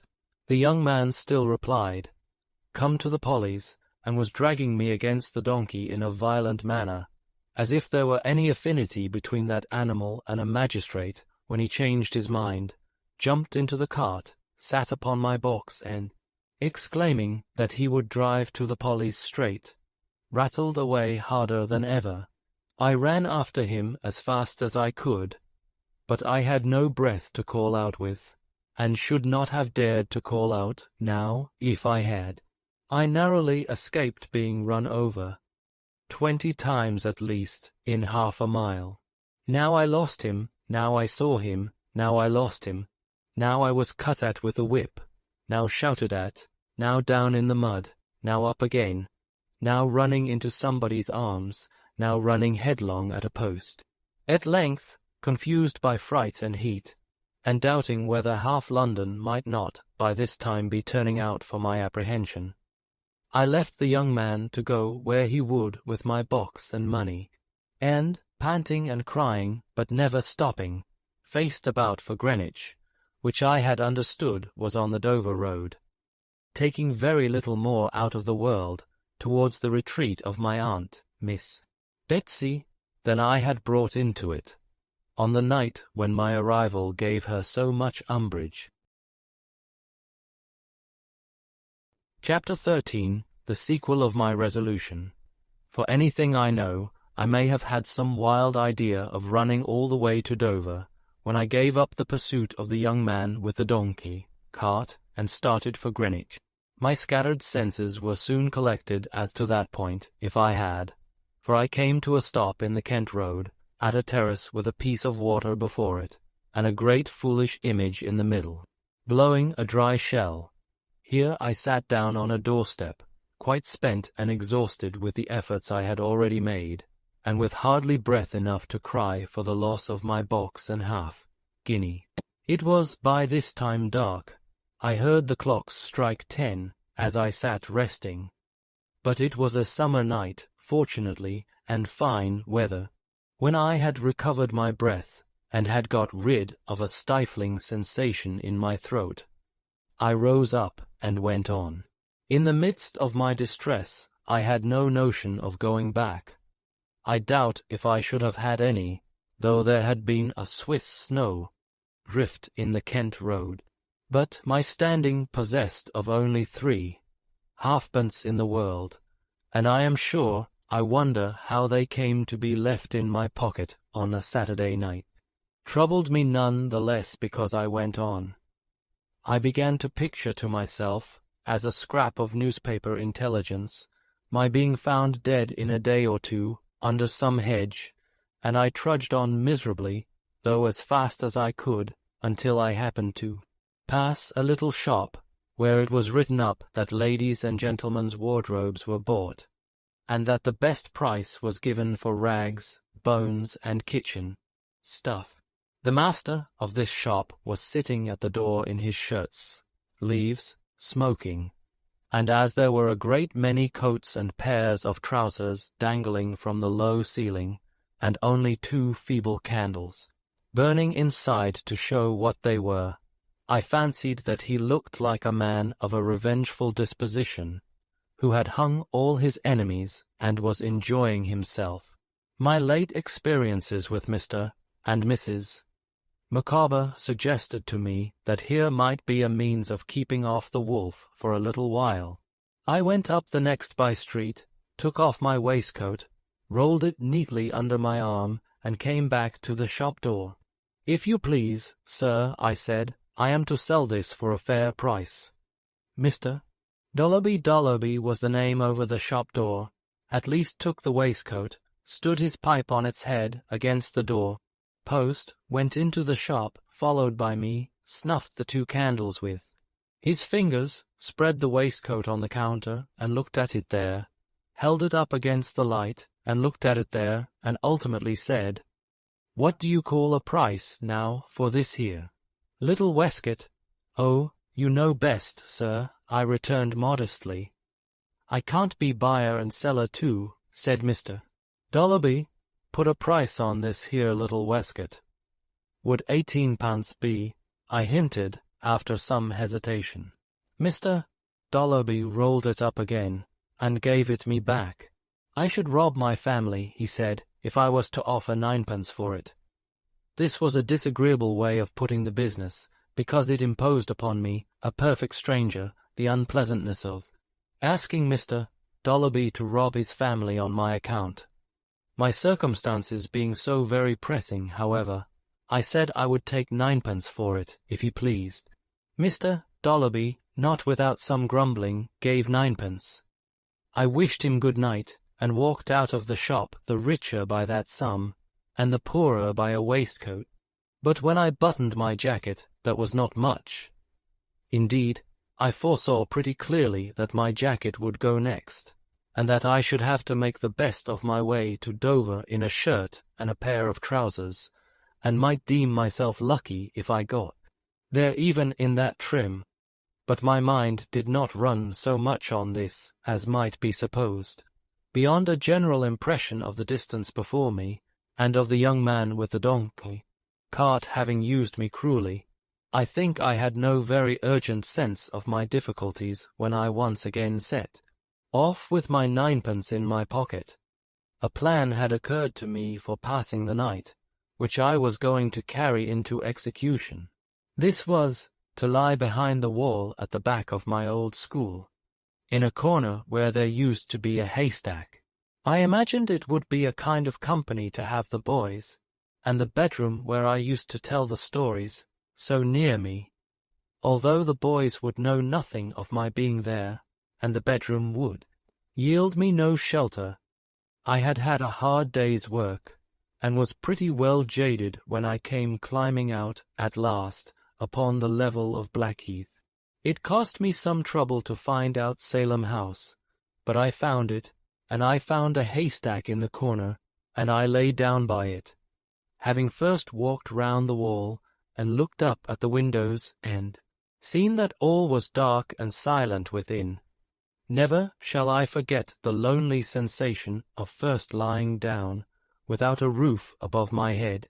Sleep came upon me as it came on many other outcasts against whom house doors were locked and house dogs barked that night, and I dreamed of lying on my old school bed, talking to the boys in my room, and found myself sitting upright, with Steerforth's name upon my lips, looking wildly at the stars that were glistening and glimmering above me. When I remembered where I was at that untimely hour, a feeling stole upon me that made me get up, afraid of I don't know what, and walk about. But the fainter glimmering of the stars, and the pale light in the sky where the day was coming, reassured me, and my eyes being very heavy, I lay down again and slept, though with a knowledge in my sleep that it was cold until the warm beams of the sun, and the ringing of the getting-up bell at Salem House, awoke me. If I could have hoped that Steerforth was there, I would have lurked about until he came out alone. But I knew he must have left long since. Traddles still remained, perhaps, but it was very doubtful, and I had not sufficient confidence in his discretion or good luck, however strong my reliance was on his good nature, to wish to trust him with my situation.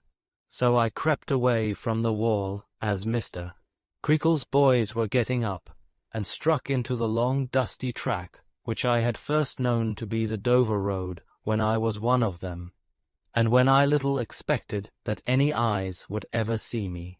The wayfarer I was now upon it. What a different Sunday morning from the old Sunday morning at Yarmouth. In due time I heard the church bells ringing as I plodded on, and I met people who were going to church, and I passed a church or two where the congregation were inside, and the sound of singing came out into the sunshine, while the beadle sat and cooled himself in the shade of the porch, or stood beneath the yew tree, with his hand to his forehead, glowering at me going by. But the peace and rest of the old Sunday morning were on everything except me. That was the difference. I felt quite wicked in my dirt and dust, with my tangled hair. But for the quiet picture I had conjured up of my mother in her youth and beauty, weeping by the fire, and my aunt relenting to her, I hardly think I should have had the courage to go on until next day, but it always went before me, and I followed. I got that Sunday through 320 miles on the straight road, though not very easily, for I was new to that kind of toil. I see myself, as evening closes in, coming over the bridge at Rochester, footsore and tired, and eating bread that I had bought for supper. 1 or 2 little houses with the notice, "Lodgings for travellers," hanging out, had tempted me, but I was afraid of spending the few pence I had, and was even more afraid of the vicious looks of the trampers I had met or overtaken. I sought no shelter, therefore, but the sky, and toiling into Chatham, which, in that night's aspect, is a mere dream of chalk, and drawbridges, and mastless ships in a muddy river, roofed like Noah's arks, crept at last upon a sort of grass-grown battery overhanging a lane, where a sentry was walking to and fro. Here I lay down near a cannon, and, happy in the society of the sentry's footsteps, though he knew no more of my being above him than the boys at Salem House had known of my lying by the wall, slept soundly until morning. Very stiff and sore of foot I was in the morning, and quite dazed by the beating of drums and marching of troops, which seemed to hem me in on every side when I went down towards the long narrow street, feeling that I could go but a very little way that day, if I were to reserve any strength for getting to my journey's end. I resolved to make the sale of my jacket its principal business. Accordingly, I took the jacket off that I might learn to do without it, and carrying it under my arm, began a tour of inspection of the various shops. It was a likely place to sell a jacket in, for the dealers in second-hand clothes were numerous, and were, generally speaking, on the look-out for customers at their shop doors. But as most of them had, hanging up among their stock, an officer's coat or two, epaulets and all, I was rendered timid by the costly nature of their dealings, and walked about for a long time, without offering my merchandise to anyone. This modesty of mine directed my attention to the marine store shops, and such shops as Mr. Dolloby's, in preference to the regular dealers. At last I found one that I thought looked promising, at the corner of a dirty lane, ending in an enclosure full of stinging nettles, against the palings of which some second-hand sailors' clothes, that seemed to have overflowed the shop, were fluttering among some cots, and rusty guns, and oilskin hats, and certain trays full of so many old rusty keys, of so many sizes, that they seemed various enough to open all the doors in the world. Into this shop, which was low and small, and which was darkened rather than lighted by a little window, overhung with clothes, and was descended into by some steps, I went with a palpitating heart, which was not relieved when an ugly old man, with the lower part of his face all covered with a stubbly grey beard, rushed out of a dirty den behind it, and seized me by the hair of my head. He was a dreadful old man to look at, in a filthy flannel waistcoat, and smelling terribly of rum. His bedstead, covered with a tumbled and ragged piece of patchwork, was in the den he had come from, where another little window showed a prospect of more stinging nettles and a lame donkey. "Oh, what do you want?" grinned this old man in a fierce, monotonous whine. "Oh, my eyes and limbs, what do you want? Oh, my lungs and liver, what do you want? Oh, Guru, Guru." I was so much dismayed by these words, and particularly by the repetition of the last unknown one, which was a kind of rattle in his throat, that I could make no answer. Hereupon the old man, still holding me by the hair, repeated, "Oh, what do you want? Oh, my eyes and limbs, what do you want? Oh, my lungs and liver, what do you want? Oh, Guru," which he screwed out of himself with an energy that made his eyes start in his head. "I wanted to know," I said, trembling, "if you would buy a jacket." "Oh, let's see the jacket," cried the old man. "Oh, my heart on fire, show the jacket to us. Oh, my eyes and limbs, bring the jacket out." With that, he took his trembling hands, which were like the claws of a great bird, out of my hair, and put on a pair of spectacles, not at all ornamental to his inflamed eyes. "Oh, how much for the jacket?" cried the old man, after examining it.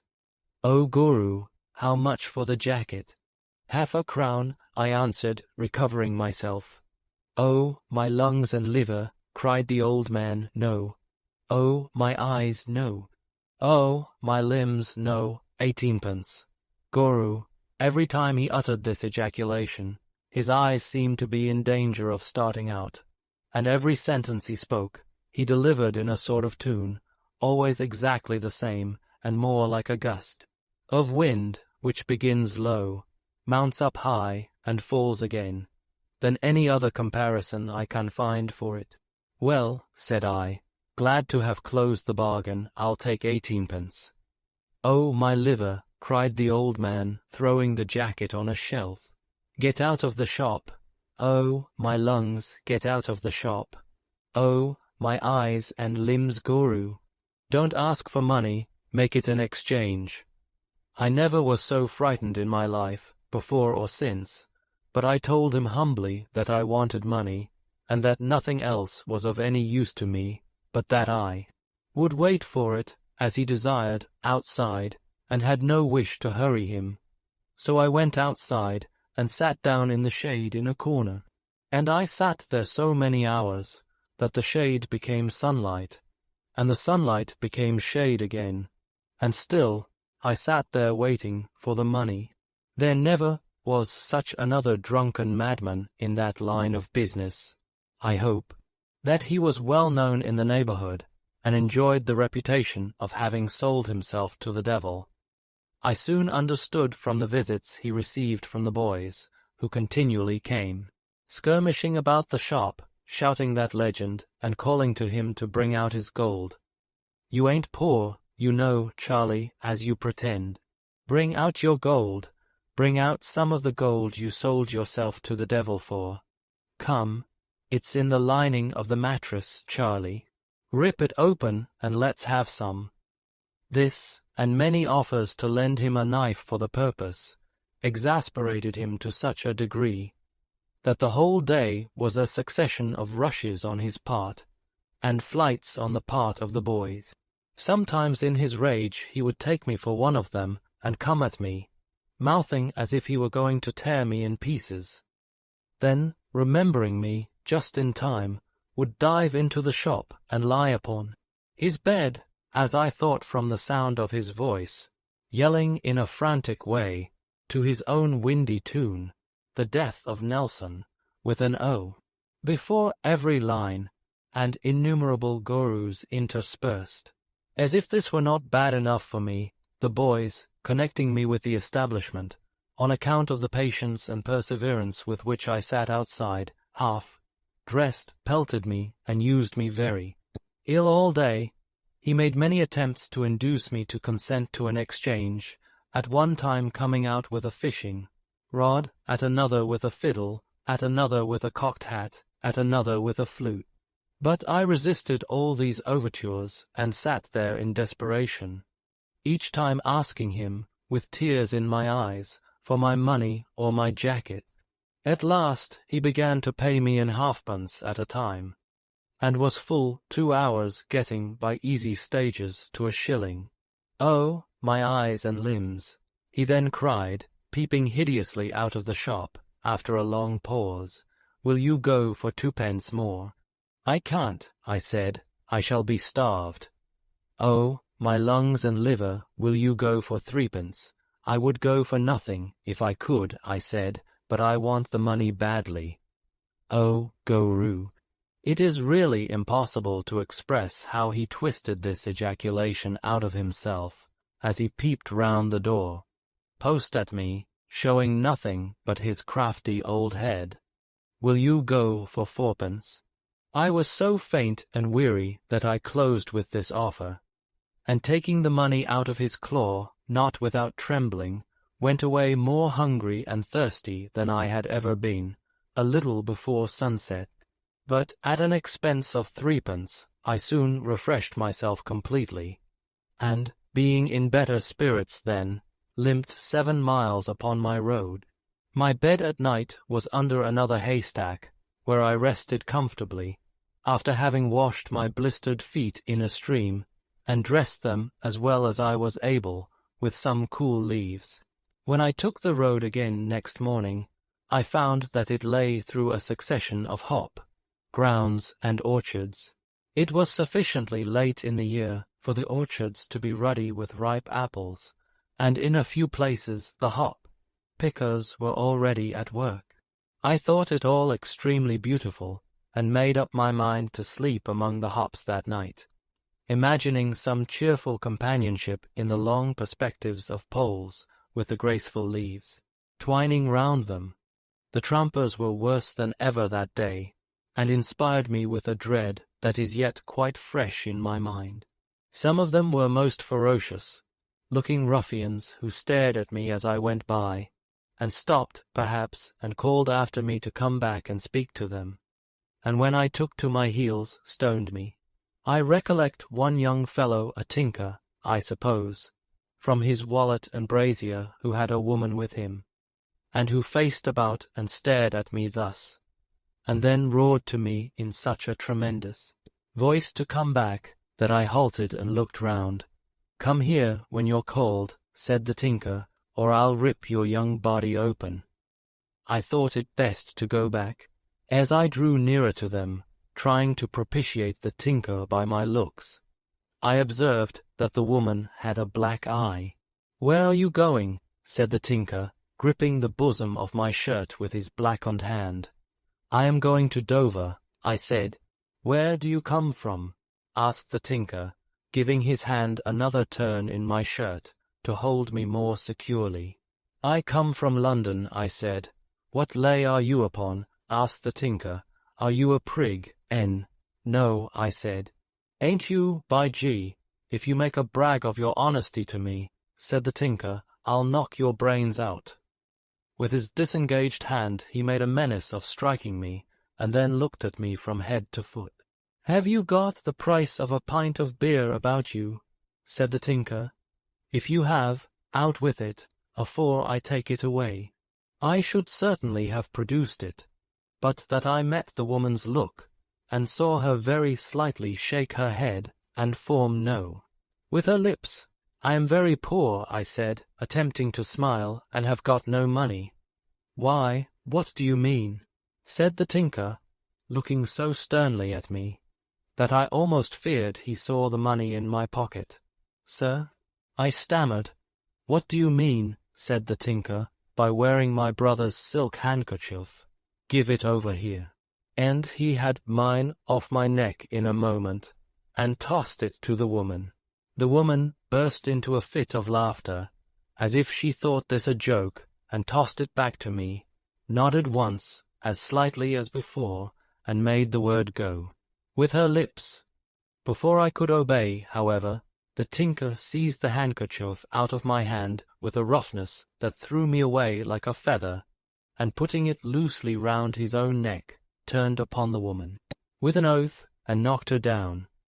I never shall forget seeing her fall backward on the hard road, and lie there with her bonnet tumbled off, and her hair all whitened in the dust, nor, when I looked back from a distance, seeing her sitting on the pathway, which was a bank by the roadside, wiping the blood from her face with a corner of her shawl, while he went on ahead.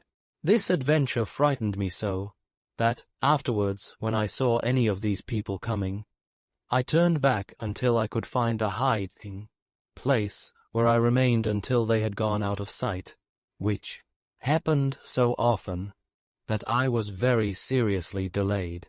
But under this difficulty, as under all the other difficulties of my journey, I seemed to be sustained and led on by my fanciful picture of my mother in her youth, before I came into the world. It always kept me company. It was there, among the hops, when I lay down to sleep. It was with me on my waking in the morning. It went before me all day. I have associated it, ever since, with the sunny street of Canterbury, dozing as it were in the hot light, and with the sight of its old houses and gateways, and the stately, grey cathedral with the rooks sailing round the towers. When I came at last upon the bare, wide downs near Dover, it relieved the solitary aspect of the scene with hope, and not until I reached that first great aim of my journey, and actually set foot in the town itself, on the 6th day of my flight, did it desert me. But then, strange to say, when I stood with my ragged shoes, and my dusty, sunburnt, half-clothed figure, in the place so long desired, it seemed to vanish like a dream and to leave me helpless and dispirited. I inquired about my aunt among the boatmen first, and received various answers. One said she lived in the South Foreland Light, and had singed her whiskers by doing so. Another, that she was made fast to the great buoy outside the harbour, and could only be visited at half-tide. A third, that she was locked up in Maidstone jail for stealing. A fourth, that she was seen to mount a broom in the last high wind, and make direct for Calais. The flied drivers, among whom I inquired next, were equally jocose and equally disrespectful, and the shopkeepers, not liking my appearance, generally replied, without hearing what I had to say, that they had got nothing for me. I felt more miserable and destitute than I had done at any period of my running away. My money was all gone, I had nothing left to dispose of. I was hungry, thirsty, and worn out, and seemed as distant from my end as if I had remained in London. The morning had worn away in these inquiries, and I was sitting on the step of an empty shop at a street corner near the market place, deliberating upon wandering towards those other places which had been mentioned, when a flied driver, coming by with his carriage, dropped a horsecloth. Something good-natured in the man's face, as I handed it up, encouraged me to ask him if he could tell me where Miss Trotwood lived, though I had asked the question so often that it almost died upon my lips. "Trotwood," said he. "Let me see, I know the name too, old lady." "Yes," I said, "rather." "Pretty stiff in the back," said he, making himself upright. "Yes," I said, "I should think it very likely." "Carries a bag," said he. "Bag with a good deal of room in it is gruffish, and comes down upon you sharp." My heart sank within me as I acknowledged the undoubted accuracy of this description. "Why then, I tell you what," said he, "if you go up there," pointing with his whip towards the heights, "and keep right on till you come to some houses facing the sea, I think you'll hear of her. My opinion is she won't stand anything, so here's a penny for you." I accepted the gift thankfully, and bought a loaf with it. Dispatching this refreshment by the way, I went in the direction my friend had indicated, and walked on a good distance without coming to the houses he had mentioned. At length I saw some before me, and approaching them, went into a little shop. It was what we used to call a general shop at home, and inquired if they could have the goodness to tell me where Miss Trotwood lived. I addressed myself to a man behind the counter, who was weighing some rice for a young woman, but the latter, taking the inquiry to herself, turned round quickly. "My mistress," she said. "What do you want with her, boy?" I replied, "to speak to her, if you please." "To beg of her, you mean," retorted the damsel. "No," I said, "indeed." But suddenly remembering that in truth I came for no other purpose, I held my peace in confusion, and felt my face burn. My aunt's handmaid, as I supposed she was from what she had said, put her rice in a little basket and walked out of the shop, telling me that I could follow her if I wanted to know where Miss Trotwood lived. I needed no second permission, though I was by this time in such a state of consternation and agitation that my legs shook under me. I followed the young woman, and we soon came to a very neat little cottage with cheerful bow windows. In front of it, a small square gravelled court or garden full of flowers, carefully tended and smelling deliciously. "This is Miss Trotwood's," said the young woman. "Now you know, and that's all I have got to say." With which words she hurried into the house, as if to shake off the responsibility of my appearance, and left me standing at the garden gate, looking disconsolately over the top of it towards the parlour window, where a muslin curtain, partly undrawn in the middle, a large round green screen or fan fastened on to the window-sill, a small table, and a great chair, suggested to me that my aunt might be at that moment seated in awful state. My shoes were by this time in a woeful condition. The soles had shed themselves bit by bit, and the upper leathers had broken and burst until the very shape and form of shoes had departed from them. My hat, which had served me for a night, cap too, was so crushed and bent, that no old battered handleless saucepan on a dunghill need have been ashamed to vie with it. My shirt and trousers, stained with heat, dew, grass, and the Kentish soil on which I had slept and torn besides, might have frightened the birds from my aunt's garden as I stood at the gate. My hair had known no comb or brush since I left London. My face, neck, and hands, from unaccustomed exposure to the air and sun, were burnt to a berry brown. From head to foot I was powdered almost as white with chalk and dust, as if I had come out of a lime kiln. In this plight, and with a strong consciousness of it, I waited to introduce myself to, and make my first impression on, my formidable aunt. The unbroken stillness of the parlour window leading me to infer, after a while, that she was not there, I lifted up my eyes to the window above it, where I saw a florid, pleasant-looking gentleman, with a grey head, who shut up one eye in a grotesque manner, nodded his head at me several times, shook it at me as often, laughed, and went away. I had been discomposed enough before, but I was so much the more discomposed by this unexpected behaviour, that I was on the point of slinking off, to think how I had best proceed, when there came out of the house a lady with a handkerchief tied over her cap, and a pair of gardening gloves on her hands, wearing a gardening pocket like a tall man's apron, and carrying a great knife. I knew her immediately to be Miss Betsy, for she came stalking out of the house exactly as my poor mother had so often described her stalking up our garden at Blunderstone Rookery. "Go away," said Miss Betsy, shaking her head, and making a distant chop in the air with her knife. "Go along, no boys here." I watched her, with my heart at my lips, as she marched to a corner of her garden, and stooped to dig up some little root there. Then, without a scrap of courage, but with a great deal of desperation, I went softly in and stood beside her, touching her with my finger. "If you please, ma'am," I began. She started and looked up. "If you please, aunt, eh?" exclaimed Miss Betsy, in a tone of amazement I have never heard approached. "If you please, aunt, I am your nephew." "Oh, Lord," said my aunt, and sat flat down in the garden path. "I am David Copperfield, of Blunderstone, in Suffolk, where you came, on the night when I was born, and saw my dear mamma. I have been very unhappy since she died. I have been slighted, and taught nothing, and thrown upon myself, and put to work not fit for me. It made me run away to you.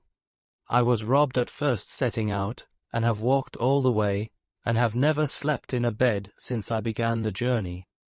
Here, myself, support gave way all at once, and with a movement of my hands, intended to show her my ragged state, and call it to witness that I had suffered something. I broke into a passion of crying, which I suppose had been pent up within me all the week. My aunt, with every sort of expression but wonder discharged from her countenance, sat on the gravel, staring at me, until I began to cry, when she got up in a great hurry, collared me, and took me into the parlour.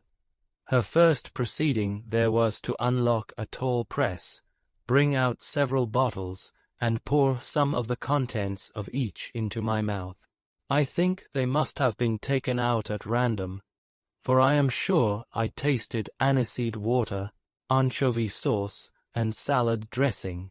When she had administered these restoratives, as I was still quite hysterical, and unable to control my sobs, she put me on the sofa, with a shawl under my head, and the handkerchief from her own head under my feet, lest I should sully the cover, and then, sitting herself down behind the green fan or screen I have already mentioned, so that I could not see her face, ejaculated at intervals, "Mercy on us," letting those exclamations off like minute guns.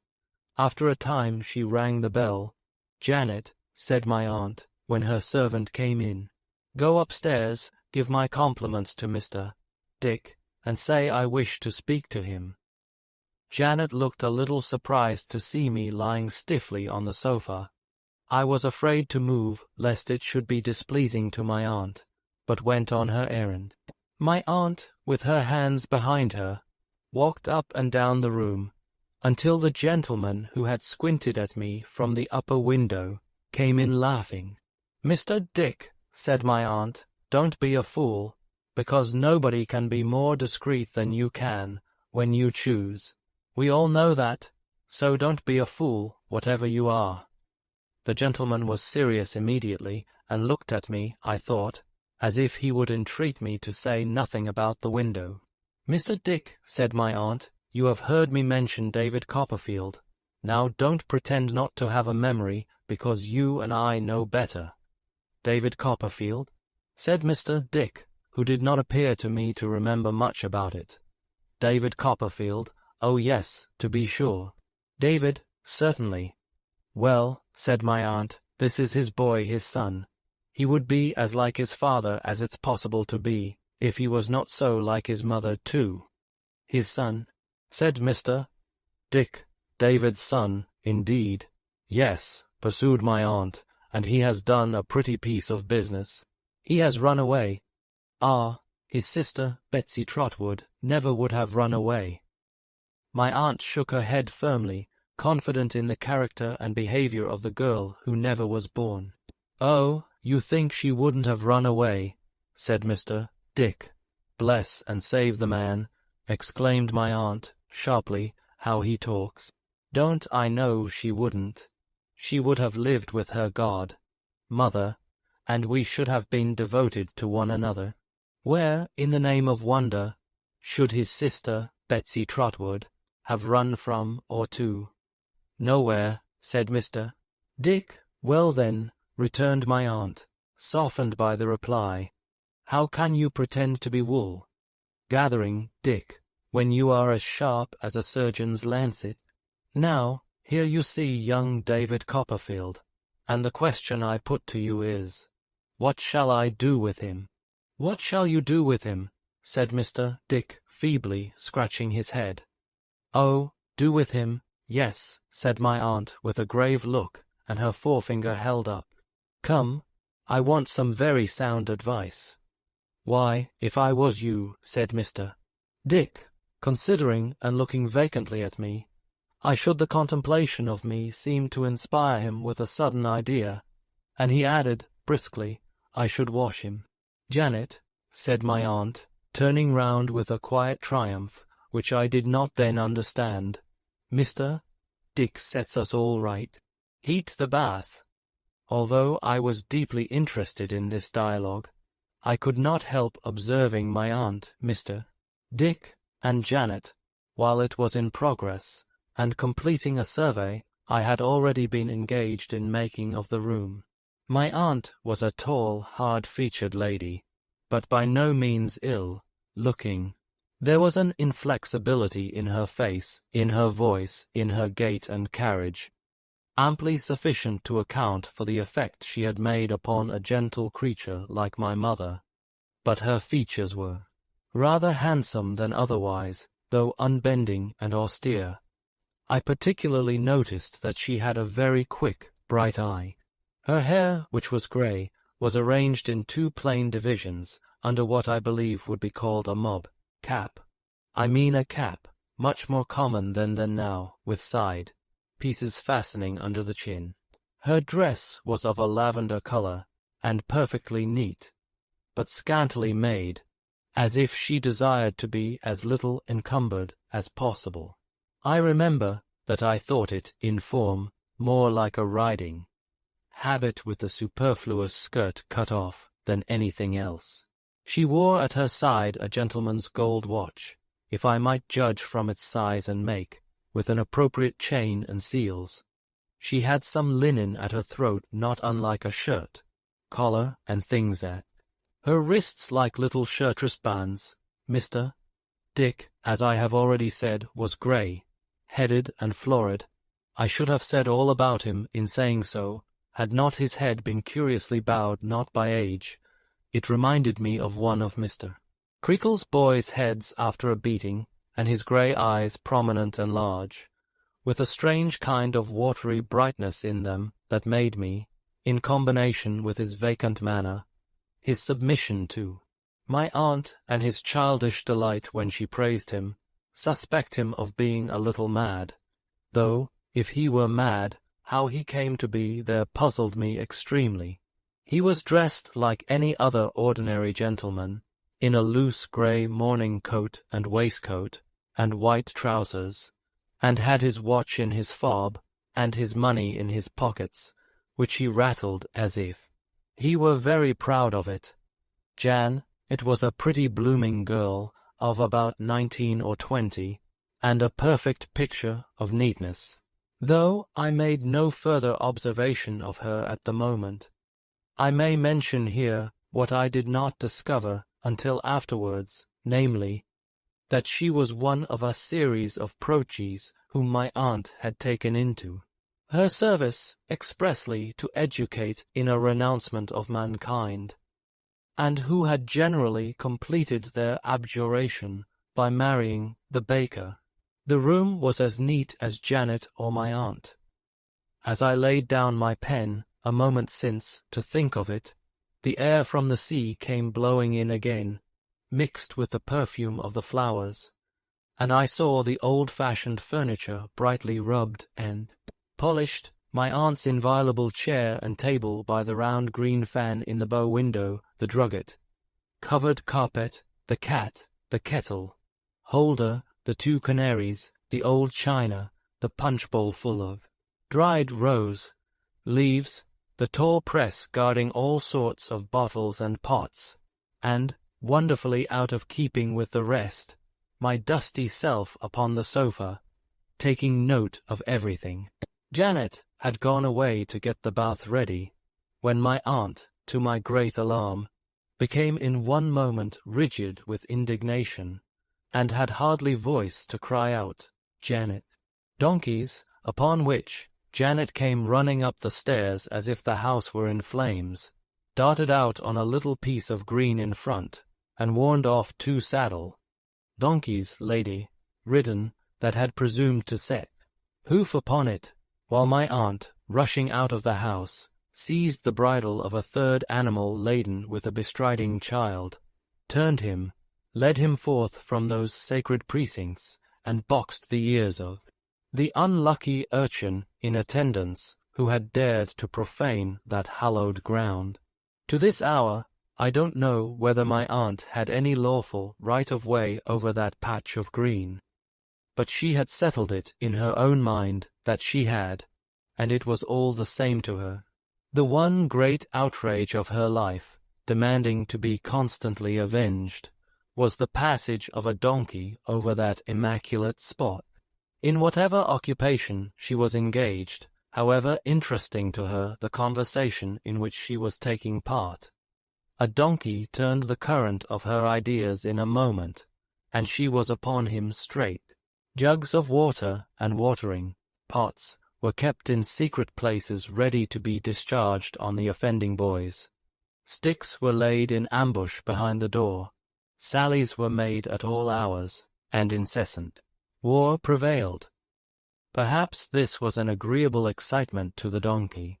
Boys, or perhaps the more sagacious of the donkeys, understanding how the case stood, delighted with constitutional obstinacy in coming that way. I only know that there were 3 alarms before the bath was ready, and that on the occasion of the last and most desperate of all, I saw my aunt engage, single-handed, with a sandy-headed lad of 15, and bump his sandy head against her own gate, before he seemed to comprehend what was the matter. These interruptions were of the more ridiculous to me, because she was giving me broth out of a tablespoon at the time, having firmly persuaded herself that I was actually starving and must receive nourishment at first in very small quantities, and, while my mouth was yet open to receive the spoon, she would put it back into the basin, cry Janet, donkeys, and go out to the assault. The bath was a great comfort, for I began to be sensible of acute pains in my limbs from lying out in the fields, and was now so tired and low that I could hardly keep myself awake for 5 minutes together. When I had bathed, they, I mean my aunt and Janet, enrobed me in a shirt and a pair of trousers belonging to Mr. Dick, and tied me up in 2 or 3 great shawls. What sort of bundle I looked like, I don't know, but I felt a very hot one. Feeling also very faint and drowsy, I soon lay down on the sofa again and fell asleep. It might have been a dream, originating in the fancy which had occupied my mind so long, but I awoke with the impression that my aunt had come and bent over me, and had put my hair away from my face and laid my head more comfortably, and had then stood looking at me. The words, pretty fellow or poor fellow, seemed to be in my ears too, but certainly there was nothing else, when I awoke, to lead me to believe that they had been uttered by my aunt, who sat in the bow window gazing at the sea from behind the green fan, which was mounted on a kind of swivel and turned any way. We dined soon after I awoke, off a roast fowl and a pudding, I sitting at table, not unlike a trussed bird myself, and moving my arms with considerable difficulty. But, as my aunt had swathed me up, I made no complaint of being inconvenienced. All this time I was deeply anxious to know what she was going to do with me, but she took her dinner in profound silence, except when she occasionally fixed her eyes on me sitting opposite, and said, "Mercy upon us," which did not by any means relieve my anxiety. The cloth being drawn, and some sherry put upon the table, of which I had a glass, my aunt sent up for Mr. Dick again, who joined us, and looked as wise as he could when she requested him to attend to my story, which she elicited from me gradually by a course of questions. During my recital she kept her eyes on Mr. Dick, who I thought would have gone to sleep but for that, and who, whensoever he lapsed into a smile, was checked by a frown from my aunt.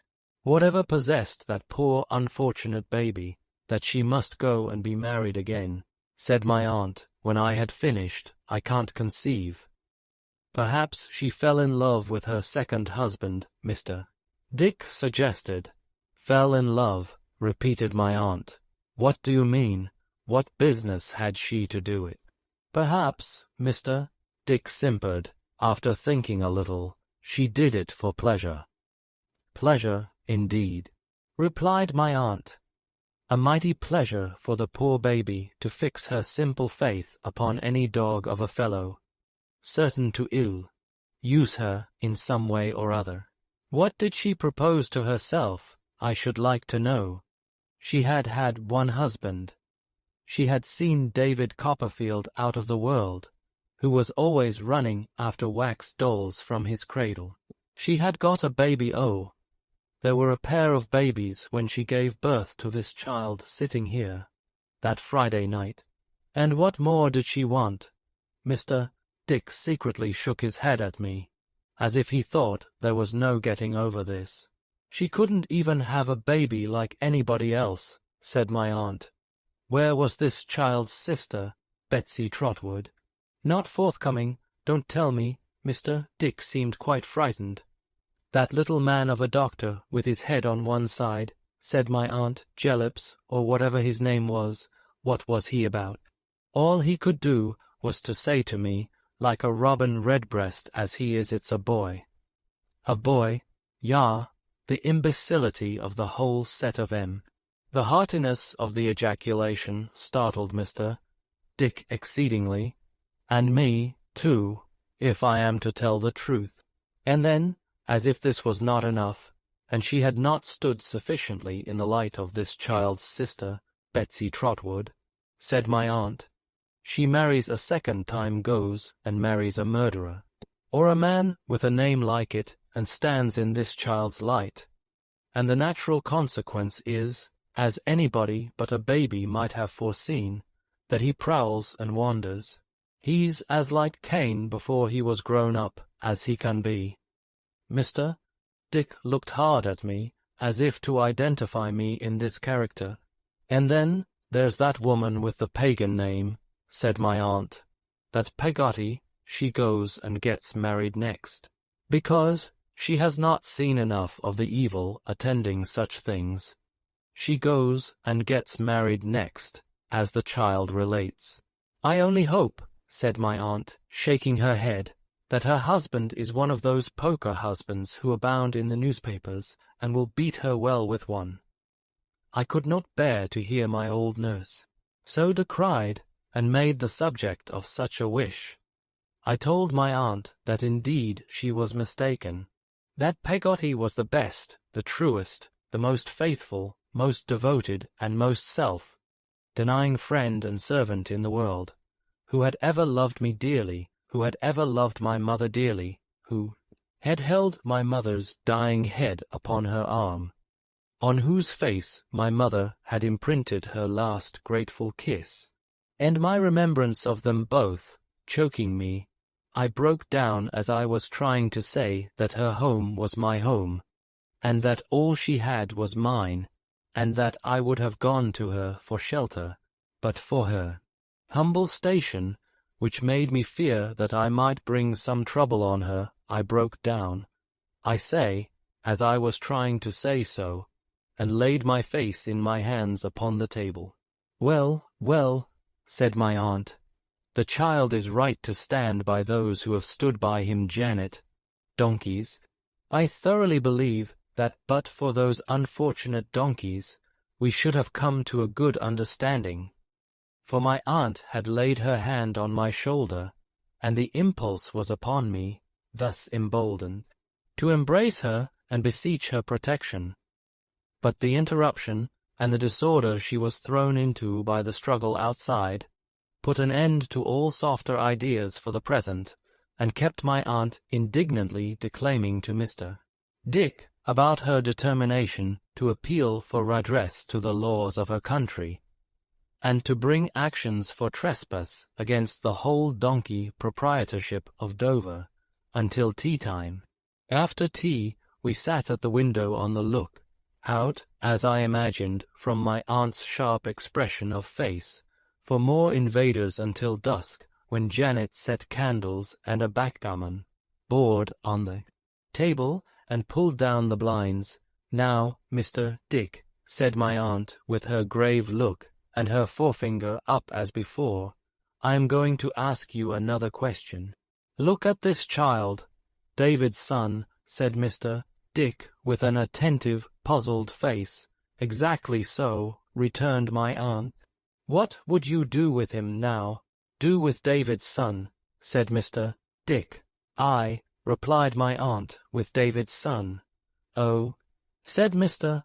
Dick, "yes, do with I should put him to bed." "Janet," cried my aunt, with the same complacent triumph that I had remarked before, "Mr. Dick sets us all right. If the bed is ready, we'll take him up to it." Janet reporting it to be quite ready, I was taken up to it, kindly, but in some sort like a prisoner, my aunt going in front and Janet bringing up the rear. The only circumstance which gave me any new hope was my aunt's stopping on the stairs to inquire about a smell of fire that was prevalent there, and Janet's replying that she had been making tinder, down in the kitchen, of my old shirt. But there were no other clothes in my room than the odd heap of things I wore, and when I was left there, with a little taper which my aunt forewarned me would burn exactly 5 minutes, I heard them lock my door on the outside. Turning these things over in my mind, I deemed it possible that my aunt, who could know nothing of me, might suspect I had a habit of running away, and took precautions on that account to have me in safe keeping. The room was a pleasant one, at the top of the house, overlooking the sea, on which the moon was shining brilliantly. After I had said my prayers and the candle had burnt out, I remember how I still sat looking at the moonlight on the water, as if I could hope to read my fortune in it, as in a bright book, or to see my mother with her child, coming from heaven along that shining path, to look upon me as she had looked when I last saw her sweet face. I remember how the solemn feeling with which at length I turned my eyes away, yielded to the sensation of gratitude and rest which the sight of the white, curtained bed, and how much more the lying softly down upon it, nestling in the snow-white sheets, inspired. I remember how I thought of all the solitary places under the night sky where I had slept, and how I prayed that I never might be houseless any more, and never might forget the houseless. I remember how I seemed to float, then, down the melancholy glory of that track upon the sea, away into the world of dreams. Chapter 14. My aunt makes up her mind about me. On going down in the morning, I found my aunt musing so profoundly over the breakfast table, with her elbow on the tray, that the contents of the urn had overflowed the teapot and were laying the whole table, cloth under water, when my entrance put her meditations to flight. I felt sure that I had been the subject of her reflections, and was more than ever anxious to know her intentions towards me. Yet I dared not express my anxiety, lest it should give her offence. My eyes, however, not being so much under control as my tongue, were attracted towards my aunt very often during breakfast. I never could look at her for a few moments together, but I found her looking at me in an odd, thoughtful manner, as if I were an immense way off, instead of being on the other side of the small, round table.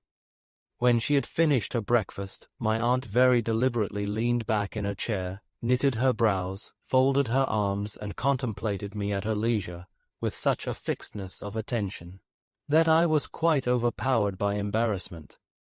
Not having as yet finished my own breakfast, I attempted to hide my confusion by proceeding with it. But my knife tumbled over my fork tripped up my knife, I chipped bits of bacon a surprising height into the air instead of cutting them for my own eating, and choked myself with my tea, which persisted in going the wrong way instead of the right one, until I gave in altogether, and sat blushing under my aunt's close scrutiny. "Hallo," said my aunt after a long time. I looked up and met her sharp, bright glance respectfully. "I have written to him," said my aunt. To your father-in-law," said my aunt. "I have sent him a letter that I'll trouble him to attend to, or he and I will fall out, I can tell him." "Does he know where I am, aunt?" I inquired, alarmed. "I have told him," said my aunt with a nod. "Shall I be given up to him?" I faltered. "I don't know," said my aunt. "We shall see." "Oh, I can't think what I shall do," I exclaimed, "if I have to go back to Mr. Murdstone." "I don't know anything about it," said my aunt, shaking her head. "I can't say, I am sure. We shall see." My spirits sank under these words, and I became very downcast and heavy of heart. My aunt, without appearing to take much heed of me, put on a coarse apron with a bib, which she took out of the press, washed up the teacups with her own hands, and, when everything was washed and set in the tray again, and the cloth folded and put on the top of the whole, rang for Janet to remove it. She next swept up the crumbs with a little broom, putting on a pair of gloves first, until there did not appear to be one microscopic speck left on the carpet. Next dusted and arranged the room, which was dusted and arranged to a hair's breadth already. When all these tasks were performed to her satisfaction, she took off the gloves and apron, folded them up, put them in the particular corner of the press from which they had been taken, brought out her work box to her own table in the open window, and sat down, with the green fan between her and the light, to work. "I wish you'd go upstairs," said my aunt, as she threaded her needle, "and give my compliments to Mr. Dick, and I'll be glad to know how he gets on with his memorial." I rose with all alacrity to acquit myself of this commission. "I suppose," said my aunt, eyeing me as narrowly as she had eyed the needle in threading it, "you think Mr. Dick a short name, eh?" "I thought it was rather a short name yesterday," I confessed. "You are not to suppose that he hasn't got a longer name, if he chose to use it," said my aunt with a loftier air. "Baberley, Mr. Richard Baberley, that's the gentleman's true name." I was going to suggest, with a modest sense of my youth and the familiarity I had been already guilty of, that I had better give him the full benefit of that name, when my aunt went on to say, "But don't you call him by it, whatever you do. He can't bear his name. That's a peculiarity of his, though I don't know that it's much of a peculiarity, either, for he has been ill-used enough by some that bear it, to have a mortal antipathy for it, heaven knows. Mr. Dick is his name here, and everywhere else, now if he ever went anywhere else, which he don't. So take care, child, you don't call him anything but Mr. Dick." I promised to obey and went upstairs with my message, thinking, as I went, that if Mr. Dick had been working at his memorial long, at the same rate as I had seen him working at it, through the open door, when I came down, he was probably getting on very well indeed. I found him still driving at it with a long pen, and his head almost laid upon the paper. He was so intent upon it that I had ample leisure to observe the large paper kite in a corner, the confusion of bundles of manuscript, the number of pens, and, above all, the quantity of ink, which he seemed to have in half-gallon jars by the dozen, before he observed my being present. "Ha, Phoebus," said Mr. Dick, laying down his pen, "how does the world go? I'll tell you what," he added in a lower tone, "I shouldn't wish it to be mentioned, but it's a here." He beckoned to me, and put his lips close to my ear. "It's a mad world." "Mad as bedlam, boy," said Mr. Dick, taking snuff from a round box on the table, and laughing heartily. Without presuming to give my opinion on this question, I delivered my message. "Well," said Mr. Dick in answer, "my compliments to her, and I believe I have made a start."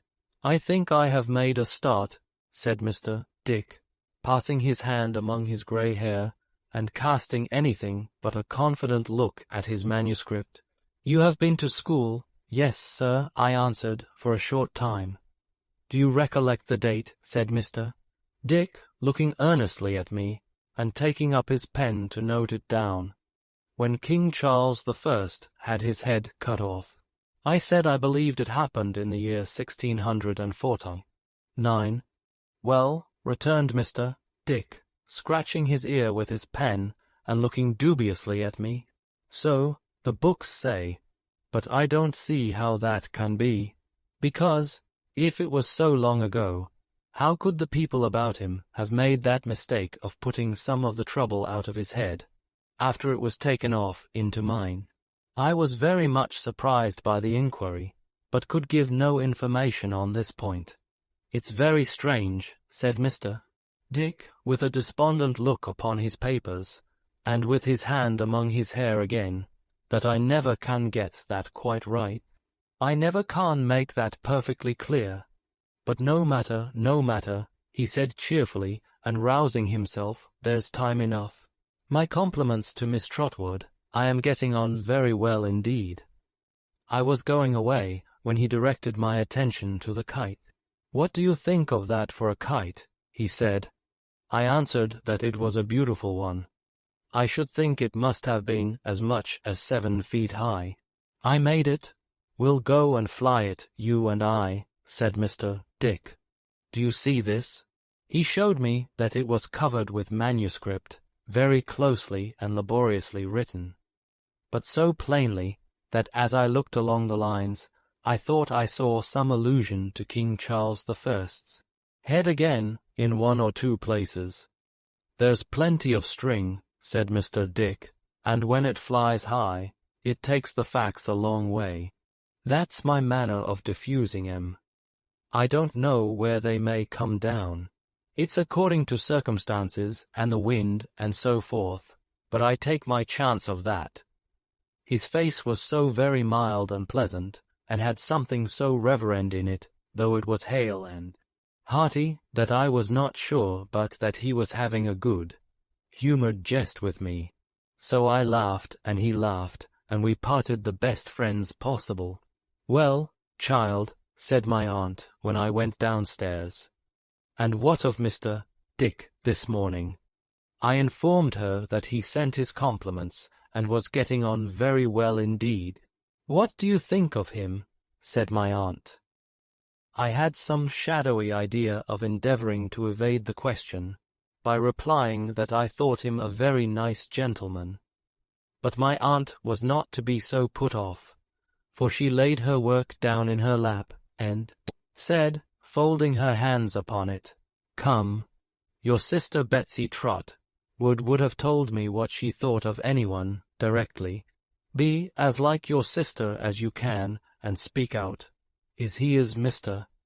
Dick? I ask because I don't know. Aunt, is he at all out of his mind, then?" I stammered, for I felt I was on dangerous ground. "Not a morsel," said my aunt. "Oh, indeed," I observed faintly. "If there is anything in the world," said my aunt, with great decision and force of manner, "that Mr. Dick is not, it's that." I had nothing better to offer than another timid, "Oh, indeed, he has been called mad," said my aunt. I have a selfish pleasure in saying he has been called mad, or I should not have had the benefit of his society and advice for these last 10 years, and upwards, in fact, ever since your sister Betsy Trotwood disappointed me. "So long as that," I said. "And nice people they were who had the audacity to call him mad," pursued my aunt. "Mr. Dick is a sort of distant connection of mine, it doesn't matter how. I needn't enter into that. If it hadn't been for me, his own brother would have shut him up for life. That's all. I am afraid it was hypocritical in me, but seeing that my aunt felt strongly on the subject, I tried to look as if I felt strongly too. "A proud fool," said my aunt. "Because his brother was a little eccentric, though he is not half so eccentric as a good many people, he didn't like to have him visible about his house, and sent him away to some private asylum place, though he had been left to his particular care by their deceased father, who thought him almost a natural. And a wise man he must have been to think so, mad himself, no doubt." Again, as my aunt looked quite convinced, I endeavoured to look quite convinced also. "So I stepped in," said my aunt, "and made him an offer. I said, 'Your brother's sane, a great deal more sane than you are, or ever will be, it is to be hoped. Let him have his little income, and come and live with me. I am not afraid of him, I am not proud, I am ready to take care of him, and shall not treat him as some people, besides the asylum folks, have done.' After a good deal of squabbling, said my aunt, I got him, and he has been here ever since. He is the most friendly and amenable creature in existence, and as for advice, but nobody knows what that man's mind is, except myself." My aunt smoothed her dress and shook her head, as if she smoothed defiance of the whole world out of the one, and shook it out of the other. "He had a favourite sister," said my aunt, "a good creature, and very kind to him. But she did what they all do, took a husband, and he did what they all do, made her wretched. It had such an effect upon the mind of Mr.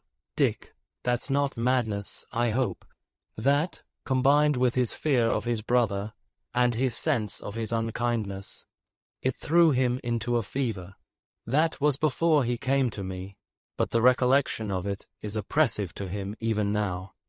Did he say anything to you about King Charles I, child? Yes, aunt. Ah, said my aunt, rubbing her nose as if she were a little vexed. That's his allegorical way of expressing it.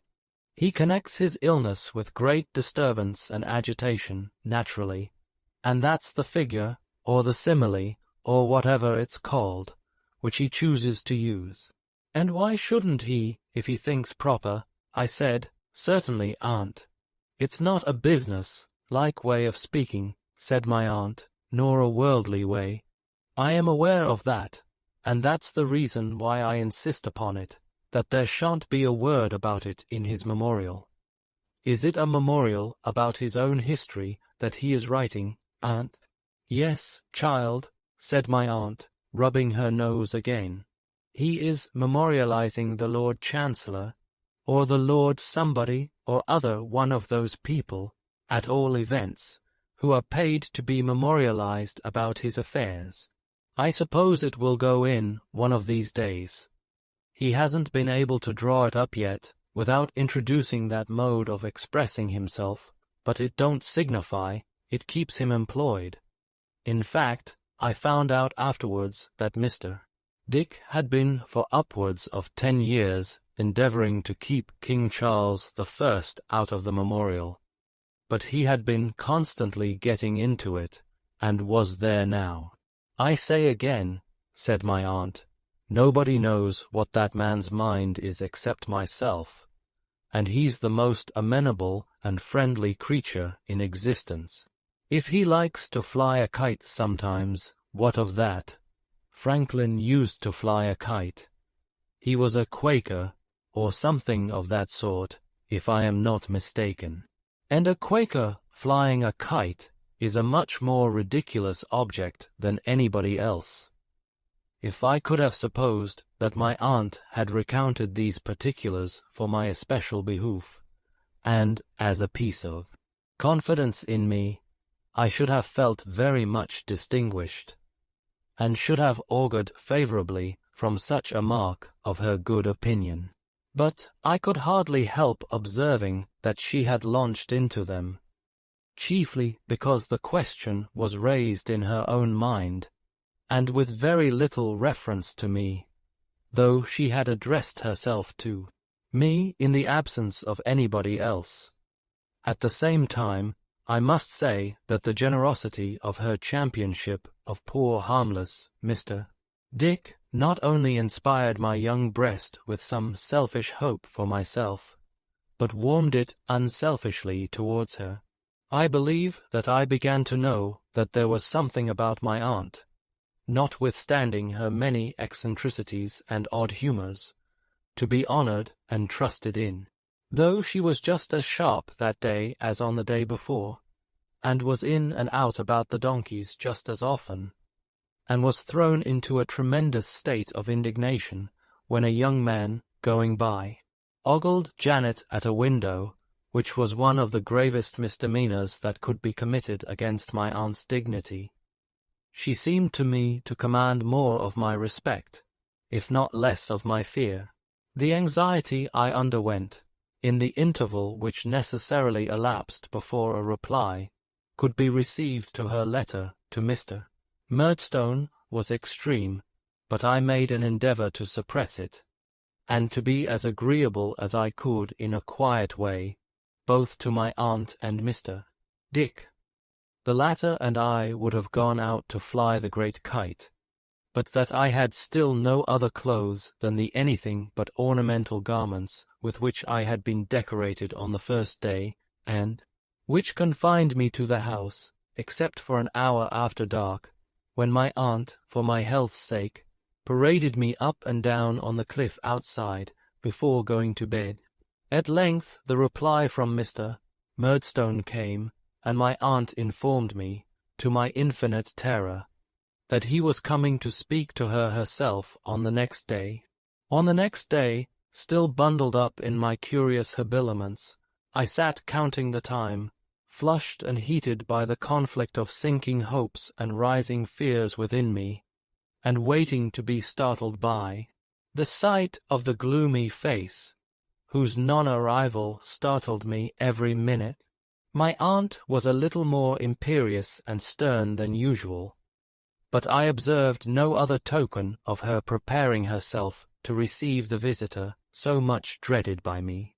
She sat at work in the window, and I sat by, with my thoughts running astray on all possible and impossible results of Mr. Murdstone's visit, until pretty late in the afternoon. Our dinner had been indefinitely postponed, but it was growing so late that my aunt had ordered it to be got ready, when she gave a sudden alarm of donkeys, and to my consternation and amazement I beheld Miss Murdstone on a side saddle ride deliberately over the sacred piece of green, and stop in front of the house looking about her. "Go along with you," cried my aunt, shaking her head and her fist at the window. "You have no business there. How dare you trespass? Go along. Oh, you bold-faced thing."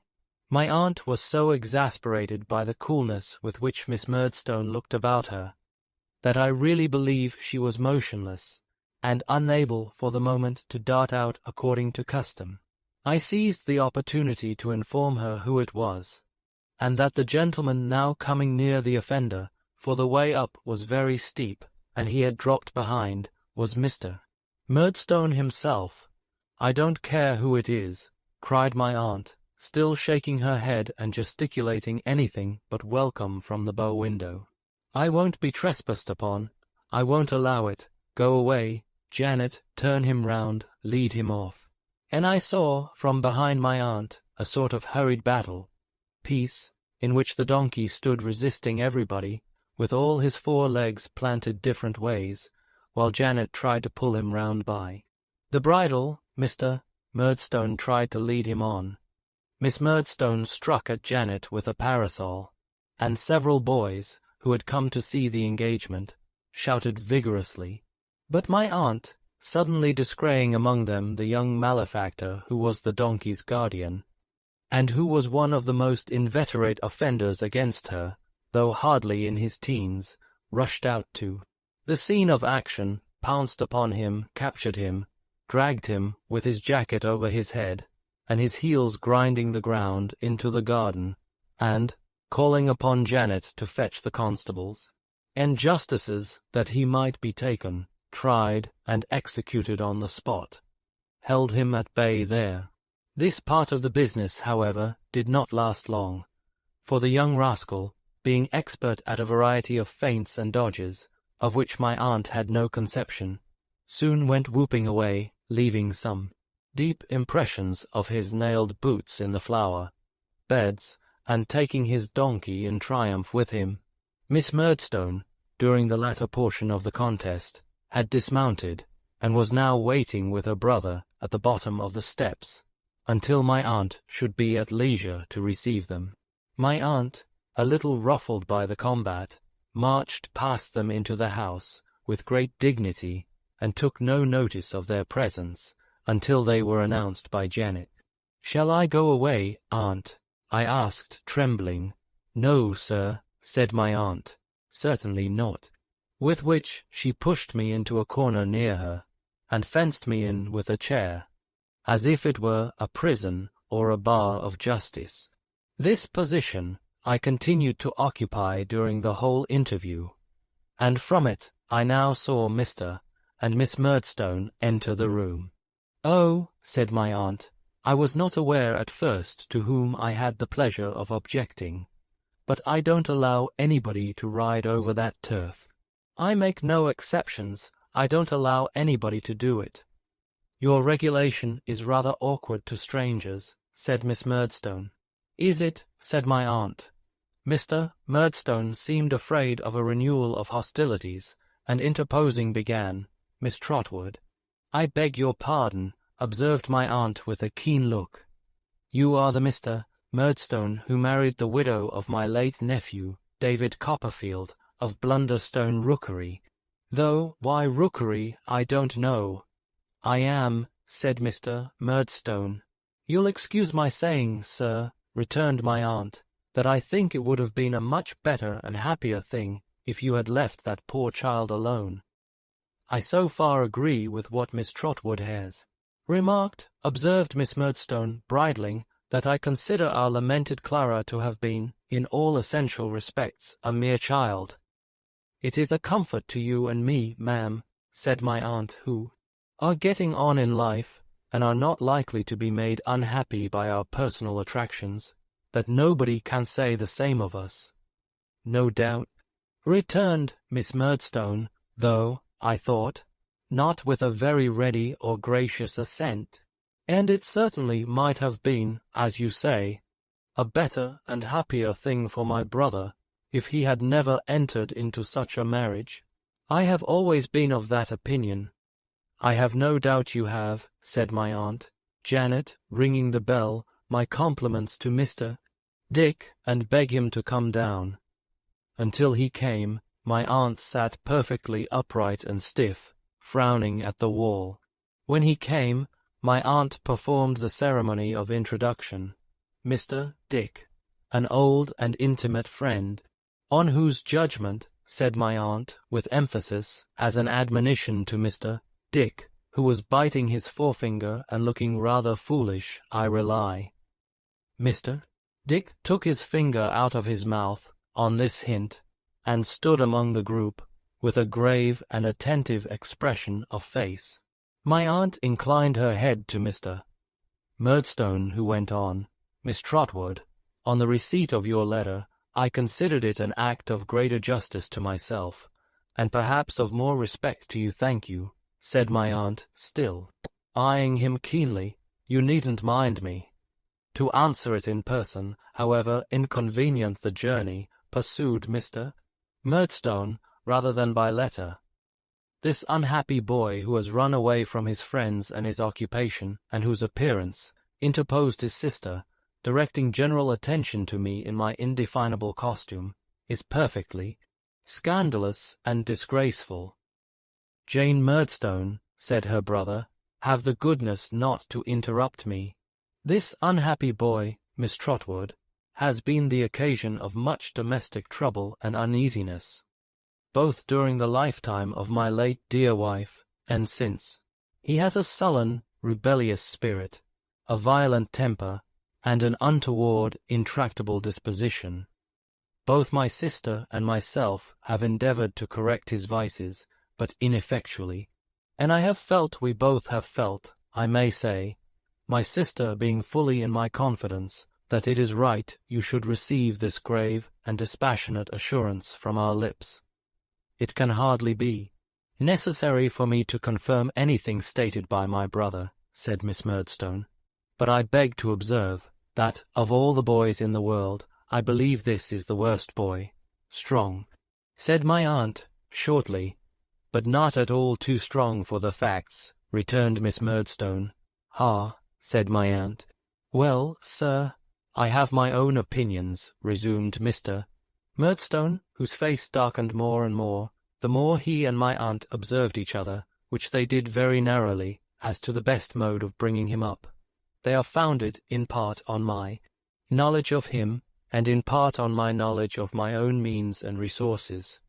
I am responsible for them to myself, I act upon them, and I say no more about them. It is enough that I place this boy under the eye of a friend of my own, in a respectable business, that it does not please him, that he runs away from it, makes himself a common vagabond about the country, and comes here, in rags, to appeal to you, Miss Trotwood. I wish to set before you, honourably, the exact consequences so far as they are within my knowledge of your abetting him in this appeal. But about the respectable business first, said my aunt. If he had been your own boy, you would have put him to it, just the same, I suppose. If he had been my brother's own boy, returned Miss Murdstone, striking in, his character, I trust, would have been altogether different. Or if the poor child, his mother, had been alive, he would still have gone into the respectable business, would he? Said my aunt. I believe, said Mr. Murdstone, with an inclination of his head, that Clara would have disputed nothing which myself and my sister Jane Murdstone were agreed was for the best. Miss Murdstone confirmed this with an audible murmur. "Humph," said my aunt. "Unfortunate baby." Mr. Dick, who had been rattling his money all this time, was rattling it so loudly now that my aunt felt it necessary to check him with a look, before saying, "The poor child's annuity died with her."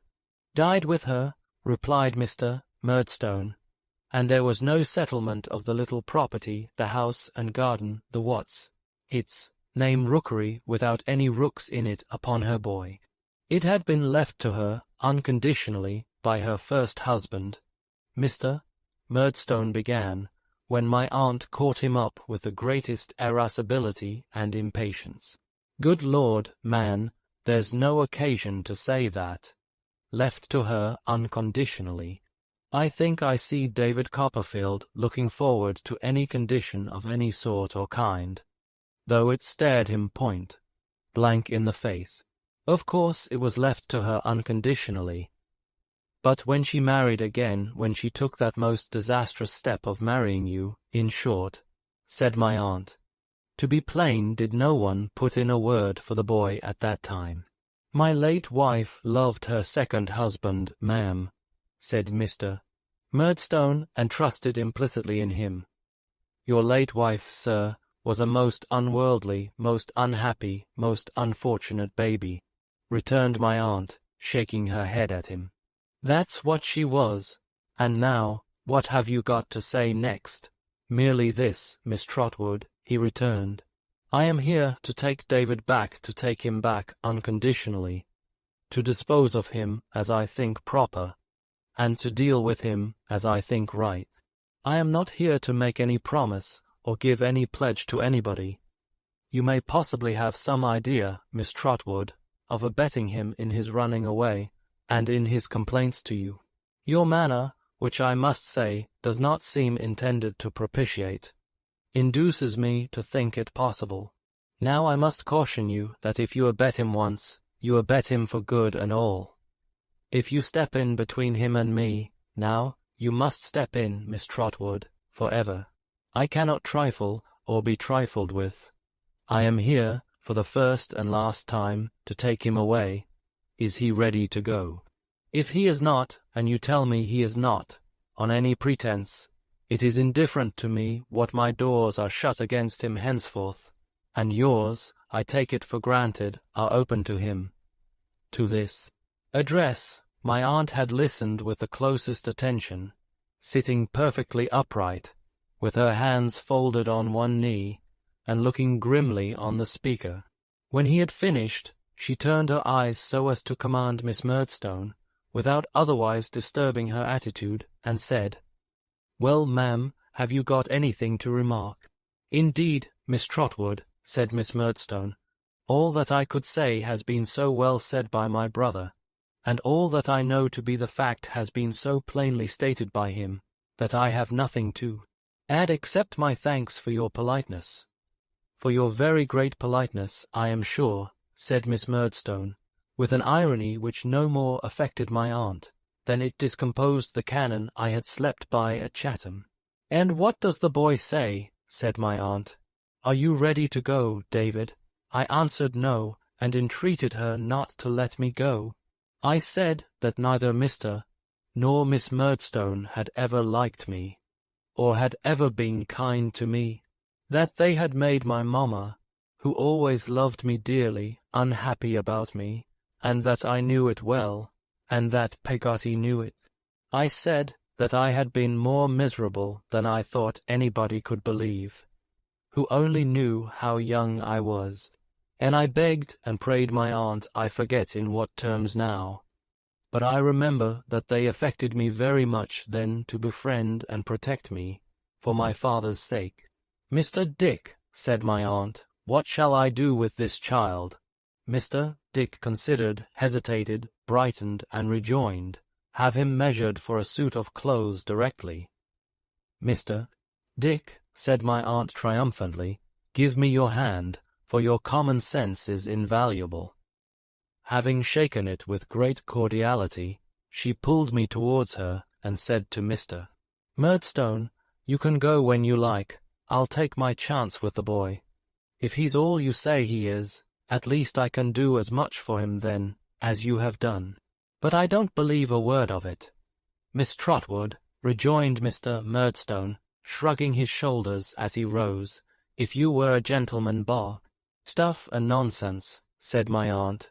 Don't talk to me. How exquisitely polite, exclaimed Miss Murdstone, rising.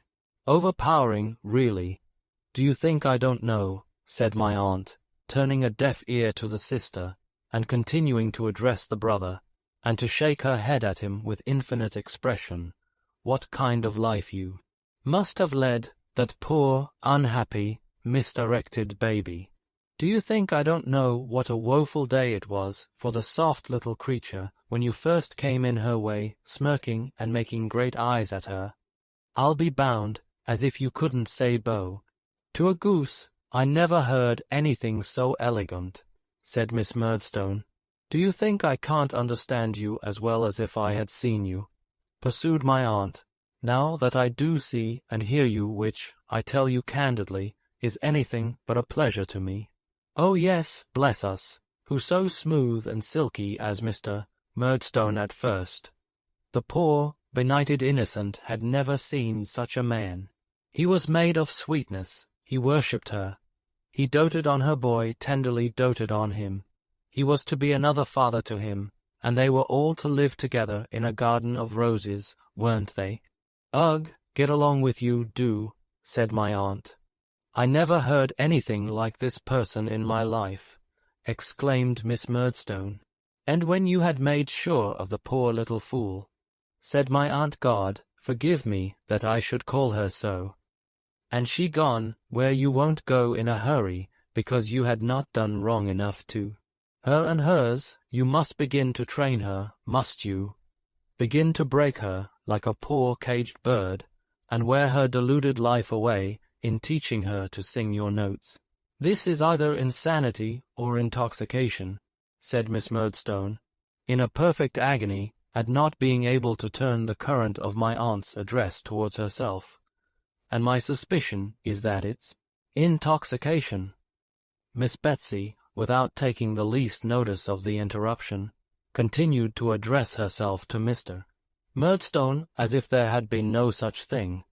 Mr. Murdstone, she said, shaking her finger at him, you were a tyrant to the simple baby, and you broke her heart. She was a loving baby, I know that. I knew it, years before you ever saw her, and through the best part of her weakness you gave her the wounds she died of. There is the truth for your comfort, however you like it, and you and your instruments may make the most of it. Allow me to inquire, Miss Trotwood, interposed Miss Murdstone, whom you are pleased to call, in a choice of words in which I am not experienced, my brother's instruments. It was clear enough, as I have told you, years before you ever saw her, and why, in the mysterious dispensations of Providence, you ever did see her, is more than humanity can comprehend. It was clear enough that the poor soft little thing would marry somebody at some time or other. But I did hope it wouldn't have been as bad as it has turned out. That was the time, Mr. Murdstone, when she gave birth to her boy here, said my aunt. To the poor child you sometimes tormented her through afterwards, which is a disagreeable remembrance and makes the sight of him odious now. Aye, you needn't wince, said my aunt. I know it's true without that. He had stood by the door all this while, observant of her with a smile upon his face, though his black eyebrows were heavily contracted. I remarked now that, though the smile was on his face still, his colour had gone in a moment, and he seemed to breathe as if he had been running. Good day, sir, said my aunt, and good-bye. Good day to you, too, ma'am, said my aunt, turning suddenly upon his sister. Let me see you ride a donkey over my green again, and as sure as you have a head upon your shoulders, I'll knock your bonnet off and tread upon it. It would require a painter, and no common painter too, to depict my aunt's face as she delivered herself of this very unexpected sentiment, and Miss Murdstone's face as she heard it. But the manner of the speech, no less than the matter, was so fiery, that Miss Murdstone, without a word in answer, discreetly put her arm through her brother's, and walked haughtily out of the cottage, my aunt remaining in the window looking after them, prepared, I have no doubt, in case of the donkey's reappearance, to carry her threat into instant execution.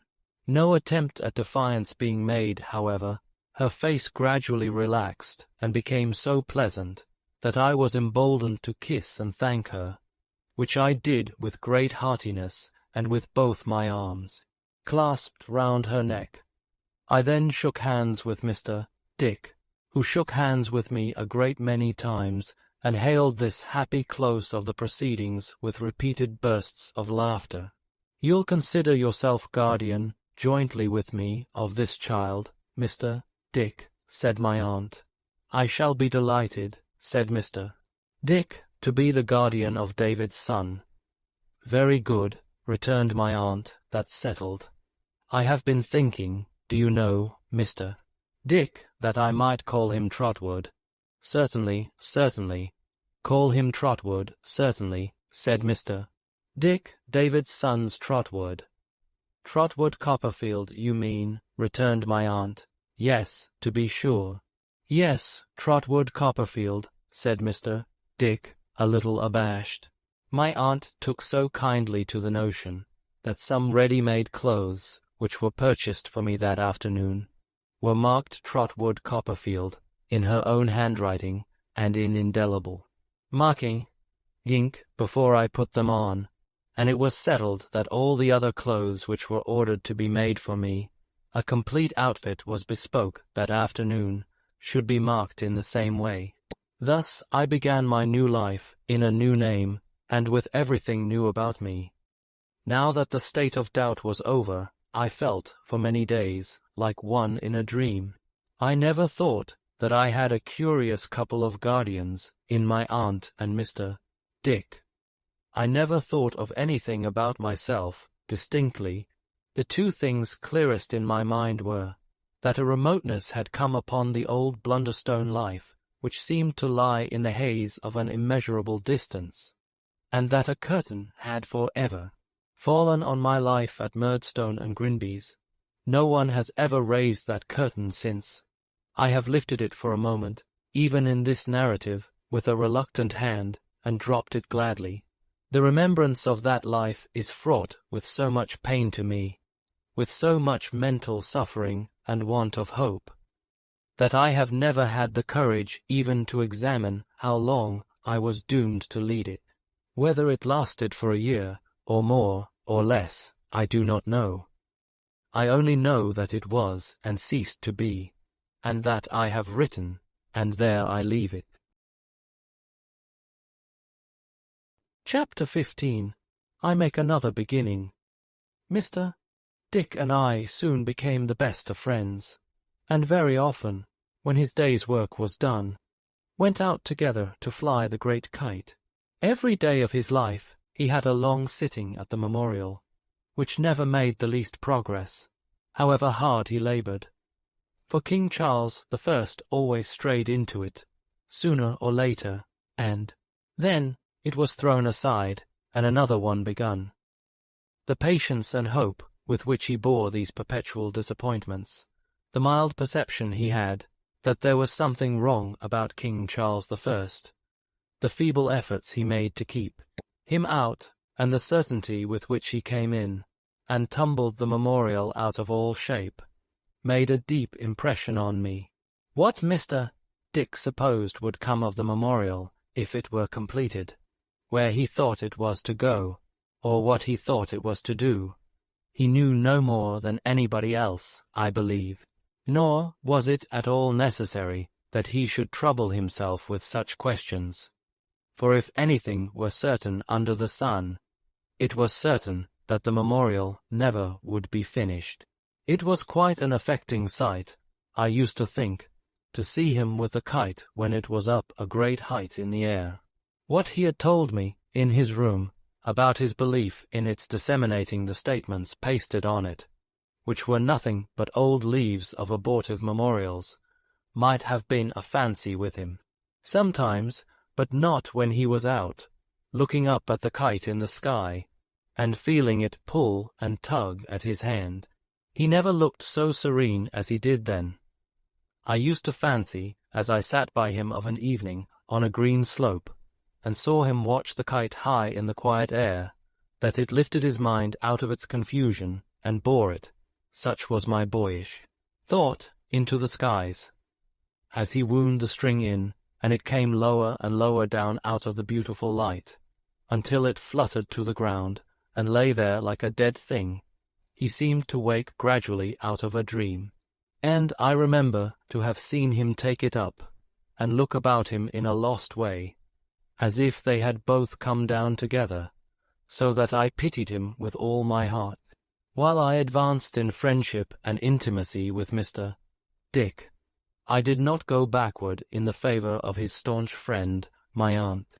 She took so kindly to me, that, in the course of a few weeks, she shortened my adopted name of Trotwood into Trot, and even encouraged me to hope that if I went on as I had begun, I might take equal rank in her affections with my sister Betsy Trotwood. Trot, said my aunt one evening when the backgammon board was placed as usual for herself and Mr. Dick, we must not forget your education. This was my only subject of anxiety, and I felt quite delighted by her referring to it. Should you like to go to school at Canterbury? Said my aunt. I replied that I should like it very much, as it was so near her. Good, said my aunt. Should you like to go tomorrow? Being already no stranger to the general rapidity of my aunt's evolutions, I was not surprised by the suddenness of the proposal, and said, yes. Good, said my aunt again. Janet, hire the grey pony and chaise tomorrow morning at 10 o'clock, and pack up Master Trotwood's clothes tonight. I was greatly elated by these orders, but my heart smote me for my selfishness. When I witnessed their effect on Mr. Dick, who was so low-spirited at the prospect of our separation, and played so ill in consequence, that my aunt, after giving him several admonitory raps on the knuckles with her dice box, shut up the board, and declined to play with him any more. But on hearing from my aunt that I should sometimes come over on a Saturday, and that he could sometimes come and see me on a Wednesday, he revived, and vowed to make another kite for those occasions, of proportions greatly surpassing the present one. In the morning he was downhearted again, and would have sustained himself by giving me all the money he had in his possession, gold and silver too, if my aunt had not interposed and limited the gift to 5 shillings, which, at his earnest petition, were afterwards increased to 10. We parted at the garden gate in a most affectionate manner, and Mr. Dick did not go into the house until my aunt had driven me out of sight of it. My aunt, who was perfectly indifferent to public opinion, drove the grey pony through Dover in a masterly manner, sitting high and stiff like a state coachman, keeping a steady eye upon him wherever he went, and making a point of not letting him have his own way in any respect. When we came into the country road, she permitted him to relax a little, however, and looking at me down in a valley of cushion by her side, asked me whether I was happy. Very happy indeed, thank you, aunt, I said. She was much gratified, and both her hands being occupied, patted me on the head with her whip. Is it a large school, aunt? I asked. Why, I don't know, said my aunt. We are going to Mr. Wickfield's first. Does he keep a school? I asked. No, Trot, said my aunt. He keeps an office. I asked for no more information about Mr. Wickfield, as she offered none, and we conversed on other subjects until we came to Canterbury, where, as it was market day, my aunt had a great opportunity of insinuating the grey pony among carts, baskets, vegetables, and huckster's goods. The hare, breadth turns and twists we made, drew down upon us a variety of speeches from the people standing about, which were not always complimentary, but my aunt drove on with perfect indifference, and I dare say would have taken her own way with as much coolness through an enemy's country. At length we stopped before a very old house bulging out over the road. A house with long low lattice, windows bulging out still farther, and beams with carved heads on the ends bulging out too, so that I fancied the whole house was leaning forward, trying to see who was passing on the narrow pavement below. It was quite spotless in its cleanliness. The old-fashioned brass knocker on the low arched door, ornamented with carved garlands of fruit and flowers, twinkled like a star. The 2 stone steps descending to the door were as white as if they had been covered with fair linen, and all the angles and corners, and carvings and mouldings, and quaint little panes of glass, and quainter little windows, though as old as the hills, were as pure as any snow that ever fell upon the hills. When the pony chaise stopped at the door, and my eyes were intent upon the house, I saw a cadaverous face appear at a small window on the ground floor, in a little round tower that formed one side of the house, and quickly disappear. The low arched door then opened, and the face came out. It was quite as cadaverous as it had looked in the window, though in the grain of it there was that tinge of red which is sometimes to be observed in the skins of red-haired people. It belonged to a red-haired person, a youth of 15, as I take it now, but looking much older, whose hair was cropped as close as the closest stubble, who had hardly any eyebrows and no eyelashes, and eyes of a red-brown, so unsheltered and unshaded, that I remember wondering how he went to sleep. He was heish, oldered and bony, dressed in decent black, with a white wisp of a neckcloth, buttoned up to the throat, and had a long, lank, skeleton hand, which particularly attracted my attention. As he stood at the pony's head, rubbing his chin with it, and looking up at us in the chaise. "Is Mr. Wickfield at home, Uriah Heep?" said my aunt. "Mr. Wickfield's at home, ma'am," said Uriah Heep. "If you'll please to walk in there," pointing with his long hand to the room he meant. We got out, and leaving him to hold the pony, went into a long low parlour looking towards the street, from the window of which I caught a glimpse, as I went in, of Uriah Heep breathing into the pony's nostrils, and immediately covering them with his hand, as if he were putting some spell upon him. Opposite to the tall old chimney-piece were 2 portraits, one of a gentleman with grey hair, though not by any means an old man, and black eyebrows, who was looking over some papers tied together with red tape, the other of a lady with a very placid and sweet expression of face, who was looking at me. I believe I was turning about in search of Uriah's picture, when, a door at the farther end of the room opening, a gentleman entered, at sight of whom I turned to the first mentioned portrait again, to make quite sure that it had not come out of its frame, but it was stationary, and as the gentleman advanced into the light, I saw that he was some years older than when he had had his picture painted. "Miss Betsy Trotwood," said the gentleman, "pray walk in. I was engaged for a moment, but you'll excuse my being busy. You know my motive, I have but one in life." Miss Betsy thanked him, and we went into his room, which was furnished as an office, with books, papers, tin boxes, and so forth. It looked into a garden, and had an iron safe let into the wall, so immediately over the mantel-shelf, that I wondered, as I sat down, how the sweeps got round it when they swept the chimney. "Well, Miss Trotwood," said Mr. Wickfield, for I soon found that it was he, and that he was a lawyer, and steward of the estates of a rich gentleman of the county. "What wind blows you here?" "Not an ill wind, I hope." "No," replied my aunt, "I have not come for any law." "That's right, ma'am," said Mr. Wickfield, "you had better come for anything else." His hair was quite white now, though his eyebrows were still black. He had a very agreeable face, and, I thought, was handsome.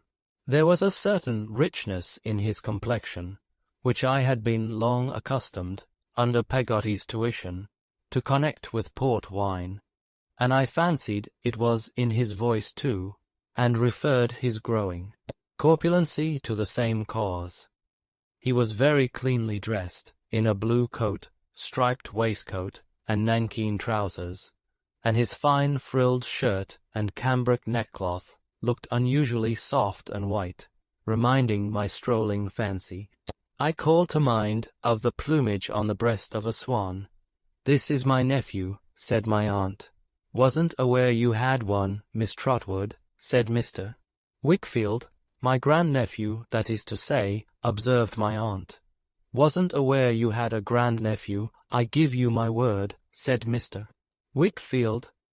"I have adopted him," said my aunt, with a wave of her hand, importing that his knowledge and his ignorance were all one to her, "and I have brought him here, to put to a school where he may be thoroughly well taught and well treated. Now tell me where that school is, and what it is, and all about it." "Before I can advise you properly," said Mr. Wickfield, "the old question, you know. What's your motive in this?" "Deuce take the man," exclaimed my aunt. "Always fishing for motives, when they're on the surface. Why, to make the child happy and useful." "It must be a mixed motive, I think," said Mr. Wickfield, shaking his head and smiling incredulously. "A mixed fiddlestick," returned my aunt. "You claim to have one plain motive in all you do yourself. You don't suppose, I hope, that you are the only plain dealer in the world." "But I have only one motive in life, Miss Trotwood," he rejoined, smiling. "Other people have dozens, scores, hundreds. I have only one. There's the difference. However, that's beside the question. The best school, whatever the motive, you want the best." My aunt nodded assent. "At the best we have," said Mr. Wickfield, considering, "your nephew couldn't board just now." "But he could board somewhere else, I suppose," suggested my aunt. Mr. Wickfield thought I could. After a little discussion, he proposed to take my aunt to the school, that she might see it and judge for herself. Also, to take her, with the same object, to 2 or 3 houses where he thought I could be boarded. My aunt embracing the proposal, we were all 3 going out together, when he stopped and said, "Our little friend here might have some motive, perhaps, for objecting to the arrangements. I think we had better leave him behind." My aunt seemed disposed to contest the point, but to facilitate matters I said I would gladly remain behind, if they pleased, and returned into Mr. Wickfield's office, where I sat down again, in the chair I had first occupied, to await their return. It so happened that this chair was opposite a narrow passage, which ended in the little circular room where I had seen Uriah Heep's pale face looking out of the window. Uriah, having taken the pony to a neighboring stable, was at work at a desk in this room, which had a brass frame on the top to hang paper upon, and on which the writing he was making a copy of was then hanging. Though his face was towards me, I thought, for some time, the writing being between us, that he could not see me, but looking that way more attentively, it made me uncomfortable to observe that, every now and then, his sleepless eyes would come below the writing, like 2 red suns, and stealthily stare at me for I dare say a whole minute at a time, during which his pen went, or pretended to go, as cleverly as ever. I made several attempts to get out of their way, such as standing on a chair to look at a map on the other side of the room, and poring over the columns of a Kentish newspaper, but they always attracted me back again, and whenever I looked towards those 2 red suns, I was sure to find them, either just rising or just setting. At length, much to my relief, my aunt and Mr. Wickfield came back, after a pretty long absence. They were not so successful as I could have wished, for though the advantages of the school were undeniable, my aunt had not approved of any of the boarding houses proposed for me. "It's very unfortunate," said my aunt. "I don't know what to do, Trot." "It does happen, unfortunately," said Mr. Wickfield, "but I'll tell you what you can do, Miss Trotwood." "What's that?" inquired my aunt. "Leave your nephew here, for the present. He's a quiet fellow. He won't disturb me at all. It's a capital house for study, as quiet as a monastery, and almost as roomy. Leave him here." My aunt evidently liked the offer, though she was delicate of accepting it. So did I. "Come, Miss Trotwood," said Mr. Wickfield. "This is the way out of the difficulty. It's only a temporary arrangement, you know. If it don't act well, or don't quite accord with our mutual convenience, he can easily go to the right about. There will be time to find some better place for him in the meanwhile. You had better determine to leave him here for the present." "I am very much obliged to you," said my aunt, "and so is he, I see. But come." "I know what you mean," cried Mr. Wickfield. "You shall not be oppressed by the receipt of favours, Miss Trotwood. You may pay for him, if you like. We won't be hard about terms, but you shall pay if you will." "On that understanding," said my aunt, "though it doesn't lessen the real obligation, I shall be very glad to leave him." "Then come and see my little housekeeper," said Mr. Wickfield. We accordingly went up a wonderful old staircase, with a balustrade so broad that we might have gone up that, almost as easily, and into a shady old drawing-room, lighted by some 3 or 4 of the quaint windows I had looked up at from the street, which had old oak seats in them, that seemed to have come of the same trees as the shining oak floor and the great beams in the ceiling. It was a prettily furnished room, with a piano and some lively furniture in red and green, and some flowers. It seemed to be all old nooks and corners, and in every nook and corner there was some queer little table, or cupboard, or bookcase, or seat, or something or other, that made me think there was not such another good corner in the room, until I looked at the next one, and found it equal to it, if not better. On everything there was the same air of retirement and cleanliness that marked the house outside. Mr. Wickfield tapped at a door in a corner of the panelled wall, and a girl of about my own age came quickly out and kissed him. On her face I saw immediately the placid and sweet expression of the lady whose picture had looked at me downstairs. It seemed to my imagination as if the portrait had grown womanly, and the original remained a child.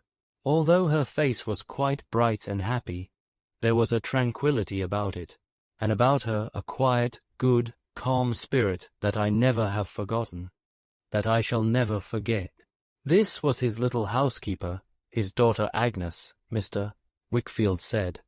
When I heard how he said it, and saw how he held her hand, I guessed what the one motive of his life was. She had a little basket, trifle hanging at her side, with keys in it, and she looked as staid and as discreet a housekeeper as the old house could have. She listened to her father as he told her about me, with a pleasant face, and when he had concluded, proposed to my aunt that we should go upstairs and see my room. We all went together, she before us, and a glorious old room it was, with more oak beams and diamond panes, and the broad balustrade going all the way up to it. I cannot call to mind where or when, in my childhood, I had seen a stained glass window in a church, nor do I recollect its subject, but I know that when I saw her turn round in the grave light of the old staircase and wait for us above, I thought of that window, and I associated something of its tranquil brightness with Agnes. Wickfield ever afterwards. My aunt was as happy as I was in the arrangement made for me, and we went down to the drawing-room again, well pleased and gratified. as she would not hear of staying to dinner, lest she should by any chance fail to arrive at home with the grey pony before dark, and as I apprehend Mr. Wickfield knew her too well to argue any point with her. Some lunch was provided for her there, and Agnes went back to her governess, and Mr. Wickfield to his office, so we were left to take leave of one another without any restraint. She told me that everything would be arranged for me by Mr. Wickfield, and that I should want for nothing, and gave me the kindest words and the best advice. "Trot," said my aunt in conclusion, "be a credit to yourself, to me, and Mr. Dick, and heaven be with you." I was greatly overcome, and could only thank her again and again, and send my love to Mr. Dick.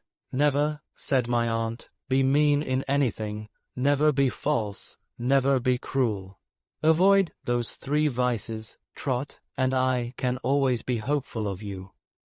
I promised, as well as I could, that I would not abuse her kindness or forget her admonition. "The pony's at the door," said my aunt, "and I am off. Stay here." With these words she embraced me hastily and went out of the room, shutting the door after her. At first I was startled by so abrupt a departure, and almost feared I had displeased her. But when I looked into the street, and saw how dejectedly she got into the chaise and drove away without looking up, I understood her better and did not do her that injustice. By 5 o'clock, which was Mr. Wickfield's dinner hour, I had mustered up my spirits again, and was ready for my knife and fork. The cloth was only laid for us 2, but Agnes was waiting in the drawing-room before dinner, went down with her father, and sat opposite to him at table. I doubted whether he could have dined without her. We did not stay there after dinner, but came upstairs into the drawing-room again, in one snug corner of which Agnes set glasses for her father and a decanter of port wine. I thought he would have missed its usual flavour, if it had been put there for him by any other hands. There he sat, taking his wine and taking a good deal of it, for 2 hours, while Agnes played on the piano, worked, and talked to him and me. He was, for the most part, gay and cheerful with us, but sometimes his eyes rested on her, and he fell into a brooding state, and was silent. She always observed this quickly, I thought, and always roused him with a question or caress. Then he came out of his meditation, and drank more wine. Agnes made the tea, and presided over it, and the time passed away after it, as after dinner, until she went to bed, when her father took her in his arms and kissed her, and, she being gone, ordered candles in his office. Then I went to bed too. But in the course of the evening I had rambled down to the door, and a little way along the street, that I might have another peep at the old houses, and the grey cathedral, and might think of my coming through that old city on my journey, and of my passing the very house I lived in, without knowing it. As I came back, I saw Uriah Heep shutting up the office, and feeling friendly towards everybody, went in and spoke to him, and at parting gave him my hand. But oh, what a clammy hand his was, as ghostly to the touch as to the sight. I rubbed mine afterwards, to warm it, and to rub his off. It was such an uncomfortable hand, that, when I went to my room, it was still cold and wet upon my memory. Leaning out of the window, and seeing one of the faces on the beam, ends looking at me sideways, I fancied it was Uriah Heep got up there somehow, and shut him out in a hurry. Chapter 16. I am a new boy in more senses than one. Next morning, after breakfast, I entered on school life again. I went, accompanied by Mr. Wickfield, to the scene of my future studies, a grave building in a courtyard, with a learned air about it that seemed very well suited to the stray rooks and jackdaws who came down from the cathedral towers to walk with a clerkly bearing on the grass lot, and was introduced to my new master, Dr. Strong. Dr. Strong looked almost as rusty, to my thinking, as the tall iron rails and gates outside the house, and almost as stiff and heavy as the great stone urns that flanked them, and were set up on the top of the red brick wall at regular distances all round the court, like sublimated skittles for time to play at. He was in his library, I mean Dr. Strong was, with his clothes not particularly well brushed, and his hair not particularly well combed, his niece, Moll's unbraced, his long black gaiters unbuttoned, and his shoes yawning like two caverns on the hearth. Thrug, turning upon me a lustreless eye that reminded me of a long, forgotten blind old horse who once used to crop the grass and tumble over the graves in Blunderstone churchyard.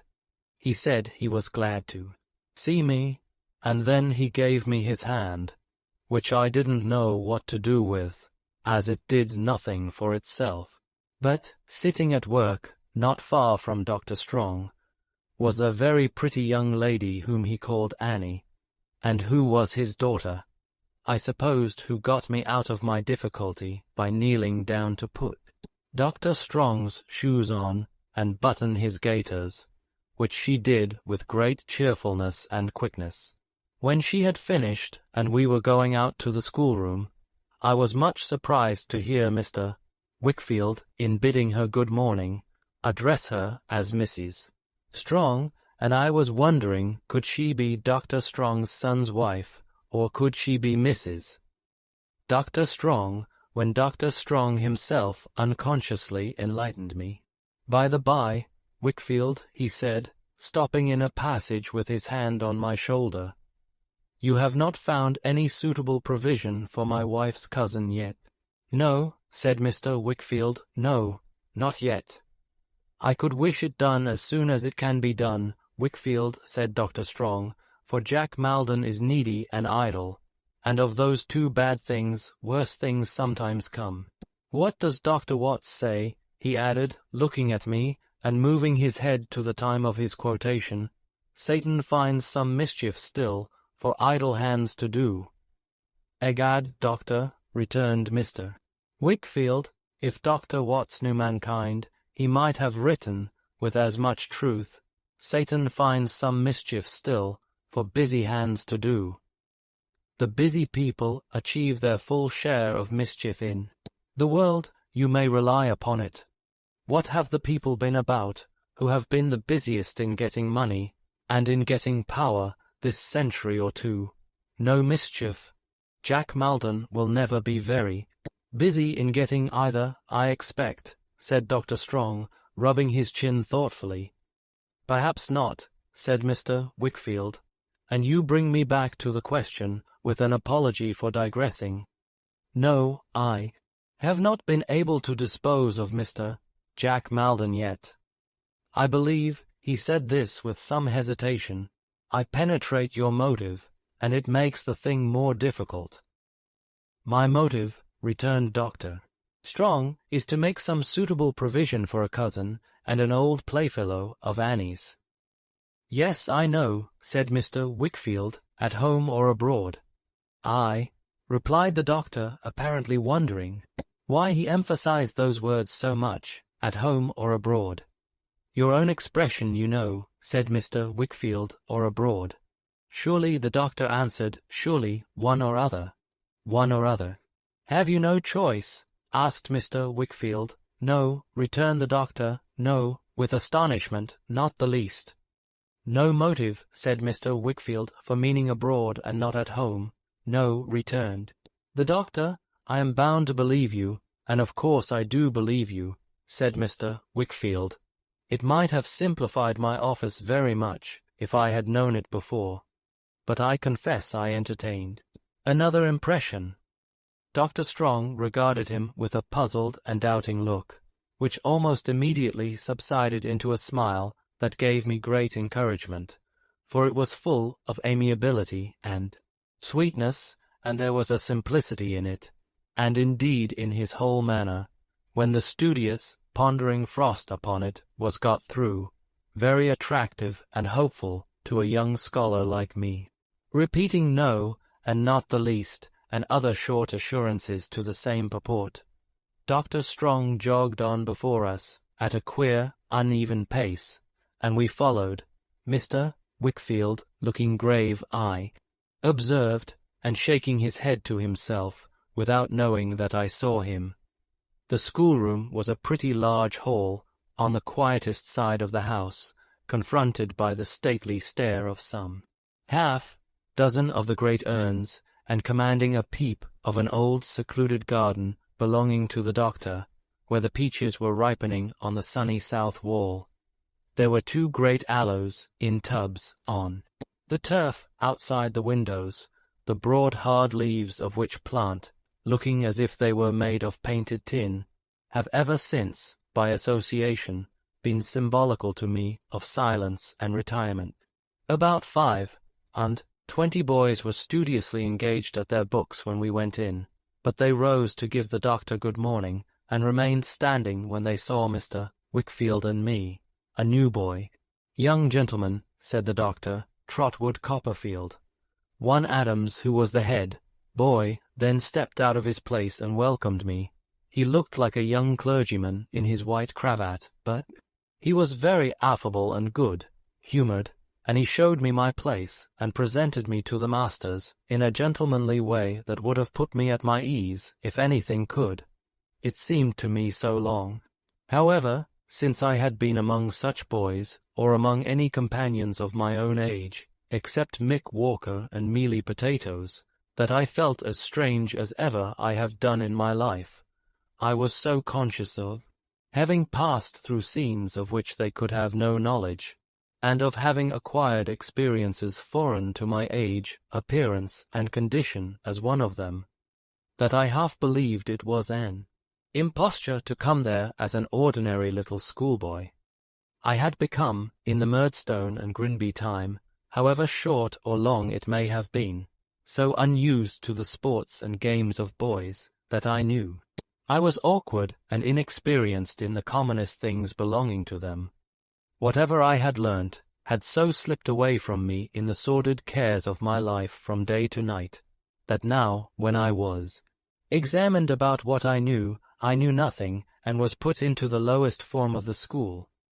But, troubled as I was by my want of boyish skill, and of book learning too, I was made infinitely more uncomfortable by the consideration that, in what I did know, I was much farther removed from my companions than in what I did not.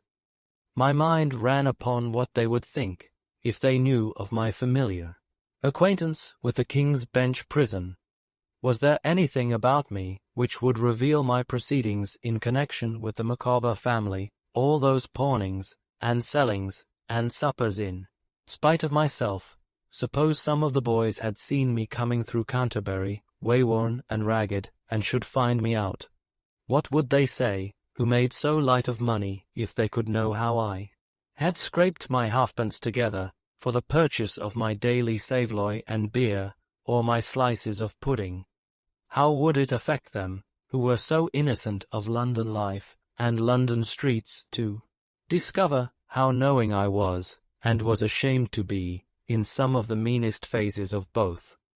All this ran in my head so much, on that first day at Dr. Strong's, that I felt distrustful of my slightest look and gesture, shrunk within myself whensoever I was approached by one of my new schoolfellows, and hurried off the minute school was over, afraid of committing myself in my response to any friendly notice or advance.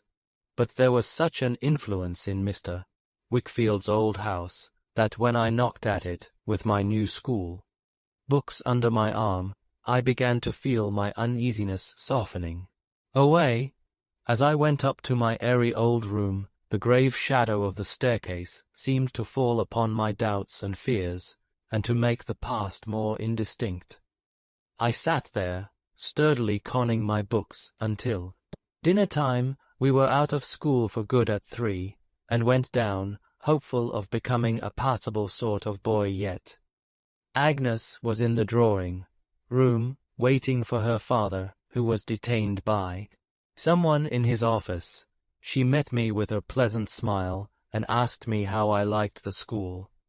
I told her I should like it very much, I hoped, but I was a little strange to it at first. You have never been to school, I said, have you? Oh yes, every day. Ah, but you mean here at your own home. Papa couldn't spare me to go anywhere else, she answered, smiling and shaking her head. His housekeeper must be in his house, you know. He is very fond of you, I am sure, I said. She nodded yes, and went to the door to listen for his coming up, that she might meet him on the stairs, but, as he was not there, she came back again. Mamma has been dead ever since I was born, she said, in her quiet way. I only know her picture, downstairs. I saw you looking at it yesterday. Did you think whose it was? I told her yes, because it was so like herself. Papa says so, too, said Agnes, pleased.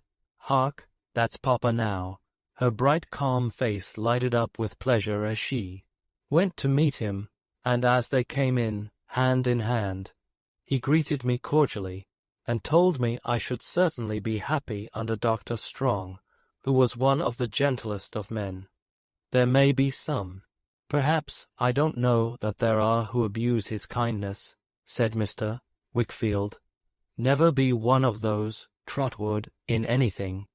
He is the least suspicious of mankind, and whether that's a merit, or whether it's a blemish, it deserves consideration in all dealings with the doctor, great or small. He spoke, I thought, as if he were weary, or dissatisfied with something, but I did not pursue the question in my mind, for dinner was just then announced, and we went down and took the same seats as before.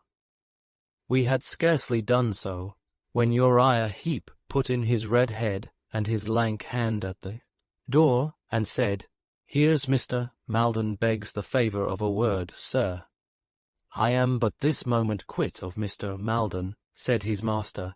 Yes, sir, returned Uriah, but Mr. Maldon has come back, and he begs the favour of a word. As he held the door open with his hand, Uriah looked at me, and looked at Agnes, and looked at the dishes, and looked at the plates, and looked at every object in the room, I thought, yet seemed to look at nothing. He made such an appearance all the while of keeping his red eyes dutifully on his master. I beg your pardon.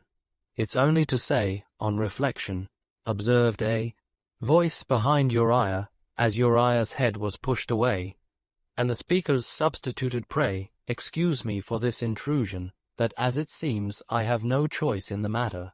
The sooner I go abroad the better. My cousin Annie did say, when we talked of it, that she liked to have her friends within reach rather than to have them banished, and the old Dr. Strong was that. Mr. Wickfield interposed gravely. Dr. Strong, of course, returned the other. I call him the old doctor. It's all the same, you know. I don't know, returned Mr. Wickfield. Well, Dr. Strong, said the other. Dr. Strong was of the same mind, I believed. But as it appears from the course you take with me, he has changed his mind. Why, there's no more to be said, except that the sooner I am off, the better. Therefore, I thought I'd come back and say that the sooner I am off the better. When a plunge is to be made into the water, it's of no use lingering on the bank. There shall be as little lingering as possible in your case, Mr. Maldon, you may depend upon it, said Mr. Wickfield. Thank ye, said the other, much obliged. I don't want to look a gift horse in the mouth, which is not a gracious thing to do. Otherwise, I dare say, my cousin Annie could easily arrange it in her own way. I suppose Annie would only have to say to the old doctor, meaning that Mrs. Strong would only have to say to her husband, do I follow you? Said Mr. Wickfield. Quite so, returned the other, would only have to say that she wanted such and such a thing to be so and so, and it would be so and so as a matter of course. And why as a matter of course, Mr. Maldon? Asked Mr. Wickfield, sedately eating his dinner. Why, because Annie's a charming young girl and the old Dr. Strong, I mean, is not quite a charming young boy," said Mr. Jack Maldon, laughing. "No offense to anybody, Mr. Wickfield. I only mean that I suppose some compensation is fair and reasonable in that sort of marriage." "Compensation to the lady, sir?" asked Mr. Wickfield gravely. "To the lady, sir," Mr. Jack Maldon answered, laughing, but appearing to remark that Mr.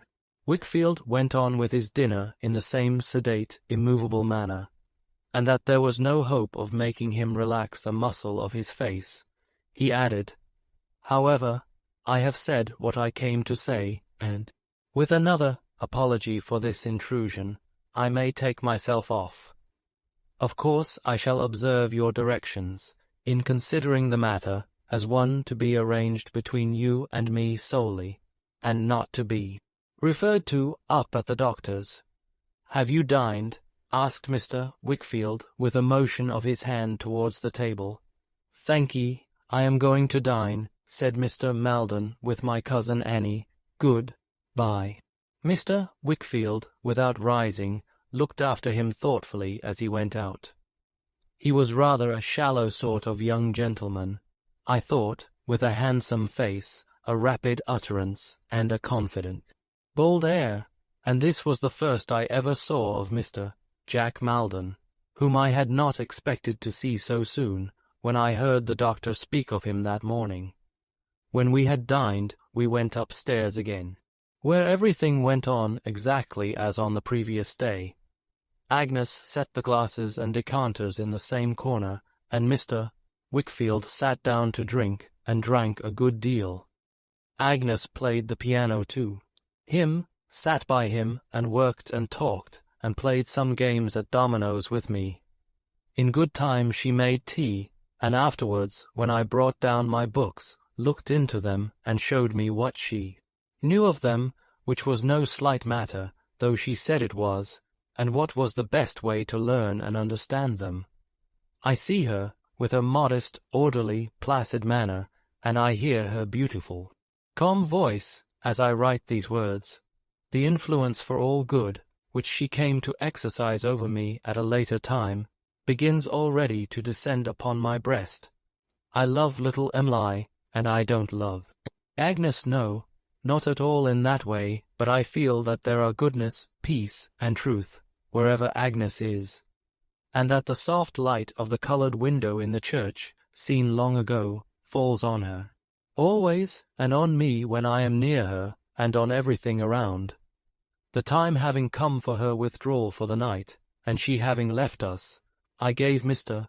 Wickfield my hand, preparatory to going away myself, but he checked me and said, "Should you like to stay with us, Trotwood, or to go elsewhere?" "To stay," I answered quickly. "You are sure, if you please, if I may. Why, it's but a dull life that we lead here, boy, I am afraid," he said. "Not more dull for me than Agnes, sir." "Not dull at all, than Agnes," he repeated, walking slowly to the great chimney piece and leaning against it. "Than Agnes." He had drank wine that evening, or I fancied it, until his eyes were bloodshot. Not that I could see them now, for they were cast down and shaded by his hand, but I had noticed them a little while before. "Now I wonder," he muttered, "whether my Agnes tires of me. When should I ever tire of her? But that's different, that's quite different." He was musing, not speaking to me, so I remained quiet. "A dull old house," he said, "and a monotonous life. But I must have her near me. I must keep her near me. If the thought that I may die and leave my darling, or that my darling may die and leave me, comes like a spectre, to distress my happiest hours, and is only to be drowned in," he did not supply the word, but pacing slowly to the place where he had sat, and mechanically going through the action of pouring wine from the empty decanter, set it down and paced back again. "If it is miserable to bear when she is here," he said, "what would it be, and she away? No, no, no. I cannot try that. He leaned against the chimney piece, brooding so long that I could not decide whether to run the risk of disturbing him by going, or to remain quietly where I was until he should come out of his reverie. At length he aroused himself and looked about the room until his eyes encountered mine. "Stay with us, Trotwood, eh?" he said in his usual manner, and, as if he were answering something I had just said, "I am glad of it. You are company to us both. It is wholesome to have you here. Wholesome for me, wholesome for Agnes, wholesome perhaps for all of us." "I am sure it is for me, sir," I said. "I am so glad to be here." "That's a fine fellow," said Mr. Wickfield. "As long as you are glad to be here, you shall stay here." He shook hands with me upon it, and clapped me on the back, and told me that when I had anything to do at night after Agnes had left us, or when I wished to read for my own pleasure, I was free to come down to his room, if he were there, and if I desired it for company's sake, and to sit with him. I thanked him for his consideration, and, as he went down soon afterwards, and I was not tired, went down too with a book in my hand, to avail myself, for half an hour, of his permission. But, seeing a light in the little round office, and immediately feeling myself attracted towards Uriah Heep, who had a sort of fascination for me, I went in there instead. I found Uriah reading a great fat book, with such demonstrative attention, that his lank forefinger followed up every line as he read, and made clammy tracks along the page, or so I fully believed, like a snail. "You are working late tonight, Uriah," says I. "Yes, Master Copperfield," says Uriah, as I was getting on the stool opposite to talk to him more conveniently. I observed that he had not such a thing as a smile about him, and that he could only widen his mouth and make 2 hard creases down his cheeks, one on each side, to stand for 1. "I am not doing office work, Master Copperfield," said Uriah. "What work, then?" I asked. "I am improving my legal knowledge, Master Copperfield," said Uriah. "I am going through Tidd's practice." "Oh, what a writer Mr. Tidd is, Master Copperfield." My stool was such a tower of observation, that as I watched him reading on again, after this rapturous exclamation, and following up the lines with his forefinger, I observed that his nostrils, which were thin and pointed, with sharp dints in them, had a singular and most uncomfortable way of expanding and contracting themselves, that they seemed to twinkle instead of his eyes, which hardly ever twinkled at all. "I suppose you are quite a great lawyer," I said, after looking at him for some time. "Me, Master Copperfield," said Uriah. "Oh, no, I'm a very humble person." It was no fancy of mine about his hands, I observed, for he frequently ground the palms against each other as if to squeeze them dry and warm, besides often wiping them, in a stealthy way, on his pocket handkerchief. "I am well aware that I am the humblest person going," said Uriah Heep modestly, "let the other be where he may. My mother is likewise a very humble person. We live in an humble abode, Master Copperfield, but have much to be thankful for. My father's former calling was humble. He was a sexton." "What is he now?" I asked. "He is a partaker of glory at present, Master Copperfield," said Uriah Heep. "But we have much to be thankful for." "How much have I to be thankful for in living with Mr. Wickfield?" I asked Uriah if he had been with Mr. Wickfield long. "I have been with him going on 4 year, Master Copperfield," said Uriah, shutting up his book after carefully marking the place where he had left off. "Since a year after my father's death. How much have I to be thankful for in that? How much have I to be thankful for in Mr. Wickfield's kind intention to give me my articles, which would otherwise not lay within the humble means of mother and self, Then, when your articled time is over, you'll be a regular lawyer, I suppose, said I. With the blessing of Providence, Master Copperfield, returned Uriah. Perhaps you'll be a partner in Mr. Wickfield's business, one of these days, I said, to make myself agreeable, and it will be Wickfield and Heap, or Heap late Wickfield. Oh no, Master Copperfield, returned Uriah, shaking his head, I am much too humble for that. He certainly did look uncommonly like the carved face on the beam outside my window, as he sat, in his humility, eyeing me sideways, with his mouth widened, and the creases in his cheeks. Mr. Wickfield is a most excellent man, Master Copperfield, said Uriah. If you have known him long, you know it, I am sure, much better than I can inform you. I replied that I was certain he was, but that I had not known him long myself, though he was a friend of my aunt's. Oh, indeed, Master Copperfield, said Uriah, your aunt is a sweet lady, Master Copperfield. He had a way of writhing when he wanted to express enthusiasm, which was very ugly, and which diverted my attention from the compliment he had paid my relation to the snaky twistings of his throat and body. A sweet lady, Master Copperfield, said Uriah Heep. She has a great admiration for Miss Agnes, Master Copperfield, I believe, I said. Yes, boldly, not that I knew anything about it, heaven forgive me. I hope you have, too, Master Copperfield, said Uriah, but I am sure you must have. Everybody must have, I returned. Oh, thank you, Master Copperfield, said Uriah Heep, for that remark. It is so true. Humble as I am, I know it is so true. Oh, thank you, Master Copperfield. He writhed himself quite off his stool in the excitement of his feelings, and, being off, began to make arrangements for going home. Mother will be expecting me, he said, referring to a pale, inexpressive-faced watch in his pocket, and getting uneasy, for though we are very humble, Master Copperfield, we are much attached to one another. If you would come and see us any afternoon, and take a cup of tea at our lowly dwelling, Mother would be as proud of your company as I should be. I said I should be glad to come. Thank you, Master Copperfield, returned Uriah, putting his book away upon the shelf. I suppose you stop here?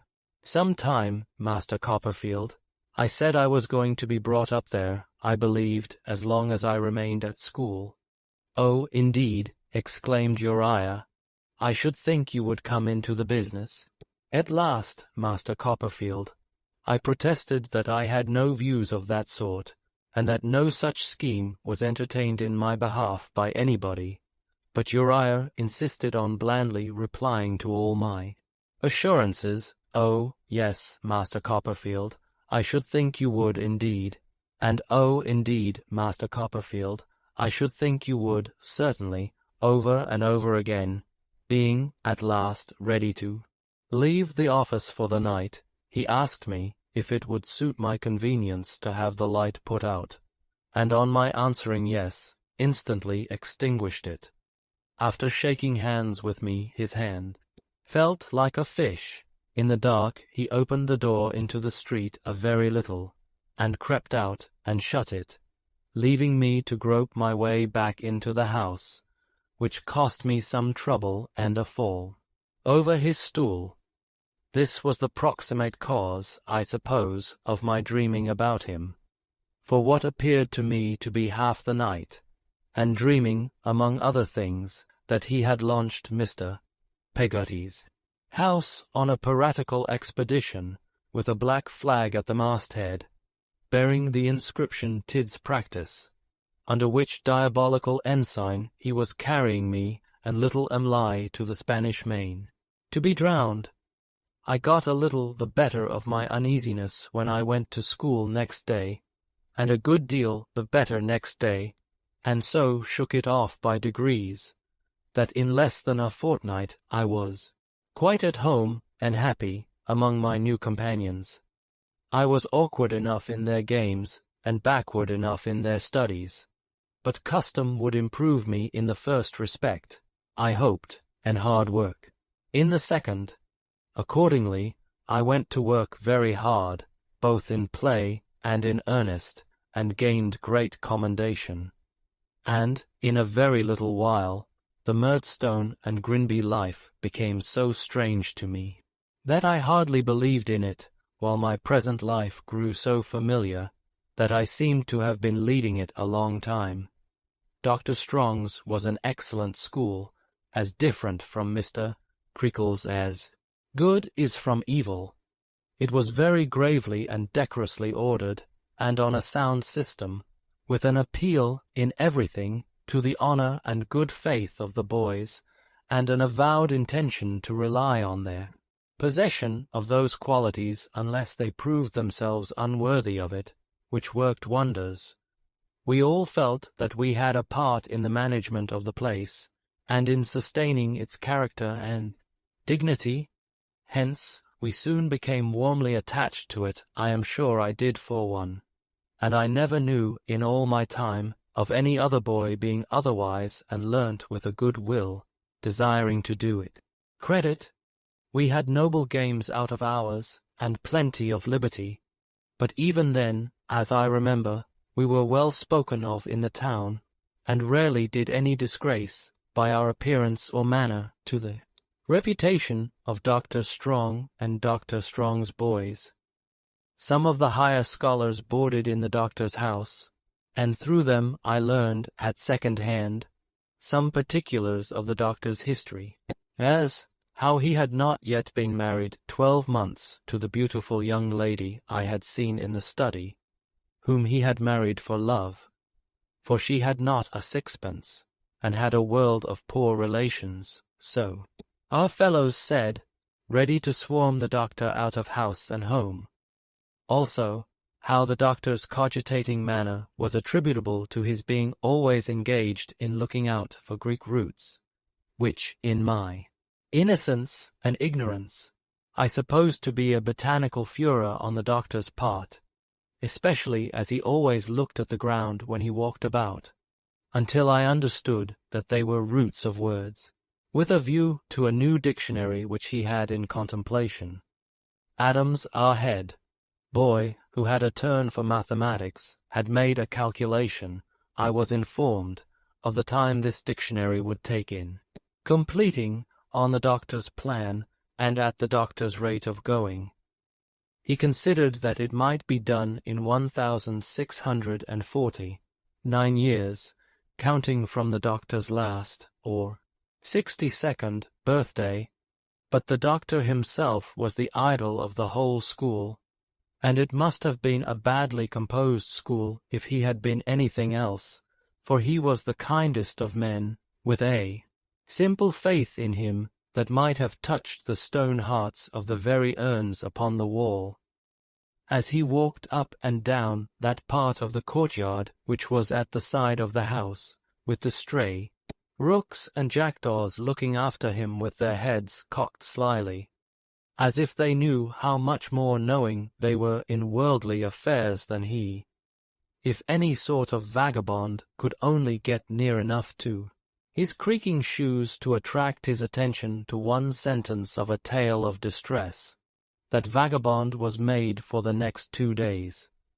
It was so notorious in the house that the masters and head boys took pains to cut these marauders off at angles, and to get out of windows, and turn them out of the courtyard, before they could make the doctor aware of their presence, which was sometimes happily effected within a few yards of him, without his knowing anything of the matter, as he jogged to and fro.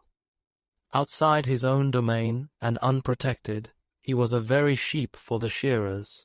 He would have taken his gaiters off his legs to give away.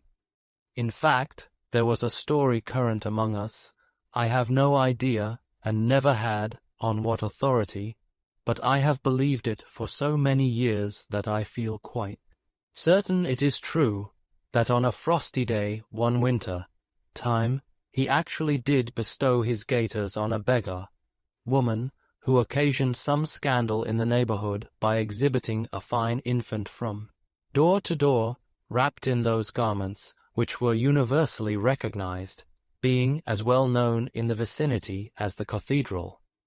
The legend added that the only person who did not identify them was the doctor himself, who, when they were shortly afterwards displayed at the door of a little second-hand shop of no very good repute, where such things were taken in exchange for gin, was more than once observed to handle them approvingly, as if admiring some curious novelty in the pattern, and considering them an improvement on his own. It was very pleasant to see the doctor with his pretty young wife. He had a fatherly, benignant way of showing his fondness for her, which seemed in itself to express a good man. I often saw them walking in the garden where the peaches were, and I sometimes had a nearer observation of them in the study or the parlor.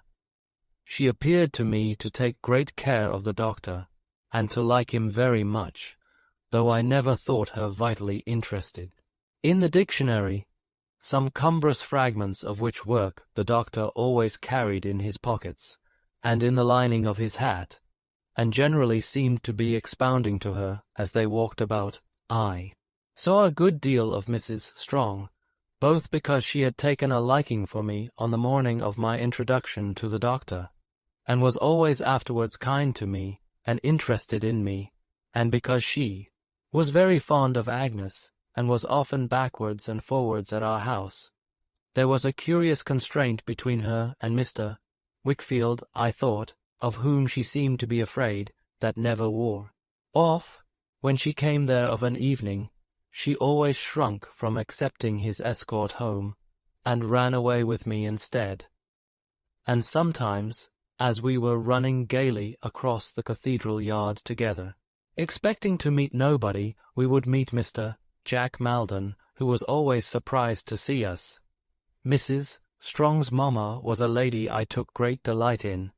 Her name was Mrs. Markleham, but our boys used to call her the old soldier on account of her generalship and the skill with which she marshalled great forces of relations against the doctor. She was a little, sharp-eyed woman who used to wear, when she was dressed, one unchangeable cap, ornamented with some artificial flowers, and two artificial butterflies supposed to be hovering above the flowers. There was a superstition among us that this cap had come from France, and could only originate in the workmanship of that ingenious nation. But all I certainly know about it is that it always made its appearance of an evening, wheresoever Mrs. Markleham made her appearance, that it was carried about to friendly meetings in a Hindu basket, that the butterflies had the gift of trembling constantly, and that they improved the shining hours at Dr. Strong's expense, like busy bees. I observed the old soldier not to adopt the name disrespectfully to pretty good advantage, on a night which is made memorable to me by something else I shall relate. It was the night of a little party at the doctor's, which was given on the occasion of Mr. Jack Maldon's departure for India, whither he was going as a cadet, or something of that kind, Mr. Wickfield having at length arranged the business. It happened to be the doctor's birthday, too. We had had a holiday, had made presents to him in the morning, had made a speech to him through the head boy, and had cheered him until we were hoarse, and until he had shed tears. And now, in the evening, Mr. Wickfield, Agnes, and I went to have tea with him in his private capacity. Mr. Jack Maldon was there before us. Mrs. Strong, dressed in white with cherry-colored ribbons, was playing the piano when we went in, and he was leaning over her to turn the leaves. The clear red and white of her complexion was not so blooming and flower-like as usual, I thought, when she turned round, but she looked very pretty, wonderfully pretty. I have forgotten, Doctor, said Mrs. Strong's mamma when we were seated, to pay you the compliments of the day, though they are, as you may suppose, very far from being mere compliments in my case. Allow me to wish you many happy returns." "I thank you, ma'am," replied the doctor. "Many, many, many happy returns," said the old soldier, "not only for your own sake, but for Annie's and John Maldon's and many other people's. It seems but yesterday to me, John, when you were a little creature, a head shorter than Master Copperfield, making baby love to Annie behind the gooseberry bushes in the back garden." "My dear mamma," said Mrs. Strong, "never mind that now." "Annie, don't be absurd," returned her mother. "If you are to blush to hear of such things now, you are an old married woman. When are you not to blush to hear of them?" "Old!" exclaimed Mr. Jack Maldon.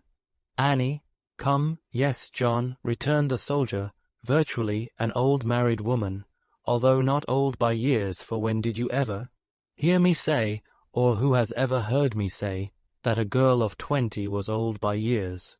Your cousin is the wife of the doctor, and, as such, what I have described her.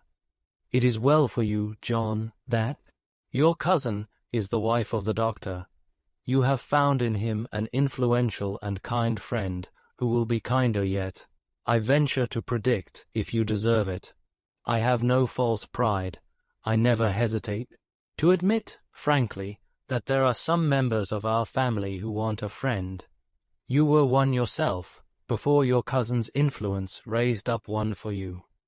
The doctor, in the goodness of his heart, waved his hand as if to make light of it, and save Mr. Jack Maldon from any further reminder. But Mrs. Markleham changed her chair for one next the doctor's, and putting her fan on his coat sleeve, said, "No, really, my dear doctor, you must excuse me if I appear to dwell on this rather, because I feel so very strongly. I call it quite my monomania. It is such a subject of mine.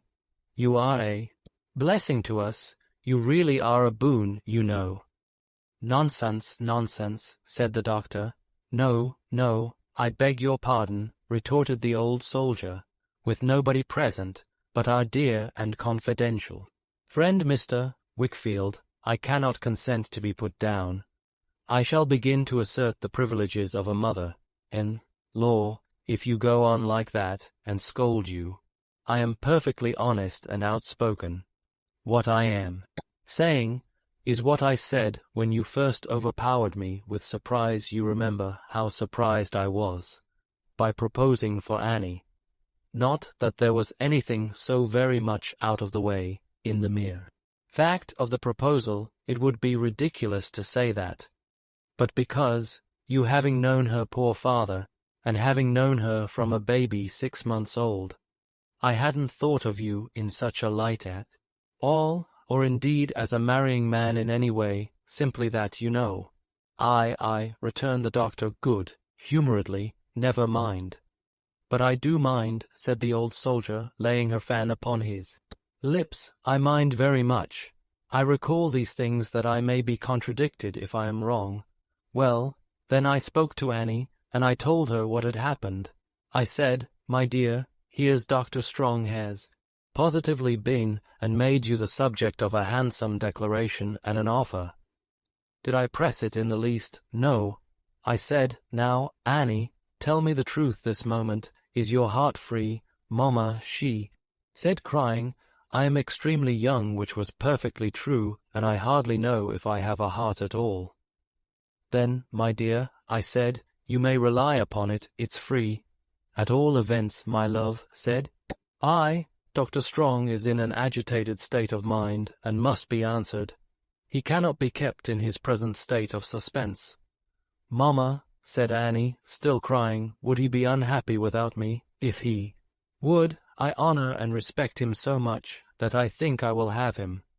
So it was settled, and then, and not till then, I said to Annie, 'Annie, Dr. Strong will not only be your husband, but he will represent your late father.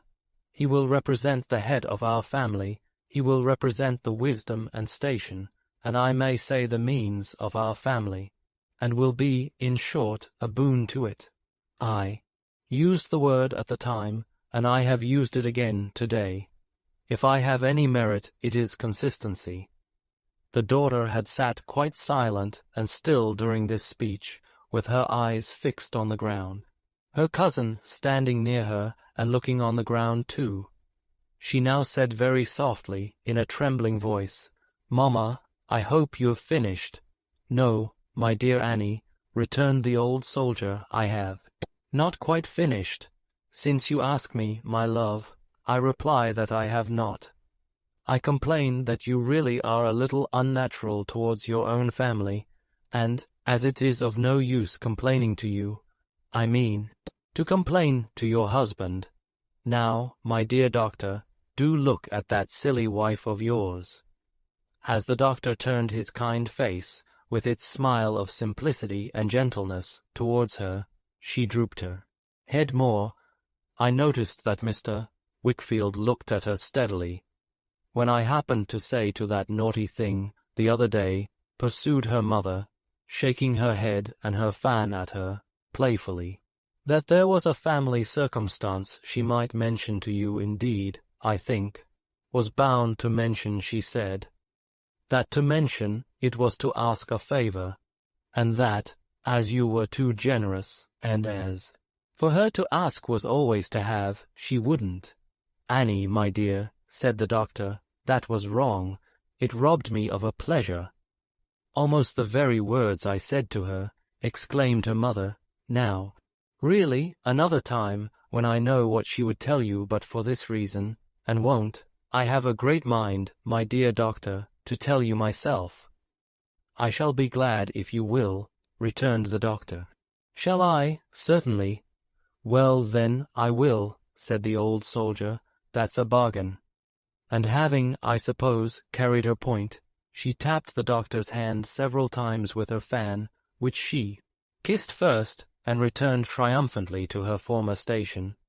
Some more company coming in, among whom were the two masters and Adams, the talk became general, and it naturally turned on Mr. Jack Maldon, and his voyage, and the country he was going to, and his various plans and prospects. He was to leave that night, after supper, in a post-chaise for Gravesend, where the ship, in which he was to make the voyage, lay, and was to be gone unless he came home on leave, or for his health I don't know how many years. I recollect it was settled by general consent that India was quite a misrepresented country, and had nothing objectionable in it, but a tiger or two, and a little heat in the warm part of the day. For my own part, I looked on Mr. Jack Maldon as a modern Sinbad, and pictured him the bosom friend of all the Rajahs in the East, sitting under canopies, smoking curly golden pipes a mile long, if they could be straightened out. Mrs. Strong was a very pretty singer, as I knew, who often heard her singing by herself. But whether she was afraid of singing before people, or was out of voice that evening, it was certain that she couldn't sing at all. She tried a duet once with her cousin Maldon, but could not so much as begin. And afterwards, when she tried to sing by herself, although she began sweetly, her voice died away on a sudden, and left her quite distressed, with her head hanging down over the keys. The good doctor said she was nervous, and to relieve her, proposed a round game at cards, of which he knew as much as of the art of playing the trombone. But I remarked that the old soldier took him into custody directly, for her partner, and instructed him, as the first preliminary of initiation, to give her all the silver he had in his pocket. We had a merry game, not made the less merry by the doctor's mistakes, of which he committed an innumerable quantity, in spite of the watchfulness of the butterflies, and to their great aggravation. Mrs. Strong had declined to play, on the ground of not feeling very well, and her cousin Maldon had excused himself because he had some packing to do. When he had done it, however, he returned, and they sat together, talking, on the sofa. From time to time she came and looked over the doctor's hand, and told him what to play. She was very pale, as she bent over him, and I thought.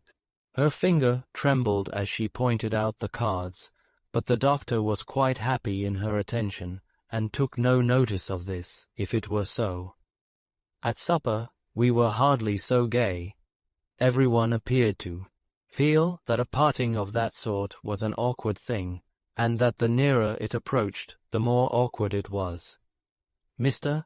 Jack Maldon tried to be very talkative, but was not at his ease, and made matters worse, and they were not improved, as it appeared to me, by the old soldier, who continually recalled passages of Mr.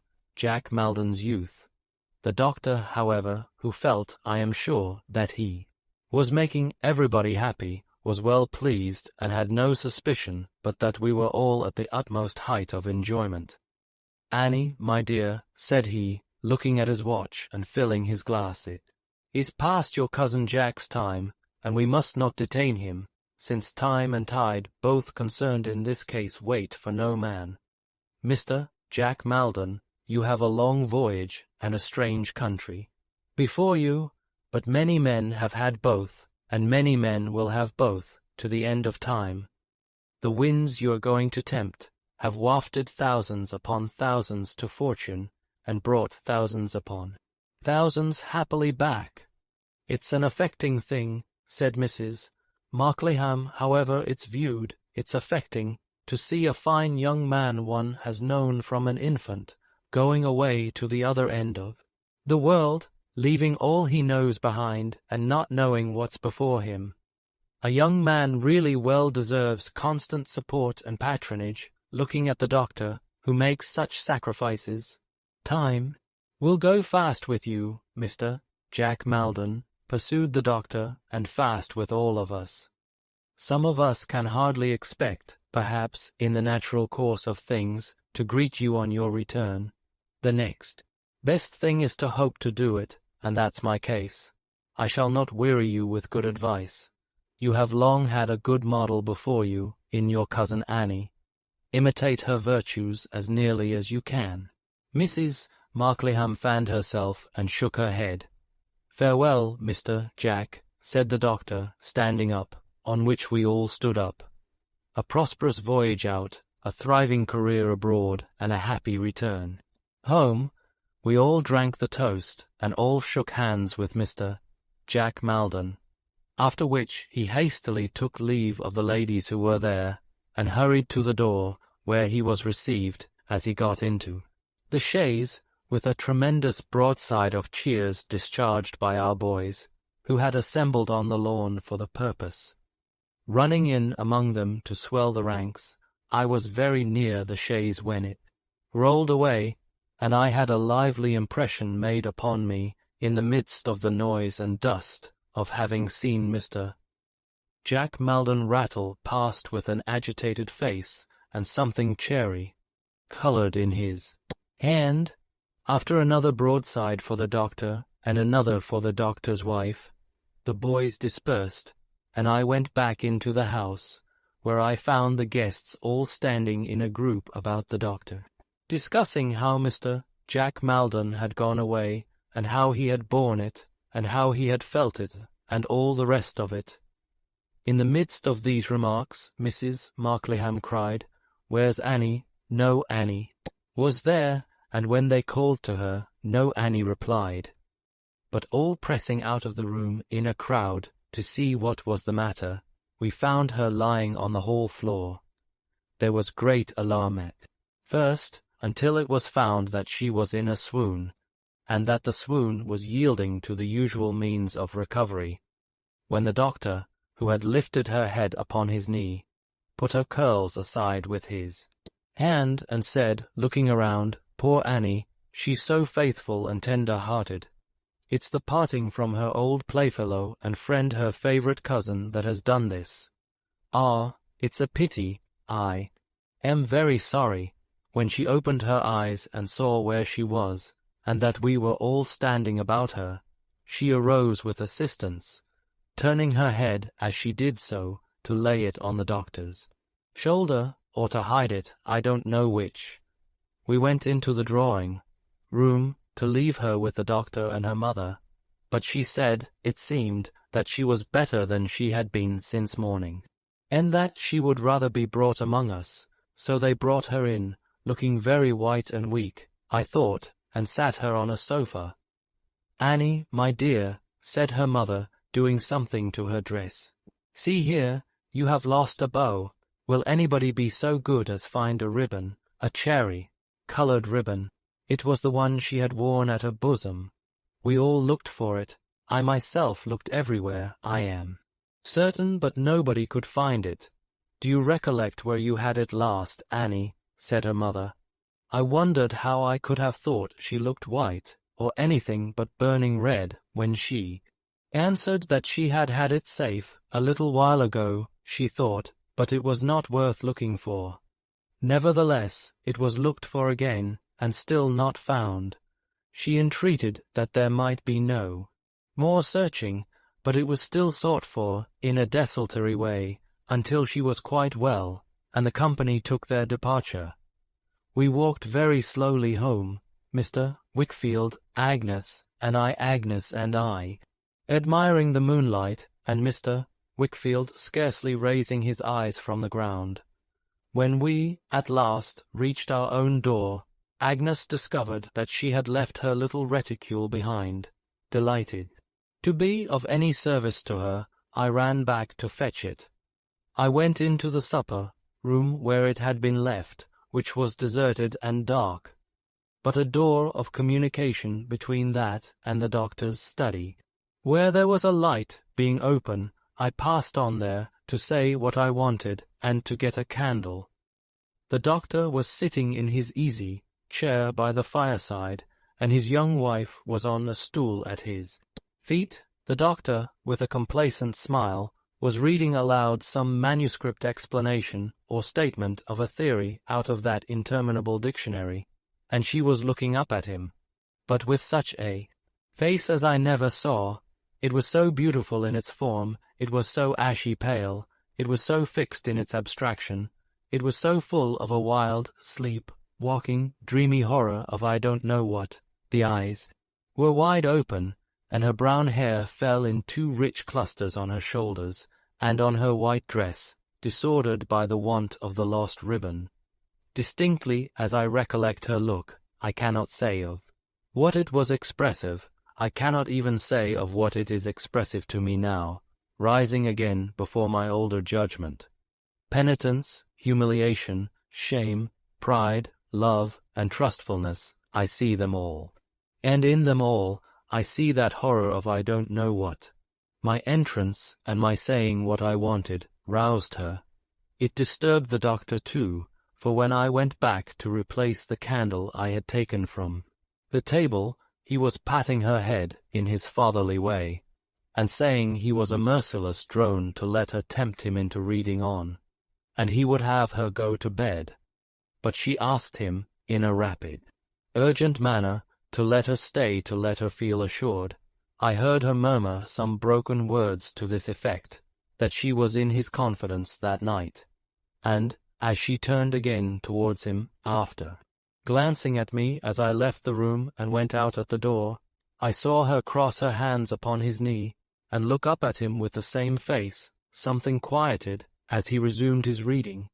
It made a great impression on me, and I remembered it a long time afterwards, as I shall have occasion to narrate when the time comes.